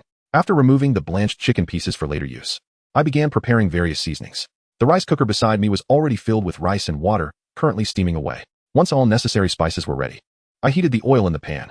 I first sauteed scallions, ginger, and garlic in the hot oil before adding the chopped chicken pieces. Next, I stir-fried them vigorously over high heat, adding an appropriate amount of salt, chicken essence, and cooking wine. A pinch of chili was added, though I opted for a minimal amount, as my tolerance for spice was limited. I took a few chili peppers, chopped them finely, and tossed them into the pan.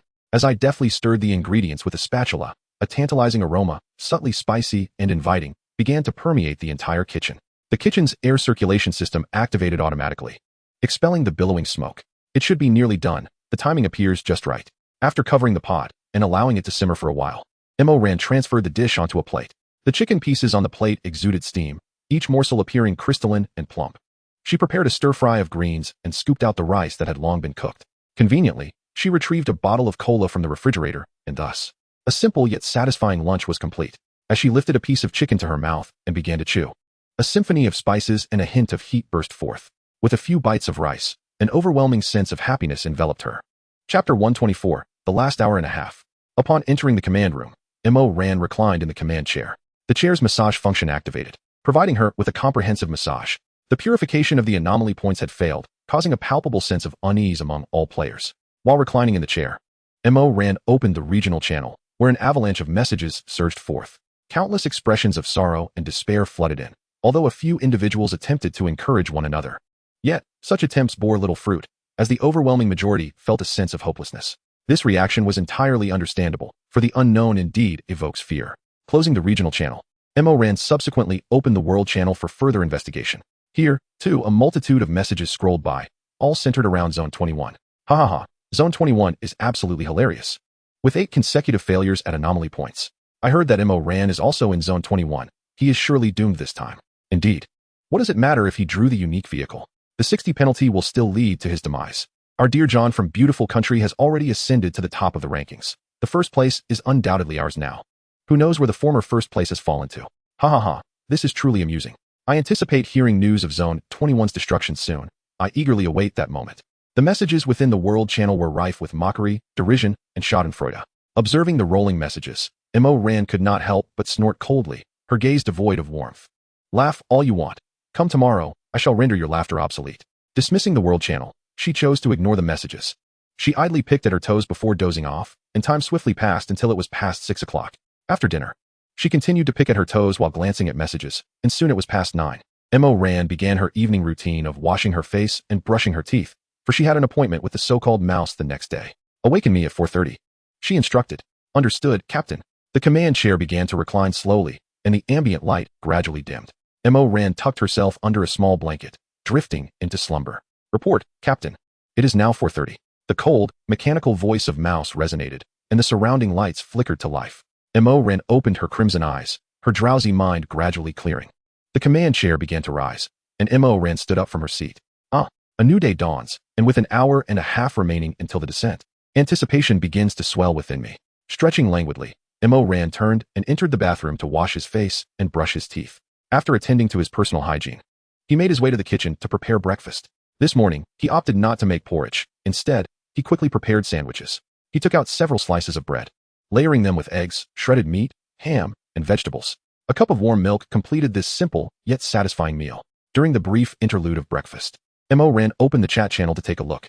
Although it was only 4:30 in the morning, the regional channel was already bustling with activity. Time was running short. Less than an hour remained. What could it possibly be? Do we stand a chance against it? Brothers, indulge a little, otherwise we may not have the opportunity later. Ha. Let it all be destroyed. I have long grown weary of this existence. Ha. But everyone, do not lose hope. Our region still has over 14,000 people. Strength lies in numbers, and we still have a chance. Indeed, united we can overcome any adversity. Let us not surrender so swiftly. Ran glanced at the upper left corner of the screen to see the count. 14,731 remained. In just half a day, had thousands perished? Human nature is indeed unpredictable. He then closed the regional channel and opened the World channel. Chapter 125, The Imminent Arrival. The World channel was abuzz with various messages scrolling ceaselessly, all concerning Zone 21. With just over 40 minutes left, the much-discussed event in Zone 21 was about to unfold. Ha. Are we about to witness the obliteration of a region comprising 20,000 people? How thrilling. Rarely do I rise early.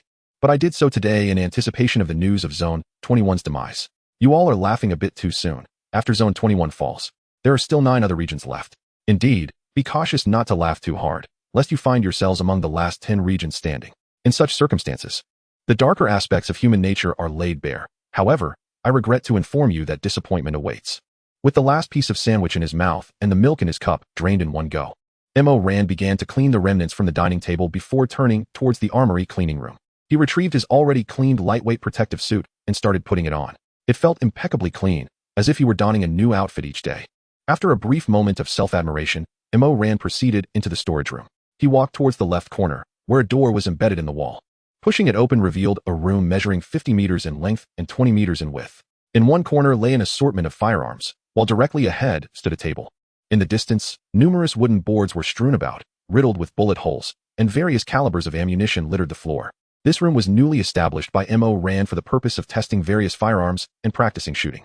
Well then, if I am to practice today, I shall employ some heavier weaponry. Following the line of firearms on the ground, Ran bent down to retrieve a Barrett heavy sniper rifle. The case contained Barrett ammunition, which was far from ordinary. Each bullet bore a crimson tip, adorned with concentric black stripes. These were high-explosive armor-piercing incendiary rounds, possessing an exceedingly formidable penetrative capability. Ran extracted the magazine from the Barrett and began to meticulously load it with bullets, one by one. After filling approximately 30 magazines, Ran paused in her task. Deeming this quantity sufficient, 30 magazines equating to 150 rounds, she dusted off her hands, suddenly struck by a thought. The tracking rocket launcher. That could certainly be crafted for some experimentation, and there happened to be a target for testing shortly. With this in mind, Ran opened the manufacturing interface on her panel. Within, she discovered the tracking rocket launcher and promptly initiated its creation.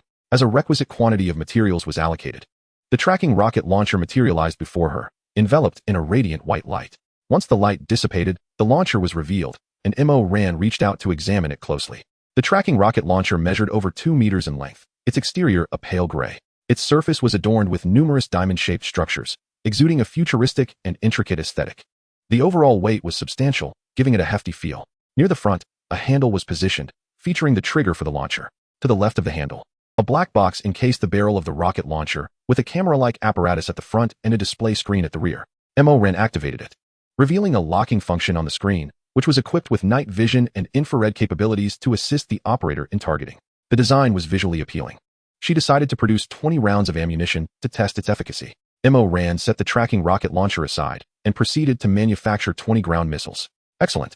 That will suffice. With just over 2 minutes remaining, it was time to commence. Ran turned and entered the command room, promptly taking a seat in the command chair to await the unfolding events. Chapter 126, The Final Battle Approaches. At the uppermost section of the panel, the countdown entered its final 5 seconds. 5, 4, 3, 2, 1. As the countdown reached its conclusion, a thick beam of crimson light descended from the sky. The Battle of Zone 21 has commenced. All players are urged to eliminate targets with utmost haste. The mechanical voice resonated from the heavens at that moment. Ran swiftly glanced to her left, noting the landing site of the red light. Mouse, accelerate towards the direction of the red light. Understood, Commander, came the cold, mechanical response from Mouse as the vehicle roared to life. An acceleration maneuver propelled them eastward, and the rear-mounted jet thrusters ignited, unleashing a powerful blue flame that catapulted their speed to unprecedented heights. At a staggering speed of 300 kilometers per hour, the velocity was indeed terrifying. However, the durability of the composite steel structure of the tracks was alarmingly fragile, diminishing rapidly. Observing the current speed of the Mouse, Ran was both astonished and satisfied. Yet, the incessant decline of the track's durability percentage caused him a moment of distress. Fortunately, the infinite endowment had just reset today, so he decided to apply it to the tracks. Without hesitation, Ran activated the infinite endowment on the Mouse's tracks. As the durability transformed into infinity, he ceased using the small repair kit. The location of the descent was remarkably close, merely around 12 kilometers away. Thanks to his exceptional fortune, Ran successfully gambled on the right spot. Mouse, deploy the Hummingbird drone for reconnaissance, he instructed. Under the radar's influence, the Hummingbird drone could reach a distance of 400 kilometers. Its rapid speed and compact size made it an invaluable tool for reconnaissance. Although he was quite eager to launch a nuclear strike, he knew it was prudent to gather more information first. Understood, Commander, came the Mouse's cold, mechanical voice as a small aperture opened at the front of the vehicle, and a dark silhouette swiftly darted away. Simultaneously, a new section appeared on the panoramic display in front of Ran. The sandstorm today had intensified to level 3, significantly impairing visibility. Peering through the panoramic view, Ran observed the tumultuous winds outside. Countless grains of yellow sand were swept up, floating through the air, casting a yellow filter over the entire world. The Hummingbird drone, moving at an incredible speed, soon reached the designated area. On the screen, a red glass dome approximately 10,000 meters in diameter came into view. This red dome bore a striking resemblance to the luminous walls of the aberration points, yet it was opaque, obscuring whatever lay beneath. It appears to be composed of light, much like the luminous walls of the aberration points. Mouse, investigate further, Ran commanded, attentively scrutinizing the screen as he awaited the revelations to come. Understood, Commander, replied the Mouse, as the Hummingbird drone began its descent. The red glass dome gradually enlarged on the screen, only for the image to abruptly vanish. Chapter 127. Staring at the sudden disappearance of the image, Ran was momentarily taken aback. Report, Commander, the Hummingbird drone has self-destructed. It seems to have collided with some object. The cold, mechanical voice of the Mouse echoed. An object? Wasn't that glass dome supposed to be composed of light, rendering it impenetrable? Ran pondered, bewildered, as a red panel materialized before him, unable to attack outside the range of the light wall. Upon reading the message on the panel, Ran understood the situation clearly. Thus it is, the so-called area protection mechanism within the game. Fortunately, a nuclear bomb was not deployed immediately, otherwise, it would have been a waste. However, judging by his demeanor, he intends to engage in combat within that space. Ran stroked his chin, a radiant smile illuminating his handsome face. That suits me perfectly. Let us enjoy a delightful game together. Ran gazed ahead, where the immense red light wall loomed less than 100 meters away. Mouse, reduce speed and enter the light wall. Understood, Commander. The jet propulsion system at the rear of the vehicle began to shut down, and Mouse's speed gradually decreased. Finally, it entered the light wall at a velocity of 50 kilometers per hour. Unlike the Hummingbird drone, which could not penetrate, Mouse passed seamlessly through the light wall. Upon entry, a fierce storm of dust was kept at bay, revealing an endless expanse of desert transformed into a dark, solid surface, reminiscent of hardened lava post-volcanic eruption. The surface was rugged, adorned with many irregular protrusions. As Mouse's tracks traversed this terrain, sparks flew from the friction. At the very center of this realm stood a colossal beast, towering over 30 meters high, its skeletal structure resembling that of a human. If one were to draw a comparison, it would be most aptly described as an orc. This creature was clad in iron armor, composed of thick, heavy iron plates that overlapped like scales, securely affixed to its form. Moreover, the surface of these plates sprouted numerous sharp spikes. The creature's fists had vanished, replaced by two enormous morning stars, and its arms were entwined with chains of varying lengths, each remarkably robust. Adorning its head was a formidable helmet, from which jutted a pair of massive, pointed horns, covered in a multitude of sharp protrusions, exuding a menacing aura. At that moment, the beast, alerted by the noise from behind, began to slowly turn its massive body. An opening in the front of the helmet revealed a pair of eyes fixated intently on Mouse. Is this the so-called decisive battle? Observing the extensive iron plating, Ran mused on the impressive level of defense. The creature appeared quite formidable from a distance. Seizing the opportunity, Ran opened the panel and captured a splendid full-body photograph of the beast. A piercing, discordant roar erupted from the helmet, and the creature charged forward. Despite its colossal size, its speed was remarkably swift. Each step it took sent tremors through the ground, its heavy iron armor clanging with every movement. Chapter 128. Can you handle it? Look at that sizable mass. Who would have thought it could run so swiftly? Mouse, maneuver along the edge. Understood, Commander. The halted vehicle sprang back into action, circling the perimeter of the light wall. With a roar, the beast swung its right hand forward with great force. Suddenly, the colossal meteor hammer detached from the right hand, trailing a chain behind as it hurtled towards the direction of the mouse. Observing the rapidly descending hammer from the heavens, the mouse effortlessly accelerated to evade the strike. Boom! The immense meteor hammer crashed violently into the ground, causing the earth to fracture instantly. Goodness! Can this thing be wielded like that? This unexpected spectacle genuinely astonished Ran. With a furious roar, the failure to land a hit prompted an immediate response. The right hand yanked fiercely, lifting the gigantic hammer from the ground, relentlessly pursuing the mouse. As a paragon of elegance, I have always advocated for reciprocity. Since you have taken the initiative, dear mouse, it is now my turn. All weapons, unleash your fury. The command chair behind Ran slowly rotated to reveal the rear, allowing a panoramic view of the relentless pursuit. Understood, Commander, came the cold, mechanical voice of the mouse, executing the attack command without hesitation. The ship's cannon turrets began to turn, two 203mm naval guns aligning their sights. The four-barreled 23mm autocannon burst forth from the turret, closely followed by the raging flamethrower. On both sides, dual heavy machine guns and missile launchers emerged, while the opening at the front of the vehicle widened, releasing a swarm of hummingbird drones that sped forth. Noticing the approaching turrets, the monster sensed an impending danger and swiftly raised its two massive meteor hammers, bracing them firmly in front. Boom, boom. The 203mm naval guns fired first, unleashing two bursts of flames from their barrels. Two armor-piercing shells shot forth in succession, directly striking the meteor hammers before the creature. Crack, crack. The surfaces of the hammers were instantaneously pierced, leaving behind two gaping holes, from which molten iron oozed, still emitting wisps of black smoke. The tremendous impact from the shells abruptly bent its arms backward, causing a loss of balance, and it fell heavily to the ground. Whoosh. Bang, bang, bang, bang. Rat-a-tat-tat. A ground-targeting missile swiftly detached from the launcher, racing towards the fallen creature. The 23mm quad autocannon opened fire in an instant, its four barrels spewing flames furiously. The dual heavy machine guns on both sides were relentless in their assault. Thunderous explosions echoed, illuminating the sky with fire. The cacophony of destruction relentless. Such a large creature was engulfed in the fierce flames of the explosion. Boom, boom. The fully loaded 203mm naval guns fired again, two shells swiftly departing the chambers, resembling fleeting shadows as they soared into the inferno. Wow, the infinite swarm of hummingbird drones is truly ferocious, relentlessly bombarding without respite. I must say, I have developed quite an affinity for these little creatures, watching the drones fly out in a continuous line from their small openings. While the rear erupted in a cacophony of explosions, Ran found himself filled with a strange sense of curiosity. I find myself with no avenues left to explore. Yet this entity proves to be remarkably resilient.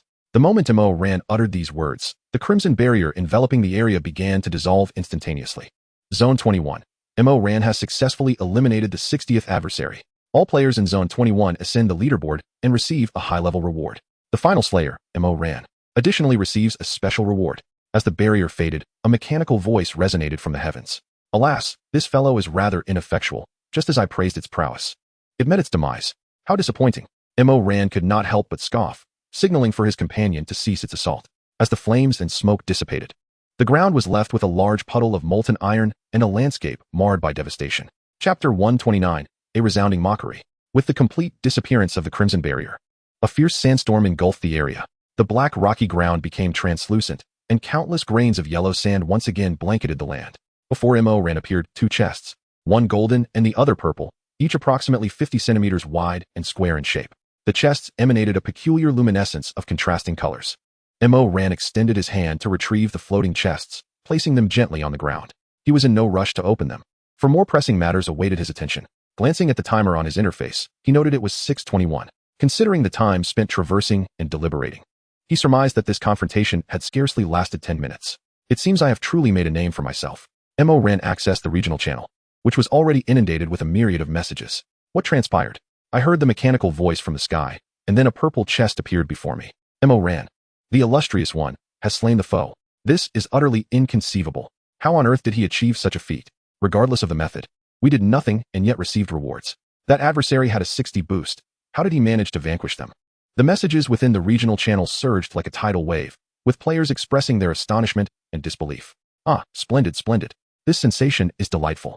Observing the flood of regional messages, Mo-Ran felt an immense sense of vanity swell within him. Ahem, it is only human. He then opened the world channel, which was the primary reason for accessing his interface.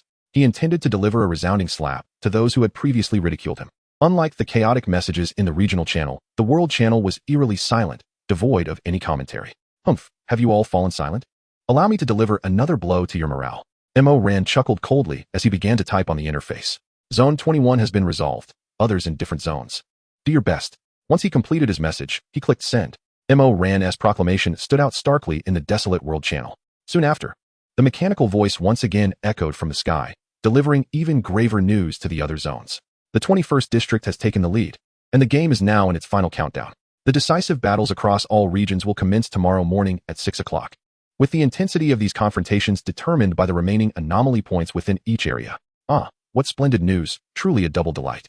Listening to the mechanical voice resonating from the heavens, Mo-Ran felt an unprecedented sense of beauty. Upon accessing the game's leaderboard, Mo-Ran discovered that the 21st district proudly held the top position.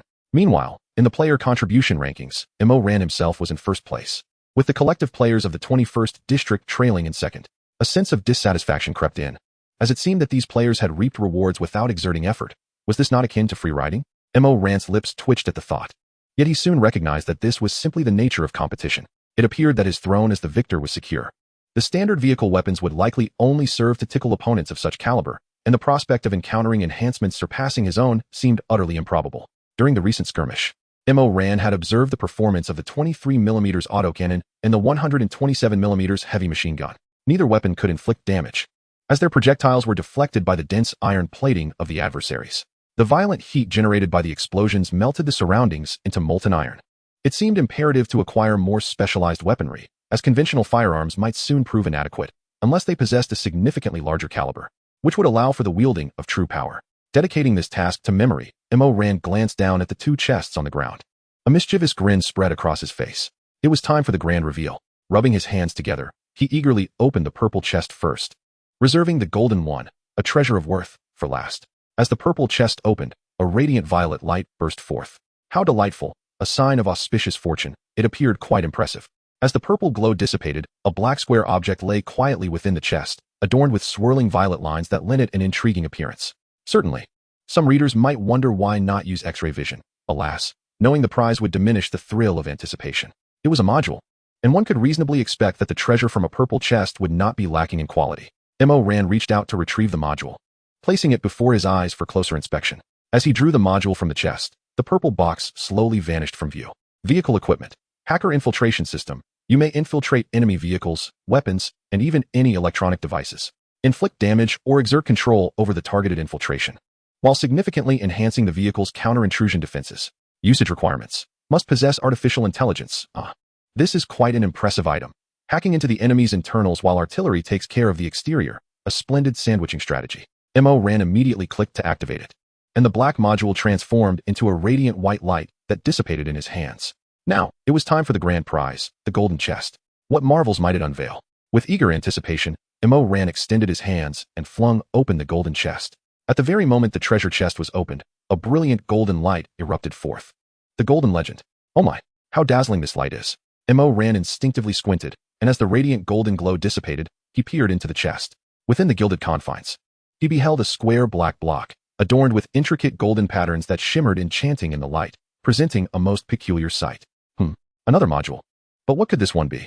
Mo Ran turned the chest upside down, gingerly lifted it, and poured out the module. After all, the module was quite substantial, nearly filling the entire chest. His long, fair hands couldn't quite manage to reach inside. No matter how he tried, it was simply impossible. As the module tumbled out of the chest, the golden container began to slowly fade away. Cradling the module in his arms, Mo Ran began to examine its information. Armored Combat Chamber houses a set of basic battle armor, which can be upgraded and enhanced within the chamber. Additionally, various weapons can be modified to fit the armor and installed accordingly. All actions of the armor rely on energy. Please replenish the armor before the energy is depleted. By upgrading and reinforcing the armor, its defense, speed, and strength can be comprehensively enhanced. Battle armor. This is simply remarkable. Mo Ran gazed at the module with unbridled excitement. And visions of a handsome man clad in a crimson suit of armor soaring through the skies began to manifest in his mind. I too shall relish such an experience. Activate. Mo Ran swiftly tapped to use the module, and the black block in his hand gradually transformed into a white light and dissipated. To the right of the engine power room, a door gently appeared. Mo Ran quickly advanced and opened the door. The lights on the ceiling and floor illuminated, revealing the layout of the room before him. On the left side of the room stood a row of workstations, accompanied by a spacious workbench. To the right, a series of racks seemed designated for the placement of weapons and equipment. At the heart of the room, the most pivotal element was the battle armor, prominently displayed upon an elevated circular platform. Surrounding the platform were 3 fixed stands, securely holding the armor in place. Is that the battle armor? It appears so, but it looks utterly dilapidated. Chapter 131, Upgrading the Battle Armor. Gazing at the armor standing in the center, Missouri Ran's mouth twitched uncontrollably. As he approached the armor, he felt his lips nearly rise to the heavens. There stood an exceedingly bulky piece of battle armor, its surface riddled with rusted iron plates. Some plates bore multiple gaping holes, allowing the cool breeze to flow in unimpeded. If this contraption could withstand an attack, Mo Ran would gladly consume the entire armor. As he drew near, a transparent virtual screen projected down from the ceiling. Mo Ran turned to look, and the screen displayed information about the battle armor. Wow, she exclaimed. The values for defense, speed, and strength are almost imperceptibly low. How splendid. But then she scoffed. What a load of nonsense. This contraption is merely a hunk of rusted metal. Getting it to function at all seems questionable. Circling around the suit of armor, Mo Ran made her judgment. The armor protested, "Hey, how can you speak of me in such a manner?" Sighing, Mo Ran thought, every creation begins from nothing. Perhaps a thorough enhancement from top to bottom will transform it into something remarkable. She slowly approached the virtual screen and began to follow the instructions displayed. She initiated upgrades on every part of the armor using available materials. The upgrade of each component required the investment of materials, with higher-grade materials accelerating the progress. Mo Ran first utilized composite steel to replace the current iron plates of the armor.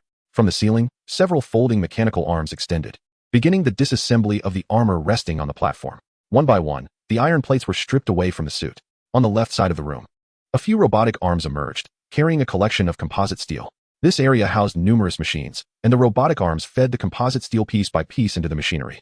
The first machine resembled a press, through which the composite steel entered at one end. When it emerged from the opposite end, it had been transformed into an array of irregular components. Subsequently, these parts were grasped by the mechanical arms and transported to the second machine, a forging device, where they were subjected to intense flames. They were then immersed in a pool filled with an unknown liquid. From beneath this pool, a conveyor belt extracted the components. The mechanical arms collected these treated parts and brought them to the third apparatus. A flurry of welding sparks erupted as the irregular pieces were fused together. When extracted, they had been transformed into various components of the armor. The mechanical arms from the ceiling picked up these parts and sequentially assembled them on the battle armor. Wow. An entirely automated production line. This is incredibly cool. Mo Ran gazed in astonishment at the intricate operations of the robotic arms, her fingers frantically tapping on the screen. The three-dimensional data of the mech surged upward at an astonishing rate, as an assortment of materials was fed into the system as experience points. Why can't there be a one-click upgrade? My fingers are almost numb from all this clicking. Shaking her aching right hand, Mo Ran switched to her left hand to continue tapping. Just as the armor's three-dimensional metrics reached 14, her upgrades abruptly halted. A panel appeared before her, stating, "Lacking basic armor components, upgrade cannot proceed." What's this? Basic armor components? What is that? A new term had arisen. Mo Ran began to investigate this so-called armor component and soon grasped its significance. It became clear that once weapons and armor reached a certain level of advancement, components were required for further enhancement. These components were categorized into 3 tiers: basic, intermediate, and advanced, with the possibility of obtaining them through the disassembly of various weaponry and equipment. Subsequently, Mo Ran accessed the manufacturing page and gazed at the upgrade options displayed above. The options for weaponry and armor remained grayed out, indicating that they would likely unlock only upon entering the next world. Understanding this, Mo Ran ceased to dwell on it and shifted his attention to the armor resting on the platform. At that moment, the armor had undergone a remarkable transformation, bearing no resemblance to its former, unrefined state. Chapter 132, The Design of the Armor. Compared to its original form, the armor had become more streamlined and elegant. The once rusty metal plates had been replaced by sleek, black composite steel. While it was undoubtedly an improvement, the design struck Mo Ran as rather mundane and uninspired. It lacked flair and seemed excessively simplistic. He found himself quite disenchanted with it. In a flash, Mo Ran's keen eyes spotted a design option on the screen. Apparently, he could alter the armor's appearance. This was an opportunity he could not resist. He clicked on the design option and began crafting the armor of his dreams. Mo Ran already had a vision in mind. He had previously played a console game, in which he was particularly fond of a character known as the Master Chief, whose armor exuded both sci-fi aesthetics and commanding presence.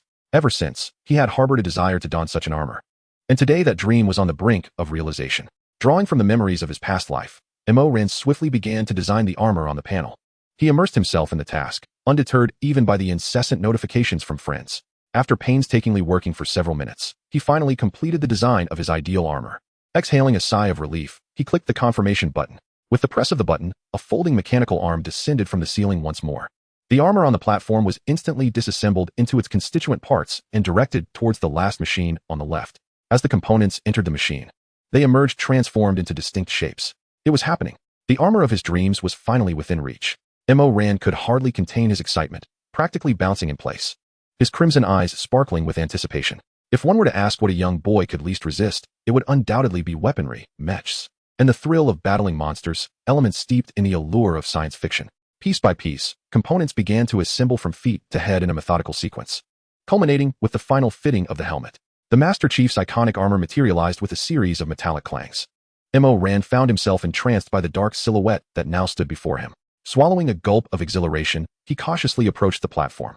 However, he found himself at a loss regarding how to don this magnificent armor, as he had no prior experience with such a contraption.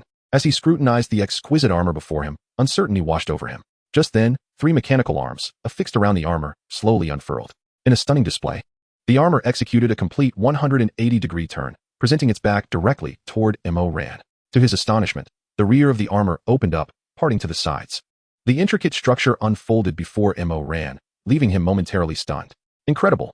This is absolutely astonishing. Taking a deep breath to calm his racing heart, Mo Ran slowly stepped into the battle armor. As he pressed his body against the armor, the back began to close. Once the rear section sealed completely, darkness enveloped him. In the next instant, the screen before him flickered to life, displaying a myriad of data, and the external world gradually came into focus. Through the screen, Mo Ran could clearly see everything outside. Chapter 133, The First Dawning of the Battle Armor. Wow. Everything outside appears so vividly. Mo Ran turned his head from side to side, and the screen's imagery shifted in tandem with his gaze. He slowly raised his hands, clenching and then relaxing his fists. The sensation was peculiar. Although he was encased in the armor, it did not feel constrictive. It was as if he wore a protective shell that seamlessly conformed to his body, an extraordinary feeling. As he moved his hands, the unique tactile feedback from his clenched fists was beyond imagination. He then glanced down at the staircase leading from the platform and stepped forward with his right foot. The sound of his iron boot striking the metallic steps echoed with a crisp, ethereal tone. The left foot followed suit, producing a similar sound. Step by step, Mo Ran descended the platform, moving gracefully across the surrounding ground. This armor truly enhanced his attributes, making each step feel remarkably light. He broke into a light jog, his speed swift and his movements airy. A simple jump allowed him to effortlessly touch the ceiling. With a few punches thrown in place, each strike generated a gentle breeze. The speed of his punches was astonishing. As he delivered rapid successive blows, his fists appeared as mere afterimages, the resulting gusts of wind creating a resounding whoosh. The power behind each punch was formidable. Should anyone be struck, they would surely fall silent, as if a gong had been struck. Mo Ran was utterly satisfied with the capabilities exhibited by this battle armor. Report, Commander. I have established communication with the armor. You may issue commands at any time, and both attack and detection data will be presented before you for your review. The cold, mechanical voice of the system resonated within the helmet, and the screen displayed a wealth of information regarding the current status and external conditions. With a mere thought, MO-RAN could enlarge or diminish the data on the screen. Excellent. This way, I can remain aware of the situation with the system while exploring outside. MO-RAN's figure emerged from behind, and the back of the armor sealed once more. 3 stabilizing arms gradually rose, securing the armor firmly to the platform. The left section serves the purpose of upgrading and manufacturing battle armor, as previously observed, according to the introduction displayed on the screen beside the circular platform. The right section appears to be dedicated to the creation of weaponry for the battle armor, allowing for the transformation of certain equipment into armament. Such a remarkable facility certainly warrants exploration. MO-RAN gradually approached a metallic surface on the right, from which a virtual screen emerged. The screen presented a plethora of information, and MO-RAN began to meticulously peruse the details. Before long, he grasped the essence of the content. Primarily, the weapons utilized by the battle armor originate from the weapons one personally wields. Any weapon in one's possession can be fed into the conversion station, which will modify it to suit the battle armor's requirements, allowing for easy installation and removal at any time. Furthermore, some personal auxiliary equipment can also be transformed into components compatible with the battle armor through the conversion station. How impressive! This implies that any artillery or firearm can be equipped as desired. With this thought in mind, MO-RAN dashed out, and upon re-entering, he bore a Barrett heavy sniper rifle on his back and cradled a tracking rocket launcher in his arms. He placed both pieces of equipment on the metallic surface and subsequently made selections on the screen. As he pressed the confirmation key, 2 retractable mechanical arms descended from the ceiling, retrieving the weapons from the metallic surface and placing them into a machine at the far end. The virtual screen then displayed the current weapon modification time, which required 2 hours, rather lengthy indeed. Glancing at the required duration, MO-RAN turned and approached the battle armor, inspecting it from top to bottom while contemplating what additional enhancements to incorporate. Chapter 134, Weapon Conversion. The battle armor already possessed 2 types of ranged weaponry. Thus, it was time to consider mid-range and close combat weapons. As for the helmet, well, perhaps it could also be integrated. With a flurry of thoughts and considerations swirling in his mind, MO-RAN exited the battle armor armory and ventured into the storage room. Upon entering the corner chamber to the left, he began rummaging through the firearms strewn across the floor. After a brief search, 2 guns appeared in his hands, a shotgun and a heavy machine gun. He opted for a heavy machine gun with a 127mm caliber and a firing rate of 1,000 rounds per minute. This formidable weapon boasts exceptional penetration capabilities, and its suppressive fire is nothing short of terrifying. The shotgun, on the other hand, was no ordinary variant. It was a fully automatic model capable of firing 360 rounds per minute. Chambered for 12-gauge shells, it offers remarkable coverage, effectively making it a crowd killer. Moreover, this shotgun can be equipped with a particularly fearsome type of ammunition, Dragon's Breath rounds, which contain a substantial amount of magnesium powder, generating temperatures in excess of 1,000 degrees upon firing. He was able to perfectly inflict a dual assault on his enemies, both visually and physically. In addition to the 2 firearms, MO-RAN selected several hard-edged machetes. He then turned to exit, as there was another item he believed could enhance his battle armor. Upon entering the command room, MO-RAN seized the electronic telescope hanging on the wall. This device boasted night vision, magnification, and infrared detection capabilities, and it could also provide targeting assistance for vehicles. Given that his current mouse drone was equipped with missiles, this meant he could direct his strikes with precision, an enhancement that promised exceptional results. Carrying the telescope to the armory, he prepared to integrate it into his battle suit. With today's boundless enhancements, he had already acquired 2 instances of limitless bestowal. After a moment of contemplation, MO-RAN determined how to utilize these 2 enhancements. The first was to bestow limitless energy upon the battle armor, thereby enabling it to operate without constraint. The second was to confer infinite durability upon the missile launcher, as it had endured considerable use during the prolonged engagement. He chose not to grant limitless durability to the armor itself because he understood it as merely a shell. Regardless of its toughness, it could not withstand extreme temperatures, intense vibrations, or sonic blasts without compromising its interior. Should the armor remain intact, the occupant, MO-RAN, could easily be rendered a mere puddle. Thus, addressing these penetrating assaults required a focus on developing the inner layers with appropriate materials. To combat high and low temperatures, he intended to utilize materials salvaged from the jet fighters previously dissected at the military base, which were well suited for such conditions. As for vibrations and sound, these materials should adequately resolve the immediate concerns. While awaiting the conversion of his weaponry, MO-RAN began to delve into the manufacturing of the inner layers. Chapter 135, Forging the Inner Layer. Concerning temperature, impact, and sound wave attacks, MO-RAN dedicated the corresponding materials for fabrication. As the selection of materials was finalized, a series of folding mechanical arms emerged, delivering the chosen components. These materials were subsequently fed into the machines on the left. By the conclusion of this process, The result was an inner layer component resembling the battle armor. The mechanical arms above the armor extended once more, initiating the disassembly of the suit. Now, the inner layer was significantly enhanced to mitigate various types of penetrating attacks. However, this was not the conclusion of his endeavors. Ran intended to continually upgrade the armor with stronger materials as they became available. This process could unfold swiftly or unfold over an extended period. Indeed, it was a long-term undertaking. Ran also constructed a vehicle-mounted air conditioning system, integrating it into the modification sequence. Once the defensive issues were resolved, he naturally turned his thoughts to internal comfort. The transformation of all items would require some time. Thus, Ran proceeded to the command room to await further developments. Noticing a lightweight protective suit placed within the command room, he approached and gently lifted it. "It is your unwavering protection that has spared me from injury in battle." The lightweight protective suit. "Oh, brother Ran, woe is me. Away with you." Ran, bearing the lightweight protective suit, entered the storeroom and carelessly tossed it inside without a glance. "Humph, that armor is truly striking. I eagerly await the day I don it for battle." The lightweight protective suit. "Ah, scoundrel." A heart-wrenching wail akin to a slaughtered pig. Why do I sense a sound emanating from the storeroom?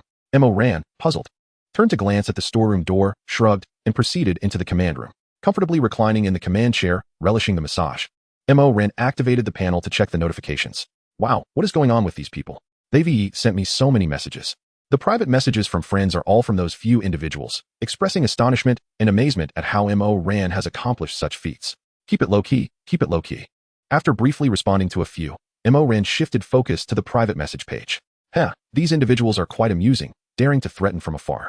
Numerous insidious messages appeared in his inbox, laced with undertones of menace. Who can't throw down harsh words? Allow me to demonstrate my exquisite vocabulary. Ran rolled up his sleeves, stretched his limbs, and began to type fervently. A myriad of elegant and melodious words flowed forth. After selecting the private messages from those individuals, he packaged them all and sent them back. My hands are nearly sore from typing.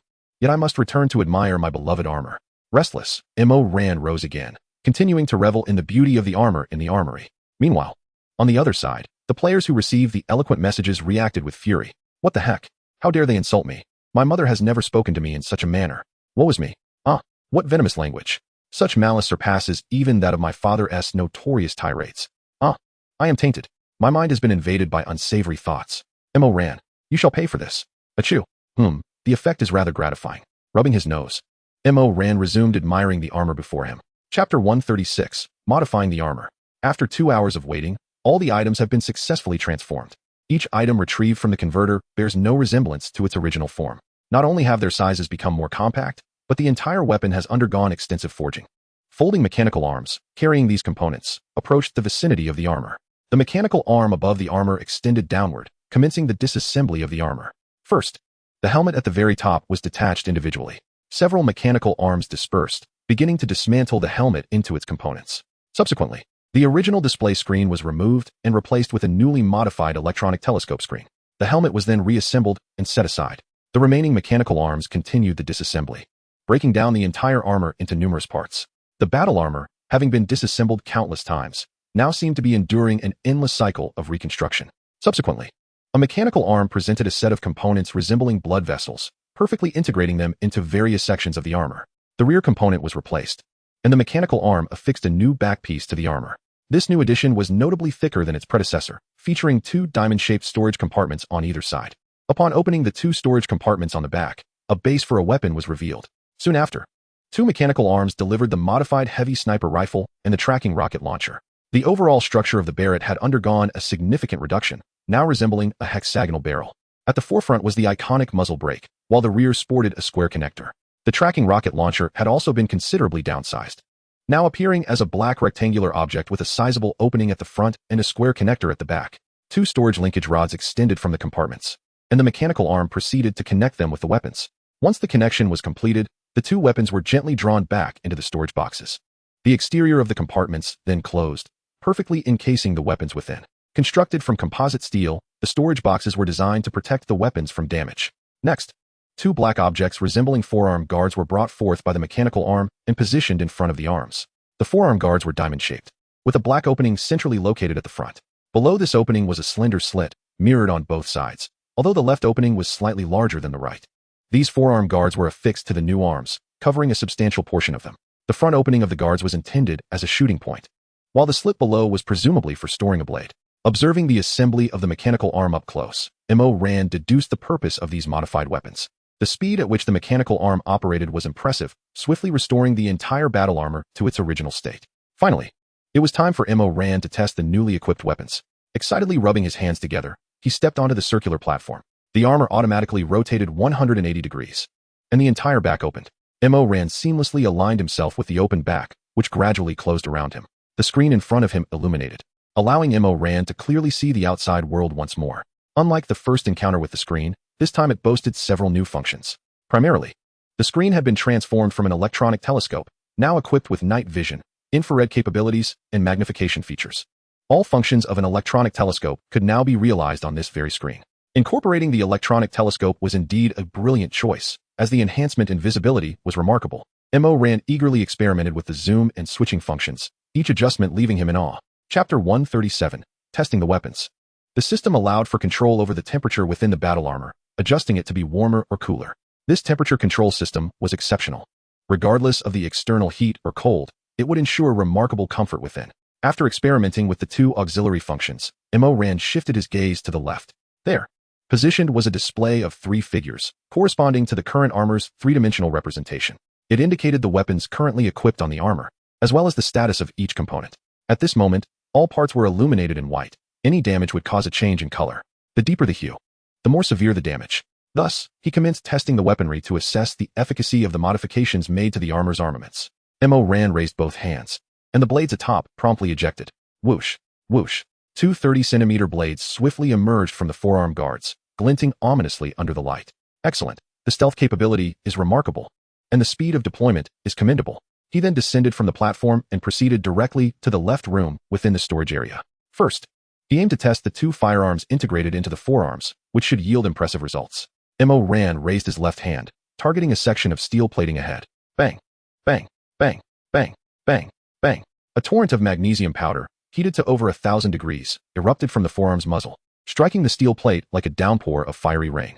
Countless charred melting points appeared instantaneously on the steel surface, creating a dense cluster. The temperature in the room surged several degrees, and the magnesium discharge sparkled like fireworks. After firing over 20 rounds, Mo Ran ceased, noticing wisps of white smoke emanating from the muzzle of the forearm.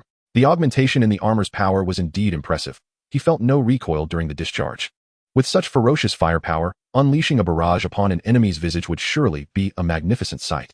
Furthermore, Mo Ran discovered that the ammunition utilized by the armor was drawn from his personal reserves. This indicated that he could switch between various types of ammunition at any moment during combat. Within the weapons section on the panel, he indeed found the option to change ammunition. Switching to standard 12-gauge buckshot, Mo Ran raised his left hand and continued firing. Bang, bang, bang, bang, bang, bang. This time, the discharged projectiles were buckshot pellets, which immediately peppered the steel plate with a multitude of tiny holes. After assessing the effectiveness of the left-hand buckshot, Mo Ran switched to his right hand for further experimentation. Rat-a-tat-tat-tat-tat-tat-tat-tat. The right-hand weapon was a 127mm heavy machine gun, and the bullets struck the steel plate like a whip of fire. However, Mo Ran soon uncovered a flaw in the armor. There was no targeting system. While this was manageable for buckshot, the absence of precision became glaringly evident when using the machine gun, as the bullets flew randomly. Mo Ran attempted various angles of fire, only to find that raising his arm to eye level provided a modicum of accuracy. Yet, this was not the effect he desired. He needed to shoot while on the move. Mushu, can you assist me with aiming? At that moment, Mo Ran recalled Mushu's connection with the armor. Report, Commander. I can assist you with targeting. Then activate the auxiliary aiming system and lock onto hostile targets. Understood, Commander. The cold, mechanical voice of Mushu resonated within the helmet, prompting Mo Ran to begin his trial. Glimpsing the steel plate before him, he swiftly turned to the left, diverting his gaze. In an instant, his right hand lashed out, and he commenced firing. Rat-a-tat-tat. The 127mm rounds erupted from the barrel, each bullet striking the steel plate with unwavering precision. The incessant clattering left numerous punctures upon its surface. At the moment of firing, Mo Ran felt a force guiding his arm. Experimenting with various angles, regardless of the direction in which he swiftly aimed and fired, the mech, under the control of Shushu, flawlessly locked onto the steel plate. Chapter 138, Dangers of the Future. With Shushu's assistance, the experience was markedly different. The concern of aiming was alleviated. Subsequently, Mo Ran activated the 2 weapons mounted on his back as the storage compartments opened. A tracking rocket launcher and a Barrett heavy sniper rifle sprang forth, positioned on either shoulder, capable of maneuvering through 360 degrees. However, Mo Ran refrained from testing them. as the room was too confined for such explosive endeavors. Moreover, it was already past 11 in the morning, and he needed to prepare lunch. The back of the mech sealed shut, securing it firmly to the pedestal. What shall I have for lunch today? Mo Ran hummed a little tune. Leisurely exiting the armory. In a vast desert, a convoy composed of hundreds of vehicles sped through the arid landscape, their target the enormous red protective dome in the distance. Damn it! With a 60 enhancement, how on earth did Mo Ran manage to eliminate it? Was its strength not as formidable as presumed? The rapid defeat was incomprehensible, leaving John brooding in frustration on the sofa, his mind racing with questions. Mr. John, we are nearing our final destination. A blond youth interrupted John's thoughts as he entered the room. Understood. Have everyone prepare accordingly, John replied without lifting his gaze. The blond youth acknowledged the command before exiting. Now was not the time for contemplation. Securing the second position in the regional ranking was paramount. With a heavy sigh, John rose and left the room. In another region, Mr. President, here are the data we have calculated accordingly. The handsome President of the United States sat on the edge of his bed, listening intently to the report from his secretary standing beside him. A figure seemed to stir beneath the covers of the large bed behind him. The secretary, engrossed in the information displayed on the panel, continued, "You mean to say that the incident which began at 6 was resolved by Mo Ran by 6:30? If the distance was minimal, he only took 10 to 15 minutes to handle it." Upon hearing this, the handsome president softly reiterated, "Indeed, Mr. President." Listening to the affirming words conveyed by the secretary, the president of the beautiful nation was suddenly plunged into silence. The darkening expression on his face signified his profound displeasure at that moment. He instructed his subordinates to keep an eye on a young man from the Dragon Nation named Mo Ran, and if they deemed him to be in accordance with their rules, they were to execute him on the spot. After a prolonged silence, the president of the beautiful nation slowly spoke. "Understood, Mr. President." Subsequently, he opened a panel and sent messages to several friends in his private chat. "I will not tolerate anyone outshining me, whether in the past or in this current place. Mo Ran, I hope you cherish the life that remains to you." Upon finishing his statement, a sinister expression dominated his features. Chapter 139, The Fate of the Bottom 10. Well, considering the time, it should be about right. Casting a glance at the time displayed on the panel, Mo Ran turned and exited the command room. As the kitchen door swung open, an enticing aroma wafted towards him. Lifting the pot lid, he found a large pot of boiled fish bubbling away. After extinguishing the flame beneath the stove, Mo Ran ladled the fish into a large basin. He carried this ample serving of boiled fish to the dining table and dished out rice from the rice cooker into his bowl. Picking up a piece of fish with his chopsticks, he savored it in his mouth. Indeed, adding a bit of chili enhances the flavor. The numbing sensation is quite delightful. With each bite of fish followed by a mouthful of rice, the contents of the basin diminished rapidly. After enjoying his lunch, he indulged in a brief nap, casually picking at his toes as time passed. Following dinner, he rested for a while, engaged in a bit of toe picking, and glanced at his chats. The players were quite swift. The leaderboard was nearly filled to capacity. A quick survey of the leaderboard revealed that it was almost entirely occupied. It was past 10. Time to retire for the night. If his assumptions were correct, once this so-called game concluded, they would be transported to the next world. After another glance at the time displayed on the panel, Mo Ran began his nightly routine of washing his face and brushing his teeth before finally retiring to bed. As the night deepened, with the howling winds and sand swirling outside, Mo Ran slept soundly within the confines of the mouse. With the arrival of midnight, the raging winds and sandstorm abruptly ceased. The swirling dust, deprived of the wind's support, gently descended to the ground under the influence of gravity. Those unfortunate souls truly suffered, as they had been part of the leaderboard but were forced to merge into other regions due to dwindling numbers. While enjoying breakfast, Mo Ran perused the World Channel, discovering a cacophony of distressing messages. Some regions, realizing their inability to triumph, resorted to a devious tactic, reducing their numbers to force a merger with other regions. If fortune favored them, they would merge with others. If misfortune prevailed, they would be the ones merged. Time swiftly approached noon, and once again, a voice resonated from the heavens. "Greetings, my little ants. Good afternoon. I am well, but I wonder how you are faring? I have generously granted you 6 hours. So let me ascertain how many regions remain unvanquished. Oh my, the number is indeed substantial. Fear not, dear participants, for I shall select 10 fortunate souls based on the remaining anomalous points. Ding, ding, ding. Let us extend our heartfelt congratulations to these 10 lucky individuals. Ha ha ha. I am positively elated. To commemorate our inaugural official game, I shall present a splendid spectacle for all players. Kindly take your seats and prepare for the show." As the voice in the sky faded, a panel materialized before each player. The panel was divided into 10 screens, each corresponding to a specific region. Just as confusion enveloped the crowd, the regions depicted on the screens began to transform. The ground trembled violently, undulating like a tumultuous sea. Enormous, grotesque fissures tore open, and torrents of molten lava erupted from the cracks. The earth itself began to collapse and fracture, subsequently engulfed by the relentless flow of lava. Those players situated on the surface were consumed in an instant by the fiery deluge, resembling mere leaves in a raging tempest, so fragile and helpless. Dense black smoke billowed from the crevices, gradually obscuring the entire scene. As the screens turned to darkness, the panels vanished in an instant. Witnessing the horrors displayed, all players were seized by shock and dread. Countless lives were toyed with, akin to mere playthings, a truly disconcerting sight. As he beheld the images on the 10 screens, Ran's expression darkened significantly. Ha ha ha, what a delightful turn of events. Let us applaud these 10 fortunate souls. Clap, clap, clap.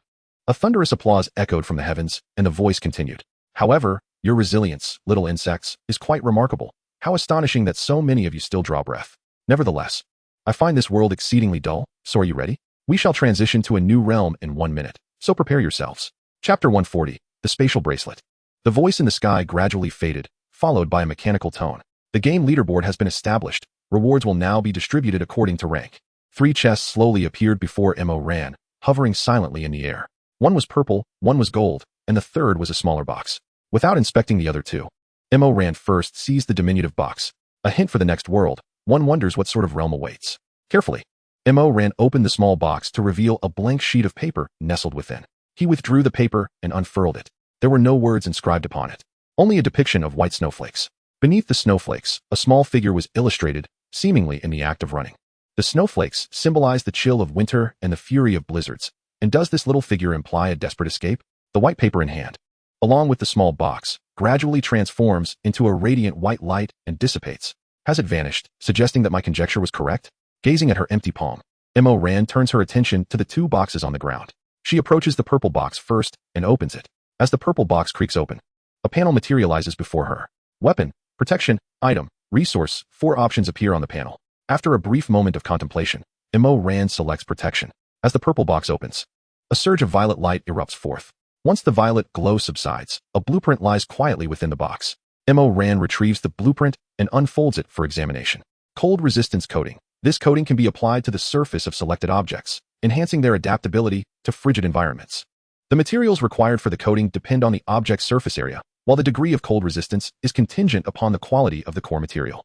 The cold resistance coating appears to be designed for the extreme cold of the next world, though a new material has surfaced within it, likely belonging to that realm. As Ran peruses the necessary materials, she discovers a substance referred to as the blood of a snow monster. A snow monster? It seems that the upcoming world will not be tranquil. After learning from the blueprint in her hand, Ran's gaze shifts to the final golden chest. The golden chest has never failed to delight me. Let us see what treasures await within. With a swift motion, Ran opens the golden chest, and a brilliant golden light bursts forth. As the golden radiance fades, an unassuming black bracelet rests quietly inside the box. A bracelet? Ran, puzzled, retrieves the bracelet and examines its details. Spatial bracelet, it contains a space of 100,000 cubic meters, allowing you to place and retrieve various objects at will. Time within this space does not flow, and no living entity can be contained within the bracelet. This is indeed a remarkable item. It is nothing short of a magical boon. Gazing at the seemingly ordinary bracelet in her hand, Ran's eyes widen in amazement. She immediately adorns her left wrist with the bracelet and decides to test it with a bag of seeds in the corner. With a swift motion of her left hand towards the seeds, the bag vanishes into thin air. Ran looks at her left wrist. A panel appears on the bracelet, visible only to her. It records the items within the bracelet, with the bag of seeds resting quietly inside. Moreover, Ran can extract the seeds one by one from the bag. How incredibly cool. In the future, collecting supplies will no longer require tedious trips back and forth. Oh, let me test whether the bracelet functions normally while wearing the battle armor. Ran promptly heads to the armory and dons the suit of armor. Continuing her experimentation, she discovers that the bracelet's functionality remains unchanged even while clad in armor. With this duo, I can collect resources more swiftly and safely. Gazing at the unremarkable bracelet, Ran finds herself increasingly enamored. Time is up. The journey to the new world begins. The voice resonated through the sky, and immediately, all vehicles were enveloped in a blinding white light. Lifted by this luminous glow, they ascended into the heavens, plunging all into that abyss of darkness once more. As the world below crumbled, tore apart, and ultimately dissolved into nothingness, a new chapter unfolded. Chapter 141, The Boundless City. It appeared that another 24 hours of waiting was required to reach this so-called new world. Gazing through the panoramic view, the outside was an expanse of profound blackness. Alas, another tedious 24 hours awaited. As Ran idly picked at her toes in boredom, she perused the messages on the channel to pass the time. The seconds ticked away with surprising swiftness, and before she knew it, it was past 11 o'clock. Just a few minutes remained until midnight. It seemed they were nearing their destination. After having lunch, Ran sat in the command chair, quietly anticipating those final moments. At the stroke of midnight, a dazzling white light tore through the darkness.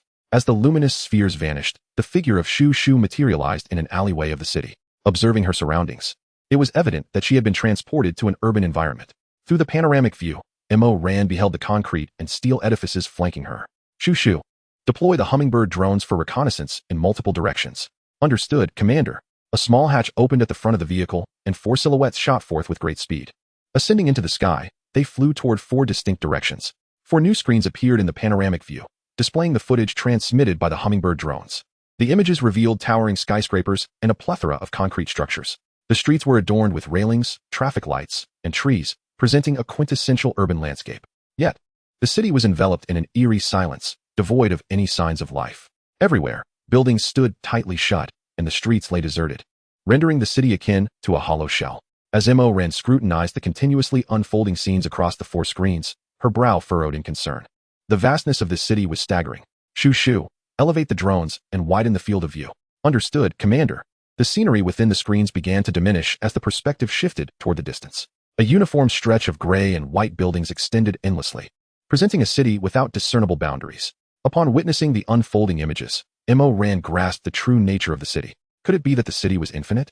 It resembled an immense, boundless labyrinth. Messages scrolled through the regional channel, with numerous players engaged in discussion.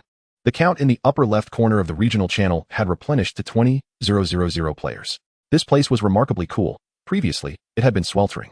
The refreshing atmosphere felt akin to that of an air-conditioned room. I had directly materialized in this city, and the resources here must be abundant. I felt incredibly fortunate. Wait, a city? Have you all appeared in the city as well? It seemed that everyone had also found themselves in the city, as had my other friends. Could it be that we all emerged in this urban realm?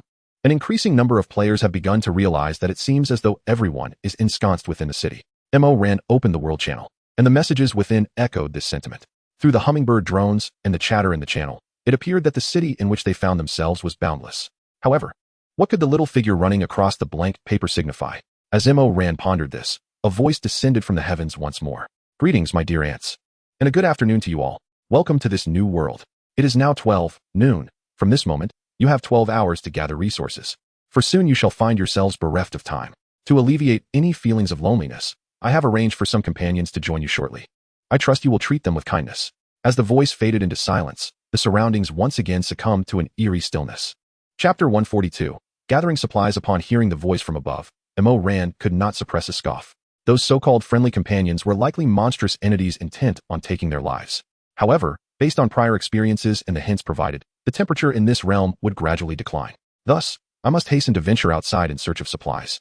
Ran rose and exited the command room, stepping into the armory. When he emerged, he was clad in battle armor. He then entered the storage room, where he gathered various grenades, smoke bombs, and some explosive materials, carefully stowing them within his spatial bracelet. He had a penchant for such noisy and explosive items. Additionally, he ensured to procure water and provisions, essential for replenishing energy. With his supplies ready, Ran turned and stepped outside. The large rodent now occupied a narrow alley, blocking its exit. Its size nearly filled the width of the passage. Ran adeptly leaped over the rodent, using the walls to propel himself forward. Upon reaching the alley's mouth, he obstructed it with 2 nearby trash bins. Peering over the bins, he gazed into an empty alleyway. At that moment, the rodent had activated its electronic camouflage, seamlessly blending into the surroundings.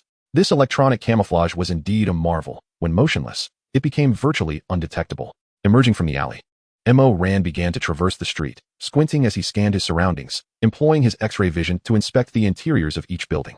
Soon, his gaze fixed upon a shop across the way. Through his ability, he discerned numerous shelves lined with scattered snacks, though outwardly unremarkable and devoid of any signage. The layout of the shelves led him to conclude that it must be a small supermarket. Arriving at the entrance, he found a pair of double glass doors secured with a chain, behind which lay a rolling shutter. Grasping the chain, Ran pulled with determination. Crack! The iron chain snapped instantly, and Ran effortlessly opened the outermost glass door. Behold my invincible iron fist. Ran raised his right hand and delivered a powerful punch to the rolling shutter door. Bang! The door was punctured with a cacophony of noise. Grasping the gaping hole with both hands, Ran forcefully tore it open. A large section of the shutter came down with ease, allowing him to step inside. The augmented strength of his battle armor was remarkable. Tearing through the shutter felt as effortless as rending a sheet of paper. With a wave of his hand, The containers and their contents vanished into thin air. All done. On to the next. After collecting everything inside his spatial bracelet, Ran commenced his spree of plundering along the way. Bang, bang. The sound of doors being smashed echoed, as no entrance could impede Ran's advance. After over an hour of ransacking the shops on this level, Ran paused. While there were supplies in these ground floor establishments, their quantity was disappointingly scant. He mused that perhaps the amount of resources was correlated with the number of floors in a building. Turning his gaze forward, he spotted an 18-story edifice approximately 4 or 5 blocks away, standing silently in the distance. Curious, he decided to investigate, as the distance was negligible, and he would arrive shortly. Having determined his direction, Ran accelerated towards the building. Several blocks away, 3 vehicles approached from different directions, maneuvering through the streets with their sights set on the distant skyscraper. Chapter 143. Entering the building in no time. Ran arrived at the small plaza in front of the building. At the center stood an oddly designed fountain, though it no longer spouted water. Approaching the entrance, he faced a massive revolving door. Pushing it yielded no result, as it remained steadfast. "Witness my invincible iron fist," he declared, pounding the door with a series of blows. The glass of the revolving door was specially tempered, yet it could not withstand the might of Ran's relentless strikes. With each successive hit, the glass shattered, forming a network of cracks. Crossing his arms before him, he charged forward in a swift acceleration. Bang! The already battered glass yielded, creating a substantial opening. He executed the same maneuver with the opposite glass door, effortlessly entering the building. This method of entry was quite exhilarating. He found himself enamored with the sensation. With a triumphant shake of his fist, Ran began to explore his surroundings. The first floor was spacious, featuring a circular reception desk at its center. On either side, there were tables and chairs, seemingly designed for conversation and relaxation. Elevator doors led to the upper levels at the back, while staircases flanked both sides ascending to higher floors.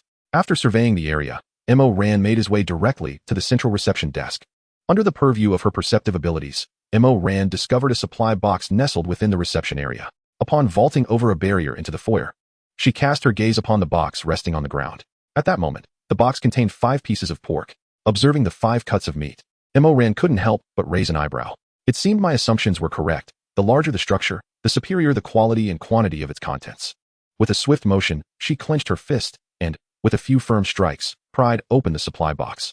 A flick of her left hand sent the pork into her spatial bracelet. Continuing her exploration, she diligently employed her insight to survey the surroundings. Before long, she spotted another supply box in the elevator to her far right. Yet another find. Indeed, the drop rate here is quite promising.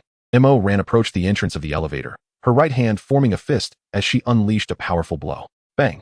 The elevator door crumpled violently, a deep dent marking its center. Grasping the edges of the warped door, she exerted force to wrench it apart. Crack! Crack! The severely deformed door emitted a cacophony as Ran ruthlessly pried it open. As the door gave way, her keen vision revealed the contents of the supply box, a full assortment of spices. Excellent. This will surely enhance the aroma of my future meals. Shattering the supply box, she stored the entire collection of spices within her spatial bracelet. Next, she resolved to explore the second floor, confident that the 18 stories would yield a wealth of resources. Ascending the staircase on the far right, she made her way to the second level. Shortly after her arrival, a thunderous roar of engines echoed from a nearby intersection. 3 modified vans converged after passing through an entrance. These vehicles, resplendent in red and adorned with numerous flame motifs, included one van of considerable size. Its colors and flames particularly vivid. The exterior was encased in layers of metal plating, with an array of machine guns and cannons mounted atop.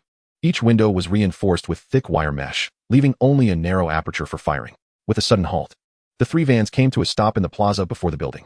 Chapter 144, Brother Kai. The doors swung open, and a throng of individuals clad in black jackets, their heads crowned with flamboyant crests of hair, descended from the vehicles. The group, numbering over 50, comprised both men and women, all similarly attired, their appearances vibrant and striking. Then, a man donned in a colorful leather jacket, his head adorned with a multicolored crest, stepped forth from the van. The crowd regarded him with profound respect. Brother Kai, we have discovered something in the large house we searched along the way. Brother Kai, we came from that direction and found several villas. 2 men, one clad in red and the other in yellow, approached Brother Kai to deliver their report. Splendid. Indeed, the larger houses yield the finest treasures.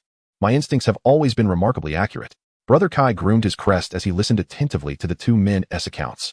The others stood silently in place, awaiting the next move from Kai-go. At that moment, one of the younger members caught sight of the entrance to the building. Upon noticing the damaged revolving door, he immediately exclaimed, Kai-go, someone has entered the building ahead of you. Kai-go paused, then turned his gaze towards the distant doorway. he observed that the revolving door had been forcibly breached, creating an opening. What I desire is mine. No one is permitted to interfere. Ahong, ahong. Have our brothers and sisters arm themselves. As Kaigo spoke, he adjusted his rooster comb hairstyle and strode towards the revolving door. Understood. The crowd swiftly boarded a van. And when they emerged, each individual donned spiked leather armor and bore an array of bloodied cleavers at their waists. They wielded handcrafted rifles, with some possessing automatic weapons. The group then divided into two orderly lines, following a hong and a huang. Without any signs of an explosion, how could such specially tempered glass be shattered? Kaigo pondered as he stood before the broken glass door, contemplating the gaping hole. Hearing footsteps behind him, he chose to disregard them and stepped inside. His followers promptly followed suit, commencing a thorough search. Kaigo, there's a dismantled supply crate behind the front desk. The fourth elevator also has one that has been opened. Observing the shattered supply crate and the fist imprint on the elevator door, an unsettling feeling began to stir within Kaigo. A sixth sense in his mind warned him to flee this place. Kaigo, all elevators are inoperable. Only the staircases on the left and right lead upward. Let us split our forces. We'll ascend and deal with whoever is inside. Indeed, the brothers haven't feasted in 24 hours. Everyone is itching for action. Humph, Kaigo mused internally, mocking himself for feeling fear. His concerns dissipated in that moment. Ahong, you take 30 men up the right staircase, while I lead the remaining 20 or so up the left. If any issues arise, contact me immediately via the intercom. Understood, Kaigo. You can rest assured.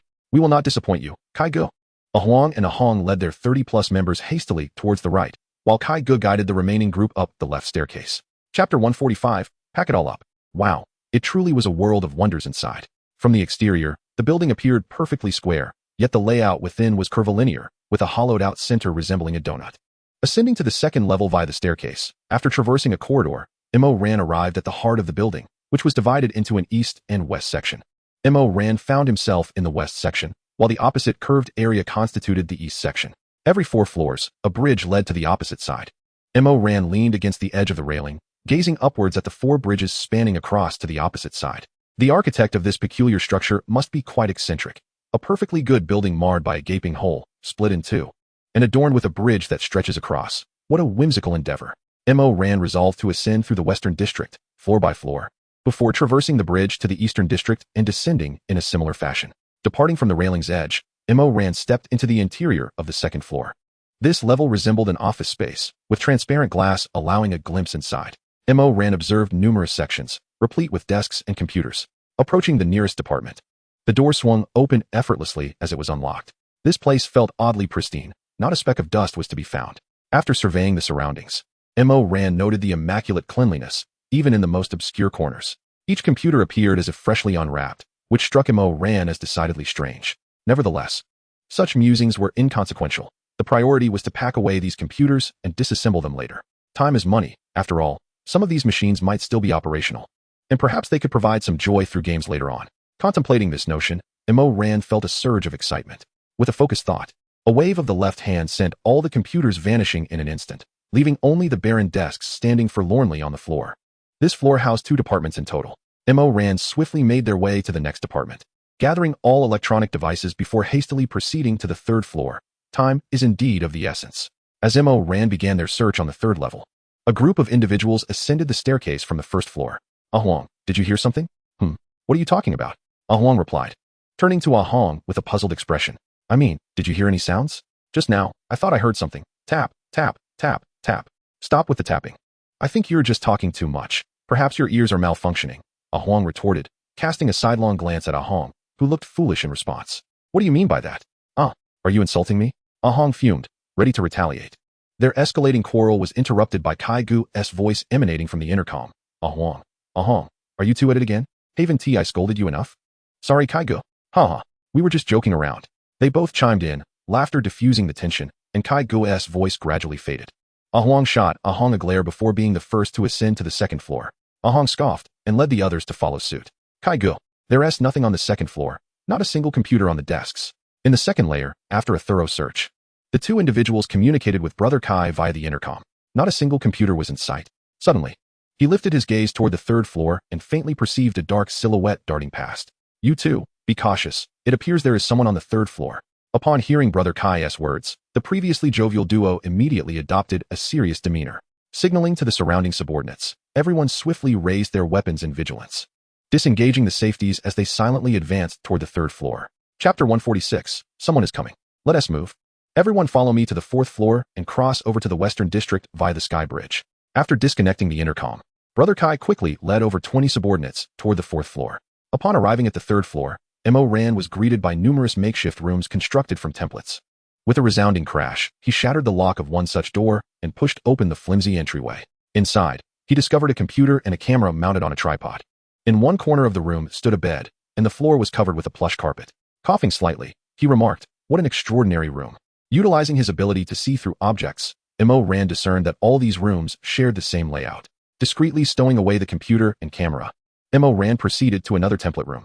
Bang, bang, bang. One by one, he smashed through the template doors, collecting all the computers and cameras within into his spatial bracelet. Reaching the last template room, he employed his ability once more. Inside, he discovered a supply box containing several unbound books. With a swift kick, he forced the template door open and entered the room. After gathering the computer and camera, Mo Ran began to dismantle the supply box before him. Listening to the commotion from above, the two individuals quickened their pace. Soon, they arrived at the 3rd floor, encountering a series of template rooms ahead. The source of the noise was now located within the final template room.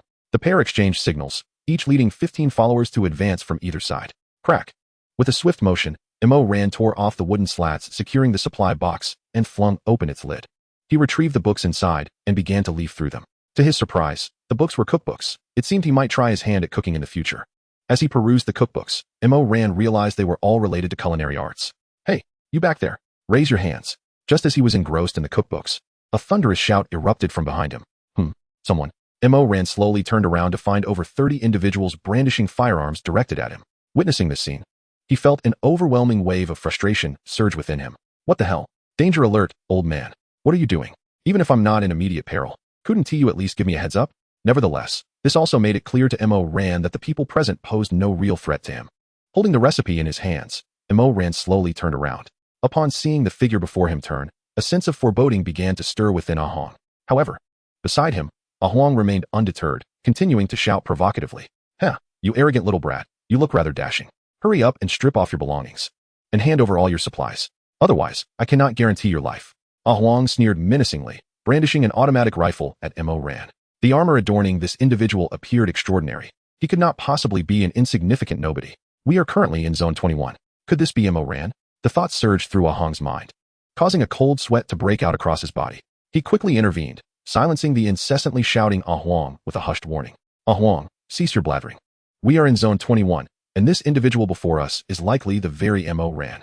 The once boisterous Ahong's expression instantly froze upon hearing this. "Are you certain?" "Of course. Just look at the gear he wears. Does it seem ordinary to you?" After Ahong's assertion, Ahong cast another glance at Mo Ran.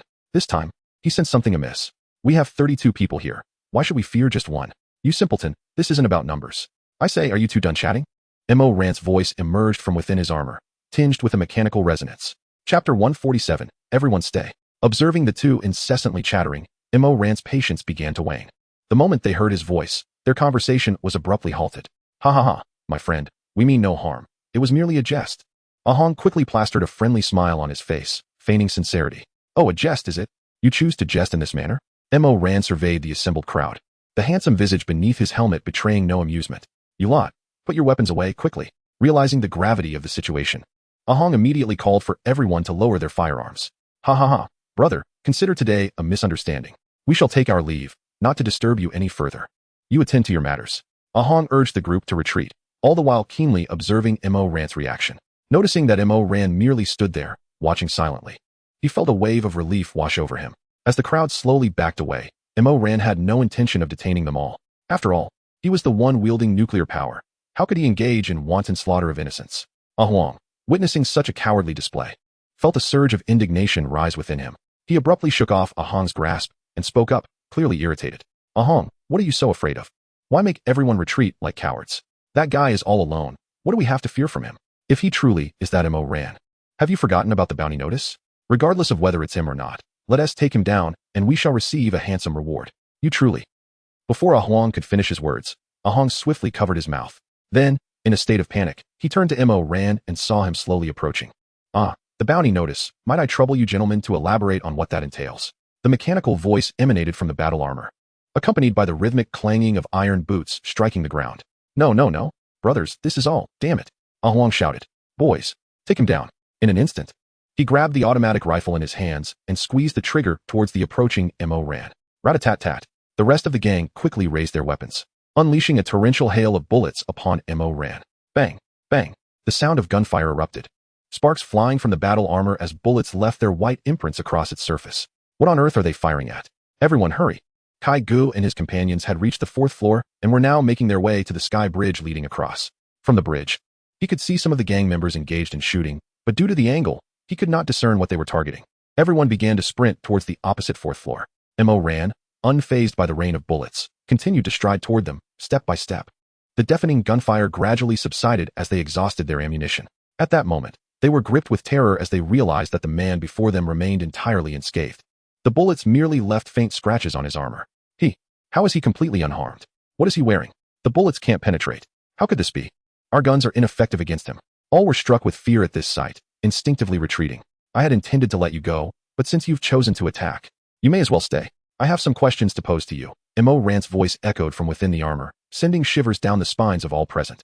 With a swift motion, 2 blades sprang forth from his wrist guards, glinting ominously in the light. Chapter 148. It appears they are a group. Do you think those 2 broken blades make you look formidable? Let us see if I can't take you down. Huang.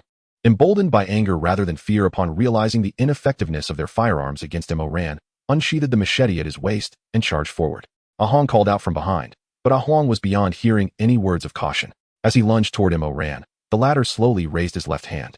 A glint of cold light flashed before Huang's eyes, and the world around him began to spin. Why is the world turning upside down? His vision blurred, and in the final moments before darkness engulfed him, he beheld his headless body collapsing, blood oozing forth. Thud. Huang's body crashed heavily to the ground, his head rolling away. As he flicked the blood off the blade, Mo-Ran pressed onward. Huang. Huang stood frozen in place, gazing at the body on the ground, bleeding profusely. He had killed Huang. Revenge. Avenge Huang. Everyone attack. The gang members swiftly drew their long knives, roaring as they charged towards Mo-Ran. This tiresome game must come to an end.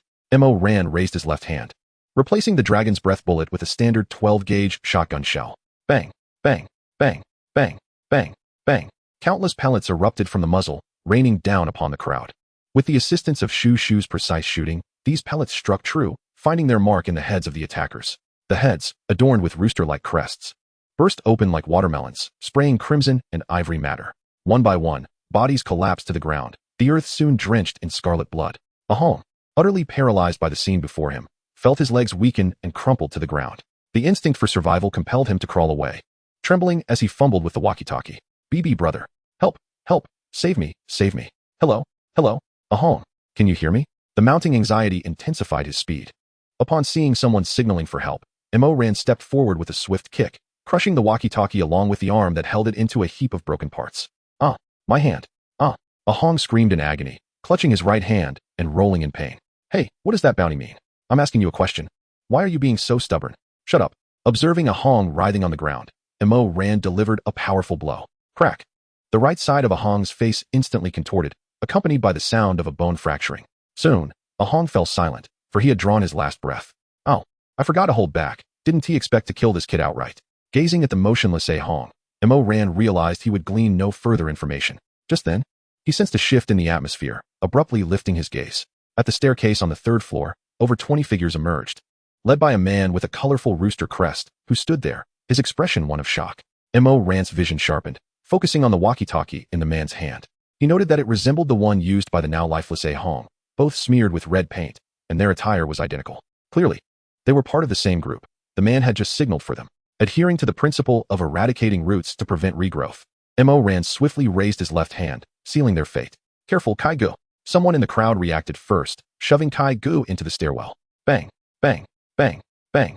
In the next moment, a barrage of pellets descended, transforming everyone into a veritable hive of chaos. Countless bullets blossomed into crimson flowers upon their bodies, subsequently tearing their forms asunder. Chapter 149. The Harvest. Pushed down the stairs, Kai Gu tumbled into the stairwell, and upon raising his gaze, he was met with a scene of unfathomable horror. A yellow stain seeped from his pant legs as he scrambled down the stairs on hands and knees. The cacophony of gunfire above abruptly ceased, the stairway already a gruesome tableau of carnage. Indeed, the enhanced power of the shotgun proved formidable, with the penetration and force of the pellets significantly augmented, demonstrating remarkable efficacy even at this distance. Observing the mass of vivid red at the stairway's entrance, Mo Ran felt a surge of satisfaction with the shotgun's performance. Yet he had to flee, but judging by the circumstances, the vehicle must be waiting outside. With this thought, Mo Ran retreated, moving toward a vantage point from which he could see the front of the building. Through the glass before him, he indeed spotted 3 vans in the plaza ahead. Shattering the glass with a punch, Mo Ran readied the sniper rifle strapped to his back. The storage compartment on his right side opened, and the sniper rifle emerged.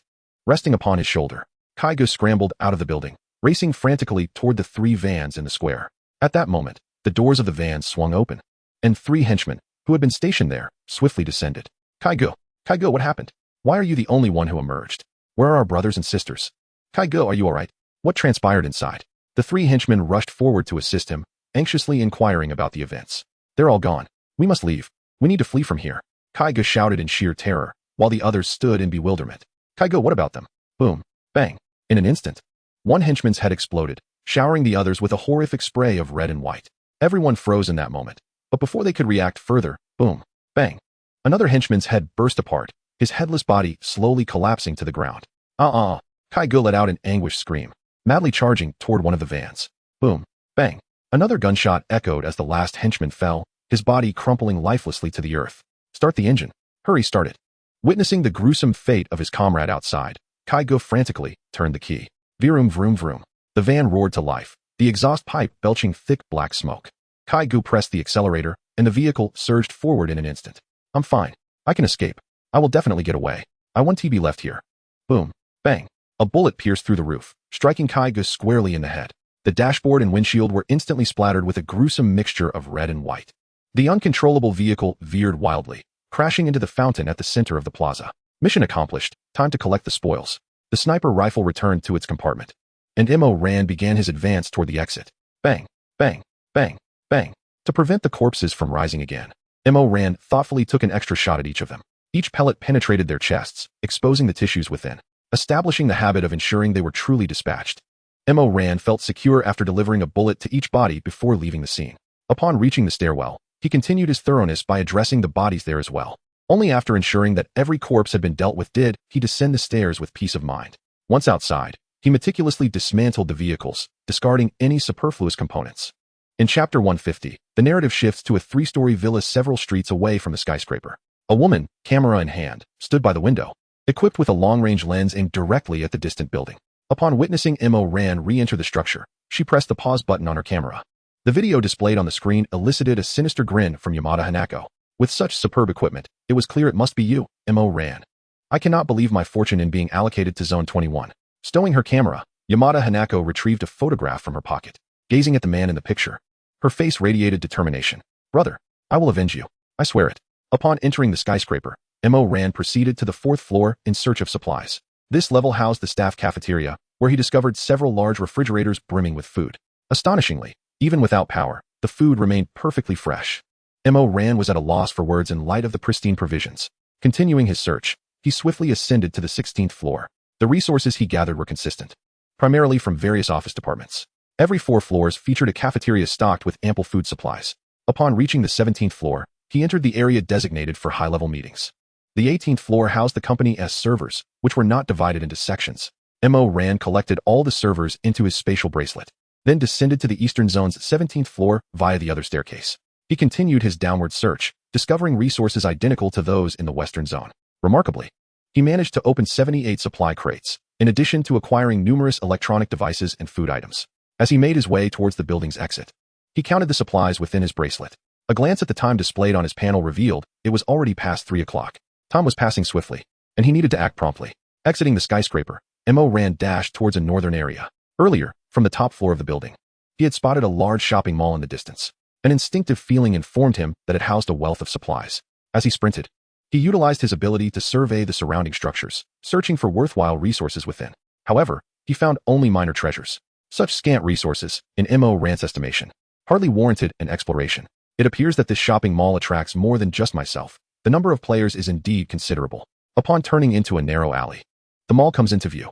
At this moment, Mo Ran, through the perspective offered by the alley, observes a significant gathering of players surrounding the exterior of the mall. After surveying the vicinity and confirming the absence of any players, Mo Ran approaches the mouth of the alley and cautiously peers out.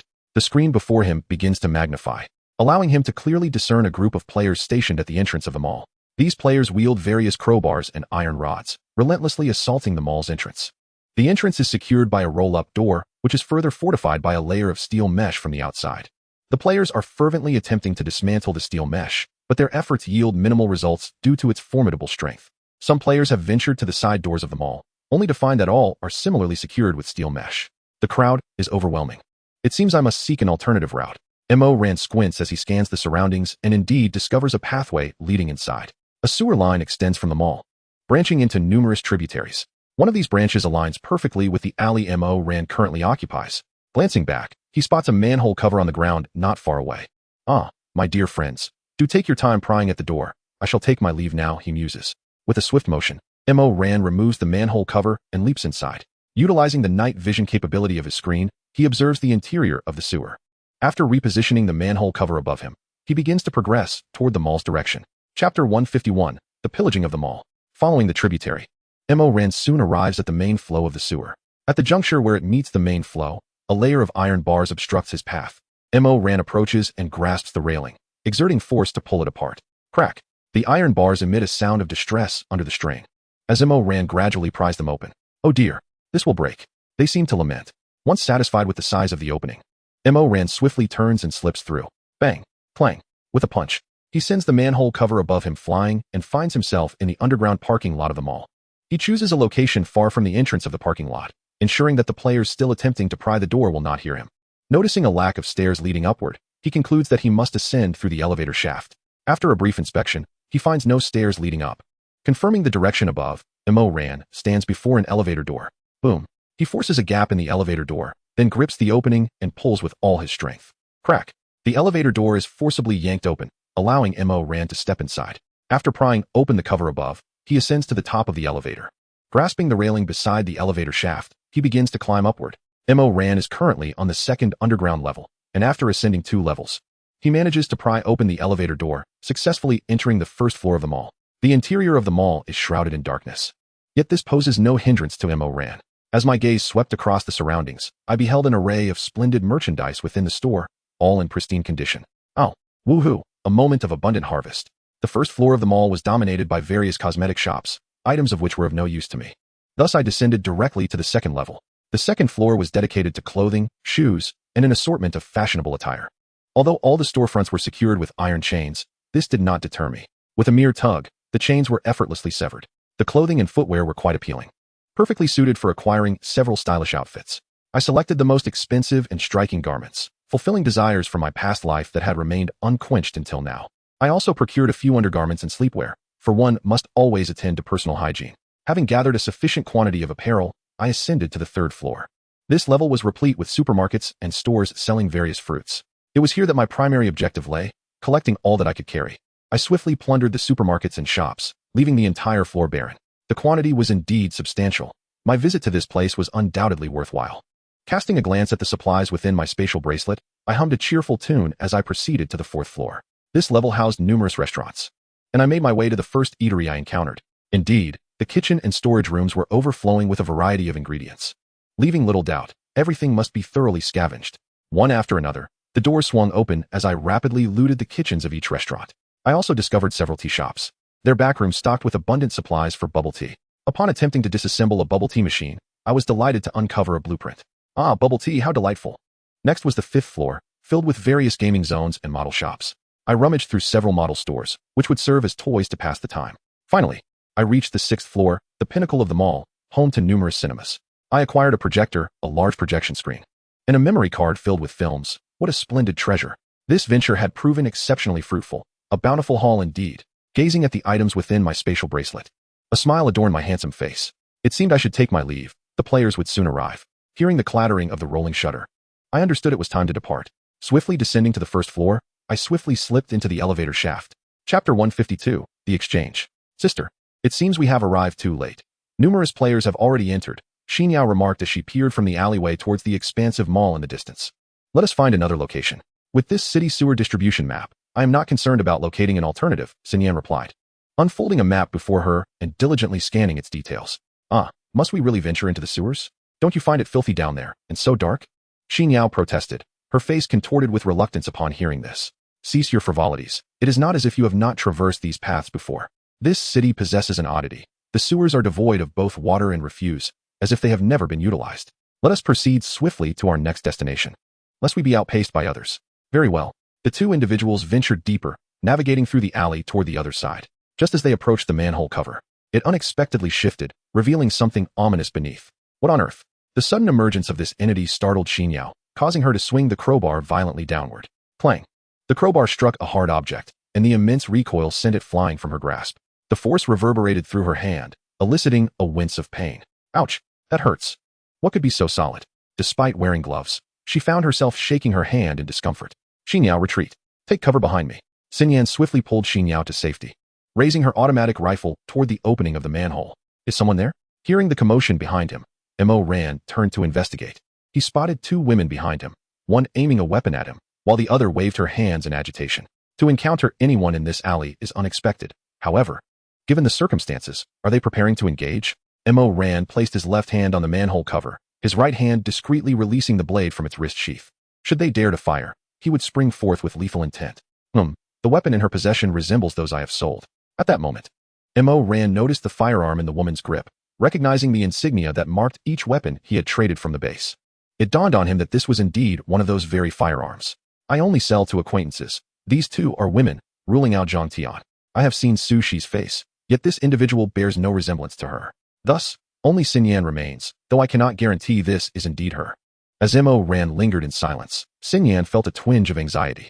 Sister Xinyan, what should we do now? Xinyao, now standing beside Xinyan with her weapon trained on Mo Ran, whispered her inquiry. I am uncertain. I will first ascertain his intentions. If things go awry, you must flee immediately. Their hushed conversation did not escape Mo Ran's ears. Sister Xinyan, given that name, it seems we are indeed old acquaintances. With this realization, Mo Ran addressed the two, his voice resonating through the armor with a mechanical tone. Aiming the weapon I sold you at me, Xinyan, seems rather inappropriate, does it not? How do you know my name? Wait, you said you sold me this gun? You are Mo Ran. Xinyan quickly pieced the puzzle together and inquired. It appears your intellect is not lacking. With this confirmation, Xinyan instructed her sister to lower her weapon. Since you have emerged from the sewers, it indicates that you have thoroughly searched the market's offerings. At this moment, Xinyan approached Morin, fully aware from the previous distribution map that one of the sewer branches in the shopping mall led directly to this well. Thus, your arrival is belated. I have already claimed the treasures within. However, I wish to barter some food with you. What do you intend to offer in exchange? I refuse to accept anything of inferior quality. After Morin's statement, Xinyan tossed over two blueprints. Morin reached out to catch the blueprints and proceeded to examine them. Fuel injection backpack blueprint. Once filled with fuel, it can enable flight for 1 hour, although the speed during use will affect the duration of flight. Shield generator, capable of forming an energy shield that can withstand any attack from that direction. After charging for 24 hours, the shield generator can be utilized for 2 minutes. Upon reading the details of these blueprints, Morin's eyes gleamed with excitement. These two items are quite remarkable. If integrated into the battle armor, they would grant the ability to fly. I shall take them both, yet I must say, you place a great deal of trust in me. Are you not concerned that I might take the blueprints and your lives along with them? Morin suddenly looked up at Xinyan, a hint of a smile playing on his lips. With your current strength, if you wished for our demise, you would have acted upon it already. Xinyan maintained a facade of calmness while internally feeling a surge of anxiety. You speak truthfully. I have always had an inclination towards nuclear obliteration. Morin accepted the two blueprints, then commenced a discussion with Xinyan regarding the distribution of supplies. Wow, what is that you are wearing? It appears remarkably sturdy. However, what are those red substances clinging to it? They emit a rather foul odor. While they conversed, Xinyao circled around Morin, her curiosity piqued by his battle armor. Xinyan pointed her ring towards the pile of food, which instantly vanished. So you possess such an item as well. Observing Xinyan's actions, Morin understood that she shared a similar capability, albeit with a mere 100 cubic units of space, far inferior to the capacity of his bracelet. After donning her gloves, Xinyan departed the alley with Xinyao. Glancing at the sky above, Morin also turned to leave the alley. He effortlessly leaped over the dumpster obstructing the alley's entrance, and, using the wall for leverage, swiftly arrived behind the mouse. The entrance behind the mouse opened and closed once Morin entered. Morin first arrived at the battle armor armory and removed the armor he had been wearing. A circular glass wall rose around the platform, and several retractable mechanical arms descended from above. These mechanical arms, equipped with hoses and brushes, began the cleansing process for the armor, which was marred by dried blood and various bits of congealed flesh. All of this was washed away, flowing out through the drainage outlet. After thoroughly cleaning the armor, the mechanical arms switched to various welding tools, beginning the repair of the minor scratches on the armor. In an instant, The entire suit appeared as good as new. What a remarkable turn of events, as it has effectively usurped the livelihood of the armed cleaning crew next door. Observing the pristine battle armor, Mo Ran felt an immense satisfaction swell within him. He proceeded to manufacture a fuel-injecting backpack and a shield generator, placing both items upon the countertop before opting to initiate the conversion process. The retractable mechanical arms above extended, deftly transporting the two items to the converter. Subsequently, Mo Ran made his way to the storage room to meticulously organize the supplies within his spatial bracelet. After tending to these materials, he ventured into the kitchen to prepare dinner. He rinsed the rice thoroughly, adding an appropriate amount of water before placing it in the rice cooker to steam. Following the steps outlined in a culinary guide, he set about crafting pig trotter's soup and sweet and sour carp. As the clock approached 6 o'clock, all the dishes were finally ready. Mo Ran ladled the pig trotter's soup from the pressure cooker and the sweet and sour carp from the iron pot. With both plates served, he garnished a large bowl of rice. The results of adhering to the recipe are indeed exceptional, far superior to my usual improvisations. With great enthusiasm, Mo Ran rapidly devoured the meal, and soon the table was cleared of all food. After washing the pots and pans, he retreated to the command room to rest. As he enjoyed some fruit post-meal, he activated the panel to browse through messages. Opening the regional channel, he noted the rapid scroll of information. However, upon reviewing the messages, his expression swiftly turned cold. It appeared that someone had captured events within the building and uploaded them to the channel.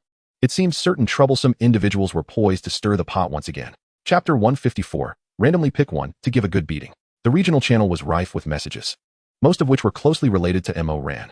Those who labeled him a murderer were likely just troublesome individuals from other merged regions. Indeed, if it weren't for Mo Ran, our region would have been obliterated long ago. I find Mo Ran to be quite admirable in this world. The law of the jungle prevails. A group of over 30 against Mo Ran alone. The video certainly seems edited. I noticed those individuals wielding firearms. Yet the footage did not capture their usage. It was undoubtedly manipulated. Furthermore, the person in the video was clad in battle armor. How can anyone be certain that he is Mo Ran? No one even saw his face. Yet they dare to malign him. It is astonishing that they would idolize such a murderer. They must be of a nefarious ilk themselves. Such individuals embody wrongdoing, as those are precious lives. It is a rarity to encounter such foolishness after all this time. Those who speak such words are likely from other regions. I have never encountered them before. Mo Ran continued to sift through the regional messages until he soon discovered a video at the top. Upon opening it, he found the footage of himself engaged in combat with those individuals. The player who uploaded the video adamantly claimed that the person was Mo Ran. I am eager to ascertain who dares to tarnish my reputation. With that, Mo Ran closed the regional channel and opened the world channel. In regard to those few boastful individuals within the region, Mo Ran swiftly discerned them to be mere pawns. The true mastermind undoubtedly lurked elsewhere. Yet he would not forget these individuals from the regional channel. In due time, he would extract them one by one and subject them to severe interrogation. Upon opening the world channel, he found that nearly all the messages revolved around him. Some deemed Mo Ran exceptionally handsome, believing he exemplified the demeanor of a formidable warrior. Others expressed skepticism regarding the individual labeled as number 30 in the video, contending that the initial aggressor might not be Mo Ran. However, as soon as these comments surfaced, they were swiftly submerged by a deluge of dissenting opinions. So you think you're tough, Manhwa? I shall reduce you to a mere beast. Mo Ran retrieved a dual card for vehicles, inscribing Manhwa's details along with the region upon it. Once the information was duly completed, he promptly initiated the duel. In another region, a man sat in a vehicle, rapidly typing while intermittently indulging in a burger and cola placed beside him, his expression radiating sheer delight. This experience was utterly pleasurable. There was no need to toil away collecting resources. Manhwa hummed a cheerful tune as he tapped away at the keyboard. Just then, a panel materialized before him. Player from Zone 21, Longwa. Mo Ran has initiated a standard vehicle duel. Please respond within 5 minutes. Failure to do so will be deemed a loss. If you lose, you will forfeit 80 resources. A refusal will result in a loss of 40 resources. Cough. Cough, cough. Mo Ran. Upon comprehending the information displayed on the panel, Manhwa was instantly taken aback. The half-chewed burger lodged in his throat, causing him to cough violently. Observing the relentless countdown and the substantial resources piled behind him, he lamented, "Oh, my precious resources." After a fierce internal struggle, Manhwa reluctantly pressed the refusal button, for he could certainly distinguish between losing 80 resources and 40. Watching a significant portion of his resources vanish was a painful sight indeed. Yet, before he could exhale a sigh of relief, the panel reappeared before him. Oh, what is this? Gazing at the re-emerging panel, Manhwa felt as though his mind had exploded. Chapter 155, The Protection Card. Young man, dare you refuse again? I shall see how many times you can decline. Mo Ran utilized the vehicle duel card once more, watching as his collection of cards diminished by one. Glancing at the few remaining cards in his pouch, A mischievous thought suddenly struck him. It seemed he had yet to employ his infinite bestowal today. Oh, a splendid idea has dawned upon me. Behold my infinite bestowal. With that, Rand directed the infinite bestowal towards the pouch in his hand. Instantly, the pouch was enveloped in garbled text, and as the chaos dissipated, he discovered that all the cards within had been replenished. Each time he drew a card, it was immediately refilled. Are you ready? Brother Rand is here to bestow his affection upon you. Witnessing yet another refusal message appear, Rand once again employed the vehicle duel card.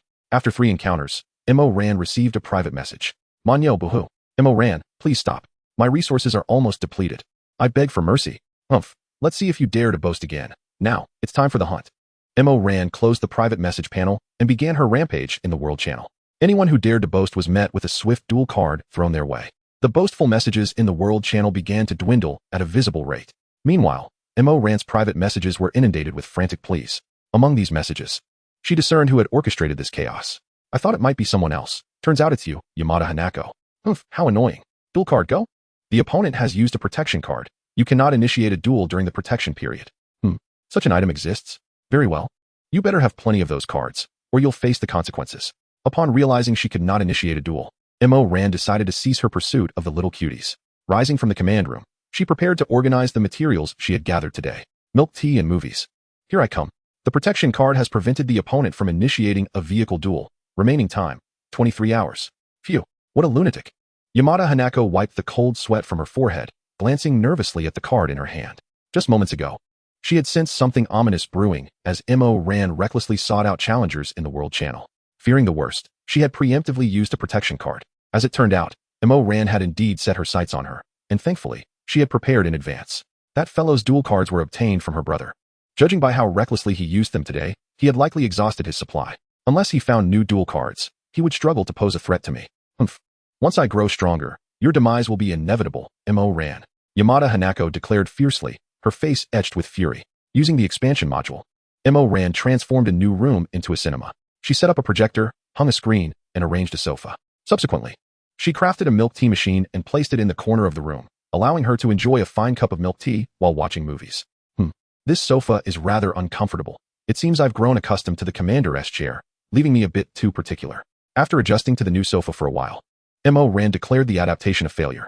This posed a challenge. She couldn't move the command chair over. Perhaps she could relocate the projector, but what about the screen? Suddenly, a brilliant idea sparked in Rand's mind. Could she use the panoramic feature of the command chair to project a movie? Ah, what a splendid notion. Rand removed the memory card from the projector and headed to the command room. Mouse, can you read the contents of this memory card and project them? Report, Captain. Yes, please insert the memory card into the appropriate slot. The cold, mechanical voice of the device echoed, and an elongated rectangular area beneath my feet opened up. Within lay numerous grooves of varying sizes, designed to accommodate different specifications of memory cards. Astonished, I exclaimed, incredible, as I found a suitable slot and inserted the memory card. The rectangular area gradually closed, and a screen emerged before me, displaying a catalog of all the films contained within the card. Chapter 156, Familiar Flight Operations. Seated in the command chair, I deftly gestured in the air, effortlessly manipulating the screen. I selected a film and clicked play. Instantly, the panoramic view transformed into an enormous curved display, seamlessly tracking my gaze regardless of the direction I looked. I could also fix the image in place, adjust the screen size, pause, accelerate, and perform other operations with a mere wave of my hand. What an exhilarating sensation. The capabilities of the device were truly remarkable. I felt as though I had discovered a new world, filled with joy and excitement.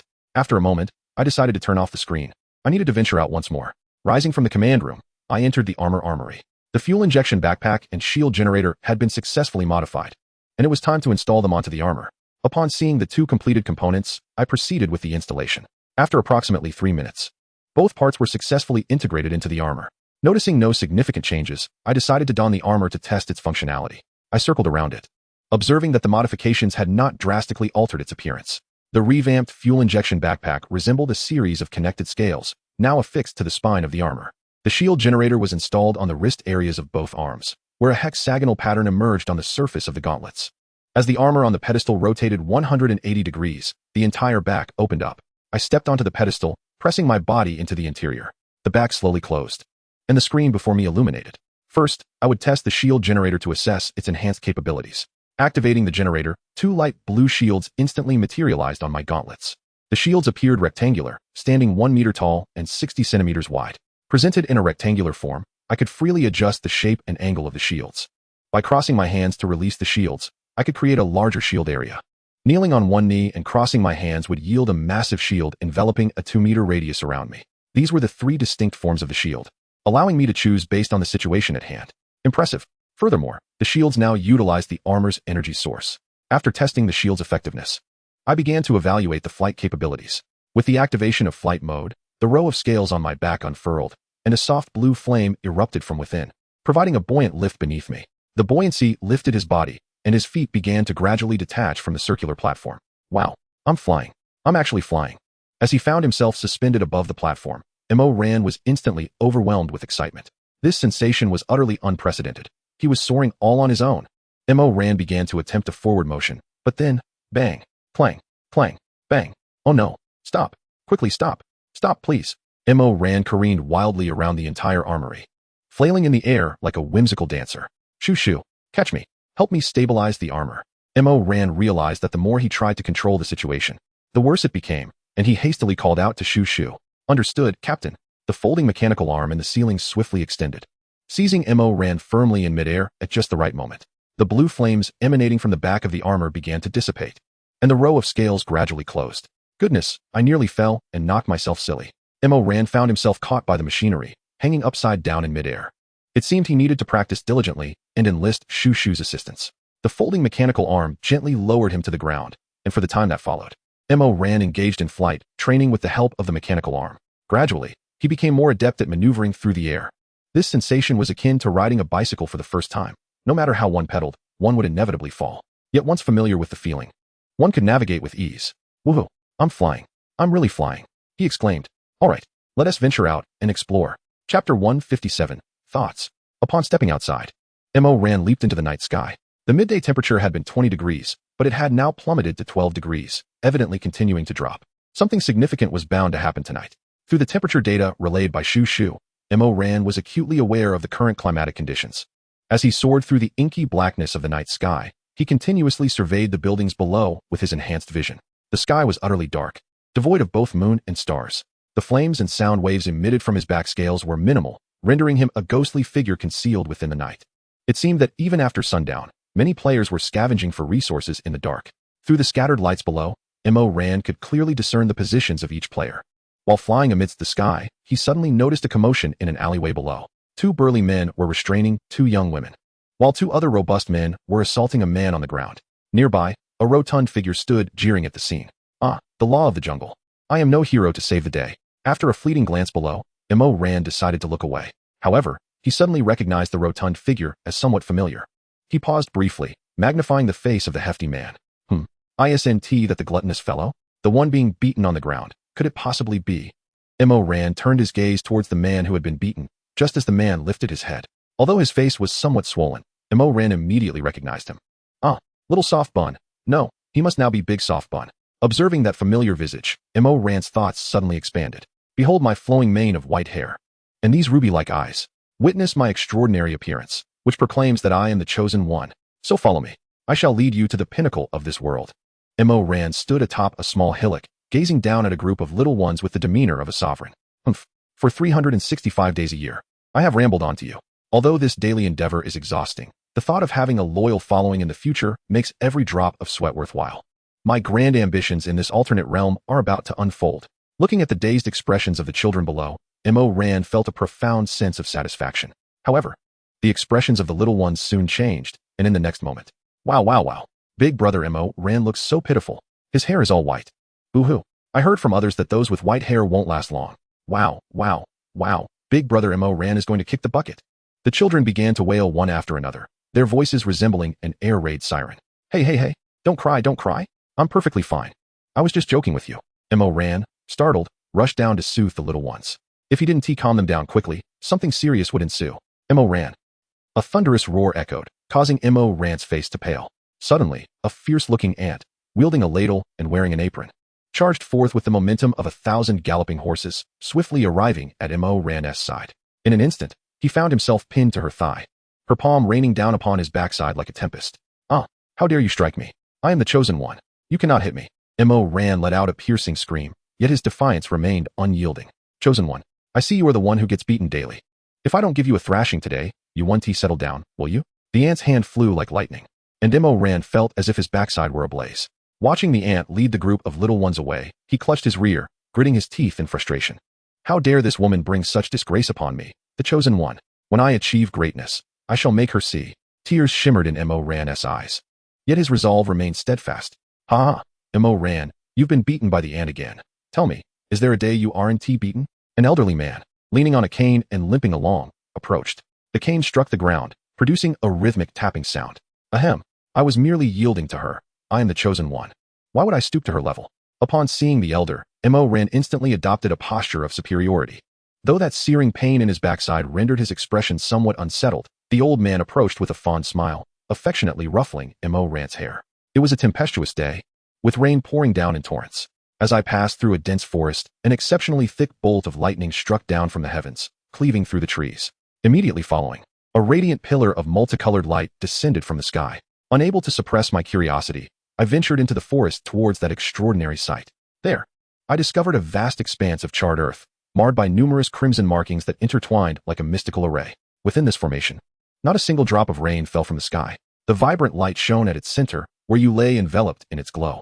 The scene before me left me utterly astounded, yet I gently lifted you from the luminous column. In an instant, the light vanished, and the torrential rain cascaded down, cleansing the darkened ground and allowing lush flora to sprout anew. The old man slowly lowered his gaze towards Ran beside him. This is how I found you, he recounted. That image remains etched in my memory. After hearing the old man's tale, Ran felt her lips twitch uncontrollably. Old man, you've grown quite the storyteller. This is even more outlandish than your previous tales. I must take my leave to find some food. Farewell. With that, Ran dashed out, no longer wishing to endure the old man's ramblings. Ran, I speak the truth this time. You are truly extraordinary, the old man murmured softly, watching her retreating figure. From that day forth, Ran never heard the sound of the old man's cane again. Chapter 158, The Dust Settles. Humph. I recall that the old man's injured leg seems to bear some connection to you. Previously, I could not eliminate you, but now, who can say? Ran maneuvered her battle armor, descending towards the rooftop below. Piao go, spare me.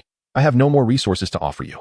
Wu Hao lifted his swollen head, pleading with the hefty figure before him. He was quickly silenced by a powerful punch from the burly man beside him, crashing heavily to the ground. Father, Daddy, two young girls in the distance cried out in anguish upon witnessing this. Ha! Wu Hao, you spent your life as a coward. No wonder the children at the orphanage dubbed you Softy. Your father, that old fool, dared to stir trouble regarding the orphanage. Even if he succeeded, what does it matter? He still ended up with a broken leg. I wonder what Kai Xia saw in you. However, before her demise, she left you two lovely daughters. They are quite beautiful indeed. The rotund man leered at the two girls, then began to approach them step by step. You vile creature, do not come any closer. Daddy, help me. The girls' faces turned pale with terror at his advance. Daughter. Wu Hao's swollen eyes beheld a scene that had long haunted his thoughts, a visage he yearned for. Wu Hao, you must protect our daughter. I will love you forever, eternally. In an instant, his eyes turned bloodshot, and an overwhelming surge of primal power coursed through him. Rising abruptly from the ground, Wu Hao lunged at the burly man before him, toppling him to the ground. He withdrew a small knife from his pocket, desperately stabbing at the man with wild abandon. I will kill you. Wu Hao's chilling roars echoed, each withdrawal of the knife drawing forth a gory testament. Help! This lunatic has gone mad. The fallen man cried out in agony, his fists relentlessly striking at Wu Hao. Yet, in that moment, Wu Hao seemed impervious to pain, deftly wielding the knife. The stunned burly man soon regained his composure, delivering a powerful kick that sent Wu Hao sprawling. As the man began to lose consciousness, his strength waned, leaving him unable to rise. Wu Hao rolled a few times on the ground before struggling to push himself up. What madness has overtaken him? Forget about those two girls. We must eliminate that fiend. Fat Piao, witnessing the scene, was drenched in cold sweat.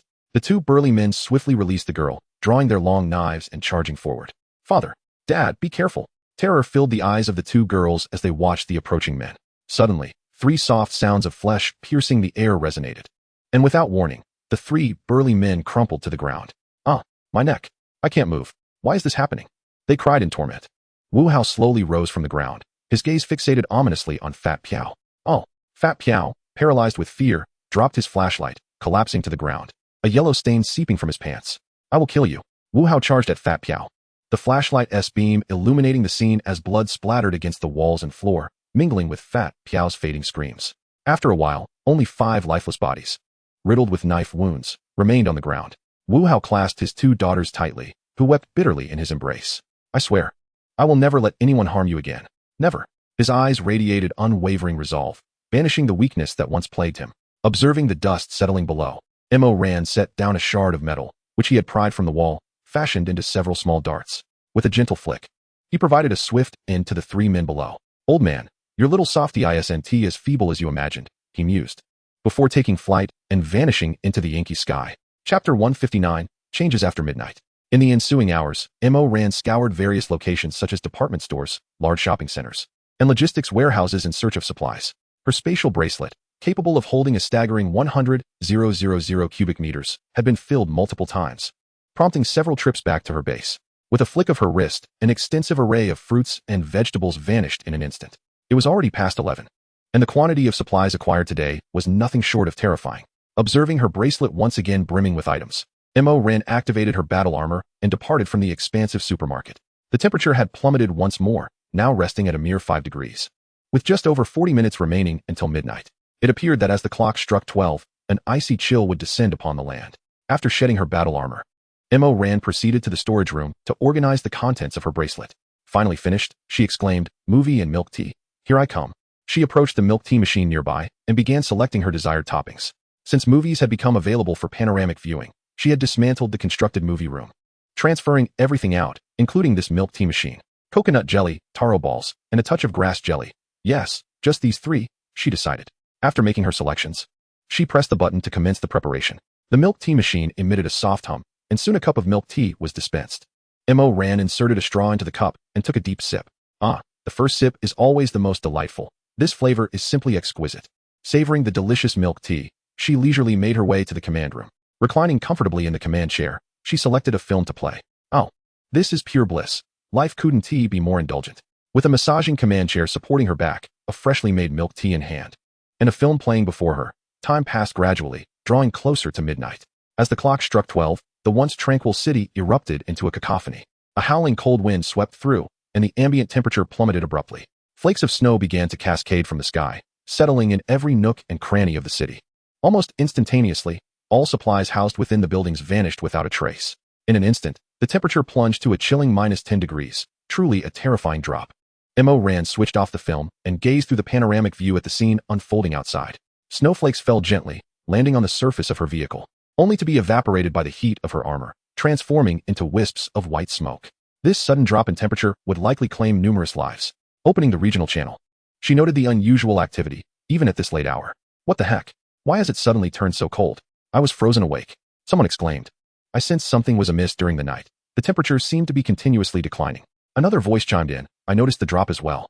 So I bundled up in layers. It seems I was right to do so. It's snowing outside now, and my car's thermometer reads -10 degrees. It wasn't this cold before midnight. It dropped to this level immediately after 12. It appears that all supplies in the city have vanished. I had initially parked outside a supermarket, intending to relocate the following day, only to discover that everything within has now disappeared. Currently, we are in the process of transporting goods from a warehouse that remains intact. However, in other warehouses that we have not yet accessed, all supplies have entirely vanished. How could the city's resources have completely disappeared? Previously, every residence contained at least a modicum of provisions. An increasing number of players have voiced their thoughts, providing Ran with a wealth of information. Chapter 160, Seeking a Place. It seems that not only has the temperature dropped, but all supplies in the city have also vanished. Ran naturally took note of these comments and began to browse further.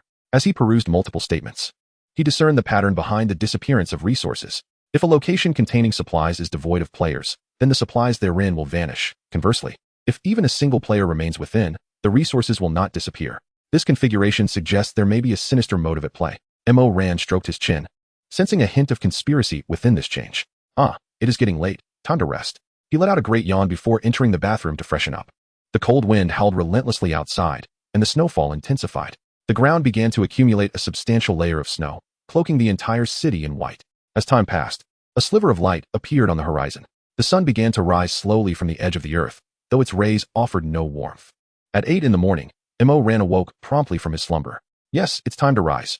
Stretching widely, he stood up from his command chair. Gazing through the panoramic view, he observed the exterior blanketed in snow. The howling wind had ceased, and the falling snowflakes had come to a halt.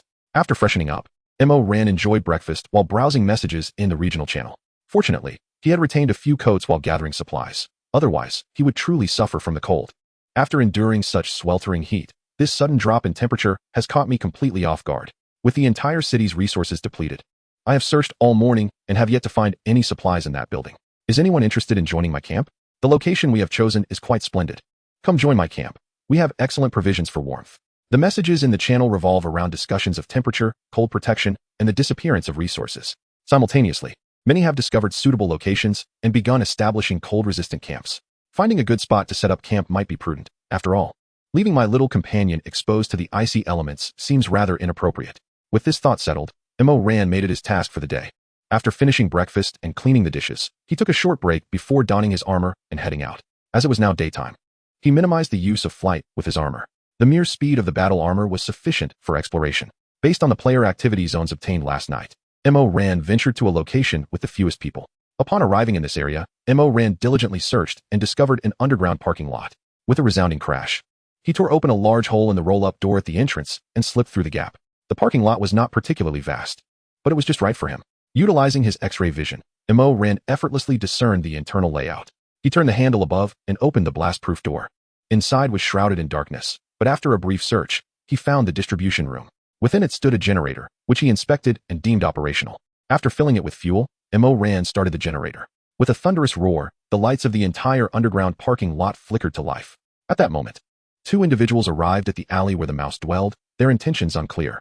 Through the mouse's perspective displayed on the screen, Ran observed the two men as they crossed a dumpster, approaching the mouse's location. Chapter 161, Curiosity Kills. This instantly heightened his alertness, and after some contemplation, he understood the reason. The mouse was currently in a state of invisibility, coupled with the properties of the high-temperature armor, which resulted in a patch devoid of snow in the area where the mouse resided. It appeared that these two individuals had noticed the oddity and were curious enough to investigate. Ran quickly connected to the audio on the mouse's side, eager to gauge their reactions. Why was there no snow in that alley, revealing a perfectly square ground? One of the men's gaze drifted into the alley, noticing the snowless patch. It was likely that a vehicle had previously been parked there, preventing the snow from accumulating. Don't be curious. Let us quickly look around for resources, he urged. However, the other man disregarded his companion's advice and leaped into the area. How strange. Why block the alley with a dumpster if you're leaving? Come on, let us check it out. You really need to stop being so curious. Hurry up and help me find resources. Ugh, you're impossible. The two began to delve deeper, gradually sensing something amiss. Hey, do you feel that? It seems like there's something warm ahead. It does seem to be getting closer. As they approached, they began to feel a wave of heat. When they reached the snowless square area, an intense warmth greeted them, leaving them utterly astonished. Wow, what a high temperature. There must be something in here. Yet, they saw nothing visible. Could it be that it's invisible? Despite feeling the overwhelming heat, they could not perceive the source of it. It seems to be right in front of us. I'll reach out to touch it. One man extended his left hand, cautiously moving forward. Ouch, my hand. What is this? What on earth? You startled me. What is wrong with you? The sudden exclamation from the man genuinely startled his companion beside him. I felt something sharp pierce my hand, and it was scalding. The man extended his left hand, revealing several black dots on his palm. Goodness. Could it be that there is some invisible entity lurking there? The two quickly distanced themselves, and one of them hastily scooped up some snow and hurled it forward. Sizzle. The pristine snow evaporated inexplicably in midair, rapidly transforming into a cloud of white smoke. There truly is something there. There is indeed an entity within. Quickly, summon them here and inform them that we have stumbled upon something extraordinary. The duo swiftly retrieved their walkie-talkies, intent on making contact. Rats, crush them, then come this way. Came the cold, mechanical voice. Understood, Captain. The sound of the mechanical voice echoed as Ran observed the impending scene. Hey, big brother, we are here. Suddenly, a deep engine roar interrupted the conversation of the two men. They were then horrified to realize that the area not covered by snow was gradually encroaching upon them. Oh no, this, don't just stand there. Run, that thing is coming. The two, not foolish, quickly took off in flight upon witnessing the scene.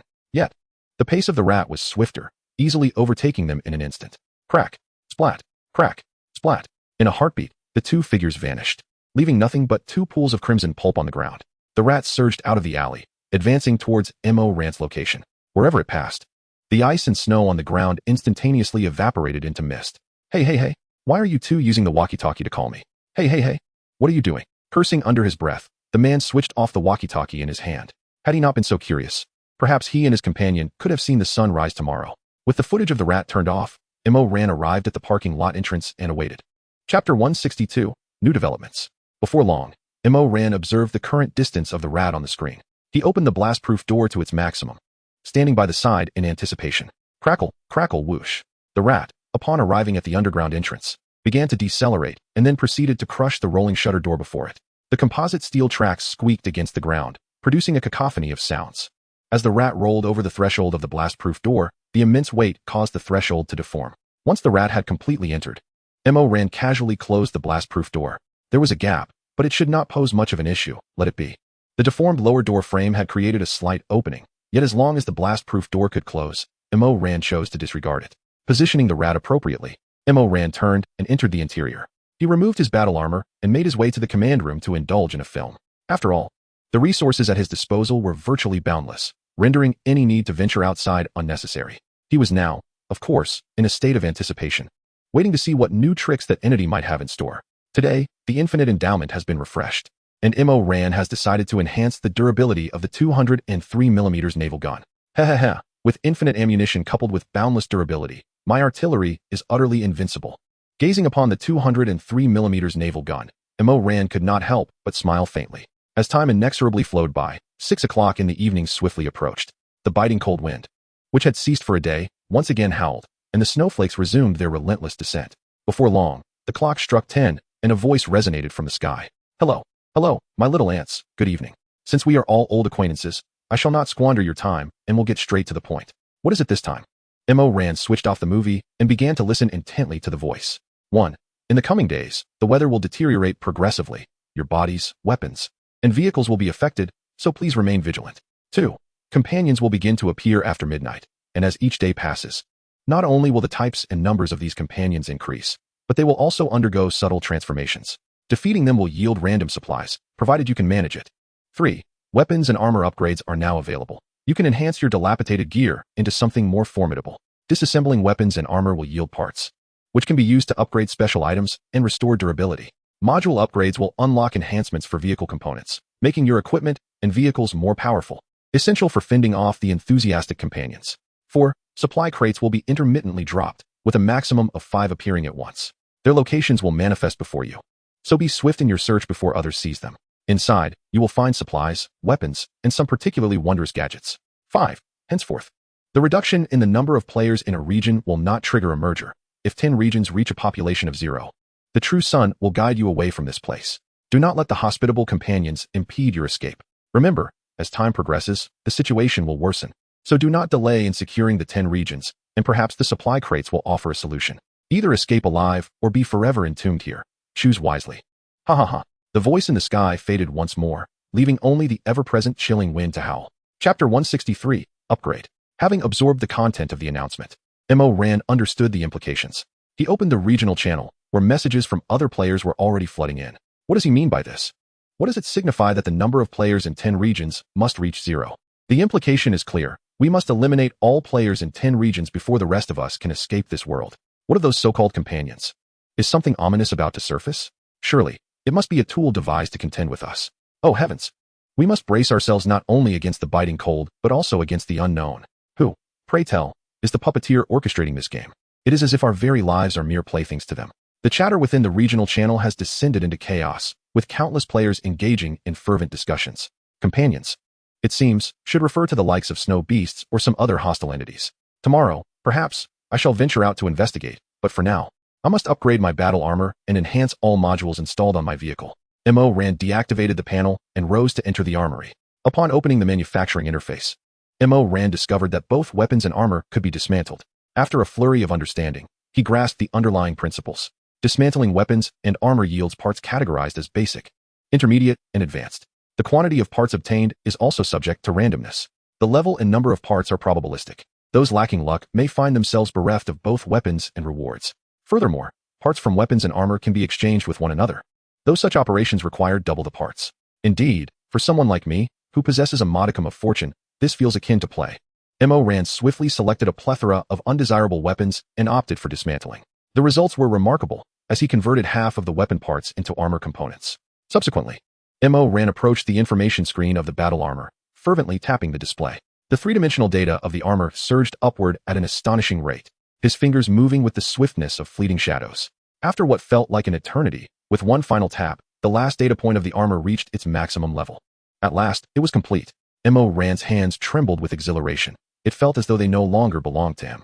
He then dismantled all the accumulated modules, acquiring a plethora of fragments of varying levels. Utilizing these fragments, Mo Ran upgraded all the modules installed on the mouse. With trembling hands, he exited the armory. Fatigue etched across his face as he made his way to the bathroom. After brushing his teeth and washing his face, he ascended to the command chair to rest. Exhausted. Truly, utterly exhausted. Time slipped by, and soon it was precisely midnight. The wind outside howled incessantly, while the falling snowflakes grew slightly larger. The snow on the ground began to form mounds, which exhibited signs of movement. A pair of blue, murky eyes emerged, glimmering with a chilling void and murderous intent. These snow mounds began to shift upon the white expanse, as if in search of something. Chapter 164, Monsters Amidst the Snow Mounds. At 8 in the morning, Mo Ran gradually awoke from his slumber. Time to rise. After stretching languidly, he stood from the command chair. He proceeded to the bathroom to brush his teeth and wash his face before commencing breakfast. During his meal, he opened the channel to browse the messages. A number of individuals have inexplicably vanished, their avatars transformed into monochrome shades. Upon activating the regional channel, Mo Ran is immediately bombarded with numerous such reports. Some companions, upon merely turning around, have seemingly disappeared without a trace. When he opens his friend's private messages, he discovers that the recipient's page has also turned to grayscale. The transformation into black and white signifies that the individual has met their demise, suggesting that these so-called companions may be the cause. Could it be that these dreadful creatures possess the ability to become invisible? As he peruses the myriad messages, Mo Ran becomes increasingly vigilant. If this is indeed the case, what is the point of continuing to play? At that moment, an old acquaintance, Zhang Tian, sends a message accompanied by an image. The players who have mysteriously disappeared have fallen victim to such a monster, which lurks within snowdrifts, stealthily approaching when one's guard is down. Once in proximity, it pounces, dragging its prey into the snow. Everyone must exercise caution around snow piles, as these monsters are concealed within them. Upon examining the plethora of messages from Zhang Tian, Mo Ran clicks on the accompanying image. The picture reveals a grotesque creature resembling a humanoid monster, its form appearing as though all moisture has been drained. Its skin is heavily wrinkled and taut, exhibiting a charred black hue. Irregular teeth protrude from its mouth, and two pairs of gray-blue eyes sit within their sockets. Its elongated arms lack hands, transformed instead into sharp, bony scythes. The musculature of its legs appears remarkably developed, with razor-sharp claws adorning its toes. The creature is riddled with bullet holes, blue blood oozing from its wounds. Upon eliminating these monsters, they swiftly disintegrate into a pile of snow, and while sifting through the white drifts, they uncover two dropped items. Shortly thereafter, Zhang Tian sends information about these two items. Snow Beast Essence. Common. When applied to an object, it effectively protects against the ravages of extreme cold. Duration, 1 hour. Consumption can slightly raise body temperature, though excessive intake may lead to unknown effects. Snow Beast Flesh. Consumption can marginally increase satiety and alleviate the effects of cold-induced ailments. Overconsumption may result in unknown consequences. Having just slain several more creatures, it appears these two items drop with absolute certainty, and with a stroke of luck. Additional resources may also be obtained. Zhang Tian's message incites fervent discussions among players. Wow. So that is how those who disappeared met their fate. These monsters are truly cunning. It's real. We killed one of the creatures and discovered a decapitated player in its snow pile.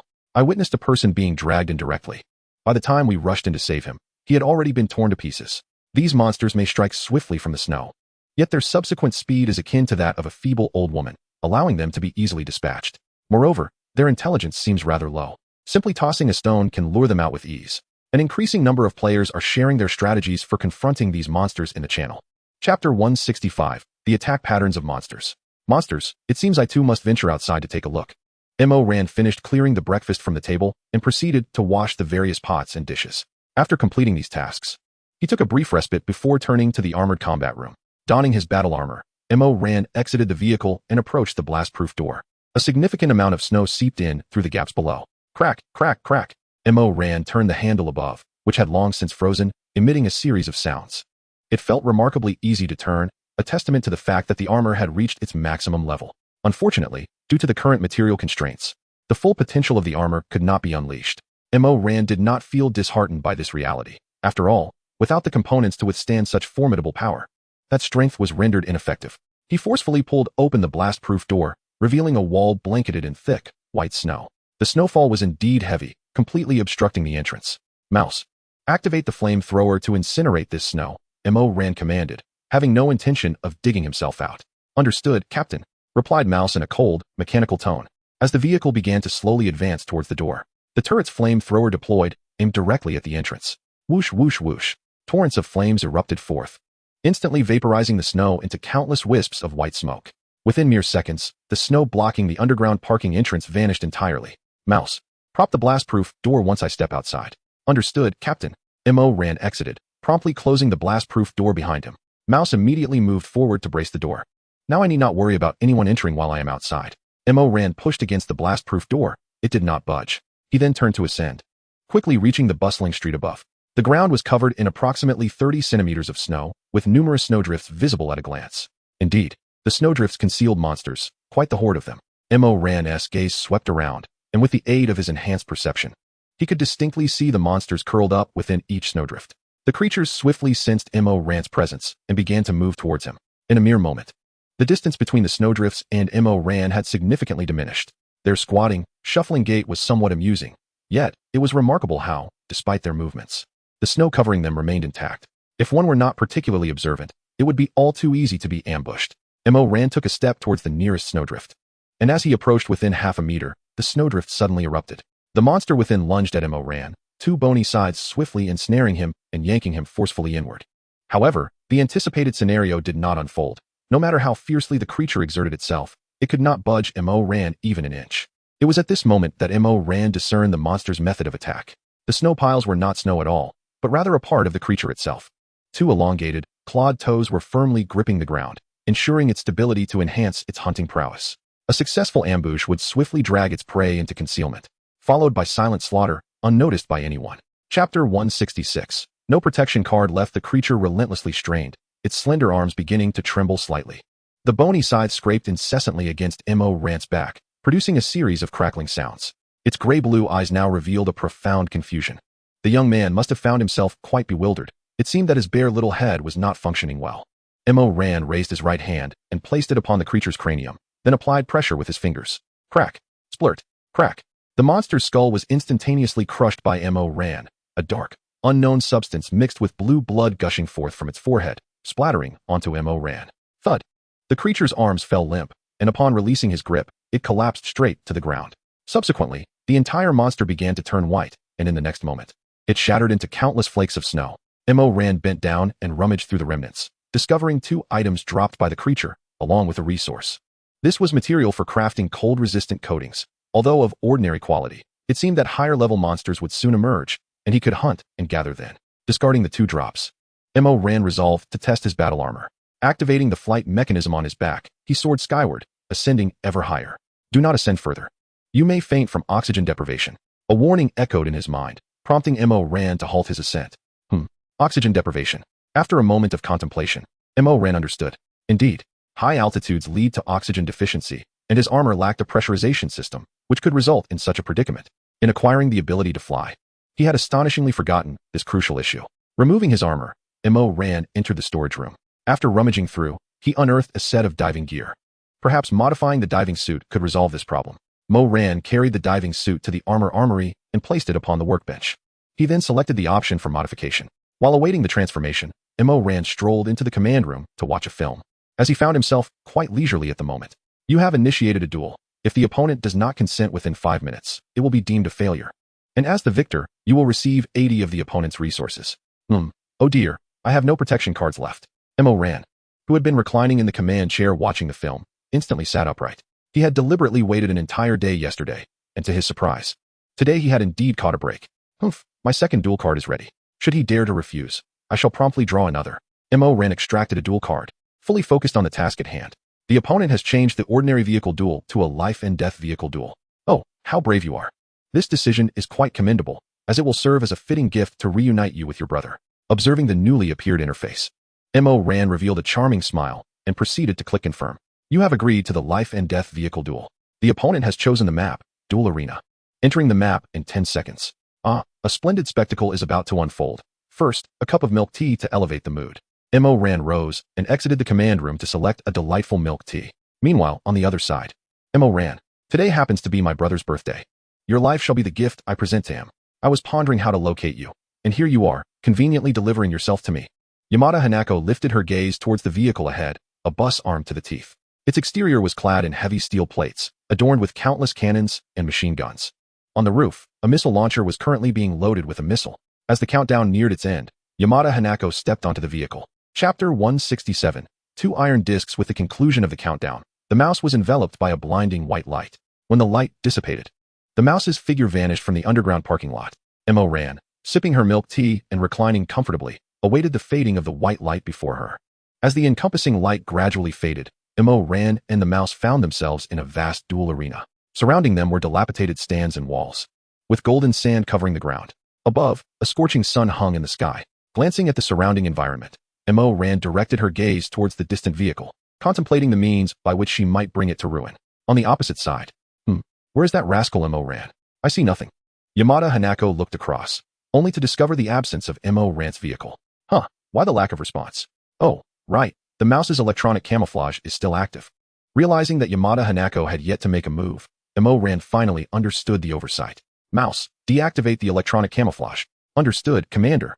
The mouse's cold mechanical voice resonated as the vehicle's exterior began to reveal itself. There it is, Mo ran's vehicle, gazing upon the steel behemoth in the distance. A wave of intense unease washed over Yamada Hanako, particularly in regard to the red turret, with its robust barrels instilling a sense of dread within her. Attack. Launch an assault immediately. Activate all weapons. Suppressing her rising anxiety, Yamada Hanako shouted fervently. Boom, boom, boom. Rat-a-tat-tat. 2 steel plates, previously open, rose up to shield the bus's front glass. Immediately, all the weapons on the vehicle opened fire simultaneously. Shells of various calibers rained down like a deluge upon the target. Bang, bang, clang.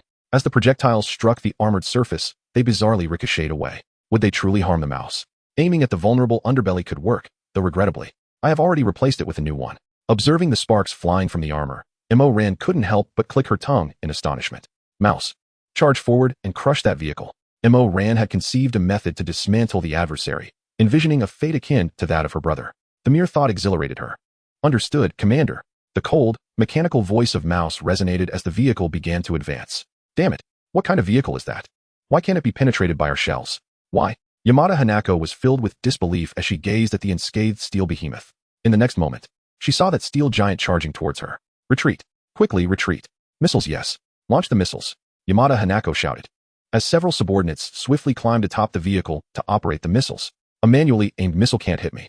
Through the magnified screen, Mo ran discerned that it was indeed a manual launcher. Mo ran. You'd better do something. Yamada Hanako pressed the launch button, and the missiles on the roof soared into the air. As the missile sped towards it, Mouse slightly adjusted the vehicle's trajectory. The missile zipped past, detonating in the distance. Did it evade? Yamada Hanako was momentarily stunned by the sight.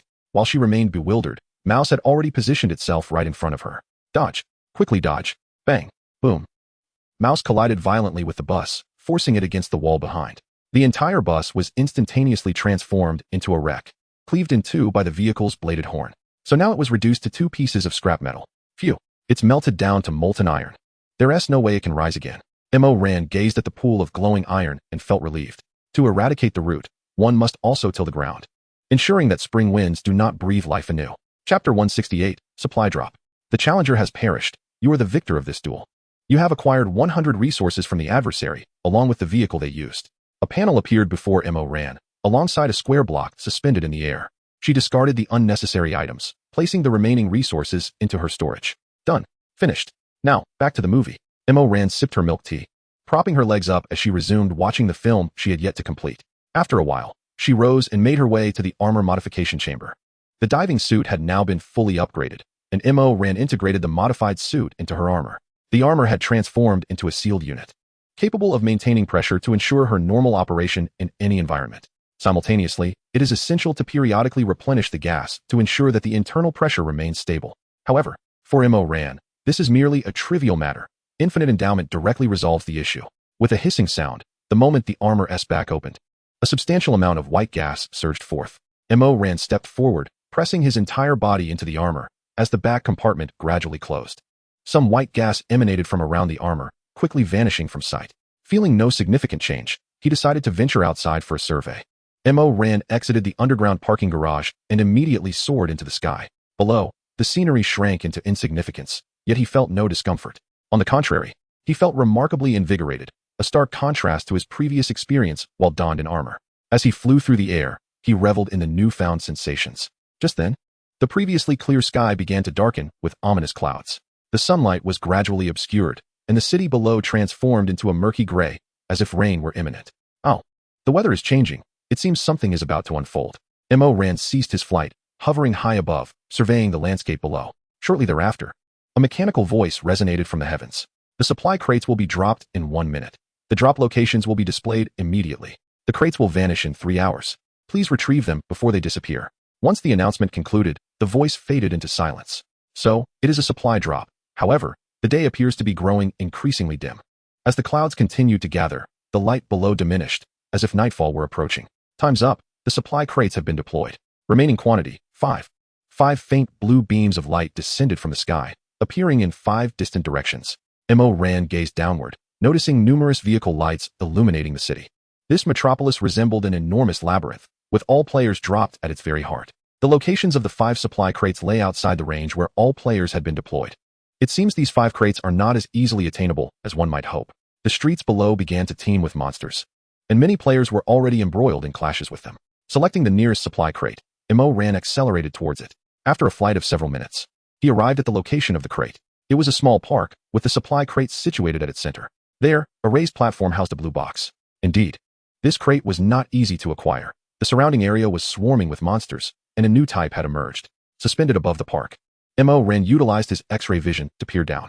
The park was dotted with snow mounds of various sizes, each concealing a monster within. In the smaller snow mounds resided the familiar creatures seen previously, while the larger mounds contained their enlarged counterparts. Not only were they more robust in size and limbs, but they also sported 6 arms, each terminating in a set of sharp, bony scythes. The creature bore numerous bony plates, appearing remarkably resilient. As Ran gradually descended, the beast below instantly sensed his presence, fixating its gaze upon him, eyes brimming with a murderous intent. What are you staring at, a bunch of flightless fowl? I can soar through the skies. Come at me if you dare. Ran scoffed, a look of disdain gracing his features as he beheld the creatures below. Their large eyes locked in a silent standoff. Guiding his armored suit towards the central platform, Ran began his descent towards a supply box. Through his enhanced vision, he discerned the box contained a plethora of food and a cylindrical black handle. Although its purpose eluded him, he was certain that opening the box would reveal its secrets. The black handle appeared to be the grip of some weapon. As he pondered the handle, a massive pile of snow nearby began to shift towards the platform. Suddenly, a creature burst forth, lunging directly at Ran in midair. Whoa, he exclaimed, as 6 arms enveloped him in a fierce embrace. They were soon propelled away, crashing onto the ground below with a resounding thud. The surrounding monsters, like a triggered trap, began to swarm him one after another. Instantly, a chaotic pile formed on the ground, with Ran ensnared beneath. Countless bony sides scraped against his armor, leaving behind white streaks. What the hell? These behemoths can leap such distances, and they're ganging up on me. How shameless. Moreover, get your filthy mouth away from me. The creature that had initially seized him opened its maw, attempting to gnaw at him. Witnessing its decayed teeth, Ran retaliated with an indomitable punch. Boom. Crack. Splatter. The grotesque head exploded, causing the creature to collapse in defeat. With blades springing forth from his arm guards, Ran unleashed a flurry of punches and kicks. With each strike, a monster dissipated into a flurry of white snow. Activating his flight mechanism, he maneuvered around, continuously shaking off the creatures clinging to him.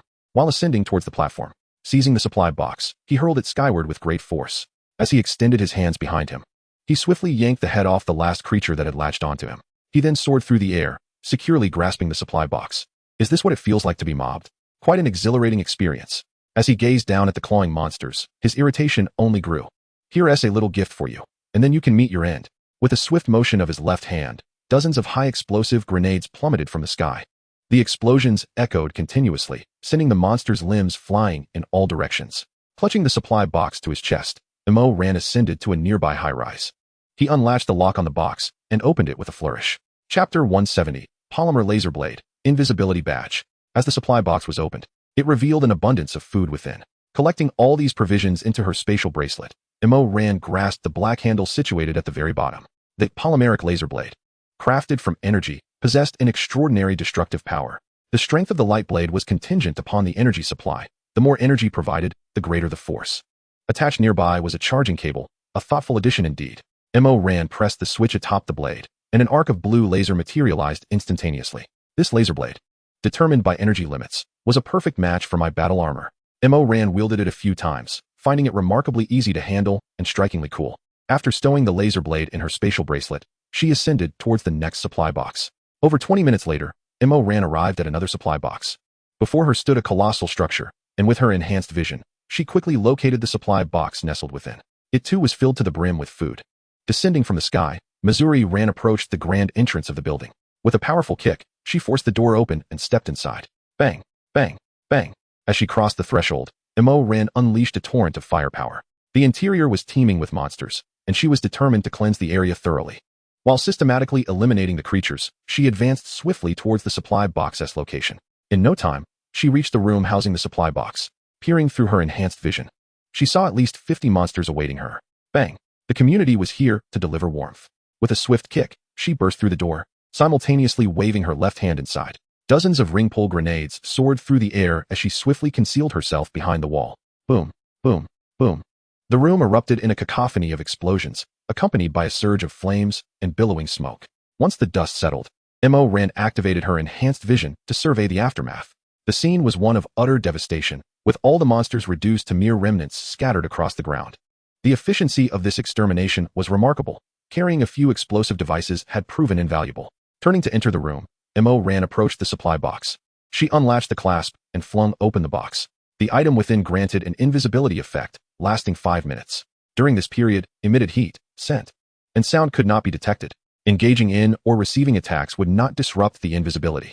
After thoroughly reviewing the information on this item, Mo Ran's eyes sparkled with excitement. Wow, this item was incredible. It was practically a divine tool for evasion or survival. She planned to incorporate it into her armor and see what effect it would yield. Stowing the item in her spatial bracelet, Mo Ran hurriedly set off towards the next supply box. Having passed over an hour, it was likely that other players were nearing the supply point. She needed to complete her final task before they arrived. Chapter 171. Someone named Mo has collected it for you. A convoy consisting of dozens of vehicles was majestically making its way toward a square. Countless monsters surged from the sides, violently crashing against these vehicles. Weapons were thrust out of the windows, relentlessly firing at the surrounding creatures. What on earth? Whose speed is so astonishing? 2 supply boxes have already vanished. It had only been a little over an hour since they began. What kind of vehicle could travel so swiftly? We're almost there. Everyone, push harder. That square ahead is our destination. The interior of the vehicles was a cacophony of voices, with numerous players continuously attacking. As the convoy entered the square, even more monsters charged toward them, particularly the larger ones whose armored shells provided formidable protection. Their weaponry struggled to eliminate such beasts promptly. The speed of the convoy was abruptly reduced, and all of this was observed by Mo Ran from atop a building. It seemed I had arrived just in time. The players had only recently reached this point. Mo Ran turned to gaze at the center of the square, where a supply box rested upon a raised platform. The screen before her began to zoom in, and she activated her X-ray vision. The supply box was filled with food, a pair of gloves, and a backpack-style battery. The battery and gloves appeared to be a single unit, with a wire extending from the battery, splitting into 2 ends that connected to the gloves. A battery combined with gloves. Could it be an electric shock glove? The likelihood seemed quite high. Based on her assessment of the items within, Mo Ran had a general idea of what this contraption entailed. Everyone, do your best. As for this supply box, I, Mo, shall collect it for you. Watching the slowly advancing convoy, Mo Ran chuckled mischievously beneath her helmet. In an instant, she vanished from her spot as if she had never been there. Activating her flight device, she swiftly soared toward the supply box. Arriving beside it, she unlatched the lock and flung open the box. With a wave of her left hand, all the contents were transferred into her spatial bracelet. Done. Time to skedaddle. Mo Ran closed the supply box and accelerated away from the scene. The surrounding monsters stared in bewilderment at the box that had suddenly opened and just as suddenly closed. Phew. Finally cleared these monsters out. There were far too many. The supply box was right there. Charge forward. If we arrive late, it will be gone. Step aside. The supply box belongs to me. No one can snatch it. Dozens of vehicles surged toward the edge of the platform, and numerous players disembarked. At this moment, a significant division arose among everyone regarding the distribution of the supply box. Bang. Silence. Let those who can communicate step forward. We shall distribute it evenly. Arguing here will yield no results. A man brandished a pistol to intimidate the crowd, which finally quieted. 1 player from each vehicle stepped out, and a group of over 10 ascended the platform. The supplies were to be evenly distributed. After all, we have collaborated on this journey together. This request seems reasonable to everyone, the man who fired the gun stated, and the others nodded in agreement. He then bent down to open the supply box before him. What? It's empty, he exclaimed. Are we being toyed with? After coming all this way, only to find nothing. As they gazed into the barren supply box, the crowd was momentarily taken aback. The previously calm atmosphere erupted into chaos, and the conflict gradually escalated. Bang, bang, bang. The victors left with the supplies of the defeated, while the vanquished lay eternally in this land. Chapter 172, The Laser Blade. The mouse behind the blast door slowly moved aside, and Mo Ran pushed the door open. He locked it behind him and then entered the interior of the mouse. He first arrived at the armored combat room, where he removed the armor he was wearing. A folding mechanical arm extended from the ceiling, beginning to clean and repair the armor. Mo Ran took out 3 items from his bracelet and placed them on the countertop. Looking at the gloves and the battery, the information about the items appeared before him. High-voltage electric shock gloves. Once the backpack battery is fully charged, the electric shock gloves can release a maximum of 100,000 volts. The voltage released thereafter will depend on the remaining power in the backpack battery. A shock of 100,000 volts. One zap could electrify the entire village. With the infinite energy of my armor, if paired with this, wow, I would essentially transform into a high-voltage sorcerer, shattering darkness with the power of electricity. With this thought, a smile could not help but spread across Mo Ran's face. What is there to hesitate about? There is absolutely no need for doubt. Mo Ran directly placed the 3 items into the converter. The folding mechanical arm grabbed the 3 items and subsequently deposited them into the converter. Is it already past 11? It's time to start cooking. Glancing at the time displayed on the panel, Mo Ran turned and entered the kitchen. After cooking, eating, washing the dishes, and resting, he returned to the armored combat room. The 3 items had been fully modified. It was time to install them onto the armor. Mo Ran clicked to install, and the folding mechanical arm carried the 3 modified components to the armor. After a series of clanging and banging, the items were successfully installed onto the armor. Finally, everything is set up. Now, let us test the newly added equipment. Mo Ran rubbed his hands together, filled with excitement as he entered the armor. The back slowly closed, and the screen in front lit up once again. A large amount of white mist sprayed from the surface of the armor, sealing it completely. Mo Ran left the mouse and stepped outside to the parking lot. First, he would test the laser blade. Such a cool gadget must be the first to try. Mo Ran raised both hands and activated the laser blades. Buzz, buzz. 2 red laser blades instantly shot out, radiating intense heat. The air around the blades warped, and they emitted a deep, resonating hum. Merely hearing the sound of those 2 laser blades, Mo Ran could sense their inherent danger. It was undeniably thrilling. He directed his gaze toward a nearby utility pole and gently waved his right hand forward. Without encountering any resistance, a crimson gash materialized on the pole in an instant. Crash! The severed pole toppled over, its cut emitting an intense heat. The metal at the top melted into molten iron, glowing a brilliant red. What an extraordinary effect. This was far superior to that old, broken blade. Next, Mo Ran turned his attention to the wall before him. With a few swift motions, he gently pushed. Bang! A perfectly square aperture was swiftly carved into the wall, its edges impeccably smooth. The surface was a sizzling mass of molten rock radiating intense heat. It felt akin to slicing through a cake. The effect was nothing short of astounding. However, could his current armor truly withstand such extreme temperatures? Mo Ran sheathed the laser blades and glanced at the wrist guards, noting that they remained entirely intact, with no signs of alteration. No changes indicated that all was well. Naturally, if they could not endure, they would not be affixed. After confirming everything was in order, Mo Ran commenced testing the next component.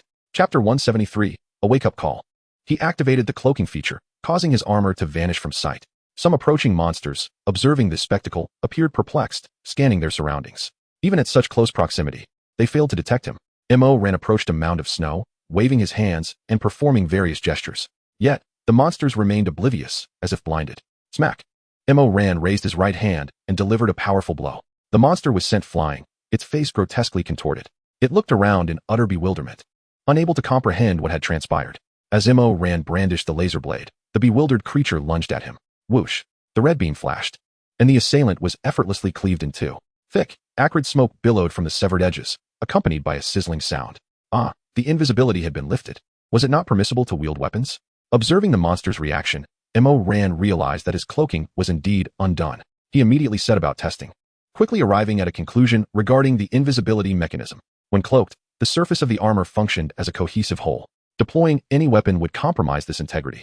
However, if he refrained from using any weaponry and relied solely on his fists and feet, the invisibility would remain intact. So that was how it worked. Nonetheless, this outcome was quite advantageous, given that my formidable iron fists could easily dispatch any foe with a single blow. After continuing to remain cloaked and executing a few more powerful strikes, Mo Ran prepared to test the final component. The last item was a pair of high-voltage shock gloves. He wondered what delightful surprise they might hold. He gazed at his hands and activated the high-voltage shock feature. Crackle! Crackle! The instant the high-voltage shock was initiated, countless arcs of electricity danced across Mo Ran's hands. They resembled a group of nimble sprites, gracefully leaping between fingers. Mo Ran gradually brought her palms closer, and the lively little sprites danced joyfully between her hands. Wow, what a captivating sight. Mo ran, turned her gaze towards a nearby mound of snow, and slowly approached it. The creature nestled within the snow remained oblivious to the impending danger and lunged forward to seize Mo ran. Look at those murky, lifeless eyes. It must have had its fill of battles to appear so disheveled. Allow me, the kind-hearted Mo ran, to provide you with a refreshing jolt. She gently cradled the creature's head in her hands. In that instant, the creature sensed Mo ran's affection and became exuberantly animated, flailing its limbs in delight. Yes, yes indeed. How spirited. Quite splendid. Witnessing the creature's vitality nearly moved Mo ran to tears. As her hands withdrew from its head, the creature instantly slumped to the ground, its body beginning to turn white before shattering into countless flakes of snow. Ah, the youths certainly possess robust bodies. They can fall asleep anywhere. Mo ran glanced at the screen, realizing that the current electric shock was merely a low-energy state. Given the armor's present defenses, any further escalation would prove unbearable and pose a danger to her. Indeed, I nearly overlooked the armor's electrical resistance. It seems there are still numerous flaws that require refinement. Taking note of the information displayed on the screen, Mo ran recorded this observation in her mental ledger. However, for now, I must indulge in my hand's cravings. Hee. Rubbing her hands together, she beamed at the snow mounds. At that moment, the creatures seemed to gain clarity and swiftly distanced themselves from Mo ran. Oh no, don't run away. Let me, Mo ran, awaken you. She quickly pursued them, offering her services to rouse them from their stupor. Chapter 174, the second supply box drop.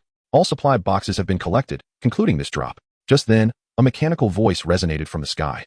Opening the panel revealed a decrease in the number of participants in the upper left corner compared to before. Quite an effective method of reducing numbers. Though it seems this is not yet the end. Mo ran closed the panel and turned to enter the underground parking garage. For the next few days, she remained inside the rodent den, avoiding the outside world. After all, there was little worth venturing out for. Staying inside to watch movies was far more enjoyable. As time passed, the temperature consistently declined, and the daylight hours grew shorter day by day. Meanwhile, the monsters roaming outside began to exhibit new types. Before long, the fifth day arrived. Supply boxes will drop in 1 minute. Locations will be displayed immediately. Supply boxes will vanish in 3 hours. Please retrieve them before they disappear. After finishing lunch and resting, Mo ran was roused by the mechanical voice. For the second supply box drop, I hope it contains some delightful treasures. Mo ran stretched languidly, shaking his head to shake off the remnants of drowsiness. He entered the armored combat room to don his battle suit, and upon emerging from the mouse, he stood before the blast door. The door was already encrusted with frost, and a gap at the bottom had allowed a profusion of white snow to creep in. With a firm pull, he opened the blast door, revealing an imposing wall of snow. The snow at the parking entrance had been thoroughly cleared away, and Mo ran promptly shut the door behind him. Ensuring the mouse was secured, 5 azure beams of light descended from the heavens, radiating in 5 distinct directions. Mo ran activated his flight apparatus and soared towards the nearest location. The temperature today hovered at a biting 32 degrees, and the howling wind intensified, accompanied by a relentless flurry of snowflakes that severely obstructed visibility. Navigating through the snowy curtain, Mo ran flew rapidly, and his battle suit soon accumulated a delicate layer of frost. Before long, he arrived at a forest park. Utilizing his enhanced vision, he discerned the supply box nestled beneath the trees. Deactivating the cloaking feature of his suit, Mo ran began his descent, eager to confront the newly emerged creatures. Once he reached a predetermined altitude, he switched off the flight mechanism. With a resounding thud, the battle suit plummeted and landed smoothly on the ground. Immediately, he raised his left hand and activated the protective shield. A soft blue barrier materialized instantaneously, intercepting several sharp ice spears that struck it moments later. The shield remained steadfast, and the shattered ice shards tumbled to the ground. Adjusting his perspective, Mo ran beheld a group of gorillas adorned with a coat of white fur. Their forelimbs were extraordinarily robust, standing approximately 1.7 meters tall, and their physiques were impressively large, with the peculiar addition of long ice spears protruding from their backs. Mo ran recognized these creatures from the regional channel. They were known for their swift movements and climbing abilities. However, they possessed a notably fragile constitution, easily vanquished with a well-placed strike to their weak points. These creatures excelled at ranged projectile attacks, utilizing the ice spears that sprouted from their backs. After being thrown, the ice spears would regenerate within a few hours. Thus, these creatures would strike and retreat, never lingering in battle. Many players had fallen victim to them, as a moment's inattention could lead to a fatal encounter.